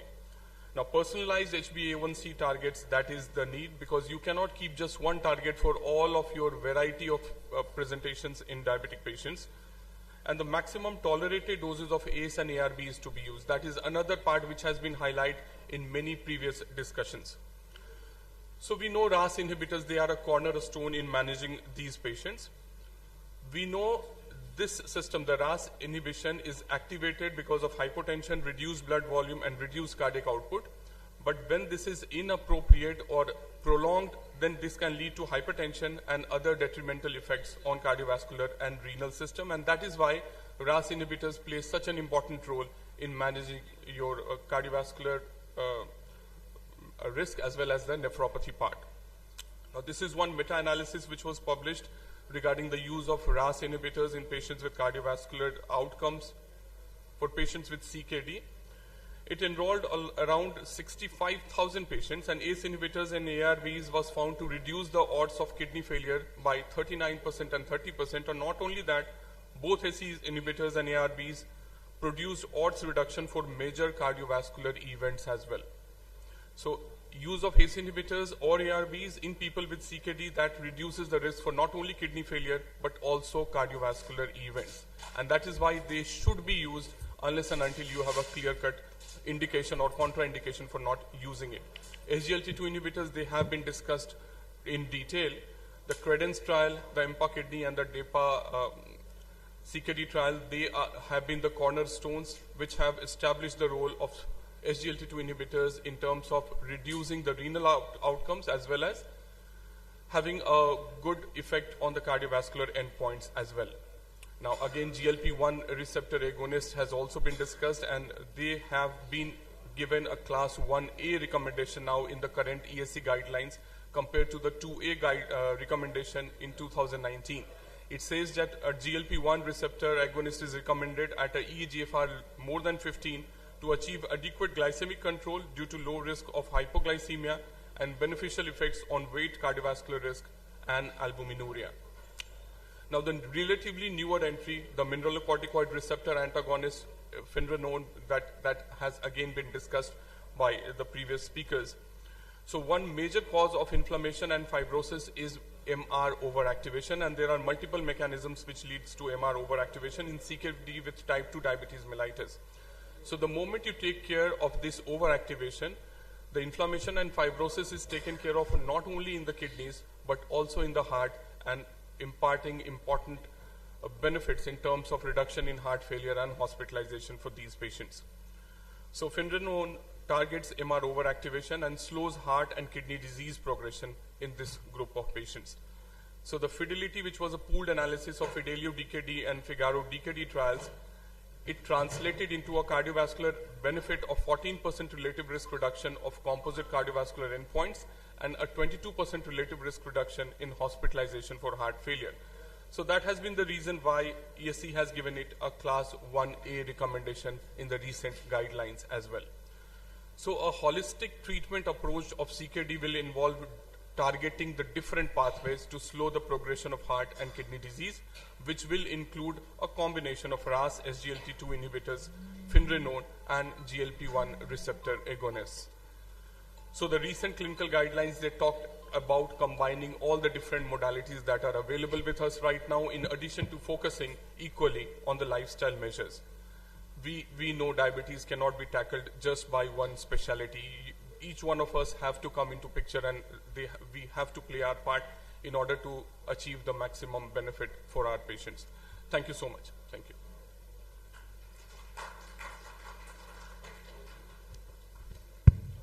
Thank you, Dr. Vikash, for your brilliant and dynamic talk.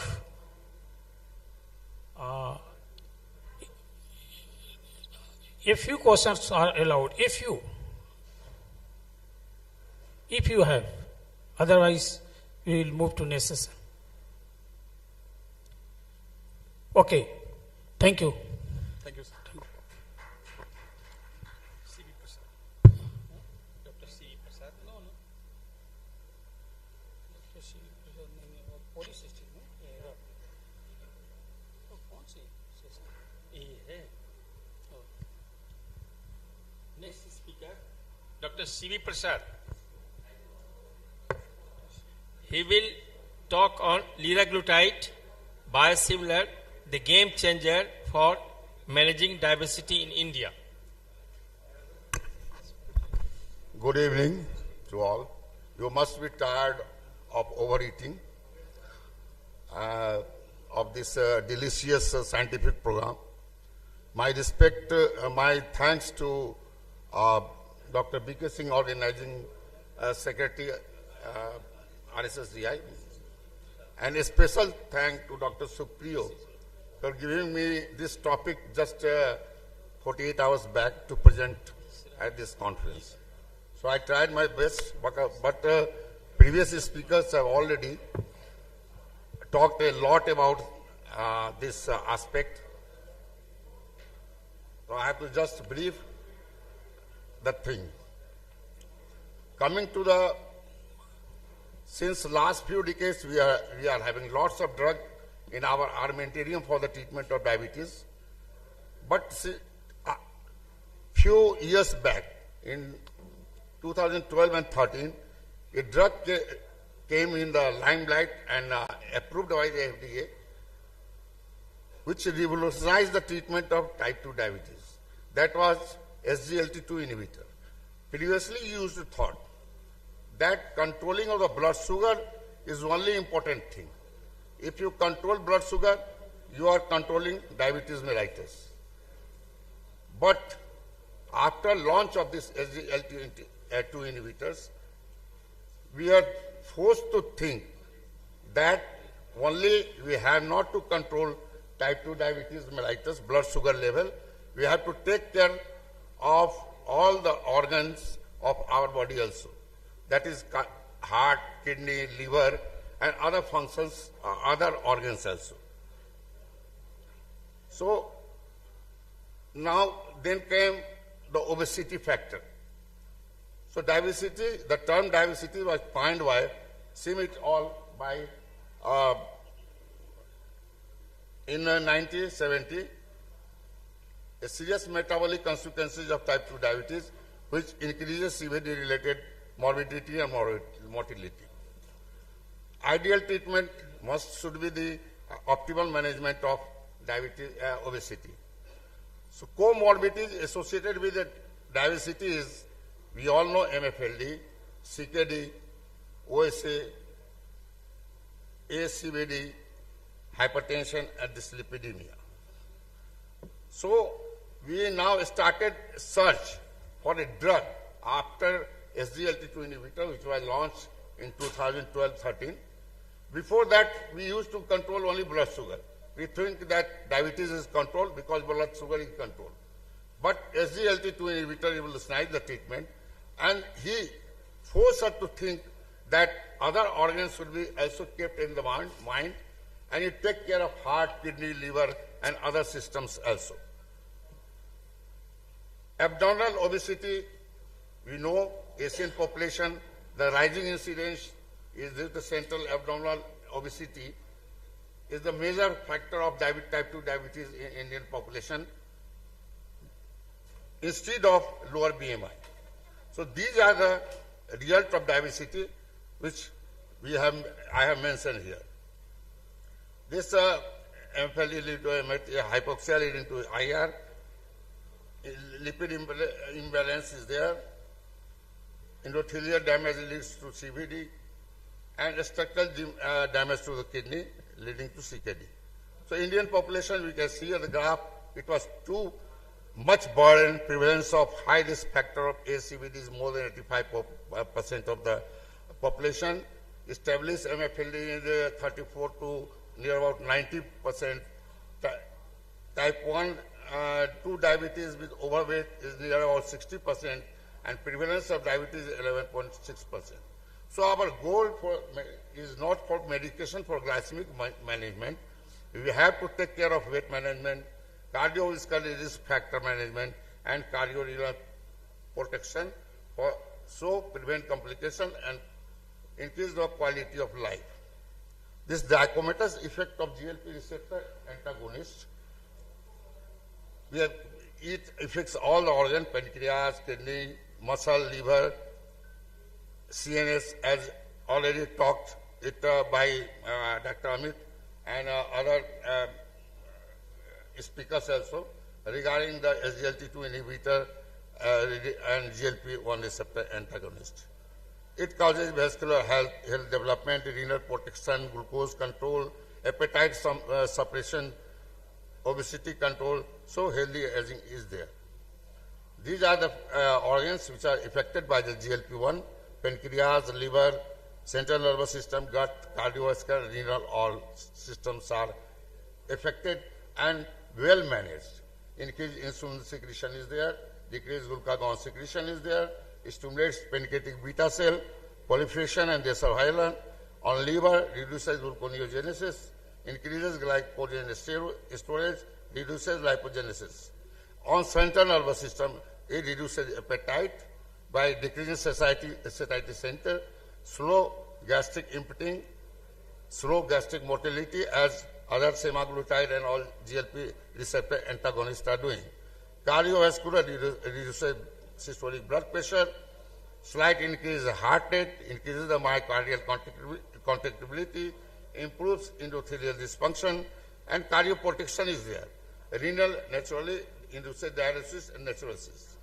So role of liraglutide in the management of diabetes is, we have seen that it decreases appetite, improves satiety, delays gastric emptying, portion size is reduced, glycogenesis by affecting liver, and stimulates insulin release and glucagon release. Area guidelines, as already mentioned, that metformin should not be the super taj. This in ACVD patient, all the patients having comorbidities, GLP-1 receptor antagonist should be the first line of choice. So it's a proven benefit as ADA guideline has already mentioned. Coming to liraglutide in the management of type 2 diabetes, improves glycemic control, weight loss, cardioprotective as we have discussed, beneficial effect on lipid profile and blood pressure. These are the lead 1, 2, 3, 4, 5, 6 trials were done with liraglutide, metformin, with rosiglitazone, with placebo, with liraglutide, with insulin glargine. All have shown conclusion that liraglutide combined with once a day provided significantly greater improvement in glycemic control than did extended twice a day. So major barrier to use was HB1's efficacy all advantage of GLP-1 receptor antagonist was there, but the versus main problem was the assess or the cost of the therapy. So, this liraglutide biosimilar versus the reference biological were compared, and in all parameters, this data shows the PK characteristic of biosimilar liraglutide were similar to that of the biologics. So the conclusion was the PK characteristic of biosimilar liraglutide were similar to that of the reference product. So major comparison, major issue was because liraglutide were very costly, so it was compared with the liraglutide biosimilar, and the recent all data shows that its efficacy is almost similar. The study of duration was 24 weeks. Primary endpoint was a reduction in HbA1c. Secondary endpoint was fasting PP control, change in body weight, percentage of patient achieving HbA1c was less than 7. So on all parameters, biologicals and this both were comparatively almost equal in data. But adverse event was also almost similar with liraglutide biologic or liraglutide biosimilar. These side effects were there: nausea, asthenia, diarrhea, vomiting, pyrexia, headache, all were there. In type 2 with obesity, naturally it pre-diabetes, and we know the abnormal obesity, general obesity percentage is so much prevalent in India. So ADA have, for weight management, have given stress for efficacy for weight loss. The very high weight loss was with semaglutide and tirzepatide, high with dulaglutide and liraglutide, intermediate with GLP-1 receptor and SGLT2 inhibitor, and neutral with metformin. So, investigate the efficacy and safety of liraglutide for weight management in type 2 diabetes with overweight and obesity was done, and endpoint was a relative change in weight proportion of participant losing 5% or more than 10% of the baseline. The effect of liraglutide in the treatment of obesity, a randomized double-blind placebo RCT trial was controlled. All individuals were controlled on the energy deficit diet and increased physical activity, but each group received the same. The obesity benefit with 1.2 milligram and 1.8 milligram dose was almost similar after 20 weeks of treatment. Significant weight reduction with liraglutide was related to placebo. It was almost similar to that of 1.2 or 1.6. So the risk of reaching the composite outcome incorporating glycemic control, body weight and hypoglycemia, liraglutide was 60.3%, sita was 69%, glargine 71%, and glimepiride 84%. So these findings may inform decision making regarding therapy for type 2 diabetes. Among glargine, glimepiride, liraglutide, and sitagliptin added to metformin for the treatment of type 2 diabetes, liraglutide has the lowest risk and the glimepiride the highest for reaching the composite outcome for glycemic deterioration, weight gain, and hypoglycemia. So these are the Indian experience with liraglutide. The weight loss among Indian subjects was generally around 5 kg or more, with maximum of 8.6 kg over 24 weeks. Conclusion was liraglutide therapy produces better glycemic control and more weight loss among Indians type 2 diabetes subjects compared with RCT conducted in the Western population and population. Liraglutide in type 2 MN-FLD, ADA guidelines also suggested it. It is meta-analysis on liver fat. It reduces HFC and ALT level, cardiovascular benefit. It reduces non-fatal MI, HF hospitalization, non-stroke, renal benefits, CKD clinical trial have shown the rate of composite outcome was reduced by 22%, which are driven by reduction in microalbuminuria than placebo. So in LIDA, the use of liraglutide, those with CKD was safe, with no difference between patient with or without CKD. So summary, liraglutide has a high efficacy of glucose lowering and weight reduction. LIDA trial has demonstrated 22% CV death reduction as compared to placebo. Liraglutide has beneficial effect in reducing liver fat and BMI in MSLD. Biosimilar liraglutide has matched quality and safety efficacy with liraglutide. A reference biologic kidney outcome was reduced by 22%. So its biosimilar increases the SS and affordability. So the main fact was to compare the liraglutide biosimilar with the liraglutide biologic. The cost of the therapy, it was very much costly, 10,000 near about liraglutide biologic, and liraglutide biosimilar is just half of that cost. It is near about 4,000. And dulaglutide is 10,000, oral semaglutide is 10,000. So this was the main factor for comparison of liraglutide with liraglutide biologic with biosimilar. Thank you.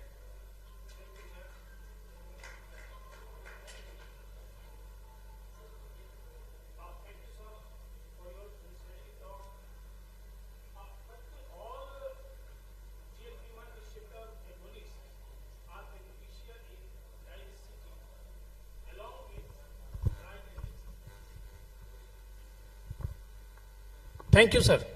No question will be taken due to paucity of time. Now we are moving to next session. Now only that question which you were asking, only the emphasis was given that liraglutide original is biologic and biosimilar. All are having the same benefit, but the cost of therapy is just half of the biologic. Thank you. That's what the reason of this. Thank you. Thank you. Now, I would like to invite the next speaker, Dr. Sanjay Kumar from Patna. He will enlighten us about diabetes and COPD, a new association. Thank you. Over to you, Doctor. Very good evening. First, I would like to thank the scientific committee for allotting me very interesting topic. But as the allotted time is being reduced from 20 to 13, I will have to rush through my slides, so please bear with me. So all of us know that COPD is a progressive disease and it is very common. The gene, environment and the time is the important factor in the causation of the disease, and it is almost 11.7% of the global population is being suffered from the COPD, and now it is the third leading cause worldwide. Not only the smokers are getting COPD, but in the low and middle income countries, even the non-smokers have a very high number of COPD patients. The different risk factors are basically the female, tobacco use, low BMI, and biomass exposure. All these lead to COPD causation, and that causes the mobility disability, and 5-year mortality rate is also very high. Right? So in India, as per the global burden of the COPD, India ranks number 2 globally, and COPD is here the second largest cause of death in India. So far, so diabetes is concerned, suffice here to say that it is basically a metabolic disorder leading to hyperglycemia, either due to the insulin deficiency or resistance, and the symptoms are polyuria, polydipsia, weight loss, etc. All of us know, and the problem is again very high. So far, so the India is concerned, about 11.4% patients are diabetics and 15.3% are pre-diabetics, as per the ICMR data. And not only that, the worldwide the number of diabetes cases are increasing, and it is supposed to be about 11.3% prevalence in 2030 and 12.2% prevalence in 2045. And there is an intersection of COPD and diabetes. 16% of the COPD patients also have diabetes, and the coexistence of COPD and diabetes not only increases the morbidity, but hospitalization and healthcare costs are also increased. Why this happen? If you go through the molecular level of the disease production of these two diseases, you may find that a lot of pro-inflammatory cytokines and adipokines have common roles in the production of the disease, both in COPD and diabetes. Either it is CRP, TNF-alpha, IL-1, IL-6, and so on and so forth. So it is the shared mechanism that lead to systemic inflammation and oxidative stress, leading to disease causation, progression, and tissue damage. And the hypoxia in the COPD also lead to insulin resistance, so worsening the glucose metabolism. So COPD and diabetes have almost a symbiotic relationship, helping the disease induction and disease progression in one way or another way. There are a lot of epidemiological data that gives the linking of COPD to diabetes, both in type 1 diabetes and type 2 diabetes. The literature published in 2022 shows that if we study the lung physiology in type 1 diabetic patient, it has been found that the total lung capacity, diffusing capacity of the lung to the carbon monoxide, pulmonary elastic recoil, and end expiratory lung volume all are decreased in type 1 diabetic patient. And the basic mechanism behind this is collagen glycation of the lung parenchyma and the alveolar microangiopathy.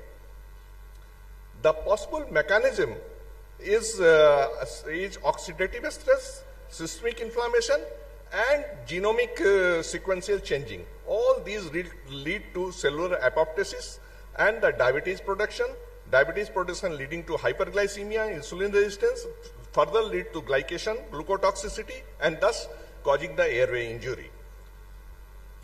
The linking to type 2 diabetes to COPD is also found, and it has been found that a population-based retrospective study from Italy demonstrates a higher prevalence of type 2 diabetes in COPD patients to the tune of 18.7% as compared to the general population, that is 10.5%. Not only that, a 10-year follow-up period of type 2 diabetes showed that the newly diagnosed in 19% of the patients, showing increased prevalence and incidence of the disease. And again, the possible mechanism is oxidative stress, genomic changes, and the systemic inflammation. Third part is the therapy. The therapy that is being done in cases of diabetes and in cases of COPD, they may have the impact on each other. The common drug in the diabetes, that metformin, all of us know has good role in the diabetes, but it has good role in the COPD also. In an animal-based study, it has been found that it reduced the inflammation in elastase-induced emphysema. Not only that, there is reduction in the lung infection that modifies glucose flow across the lung tissue and improves survival rates in the COPD patient. So, in cases of COPD and type 2 diabetes, metformin improves health, symptoms, less hospitalization, less mortality, and so on and so forth. On the other hand, inhaled corticosteroid is being used as a triple drug therapy in the COPD. It has detrimental role in the diabetes as it may increase the glucose level. And not only that, it has been found that there is increased risk of new onset type 2 diabetes to the tune of 34% increase in the rate of diabetes and increased rate of diabetes progression. Third drug that is being used in the diabetes is the thiazolidinedione. Of course, it is a very good drug so far the diabetes is concerned, but it has also good results in COPD. It has been found that it is associated with reduced risk of COPD exacerbations. And AAT augmentation therapy, of course, it is a good role in the emphysema, but it has been found to have good role in type 1 diabetes. It reduces HbA1c level in adolescents in recently diagnosed type 1 diabetes.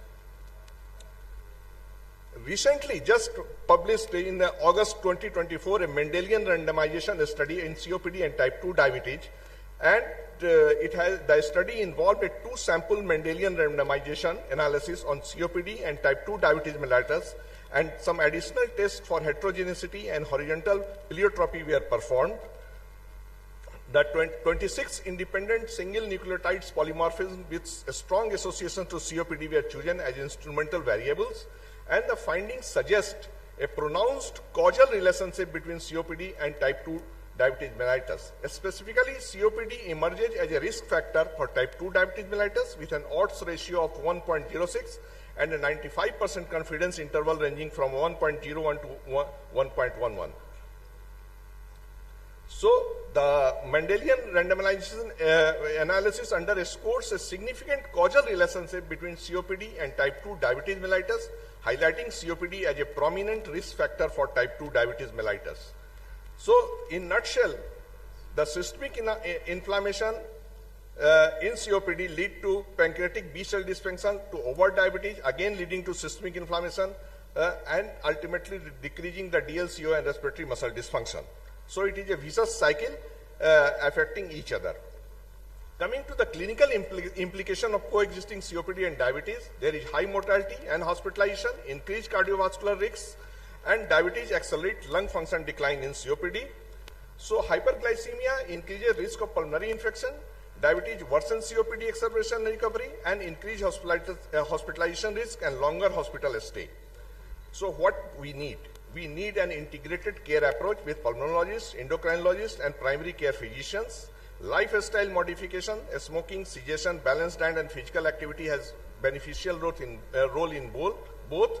And we will have to do the medication management to balance COPD and diabetes control. More clinical trials on the dual COPD and diabetes management is needed, and there are some studies on the novel anti-inflammatory agents under investigations. The monoclonal antibodies in COPD, GLP receptor antagonist, and SGLT2 inhibitors, all being studied for their anti-inflammatory actions also, that may help in the COPD and diabetes together. So, in nutshell, the COPD and metabolic syndrome and diabetes mellitus are common and underdiagnosed medical condition. COPD may be considered as a novel risk factor for new onset type 2 diabetes mellitus. Pathophysiology-wise, this is likely to be very complex with several factors being involved, including inflammation, oxidative stress, administration of glucocorticosteroid, COPD, related skeletal muscle dysfunction, and abnormalities in adipokine metabolism.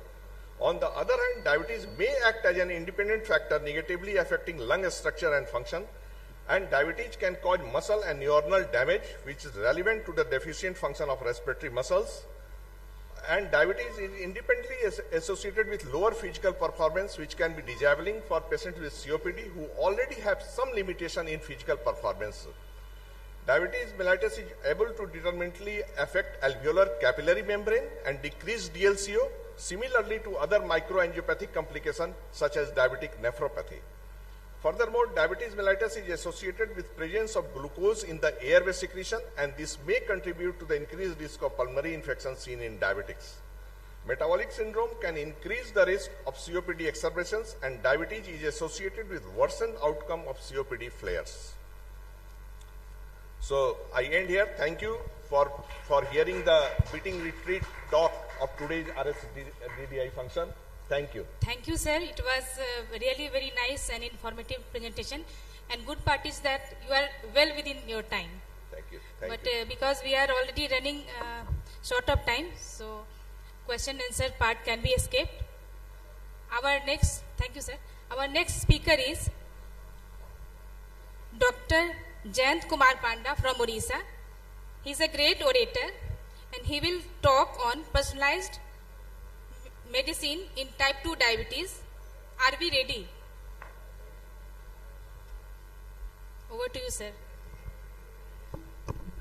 So, thank you, chairpersons. Thank you, RSSDI BIHAR, for the invitation. Thank you, everyone, who are here till last session, and I am very happy. My mentors, my colleagues, my students, all have met here.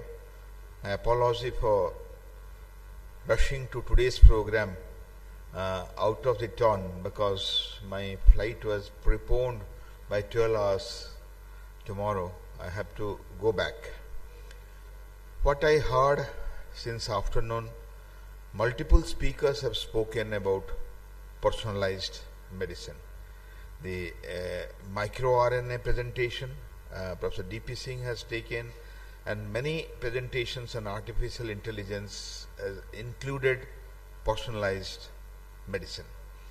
I'll be very simple, telling you the summary so that you can finish early, have our inauguration and banquet early. If you want a dress, there is two options, your shirt and your trouser. Previously, the ready-made dresses were not there in the market. So people used to go to the tailor, check the measurement, give a piece of cloth which was being stitched to the measurement, and it was told it's tailor-made. Gradually there is no time for the busy professionals, no time even for the students and the ladies of the society. People went for ready-made garments.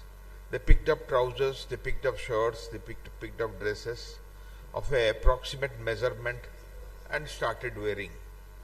The same thing is applicable to personalized medicine and personalized medicine in diabetes.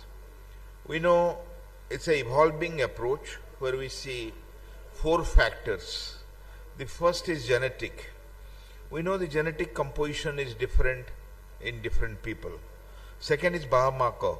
Different biomarkers indicate what goes best for the person. Third is phenotypic. Somebody has a high BMI, somebody has a long stature. And the psychosocial information. What is the diet pattern? What is the family like? What is the profession like? They also affect the person's overall response to the drugs. Till now what we are doing, we were roughly taking the body weight, calculating the dose in some drugs. Few drugs are free for certain body weight range and giving everybody. You know diabetes is increasing and we have more than 537 million people affected worldwide. And in spite of everything, the lifestyle is not right, and deciding the treatment for every patient separately or individually is definitely rewarding. The pathophysiology of diabetes is again not same for everyone.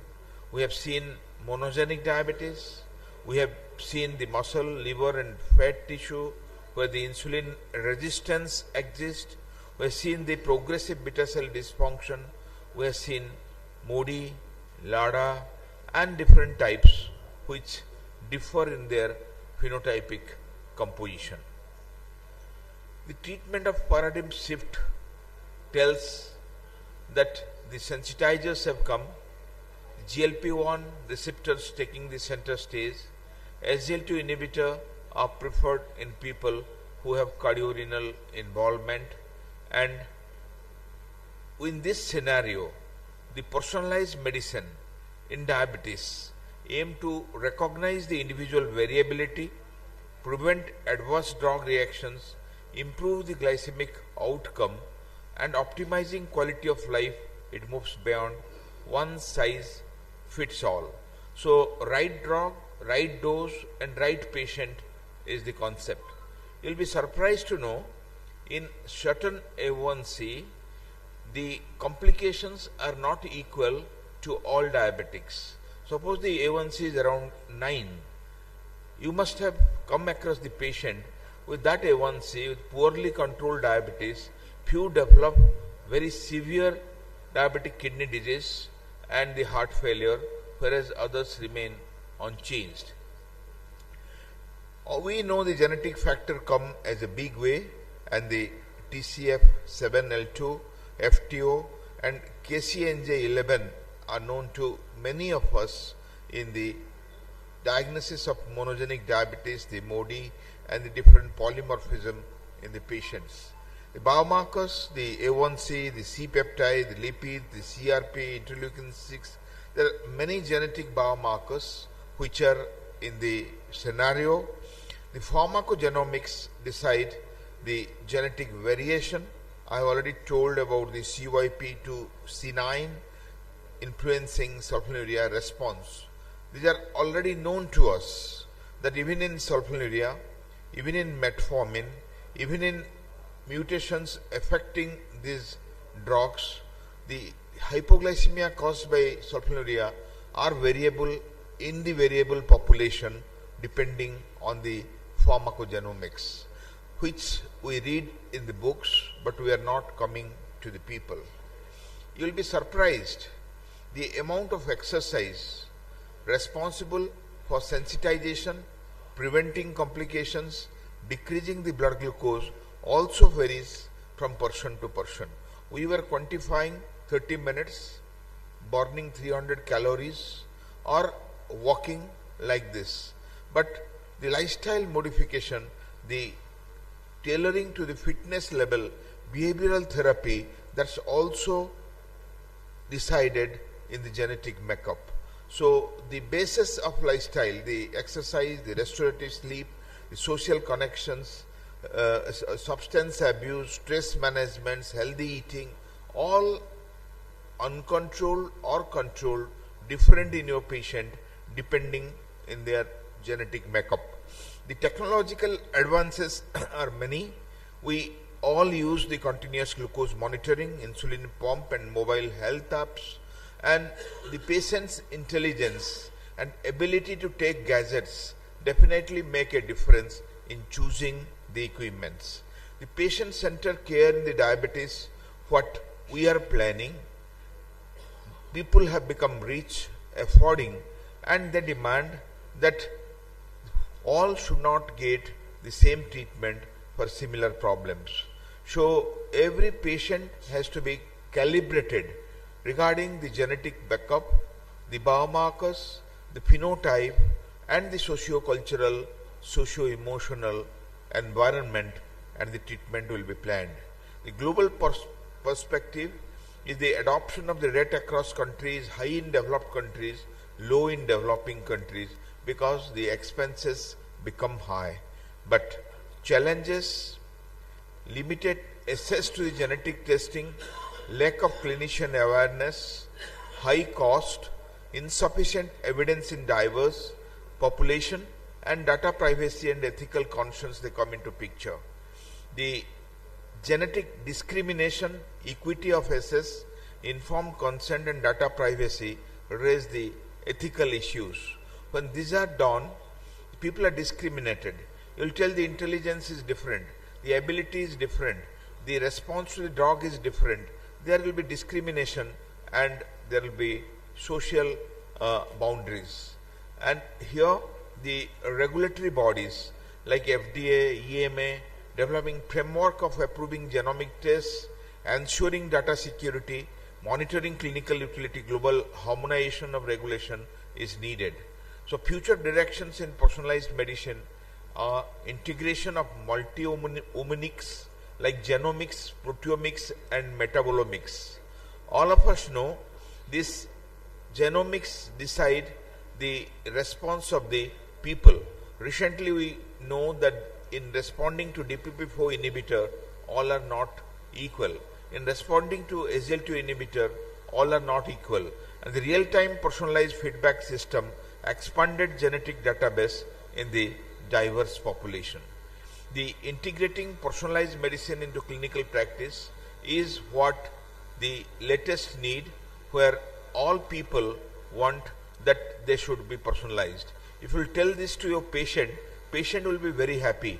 The doctor is kind enough to take special care, personalizing me for the requirement of the drugs.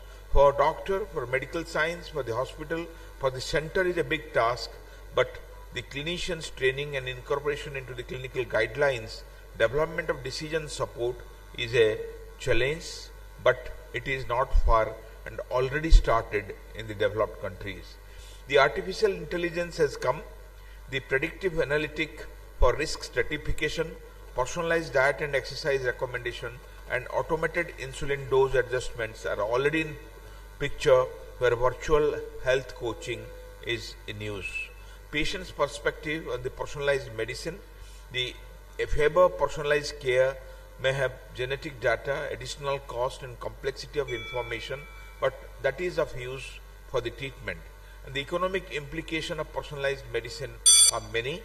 Reduced long-term healthcare cost and the high upfront cost testing infrastructure are in the picture. Barriers to adoption of the personalized medicine are many. The evidence, the financial, the lack of awareness, the ethical and legal issues, and the role of pharmacists. I'm not going to the details. The community-based approaches are many, like awareness, peer support, community health workers facilitating personalized care, addressing social determinants. The impact of the social determinants are income, education, food security, housing, healthcare access, and the longitudinal studies, they help, and it has been seen it is best to regulate the personalized medicine in the people, and the nutrition, even in the genetic predisposition and metabolic profile, the cultural preferences and nutrigenomics are different for different people.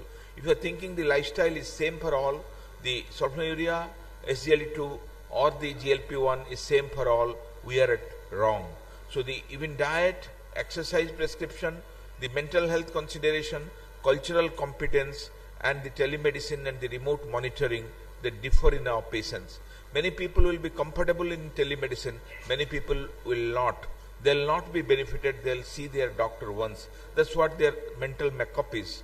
And the collaborative care models include all the participants of the team, like physician to the psychologists. Public health initiatives are important. Research gaps will be bridged by the personalized medicine, and the advocacy and engagement in the future diabetes care is a personalized approach. The last slide, are we ready for the personalized medicine in diabetes, which the science is advancing, rapid challenges remaining in infrastructure, education and equity, and if you look to the future, it's not one size fits all. This is personalized medicine and technology for every diabetes clinic, which will bring the solution to these varied complications and challenges we are facing. Thank you for your time and thank you for the opportunity.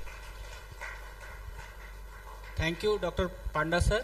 As usual, it was a very masterly talk from you, and you enlightened us about right medicine, right dose, and also in right person.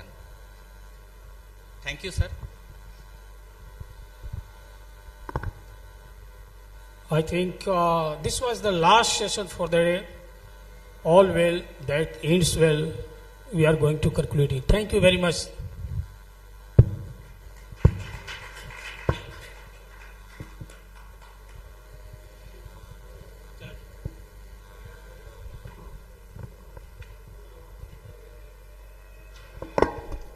Now there will be an annual general body meeting, post which there will be inauguration in the auditorium hall A.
पहले पीछे कर लो ना फिर सही कर लो।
कराते हैं, बुला लें।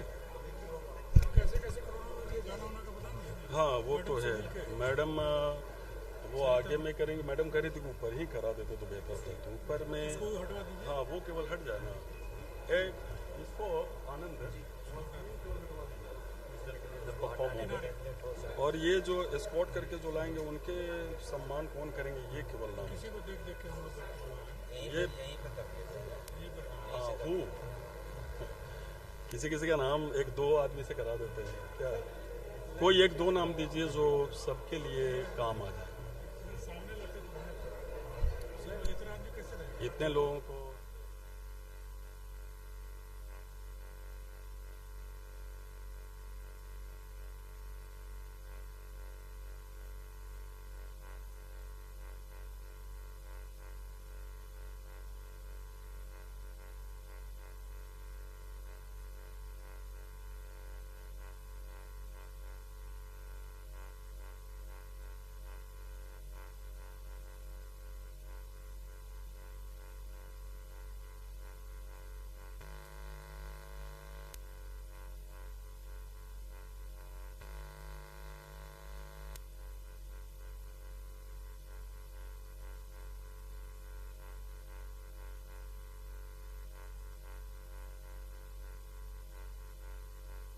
हेलो हेलो, ये भी स्क्रीन हटेगा क्या?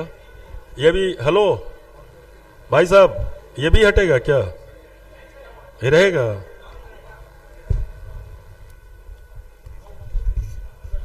इसको और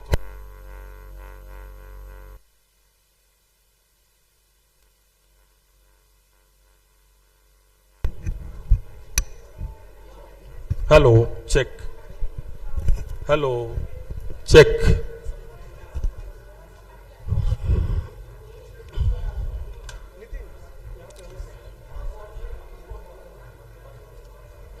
उसको स्क्रीन को केवल किनारे कर दीजिए।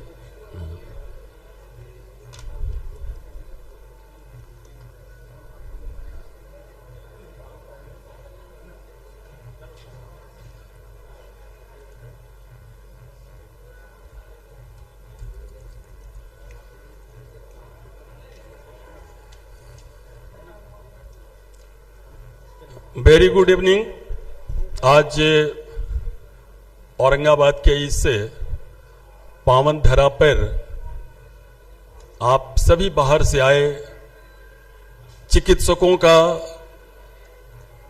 इस एमएलएस फार्मेसी के इस सभागार में अभिनंदन है, स्वागत है।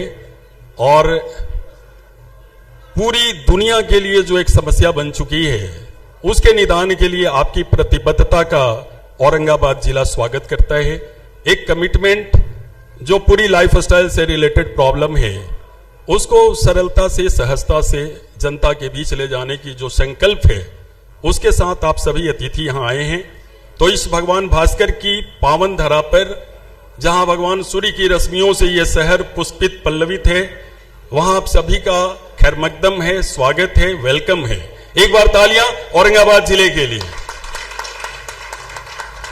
और मंच इंतजार कर रहा है उन तमाम आपके बीच के वो सितारों के लिए जिनके कुशल नेतृत्व में, जिनके कुशल मार्गदर्शन में बहुत दूर तक जाना है। तो डॉक्टर बीके सिंह साहब और हम लोगों ने लगातार बैठकर इस कार्यक्रम को बेहतर बनाने का सारा प्रयास किया है। आइए हम लोग आगाज करते हैं। और सबसे पहले हम आग्रह करते हैं doctor Ajay Kumar, chairman Bihar RSSDI से कि आप आज के जो मुख्य अतिथि हैं डॉक्टर अनुज माहेश्वरी जी का तालियों की शोर के बीच में नेशनल प्रेसिडेंट इलेक्ट को मंच पर लाने की कृपा करें। जोरदार तालियां बजनी चाहिए। डॉक्टर अनुज माहेश्वरी, देखिए साउंड ठीक कीजिए भाई। Hello hello. डॉक्टर अनुज माहेश्वरी सर, आप नेशनल प्रेसिडेंट इलेक्ट हैं RSSDI, research society for the studies of diabetes in India. एक बार फिर से आसन पर बैठे हैं। मैं चाहता हूं तालियां आपके लिए बजनी चाहिए।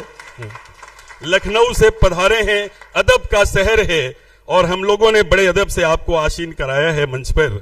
और साथ में डॉक्टर अजय कुमार आप भी बैठे, आपका भी आसन है यहां। और दूसरे जो प्रमुख अतिथि हैं हमारे बीच, उनको एस्कॉर्ट करेंगे doctor Supriyo Mukherjee, chairman elect Bihar chapter. और अतिथि हैं डॉक्टर एन राय, तालियां बजनी चाहिए, फाउंडर प्रेसिडेंट CCDSI। देखिए, एक डॉक्टर की कदम जब पृथ्वी पर अग्रसर होता है तो जो आवाम है उसकी जो कल्पनाएं हैं, उनकी जो रचनाएं हैं, वो झंकृत होने लगती है। स्वागत डॉक्टर एन राय सर, साथ में डॉक्टर सुप्रियो मुखर्जी साहब, आप भी आसन लें। और तीसरे जो हमारे अतिथि हैं उनको एस्कॉर्ट करेंगे हमारे organisational secretary doctor BK Singh sahab. मैं चाहता हूं डॉक्टर बीके सिंह साहब के लिए एक बार तालियां बजे। और आप एस्कॉर्ट करके लाएंगे डॉक्टर कमलेश तिवारी जी को, past president API, dean Indian college of physician. आप मुजफ्फरपुर से आए, तालियां बजनी चाहिए सर के लिए। और डॉक्टर बीके सिंह साहब अपने हाथों से डॉक्टर साहब को एस्कॉर्ट करते हुए मंच पर आसीन करा रहे हैं। औरंगाबाद की एक अलग तहजीब है, संस्कृति है। हम अपने मीठेपन के लिए पूरी प्रांत में भी मकबूल हैं, देश में भी मेरी पहचान है। हम सच्चे मन वाले मगध के अभिन्न अंग हैं।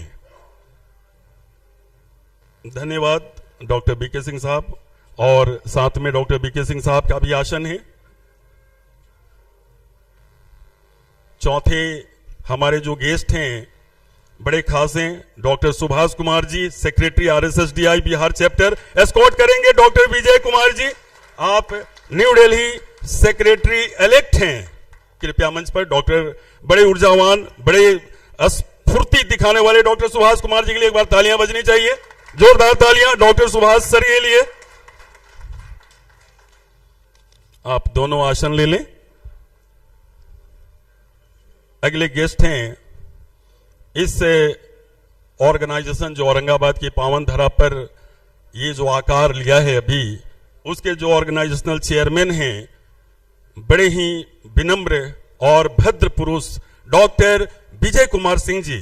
आप मंच पर आए, आपको एस्कॉर्ट करके लाएंगे हमारे RSSDI बिहार चैप्टर के 2 ट्रेजरर डॉक्टर आनंद शंकर जी और डॉक्टर मनीष प्रसाद। तालियां बजनी चाहिए।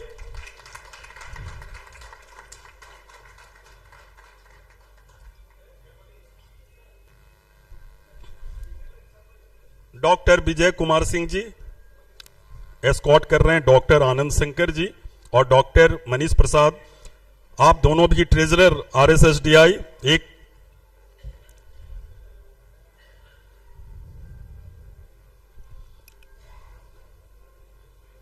यहां पर सर आसन सज चुका है और ये बेहद खास पल है जब हम एक चेतना के साथ और अपनी जो प्रतिबद्धता है जनता के साथ, उसको एक ऊंची उड़ान देने के लिए अपने प्रोफेशन से ये कई खास बातें होंगी। और साथ में इस धरती का अपना एक मूल्य है, जहां आपकी चिंतन को, जहां आपकी सोच को निश्चित रूप से एक नया एंगल मिलेगा, नया आयाम मिलेगा। इस मिट्टी में इतना तप किया हुआ मिट्टी है कि आप पाएंगे कि यहाँ का जो विमर्श है, जो डिस्कशन है, वो निश्चित रूप से सोच से परे होगा। आप कहीं ना कहीं बेहतर सोच सकेंगे। ऐसी इस मिट्टी की प्रारब्ध है, पुण्य है। और मैं उम्मीद करता हूं कि ये जो ऑर्गेनाइजेशनल चेयरमैन और सेक्रेटरी के संयुक्त प्रयास से जो यह भव्य आयोजन हम लोग अपने जिले में आयोजित कर रहे हैं, इसके कई फलक राष्ट्रीय स्तर पर जाएंगे। तो एक बार इस पूरे आसन के लिए सभी के सम्मान में एक बार अच्छी तालियां बजनी चाहिए।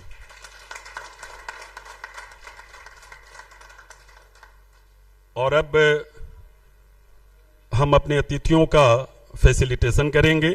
और फेलिसिटेशन के लिए फिर से सबसे पहले जो कार्यक्रम के मुख्य अतिथि हैं, जो लखनऊ से आए हैं और नेशनल प्रेसिडेंट इलेक्ट हैं RSSDI का, डॉक्टर अनुज माहेश्वरी सर का मैं आग्रह करता हूं डॉक्टर अजय कुमार जी से कि आप फ्रूट बास्केट दे करके औरंगाबाद जिले के इस पावन धरा पर स्वागत करें। डॉक्टर अनुज माहेश्वरी सर का और सम्मान देंगे डॉक्टर अजय कुमार। ये भेंट, ये प्रेम, ये मोहब्बत, ये पैगाम सब औरंगाबाद का है और डॉक्टर अनुज माहेश्वरी जी को हम भेंट कर रहे हैं।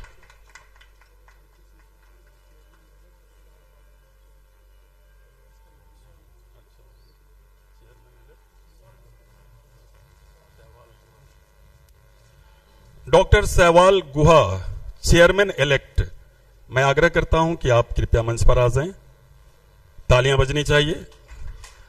डॉक्टर सहवाल गुहा, चेयरमैन इलेक्ट, कृपया मंच पर आ जाएं और एक चेयर आसन दें। डॉक्टर आसन नहीं है तो सबसे बड़ा आसन देंगे हम। बैठा जाए सर। बीके सिंह साहब, इसका थोड़ा साउंड और ठीक करोगे क्या? हेलो, ठीक है?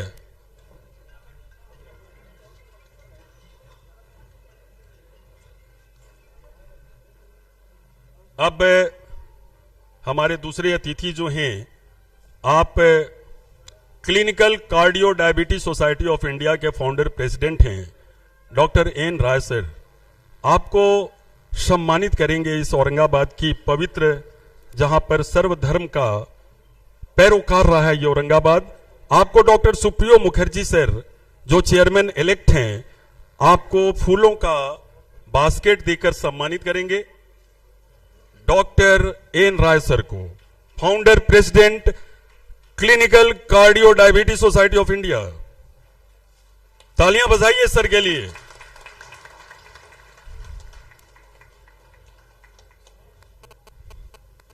और सम्मान डॉक्टर सुप्रियो मुखर्जी जी के हाथों से। सुप्रियो मुखर्जी जी चेयरमैन इलेक्ट हैं बिहार चैप्टर का। आप 7th एनुअल कॉन्फ्रेंस में आप सभी औरंगाबाद, जो कि प्राचीनतम सभ्यता का यह खंड है, जहां से सभ्यताएं सांस लेना शुरू की, तब से ये खंड है, ये भूखंड है और वहां पर हम सभी इकट्ठा हैं। तीसरे अतिथि हैं डॉक्टर कमलेश तिवारी जी, जो पास्ट प्रेसिडेंट हैं एपीआई और डीन है Indian college of physician Muzaffarpur. तो मैं डॉक्टर बीके सिंह साहब से आग्रह करता हूं, जो ऑर्गेनाइजेशनल सेक्रेटरी हैं, आप फूल का बुके देकर डॉक्टर कमलेश तिवारी जी का स्वागत करें अपने इस पावन धरती पर, औरंगाबाद की जमीन पर। डॉक्टर बीके सिंह साहब, तालियां बजनी चाहिए। होस्ट और खास करके औरंगाबाद का एक ऐसा चेहरा डॉक्टर बीके सिंह साहब का, जो औरंगाबाद के आवाम में ऐसे घुल चुके हैं जैसे शक्कर पानी में घुलता है। डॉक्टर बीके सिंह साहब, तालियां आप दोनों के लिए बजनी चाहिए। बड़ा ही मोमेंटस मोमेंट है और एक ऐसा महफिल जहां इंटेलेक्ट की फिजा है, जहां पर हम विद्वानों का कद्र कर रहे हैं, इनके वैसे प्रयासों पर मुहर लगा रहे हैं जिनके वजह से आज पूरी दुनिया महफूज है, सुरक्षित है या बेहतर होने का प्रयास कर रही है। अगले अतिथि हैं doctor Subhash Kumar ji, secretary RSSDI Bihar. आपको सम्मानित करेंगे doctor Vijay Kumar sir, AIIMS new Delhi secretary elect RSSDI research society for the studies of diabetes in India. तालियां बजनी चाहिए डॉक्टर सुभाष सर के लिए। इनकी कर्मठता, ऊर्जस्विता, तत्परता, तेजपन, ये सब चकित करता है और काफी बढ़िया व्यक्तित्व, और जब से आए हैं तब से हमको सपोर्ट भी कर रहे हैं, बहुत सारी जो टर्मिनोलॉजी है उससे अवगत करा रहे हैं। डॉक्टर बीके सिंह साहब का जो डॉक्यूमेंटेशन था उसको आपने अप्रूव किया, तो आपका विशेष मैं भी आभार प्रकट करता हूं। और पांचवें अतिथि, जिनकी मैं प्रायः भद्र पुरुष के रूप में आपको याद करता हूं या चर्चा करता हूं, औरंगाबाद के doctor Vijay Kumar Singh ji, organisation chairman RSSDI Bihar. आपको सम्मानित करेंगे doctor Anand Shankar ji, treasurer RSSDI Bihar chapter, doctor Anand Shankar ji. तालियां डॉक्टर विजय कुमार सिंह जी के लिए।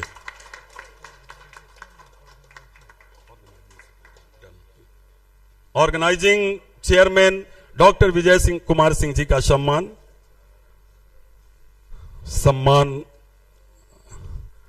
अंतहीन होता है। ये जो भी पल है आपके मानस पटल में तरंगित रहे और औरंगाबाद याद रहे।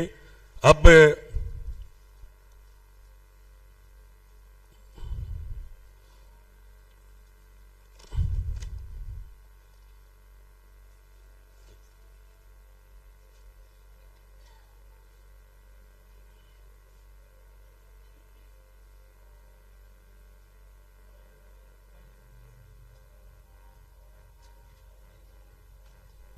अब वो जो अपने अतिथियों को, जो मेरे चीफ गेस्ट को एस्कॉर्ट करके मंच तक लाए हैं, उनके सम्मान की बारी है।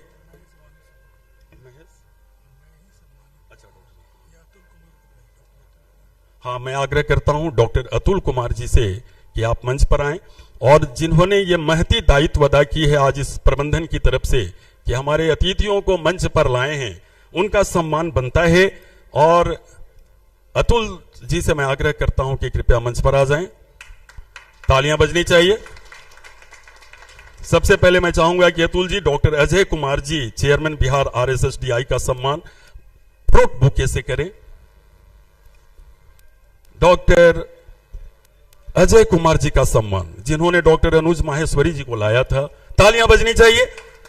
डॉक्टर अजय कुमार जी के लिए चेयरमैन हैं research society for studies of diabetes in India.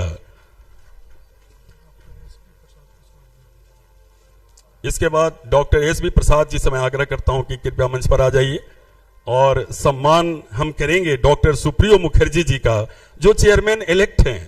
तालियां सर के लिए भी और सुप्रियो मुखर्जी सर के लिए भी। ये चेयरमैन इलेक्ट हैं बिहार चैप्टर, जो अपना research society for the studies of diabetes in India है, और ये सम्मान डॉक्टर सुप्रियो मुखर्जी सर का। इसके बाद मैं डॉक्टर ओम प्रकाश सर को बुलाना चाहता हूं, मंच पर आ जाइए। अपने स्थानीय हमारे डॉक्टर ओम प्रकाश सर, तालियां बजनी चाहिए डॉक्टर OP सर के लिए। और आप सम्मानित करेंगे, सर का खुद का सम्मान है डॉक्टर BK सिंह सर का। ओके, हाँ, तो डॉक्टर विजय कुमार जी का सम्मान हम करेंगे, AIIMS new Delhi secretary elect का। ये हाँ, तो ये नेक्स्ट है डॉक्टर विजय कुमार जी का, इनका हो गया स्क्वाड करके जो लाए थे। हाँ, सहवाल गुहा जी का आप स्वागत करें।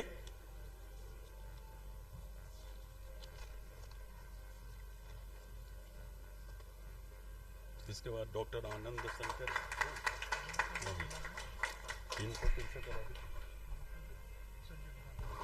डॉक्टर संजय कुमार जी से मैं आग्रह करता हूं कि कृपया मंच पर आ जाएं, और अपने जो बिहार चैप्टर के ट्रेजरर हैं डॉक्टर आनंद शंकर जी, मैं चाहता हूं आप उनका सम्मान करें। एक आनंद की अभिव्यक्ति भी करते आए, ये रास्ता है। और डॉक्टर अभिषेक कुमार जी से मेरा आग्रह है कि आप मंच पर आ जाएं, और डॉक्टर मनीष प्रसाद जी का सम्मान करें।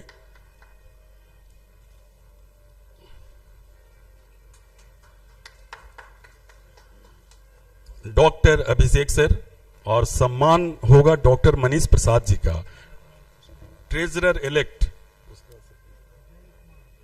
हाँ, उसी समय करा रहे थे, तालियां बजनी चाहिए।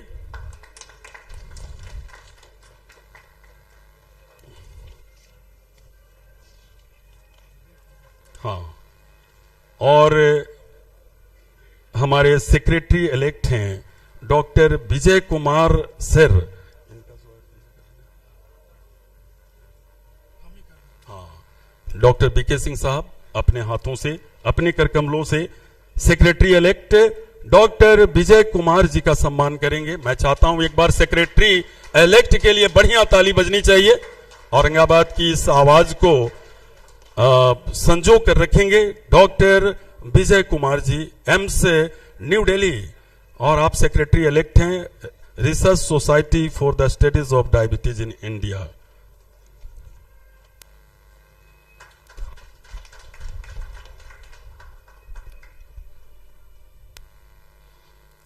अब भावना, आप वो म्यूजिक प्ले करा दो, म्यूजिक ऑन करके, और आर्टिस्ट विल कम। आ जाओ। मैं एक लाइटिंग सेरेमनी के वक्त जो भारतीय वांग्मय है, जो भारतीय संस्कृति है, जिसमें हम अपने आराध्य गणपति और मां सरस्वती को समर्पित करते हैं, ऐसी एक कलाकारा हैं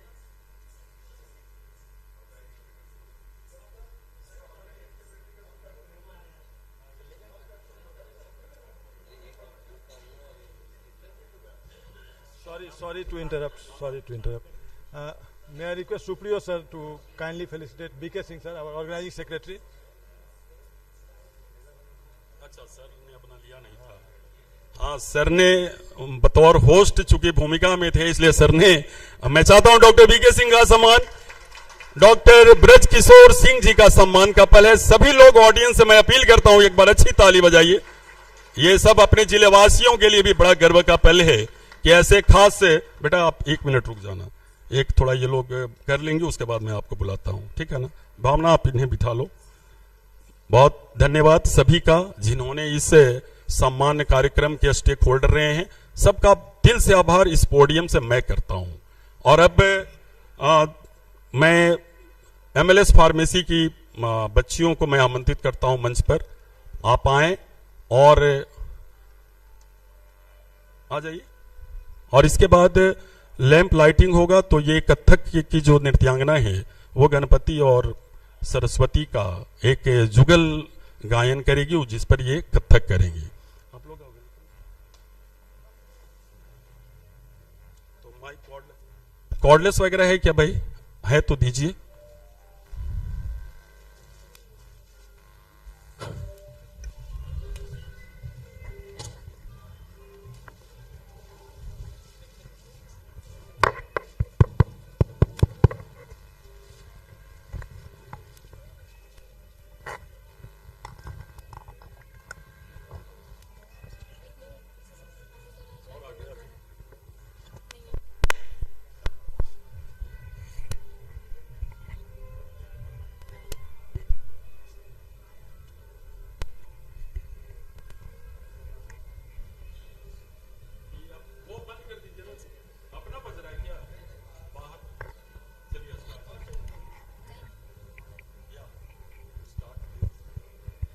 गुरु ब्रह्मा गुरु विष्णु गुरु देवो महेश्वर गुरु साक्षात् परम ब्रह्म तस्मै श्री गुरुवे नमः।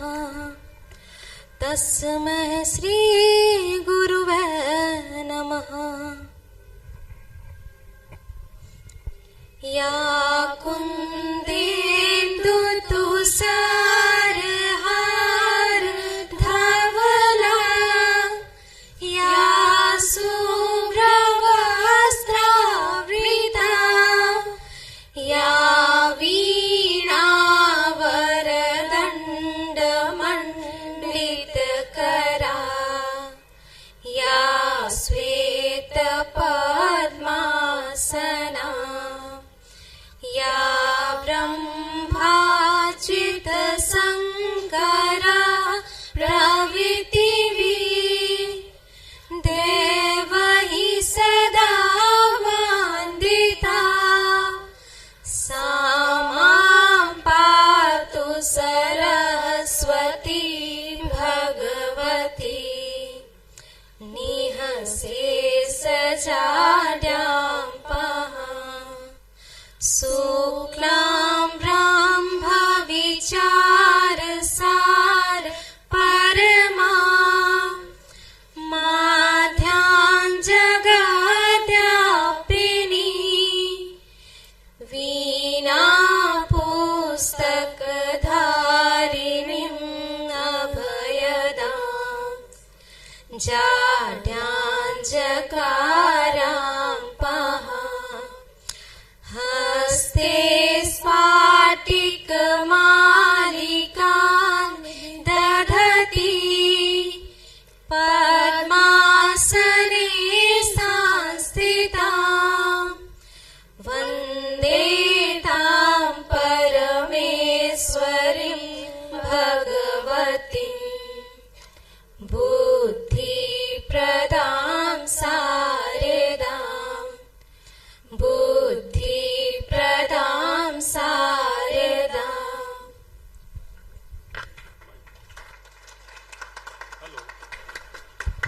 हेलो, बहुत एक बार तालियां इन बच्चों के लिए। अब जो कथक हैं आप कृपया आ जाइए। अब लाइव जो दीप प्रज्वलन है, सरस्वती का आगाज आवाहन हो चुका है, अब हम उसको प्ले कर दें। और मैं अतिथियों से मैं आग्रह करता हूं, सारे जो मंचासीन हैं, कृपया ये दीप प्रज्वलन का भी कार्य होता रहेगा, तालियां भी बजती रहेंगी और सरस्वती और गणपति की वंदना भी चलेगी। भावना प्ले कराइए। या सभी अतिथियों से मंचासीन आगे, मुख्य अतिथि साथ साथ जितने भी मंचासीन हैं आज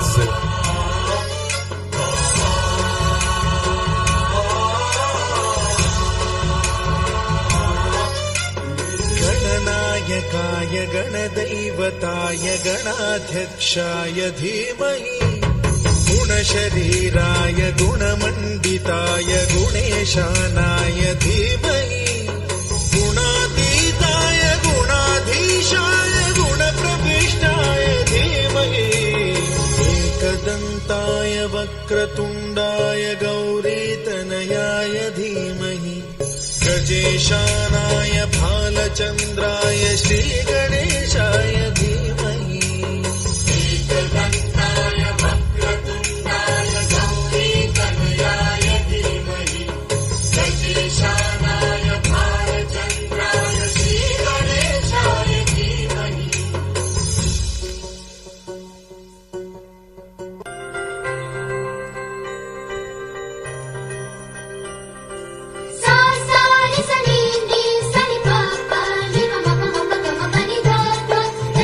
तालियां बजनी चाहिए।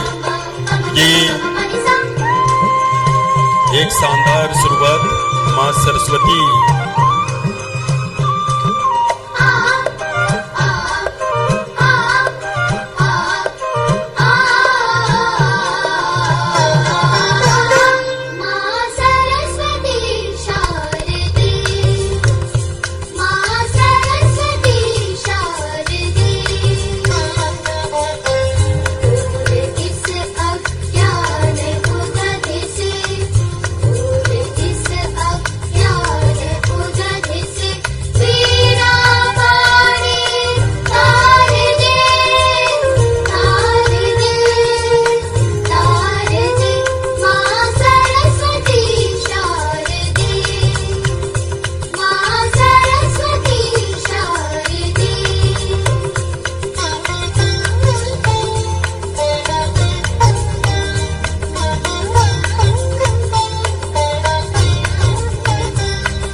तालियां बजनी चाहिए। मां सरस्वती और गणपति दोनों की आराधना और साथ में ये जो कथक प्रस्तुति बालिका कर रही हैं, ये क्लास 10 की छात्रा हैं राजश्री, और फर्स्ट प्राइज इन्होंने जीता है अमृत भारत महोत्सव में, जो ईस्ट सेंट्रल रेलवे जोन की जो प्रतिस्पर्धा। तालियां बजनी चाहिए। और cultural festival DAV public school Aurangabad का ये प्रथम पुरस्कार विजेता रही हैं, और साथ में रिसेंटली इन्होंने God selected is India's talent मंच। तो मैं राजश्री के लिए एक बार फिर से तालियां चाहता हूं, और जितने भाव परक तरीके से मां सरस्वती को आमंत्रित की हैं, यकीन है कि अगले आज से लेकर कल तक उनका आवासन यहीं रहेगा, उनकी कृपा बरसती रहेगी। और आइए अब अपने कार्यक्रम को हम आगे ले चलते हैं, और जो ऑर्गेनाइजिंग चेयरमैन हैं उनसे मैं बहुत ही विनम्रता पूर्वक आग्रह करता हूं कि आप आएं और इस बिहार कॉन 2025 का आप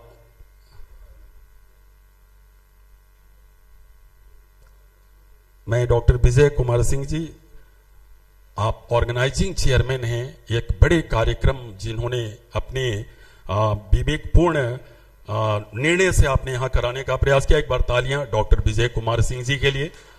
आप चेयरमैन हैं और बहुत ही ऑनरेबल इंसान, बड़े अपनी एक स्वाभाविक जो एक विन्यास होता है उसके बड़े धनी।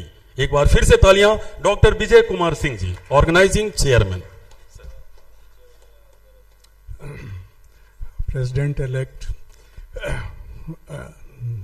Maheshwari ji and respected guests. So this this conference is has gone very smoothly, and so many papers have been produced, and I think that in remaining days also, so we'll have yeah. So I welcome all the guests and hello. So I welcome all the guests and all the delegates here, and I hope that you have learned something from this conference, and you will also practice it in your. Thank you.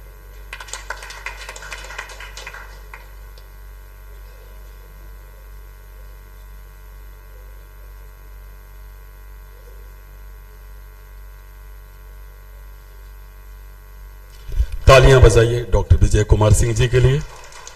और अब मैं ये technical part जैसा लगता है, मैं आमंत्रित करूंगा ट्रेजरर डॉक्टर आनंद शंकर जी को कि आप 2024-25 का अकाउंट्स एंड बजट डिटेल्स इस सभा में प्रस्तुत करें।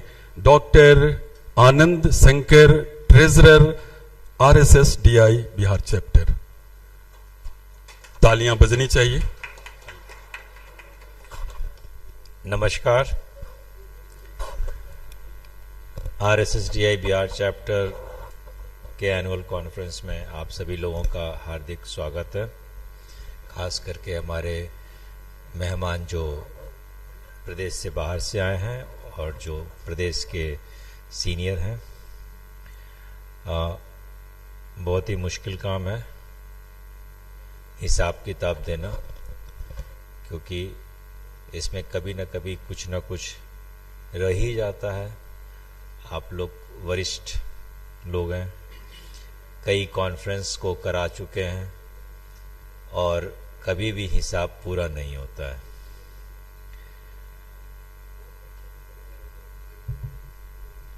भागलपुर RSSDI 2 साल पहले हुआ था। उस वक्त एक बड़ी समस्या खड़ी हो गई थी कि अकाउंट्स को कैसे मैनेज किया जाए।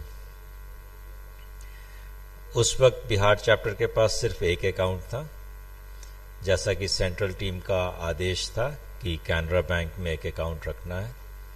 उसी अकाउंट से सारे लेन देन हो रहे थे। उस वक्त के ट्रेजरर वरिष्ठ चिकित्सक डॉक्टर अतुल कुमार सर ने काफ़ी गंभीरता से उस कॉन्फ्रेंस में आए व्यय का ब्यौरा रखा। उसके लिए मैं उनका हृदय से धन्यवाद करता हूं। उसके बाद कॉन्फ्रेंस दरभंगा में हुआ, तो ये समस्या न हो उसके लिए हम लोगों ने एक युक्ति निकाली कि एक अकाउंट रहेगा जो मदर अकाउंट के रूप से जाना जाएगा RSSDI बिहार चैप्टर का। एक करंट अकाउंट रहेगा जो कि सिर्फ कॉन्फ्रेंसेस के लिए यूज होगा। मदर अकाउंट से एक सहमति के अनुसार एक कंट्रीब्यूशन मनी या कॉन्फ्रेंस को शुरू करने के लिए जो जरूरत होता है पैसा का, उसका एक फिक्स अमाउंट करके हम लोग कॉन्फ्रेंस के ऑर्गेनाइजिंग सेक्रेटरी और ट्रेजरर के सिग्नेचर से ये अकाउंट ऑपरेट होगा। तो दरभंगा का कॉन्फ्रेंस काफ़ी सक्सेसफुल हुआ। उसके लिए डॉक्टर मनीष कुमार प्रसाद को बहुत बहुत बधाई। उसमें हम लोगों जो भागलपुर में कॉन्फ्रेंस में जो दिक्कतें आई थी, वो दिक्कतों से हम लोग बच गए और उसी में आगे बढ़ते हुए हम लोग ये तीसरा कॉन्फ्रेंस कर रहे हैं। तो जो मदर अकाउंट है उसमें लगभग 31 लाख प्लस ऑड मनी हमारे RSSDI बिहार चैप्टर के पास है, जो कि पिछले ऑडिटेड अकाउंट से लगभग 8 से 9 लाख रुपया ज़्यादा है, जो कि अच्छी बढ़ोतरी मानी जाएगी, क्योंकि अभी हमारा RSSDI बिहार चैप्टर बहुत ही नया चैप्टर है, 2016 में ही बना है। जो करंट अकाउंट है जो दरभंगा से शुरू हुआ, जिसमें कि पहले हम लोगों ने 5 लाख रुपया दिया था दरभंगा कॉन्फ्रेंस को कराने के लिए, डॉक्टर मनीष कुमार प्रसाद ने उस पर काफ़ी ही अच्छे तरीके से अकाउंट्स को मैनेज करते हुए लगभग 7 लाख रुपया प्लस अकाउंट करके करंट अकाउंट को रखा। उसमें भी 2 लाख रुपए से थोड़ी ज़्यादा की राशि आई जो मदर अकाउंट से आया था। और अब डॉक्टर BK सिंह सर के पास वो अकाउंट है। वो अकाउंट इस कॉन्फ्रेंस ख़त्म होने के बाद जो सारी राशियां आएंगी उस पे जब ऑडिट होगा तब फिर हम लोग उसका नेक्स्ट कॉन्फ्रेंस में जिक्र करेंगे। अगर आप लोग के पास कोई प्रश्न है अकाउंट से संबंधित तो पूछ सकते हैं, या फिर हम लोग इसको अडॉप्ट कर लें। Thank you sir.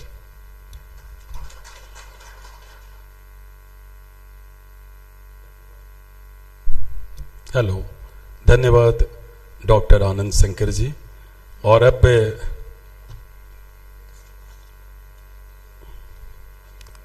हमारे जो 24-25 सत्र में सेक्रेटरी रहे हैं RSSDI Bihar chapter, doctor Subhash sir से मैं रिक्वेस्ट करता हूं कि आप आएं और सेक्रेटरी रिपोर्ट के साथ मैं चाहता हूं तालियां बजनी चाहिए डॉक्टर सुभाष कुमार के लिए। Good evening, everyone. It is my honor to present the secretary report at this meeting. We have successfully expanded our membership base for last few months. Particularly last month was a very speedy membership drive from the whole team. So I must thank our new team which is coming up after this conference. We added almost more than 170 members in last month, and we have reached to almost 500 members in our state. And we also continue to drive the same drive for coming days. Efforts were made to enhance the regular updates, webinars and networking opportunities for all the members.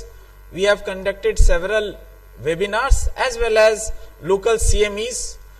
To mention few, we have done it at Muzaffarpur.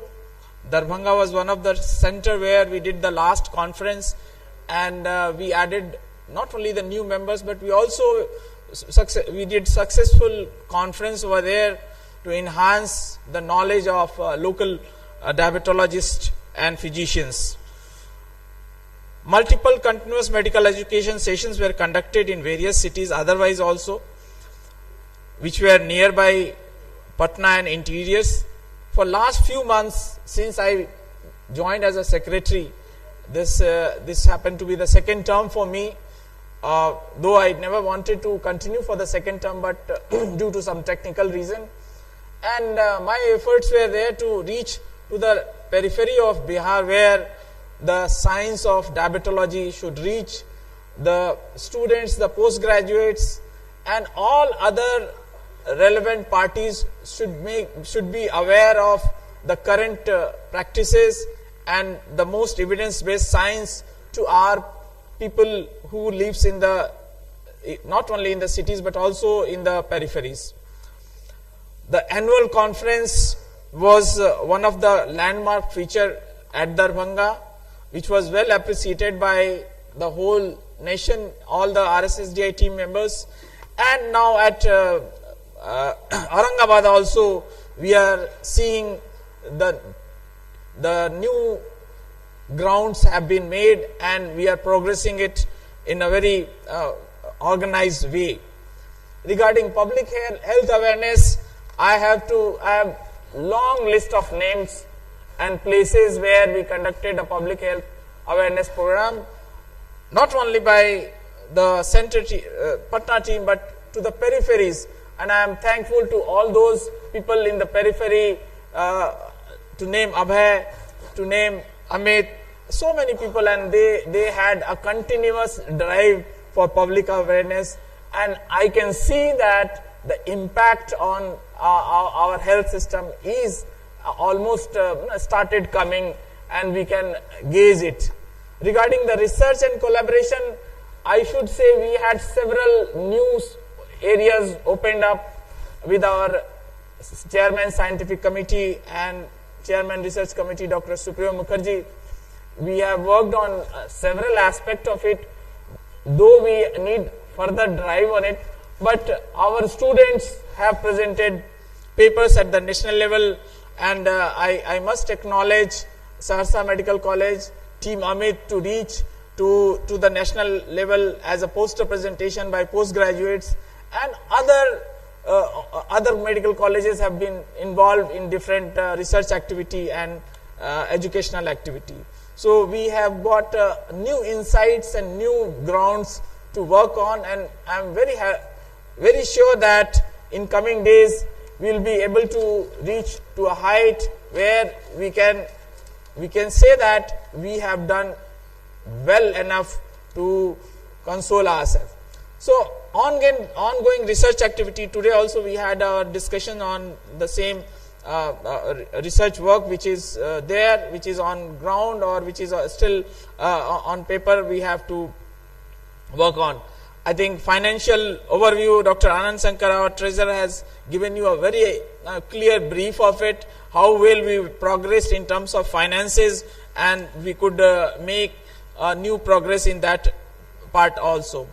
So administrative and policy contribution was organized activity by all of us, our team, and I must thank in my last two terms one person who has made a big difference in RSSDI Bihar chapter, or I should say I learned more particularly, and the whole state chapter has been very well supported, or his visionary has made a big difference. I must thank Dr. B.K. Singh for his contribution, which will be recognized and which is recognized for years to come.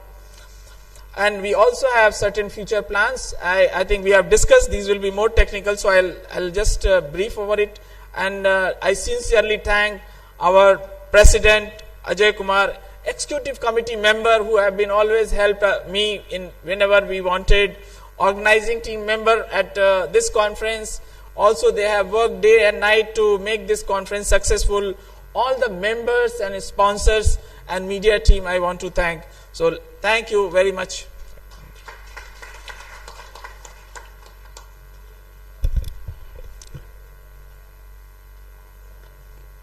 Thank you, Dr. Subhash Kumar ji, Secretary RSSDI Bihar Chapter. और अब औरंगाबाद के इस धरा पर जो important segment है इस event का, वो हम लोग संपादित कर रहे हैं। देखिए बड़ा सौभाग्य है, आज दर्शक या ऑडियंस में कहें सारे वैसे लोग बैठे हैं जो शहर को रिप्रेजेंट करते हैं, और मीडिया से काफ़ी लोग हैं तो जरूर इसकी महत्ता समझते हैं। प्रियदर्शी जी बैठे हैं, आदित्य जी दिख रहे हैं, अभिराम हैं, अभी कमल किशोर जी भी दिखे हैं।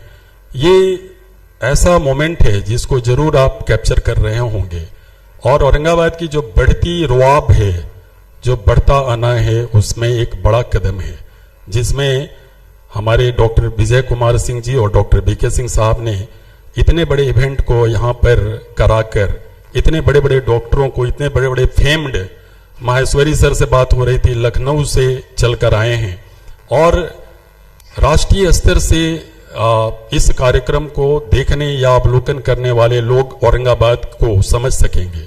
तो हम सभी मुकाम पर बढ़ रहे हैं, और ये मुकाम हमें लिटरेरी एज देगा, जहां से हमारी पहचान और विस्तृत हो सकती है। मैं मानता हूं प्रियदर्शी जी और तमाम लोग सहमत होंगे, ये इवेंट हमारे जिले के लिए एक शान बढ़ाने वाला है। मैं चाहता हूं इस इवेंट के लिए, औरंगाबाद में होने के लिए, हम सभी लोग एक बार तालियां बजाएं, और एक दरख्वास्त की हम लोग ऐसे ही एक सजग प्रहरी के रूप में हर दिन एक नया मोड़ और पड़ाव खड़ा करते रहे हैं। धन्यवाद।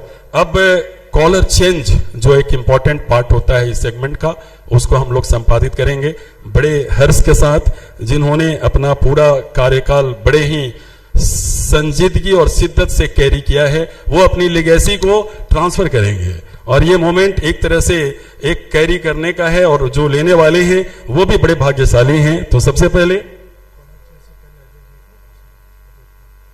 जी, तो मैं सबसे पहले चेयरमैन सर से मैं आग्रह करता हूं कि इस कॉलर चेंज के सेगमेंट के संपादित करने के पूर्व कृपया मंच पर आएं, पोडियम पर आएं और एक संबोधन, तालियां बजनी चाहिए सर के लिए। Doctor Ajay Kumar please. मैं being a chairman RSSDI Bihar chapter की तरफ से अपने सभी अतिथियों का हार्दिक दिल से स्वागत करता हूं और खास करके नेशनल प्रेसिडेंट अनुज माहेश्वरी का मैं तहे दिल से स्वागत और धन्यवाद देता हूं कि वो लखनऊ से यहां आए। और आज मैं एक शेयर करना चाहूँगा अपने पुराने गुरु प्रोफेसर एन राय से, जिनके साथ बैठकर हमने अभी आधा घंटा डिस्कस किया, वो 40 इयर्स की यादों को ताज़ा किया और उनसे मैं फिर आशीर्वाद लेना चाहूँगा। गुरु और शिष्य की कुछ बातें हम लोगों के बीच में हुई, तो प्रोफेसर एन राय को मैं नमन करता हूँ, उनसे मैं बहुत कुछ सीखा हूँ और आगे भी उनसे आशीर्वाद की जरूरत है। धन्यवाद।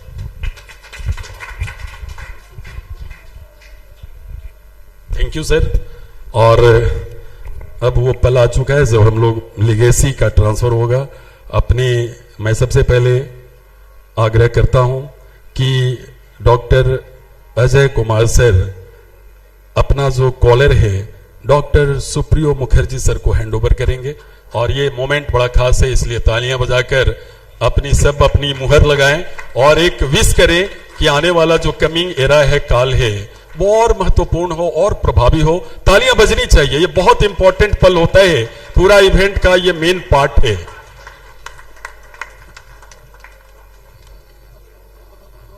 वाह, इस कैप्चरिंग के लिए, इस फोटो सेशन वाले मोमेंट के लिए भी तालियां बजाइए भाई। अब मैं डॉक्टर सुप्रियो मुखर्जी सर से आग्रह करता हूं कि कृपया मंच पर, पोडियम पर आए प्लीज, और डॉक्टर सुप्रियो सर का संबोधन आफ्टर गेटिंग कॉलर। आइए sir, welcome.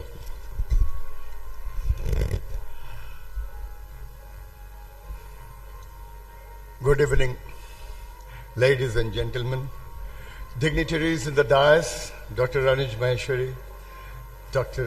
Sir, Dr. Kamlesh Tiwari sir, Dr. A.N. Rai sir, and all the guests, all the dignitaries on the dais and the audience. I'm deeply honored to be elected as a chairman of RSSDI Bihar chapter. This is a momentous occasion for me at least, and I am grateful for the trust and confidence you have placed on me. Today I am present my vision of our chapter, a vision built on principles that I called DARE, D-A-R-E, that is delivery, advocacy, research and equity.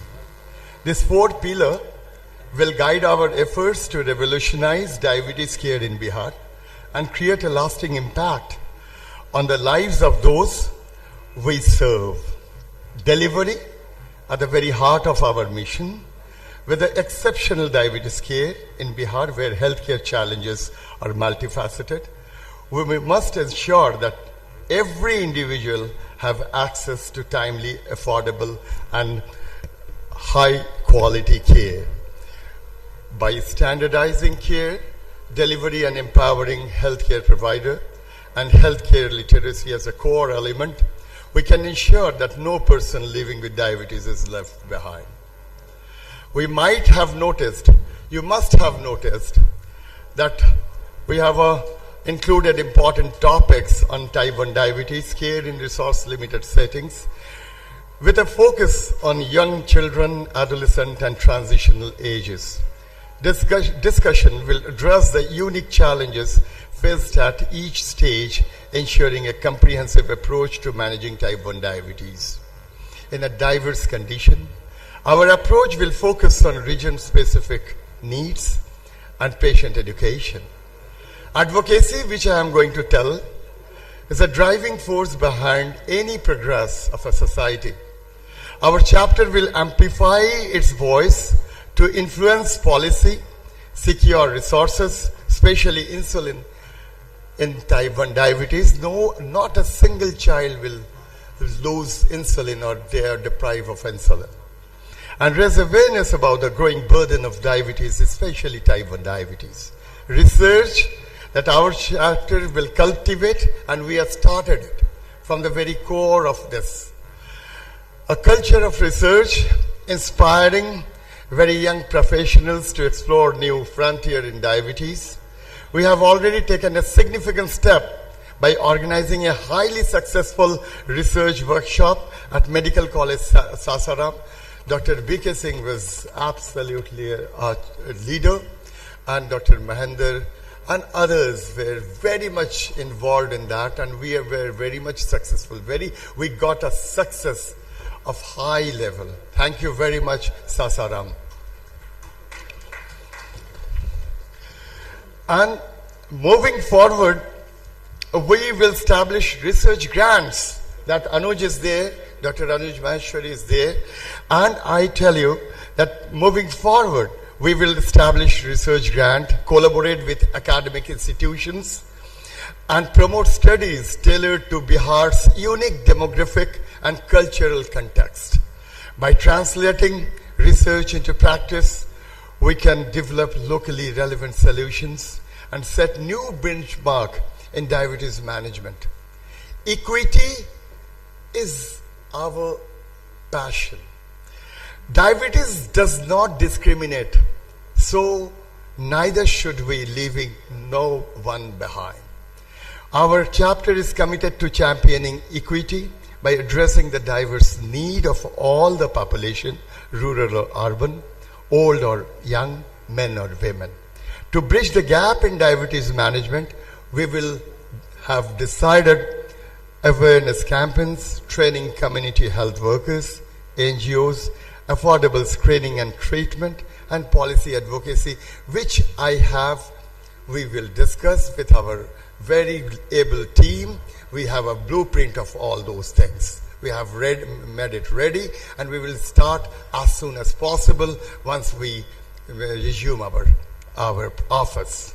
To make a meaningful impact, we must have strategic decisively. This requires an early thoughtful planning and achieved through brainstorming with our experienced leadership and dedicated professional in the field. It is a call to action. DARE principle is not just a vision. It is a call to action. Let us deliver care with compassion, advocate with dogged determination, research with bold innovation, and embrace equity with open arm. We can transform lives of millions affected by diabetes and pave the way for a healthier Bihar. I am deeply grateful to the esteemed faculty, the pharmaceutical industry, media, both electronic and print, for your remarkable cooperation and encouragement, which have exceeded all expectation. Your collective support has invaluable in making this conference a reality. And at last, I thank Dr. Anuj Maheshwari and all the national faculty for gracing this Aurangabad with their heart. Thank you so very much. Thank you doctor Supriyo Mukherjee sir. और अब collar change की बारी है secretary RSSDI का। मैं आग्रह करता हूं डॉक्टर सुभाष सर को कि वो कॉलर को डॉक्टर विजय कुमार सर को ट्रांसफर करें, और तालियां बजाइए। ये सेक्रेटरी लेवल पर लीगेसी ट्रांसफर है, और ये बड़े फॉर्चून हैं आप सभी। जहां देव का मंदिर है, भगवान भास्कर का जमीन है, निश्चित रूप से ये कार्यकाल पर भगवान सूर्य की कृपा रहेगी। Coming year will be a wonderful year. Thank you doctor Subhash sir, thank you doctor Vijay Kumar ji. और अब ट्रेजरर का कॉलर चेंज मैं आग्रह करता हूं डॉक्टर आनंद शंकर जी से कि वो अपना कॉलर का ट्रांसफर डॉक्टर मनीष प्रसाद जी से संपादित करें। Doctor Anand Shankar ji to doctor Manish Prasad. तालियां बजाइए।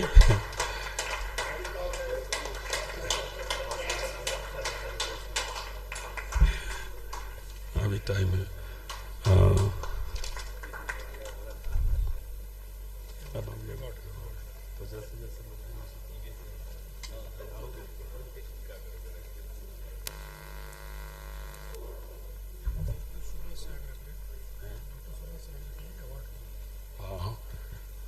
ये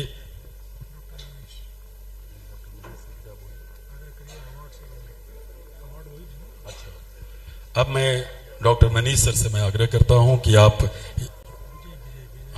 डॉक्टर विजय सर से कि आप आएं और जितने भी आसन पर हैं सबका हम फेलिसिटेशन करें। यहाँ का जो प्रतीक है, मोमेंटो है, और आया जाए प्लीज।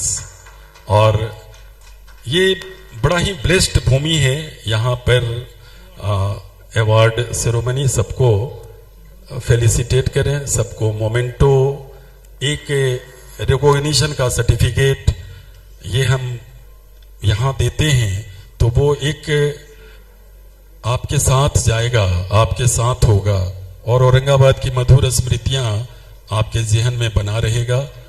ये मोमेंटो बड़े प्रतीकात्मक होते हैं और सभी अतिथियों का सम्मान।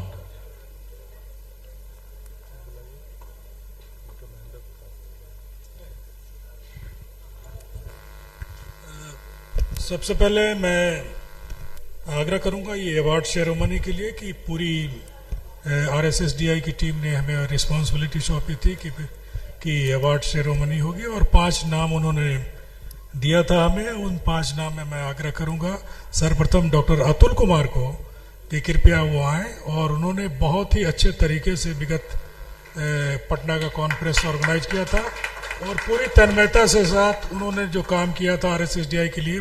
तो ये RSSDI appreciation award doctor Atul Kumar का नाम, जोरदार तालियों के साथ अतुल कुमार जी का स्वागत किया जाए। डॉक्टर अतुल कुमार, मैं आग्रह करूंगा हमारे नेशनल प्रेसिडेंट इलेक्ट अनुज माहेश्वरी जी से कि कृपया अतुल कुमार को ये अवार्ड देकर के सम्मानित करें।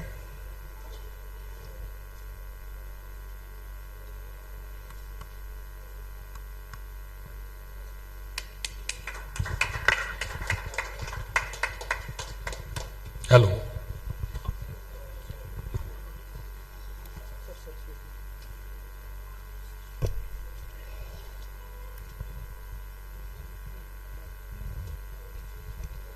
इसी कड़ी में मैं आमंत्रण दूंगा दूसरे अवार्डी का। सर कृपया आप रहें मंच पर कि दूसरे अवार्डी हैं डॉक्टर मनीष कुमार प्रसाद, जो अभी ट्रेजरर हैं लेकिन विगत में वो ऑर्गेनाइजिंग सेक्रेटरी थे और उनके विगत कार्यकाल के लिए लगभग 50 मेंबर्स को उन्होंने इंडक्ट किया था और इतनी बड़ी महत्ता के लिए RSSDI परिवार जो है उनको एप्रिसिएशन अवार्ड दे रही है। तो मैं आग्रह करूंगा अनुज माहेश्वरी जी से कि आप इस अवार्ड को दें।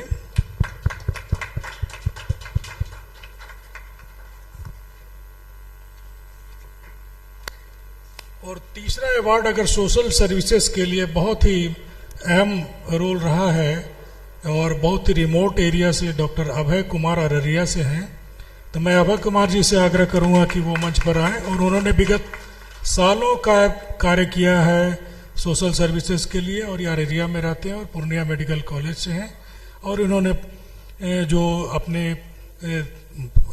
भावों को अपने पूरी श्रद्धा के साथ इस RSSDI को दिया है, उसके लिए हम लोग एप्रिसिएशन अवार्ड अनुज जी से रिसीव करें।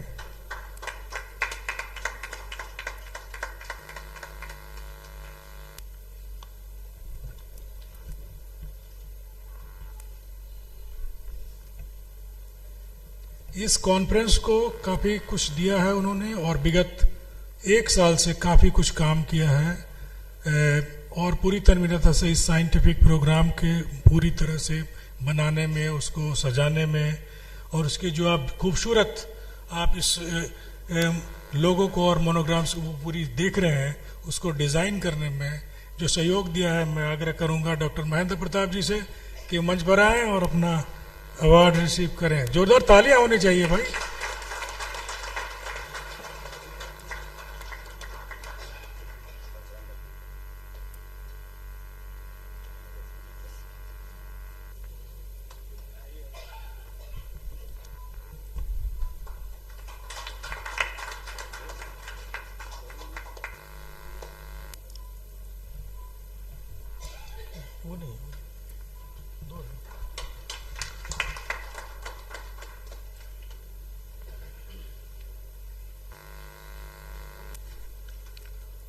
और अंतिम अवार्ड हमारे dynamic secretary doctor Vijay Kumar के लिए है, जिन्होंने कि विगत 1 साल में काफ़ी कुछ काम किया है, डिज़ाइन किया है, फॉर्मुलेट किया है, एक्सिक्यूट किया है। तो मैं विजय कुमार जी से आग्रह करूंगा कि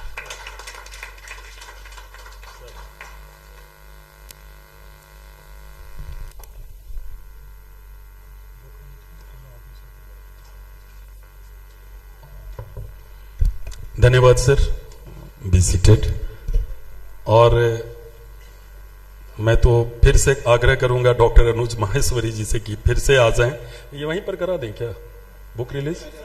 अच्छा, बुक रिलीज का मोमेंट है और मैं अपने सहयोगियों से आग्रह करता हूं कि सभी अतिथियों के हाथों में आप बुक समर्पित करें ताकि उसका रिलीज या विमोचन का कार्य संपादित हो सके।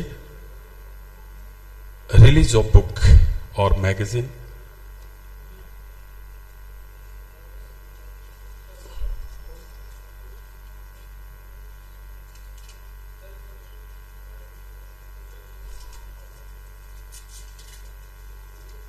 तालियां बजाइए एक।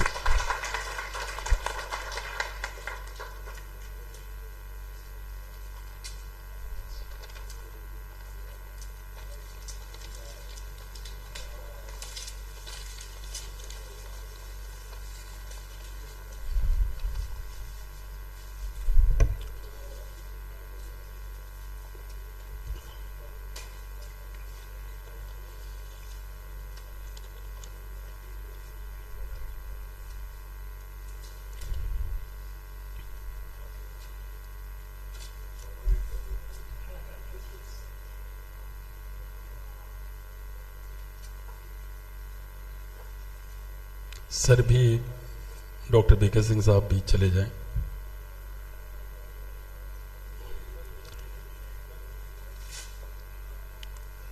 आ जाइए, फोटो सेशन का वक्त है ये। एक बार हम लोग कलेक्टिवली तालियां बजा दें।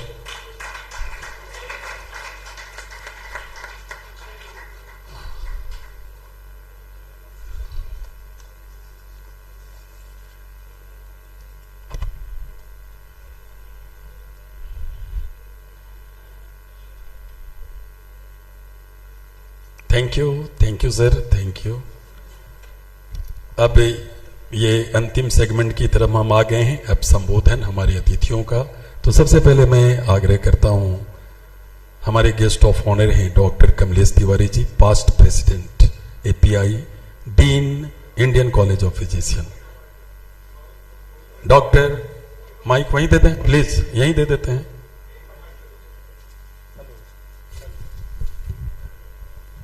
Hello hello.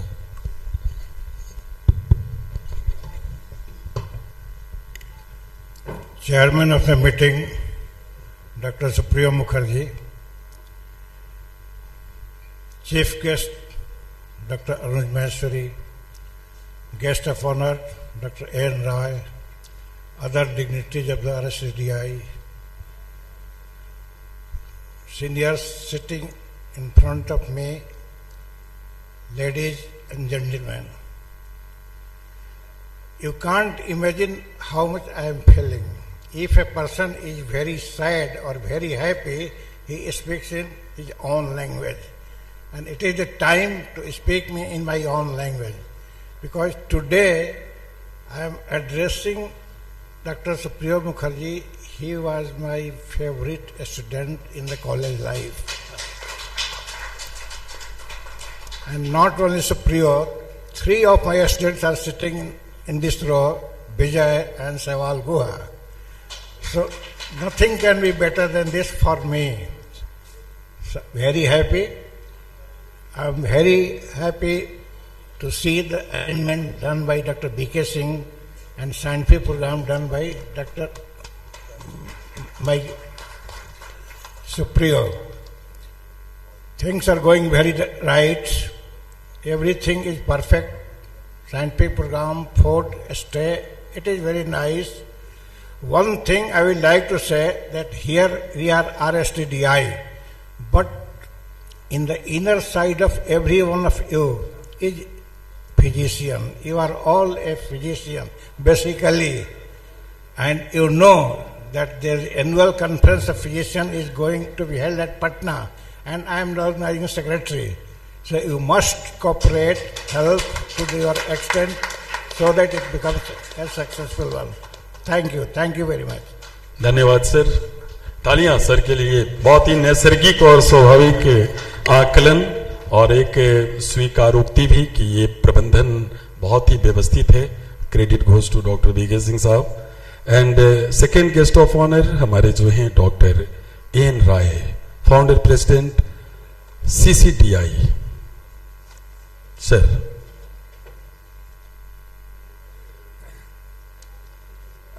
जैसा कहा हिंदी में बोलने के लिए तो हम हिंदी में बोल देते हैं.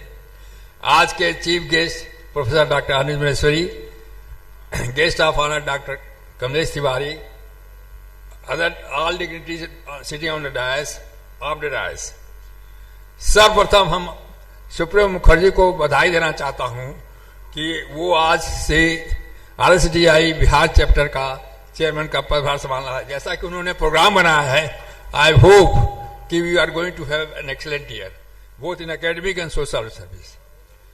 जो हमारे आउट गोइंग चेयरमैन है, जैसा कि उन्होंने बताया, he has been my student, he pass from गया.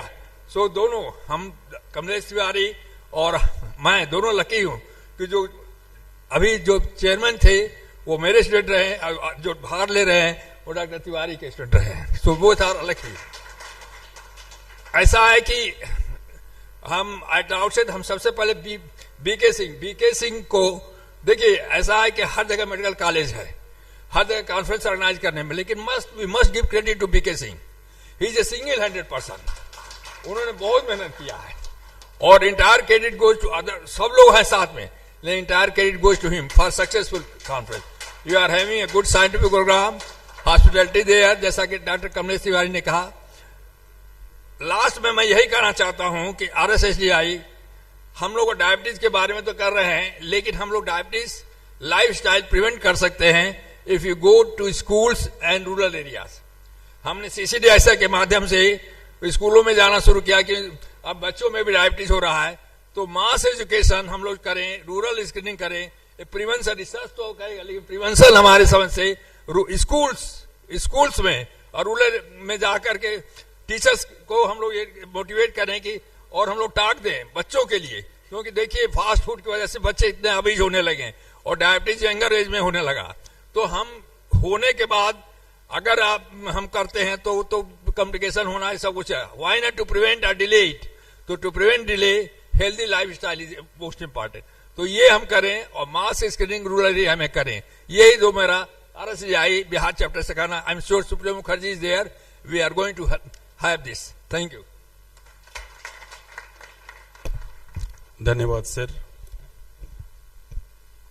ये मैं चूंकि स्कूल से ही ताल्लुक रखता हूं और अभी स्कूलों में मैं सुप्रियो सर से आग्रह भी करूंगा कि अभी जो school health and wellness programme चल रहे हैं आयुष्मान भारत योजना के तहत,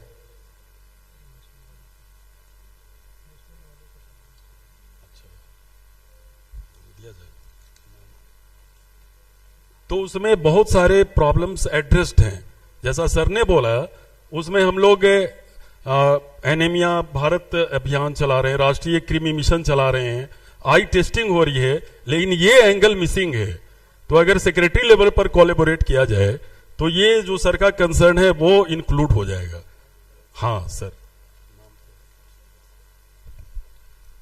मैं क्षमा चाहूँगा कि इंटरप्ट करने के लिए, लेकिन ऑर्गेनाइजिंग कमेटी ने डिसाइड किया था कि हम लोग यहाँ औरंगाबाद में इतना पेन, आप इतना दर्द सह करके यहाँ आए हैं, तो और हम लोग चाहते थे कि आपको यहाँ की कुछ यादगार भेंटें आपको दे दें। तो मैं आग्रह करूँगा हमारे सेक्रेटरी साहब डॉक्टर विजय कुमार जी से और doctor Mahendra Pratap, doctor SB. Prasad and doctor Abhishek Kamendu ji से कि हमारे नेशनल जो स्पीकर्स यहाँ पर मौजूद हैं उनको आप सम्मानित करें। हम लोग का एक छोटा सा टोकन रिस्पेक्ट है। तो मैं आग्रह करूँगा कि डॉक्टर जयंत पांडा जी हमारे हैं, बहुत ही senior and API and RSSDI सभी सेगमेंट में आए हैं। तो मैं चाहूँगा कि एक छोटा सा सम्मान doctor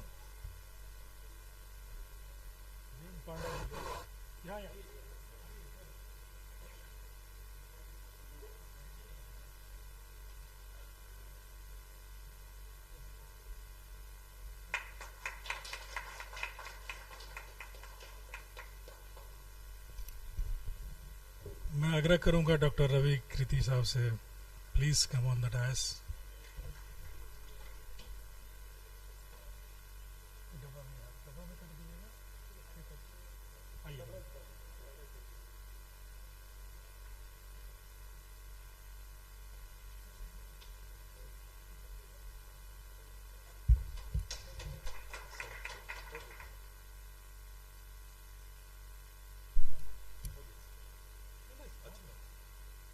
doctor Ajay Tiwari please.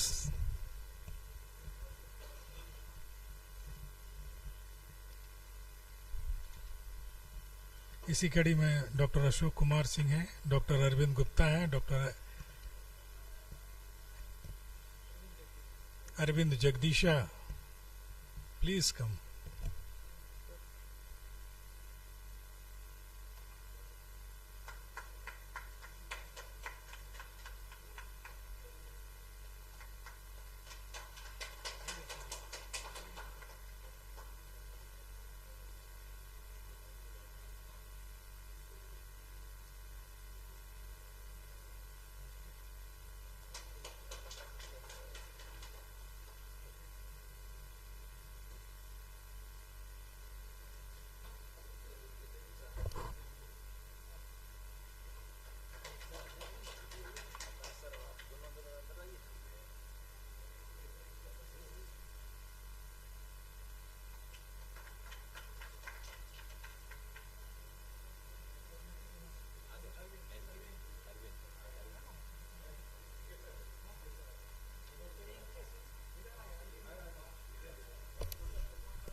Doctor इनके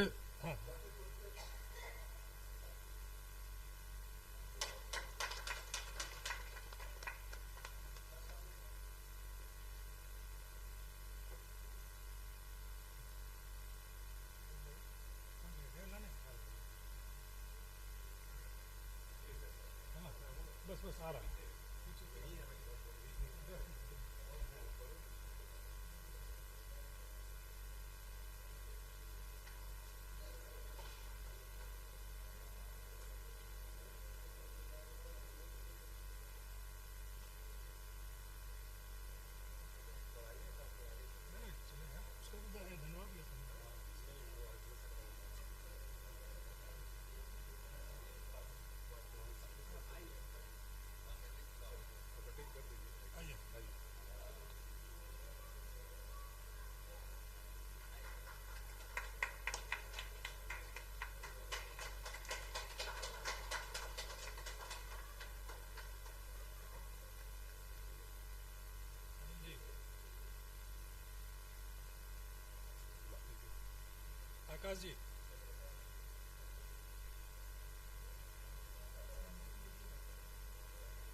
धन्यवाद सर। और इस सम्मान के बाद अब वक्त है आज के इस कार्यक्रम के मुख्य अतिथि के रूप में उपस्थित डॉक्टर अनुज माहेश्वरी सर का। तो मैं चाहता हूं आप पोडियम पर आए, साथ में तालियों से हम लोग स्वागत करें। आज के मुख्य अतिथि डॉक्टर अनुज माहेश्वरी सर लखनऊ से आए हैं और अपनी अदाओं से, अपनी बातों से हम सभी को मुतासिर करेंगे। Doctor Maheshwari sir. सबसे पहले तो धन्यवाद उदय जी का, इन्होंने आज इतनी तालियां बजवाई हैं कि मुझे लगता है लोगों के हाथों में दर्द हो गया होगा। और थैंक यू कि मेरे लिए भी सबसे ज्यादा तालियां इन्होंने बजवाई। तो मंच पर आसीन सभी गणमान्य अतिथि, सम्मानित अतिथि एन राय जी, सम्मानित अतिथि डॉक्टर कमलेश तिवारी जी, और मेरे सारे कलीग्स जो कि सब मेरे अपने भाई बहन हैं। सबको अलग अलग नाम लेने की जरूरत नहीं है, टाइम ज़्यादा खराब होगा। और सबसे पहले बधाई आज के इस कार्यक्रम के सफल आयोजन के लिए बीके सिंह साहब और उनकी पूरी टीम को, डॉक्टर विजय सिंह को और स्टेट सेक्रेटरी आउटगोइंग और इनकमिंग दोनों। और मुझे लगता है आज सबसे ज़्यादा जो हमने तारीफ सुनी वो एक उस व्यक्ति की सुनी, डॉक्टर सुप्रियो मुखर्जी, जो कि मेरे भी दिल के बड़े करीब रहे हैं। हमसे पहले दोनों स्पीकर्स ने कहा कि Supriyo Mukherjee is very favourite of him, किसी के वो स्टूडेंट रहे, किसी तो पता नहीं, शायद बहुत कम लोगों को ये बात पता होगी यहाँ पर कि doctor Supriyo Mukherjee has been my senior in MD and I have learned him lot of things from him when he was the chief resident and I was the first year resident, and we had a very good interaction and we learned so many things from him. And ये एक मौके की बात है कि मैं national president है वो, लेकिन वो भी एक कनेक्ट देखिए कि जिस दिन वो स्टेट चेयरमैन का और मैं यहाँ पे as a national president elect की हैसियत से मौजूद हूँ, तो ये भी शायद हम लोगों का कनेक्ट है जिसकी वजह से हम लोग आज हैं यहाँ पे। अब का बात कुछ हम लोग RSSDI की करें। RSSDI 12,000 लोगों की संस्था है। 12,000 जो कि एक बड़ा नंबर है, लेकिन फिर भी अभी कम है। जिस तरीके से डायबिटीज़ पिछले 20 सालों में बढ़ी है, उस हिसाब से RSSDI शायद उतनी तेज़ी से नहीं बढ़ी, और ये 12,000 भी में से भी 6,000 7,000 शायद पिछले 5-7 सालों में ही हुए हैं। लास्ट 5-6 ईयर्स मुझे लगता है कि हम लोगों ने मेंबरशिप ड्राइव पे बहुत ज़्यादा फोकस किया और जिसकी वजह से 12,000। लेकिन मेरा आप सब लोगों से अनुरोध है कि आप अपने अपने प्रदेश में, बिहार में हम यहाँ बैठे ही हैं, बिहार के लोगों से मैंने अपनी टॉक के समय पर भी अनुरोध किया था, अभी फिर दोबारा उसको कह रहा हूँ। इसके अलावा मेरे पास सामने बहुत सारे लोग बैठे हैं डिफरेंट स्टेट से। NK सिंह साहब हैं झारखंड से, अरविंदा हैं कर्नाटक से, हमारे अरविंद जी हैं राजस्थान से, और आकाश हैं गुजरात से। इन सभी स्टेट्स में मेंबरशिप को बढ़ाने की ज़रूरत है, इंक्लूडिंग उत्तर प्रदेश। अजय तिवारी के लिए भी है कि अजय तिवारी को भी उत्तर प्रदेश पूरे देश की सबसे ज़्यादा पॉपुलेशन का वाला राज्य है, जो कि पूरे देश की जनसंख्या में सबसे अधिक कंट्रीब्यूशन उत्तर प्रदेश का है। RSSDI में क्यों नहीं?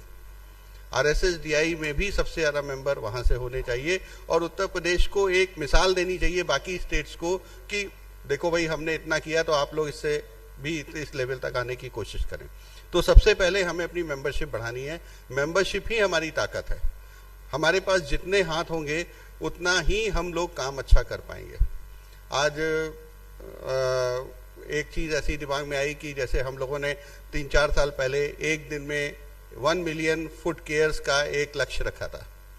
अगर आज हम कोई इसी तरीके का लक्ष्य रखते हैं तो हमारे पास 12,000 मेंबर है। अगर 12,000 में से हर मेंबर अगर 10-10 लोगों के लिए भी काम करे तो हमारे पास 12 लाख लोगों का डाटा इकट्ठा होगा, जो कि एक ह्यूज डाटा होगा। और इस डाटा से ना सिर्फ हम अपने लोगों के लिए पॉलिसी मेकिंग में हेल्प कर सकते हैं, अपनी खुद की गाइडलाइंस बना सकते हैं, बल्कि हमारे आसपास के जो कंट्रीज हैं, जो छोटे मोटे कंट्रीज हैं, श्रीलंका, बांग्लादेश, पाकिस्तान, इन सबको भी हमारे डाटा से काफ़ी लाभ होगा, क्योंकि ये सब भी उसी तरीके की लाइफ स्टाइल और उसी तरीके का जीवन जीते हैं जैसा कि हम लोग। तो ये एक बहुत बड़ा काम है, RSSDI को इस चीज़ को करना चाहिए। मैं अपने टेन्योर में इन चीज़ों को सामने लेके आ रहा हूँ। अभी जैसे एन राय साहब ने कहा, और हम लोग इसके ऊपर पहले से ही काफ़ी फोकस्ड हैं और करने वाले हैं। RSSDI रूरल आउटरीच प्रोग्राम हम लोग शुरू करने वाले हैं, और उस रूरल आउटरीच प्रोग्राम में हमारा उद्देश्य ये होगा कि ज़्यादा से ज़्यादा रूरल पॉपुलेशन को स्क्रीन किया जाए, और जो एक मिथ है लोगों के मन में कि गांव के लोगों को डायबिटीज़ नहीं होती, वो मिथ उनका टूटना चाहिए।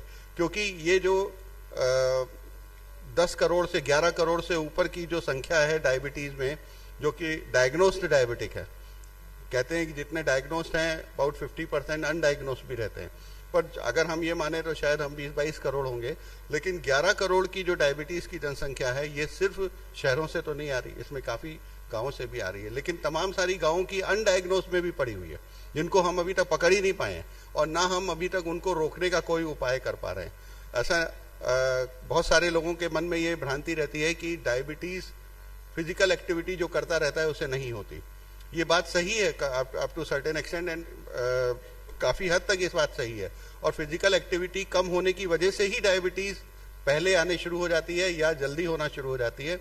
लेकिन जहाँ तक अगर हम गाँवों की बात करें तो ये रिलेटिव है। अगर कोई पहले 10 किलोमीटर चलता था और आज 2 किलोमीटर चलता है, तो ये भी एक डायबिटीज़ में होने का एक कारण हो जाता है। मेरे एक सीनियर ने मुझे एग्जाम्पल दिया था कि पहले किसी गांव में कोई लेडी पानी भरने के लिए 5 किलोमीटर जाती थी नहर पे या नदी पे, और बाद में गवर्नमेंट ने उसके घर के दरवाजे पर एक नल लगवा दिया। अब उसका जाना आना बंद हो गया, तो this becomes a reason of getting diabetes. क्योंकि तो अब इससे बचने के लिए क्या करना है? ऐसा तो है नहीं कि हम प्रोग्रेस को रोकेंगे, प्रोग्रेस को नहीं रोक सकते। इससे बचने के लिए हमें लोगों को ये बताना है कि वो क्या करें जिससे डायबिटीज ना हो, जिसमें सबसे पहली चीज़ है फिजिकल एक्टिविटी को मेंटेन रखना। इसके बाद तमाम सारे और बहुत सारे दूसरे कारण हैं। जो फिजिकल एक्टिविटी तो हम इससे लेते हैं क्योंकि एडीए कहता है फिजिकल एक्टिविटी, आईडीएफ कहता है फिजिकल एक्टिविटी, लेकिन हमारे इंडिया में कुछ स्पेसिफिक रीजंस हैं जो कि उन दूसरे कारणों से अलग हैं जो कि डायबिटीज दूसरे देशों में दे रहे हैं, जिनमें एक बहुत बड़ा कारण है पॉल्यूशन। पॉल्यूशन हमारे देश में जिस लेवल पे है, पॉल्यूशन एक डायबिटीज के होने का एक बहुत बड़ा रीजन है। तीसरा स्ट्रेस, चौथा इंसोम्निया। आज पाकिस्तान सबसे ज्यादा प्रेवलेंस वाला डायबिटीज का देश बन गया पूरे विश्व भर में। क्यों? ऐसा क्यों हुआ? हमारे बगल में ही है, हमारे से कई गुना प्रेवलेंस, इवन यूनाइटेड स्टेट से भी ज्यादा प्रेवलेंस हो गई हमारे। क्यों ऐसा हुआ? क्योंकि स्ट्रेस बहुत ज्यादा है वहां, financial stress, social stress and political stress, all kinds of the stress is more. तो जब तक हम स्ट्रेस को कम करने की कोशिश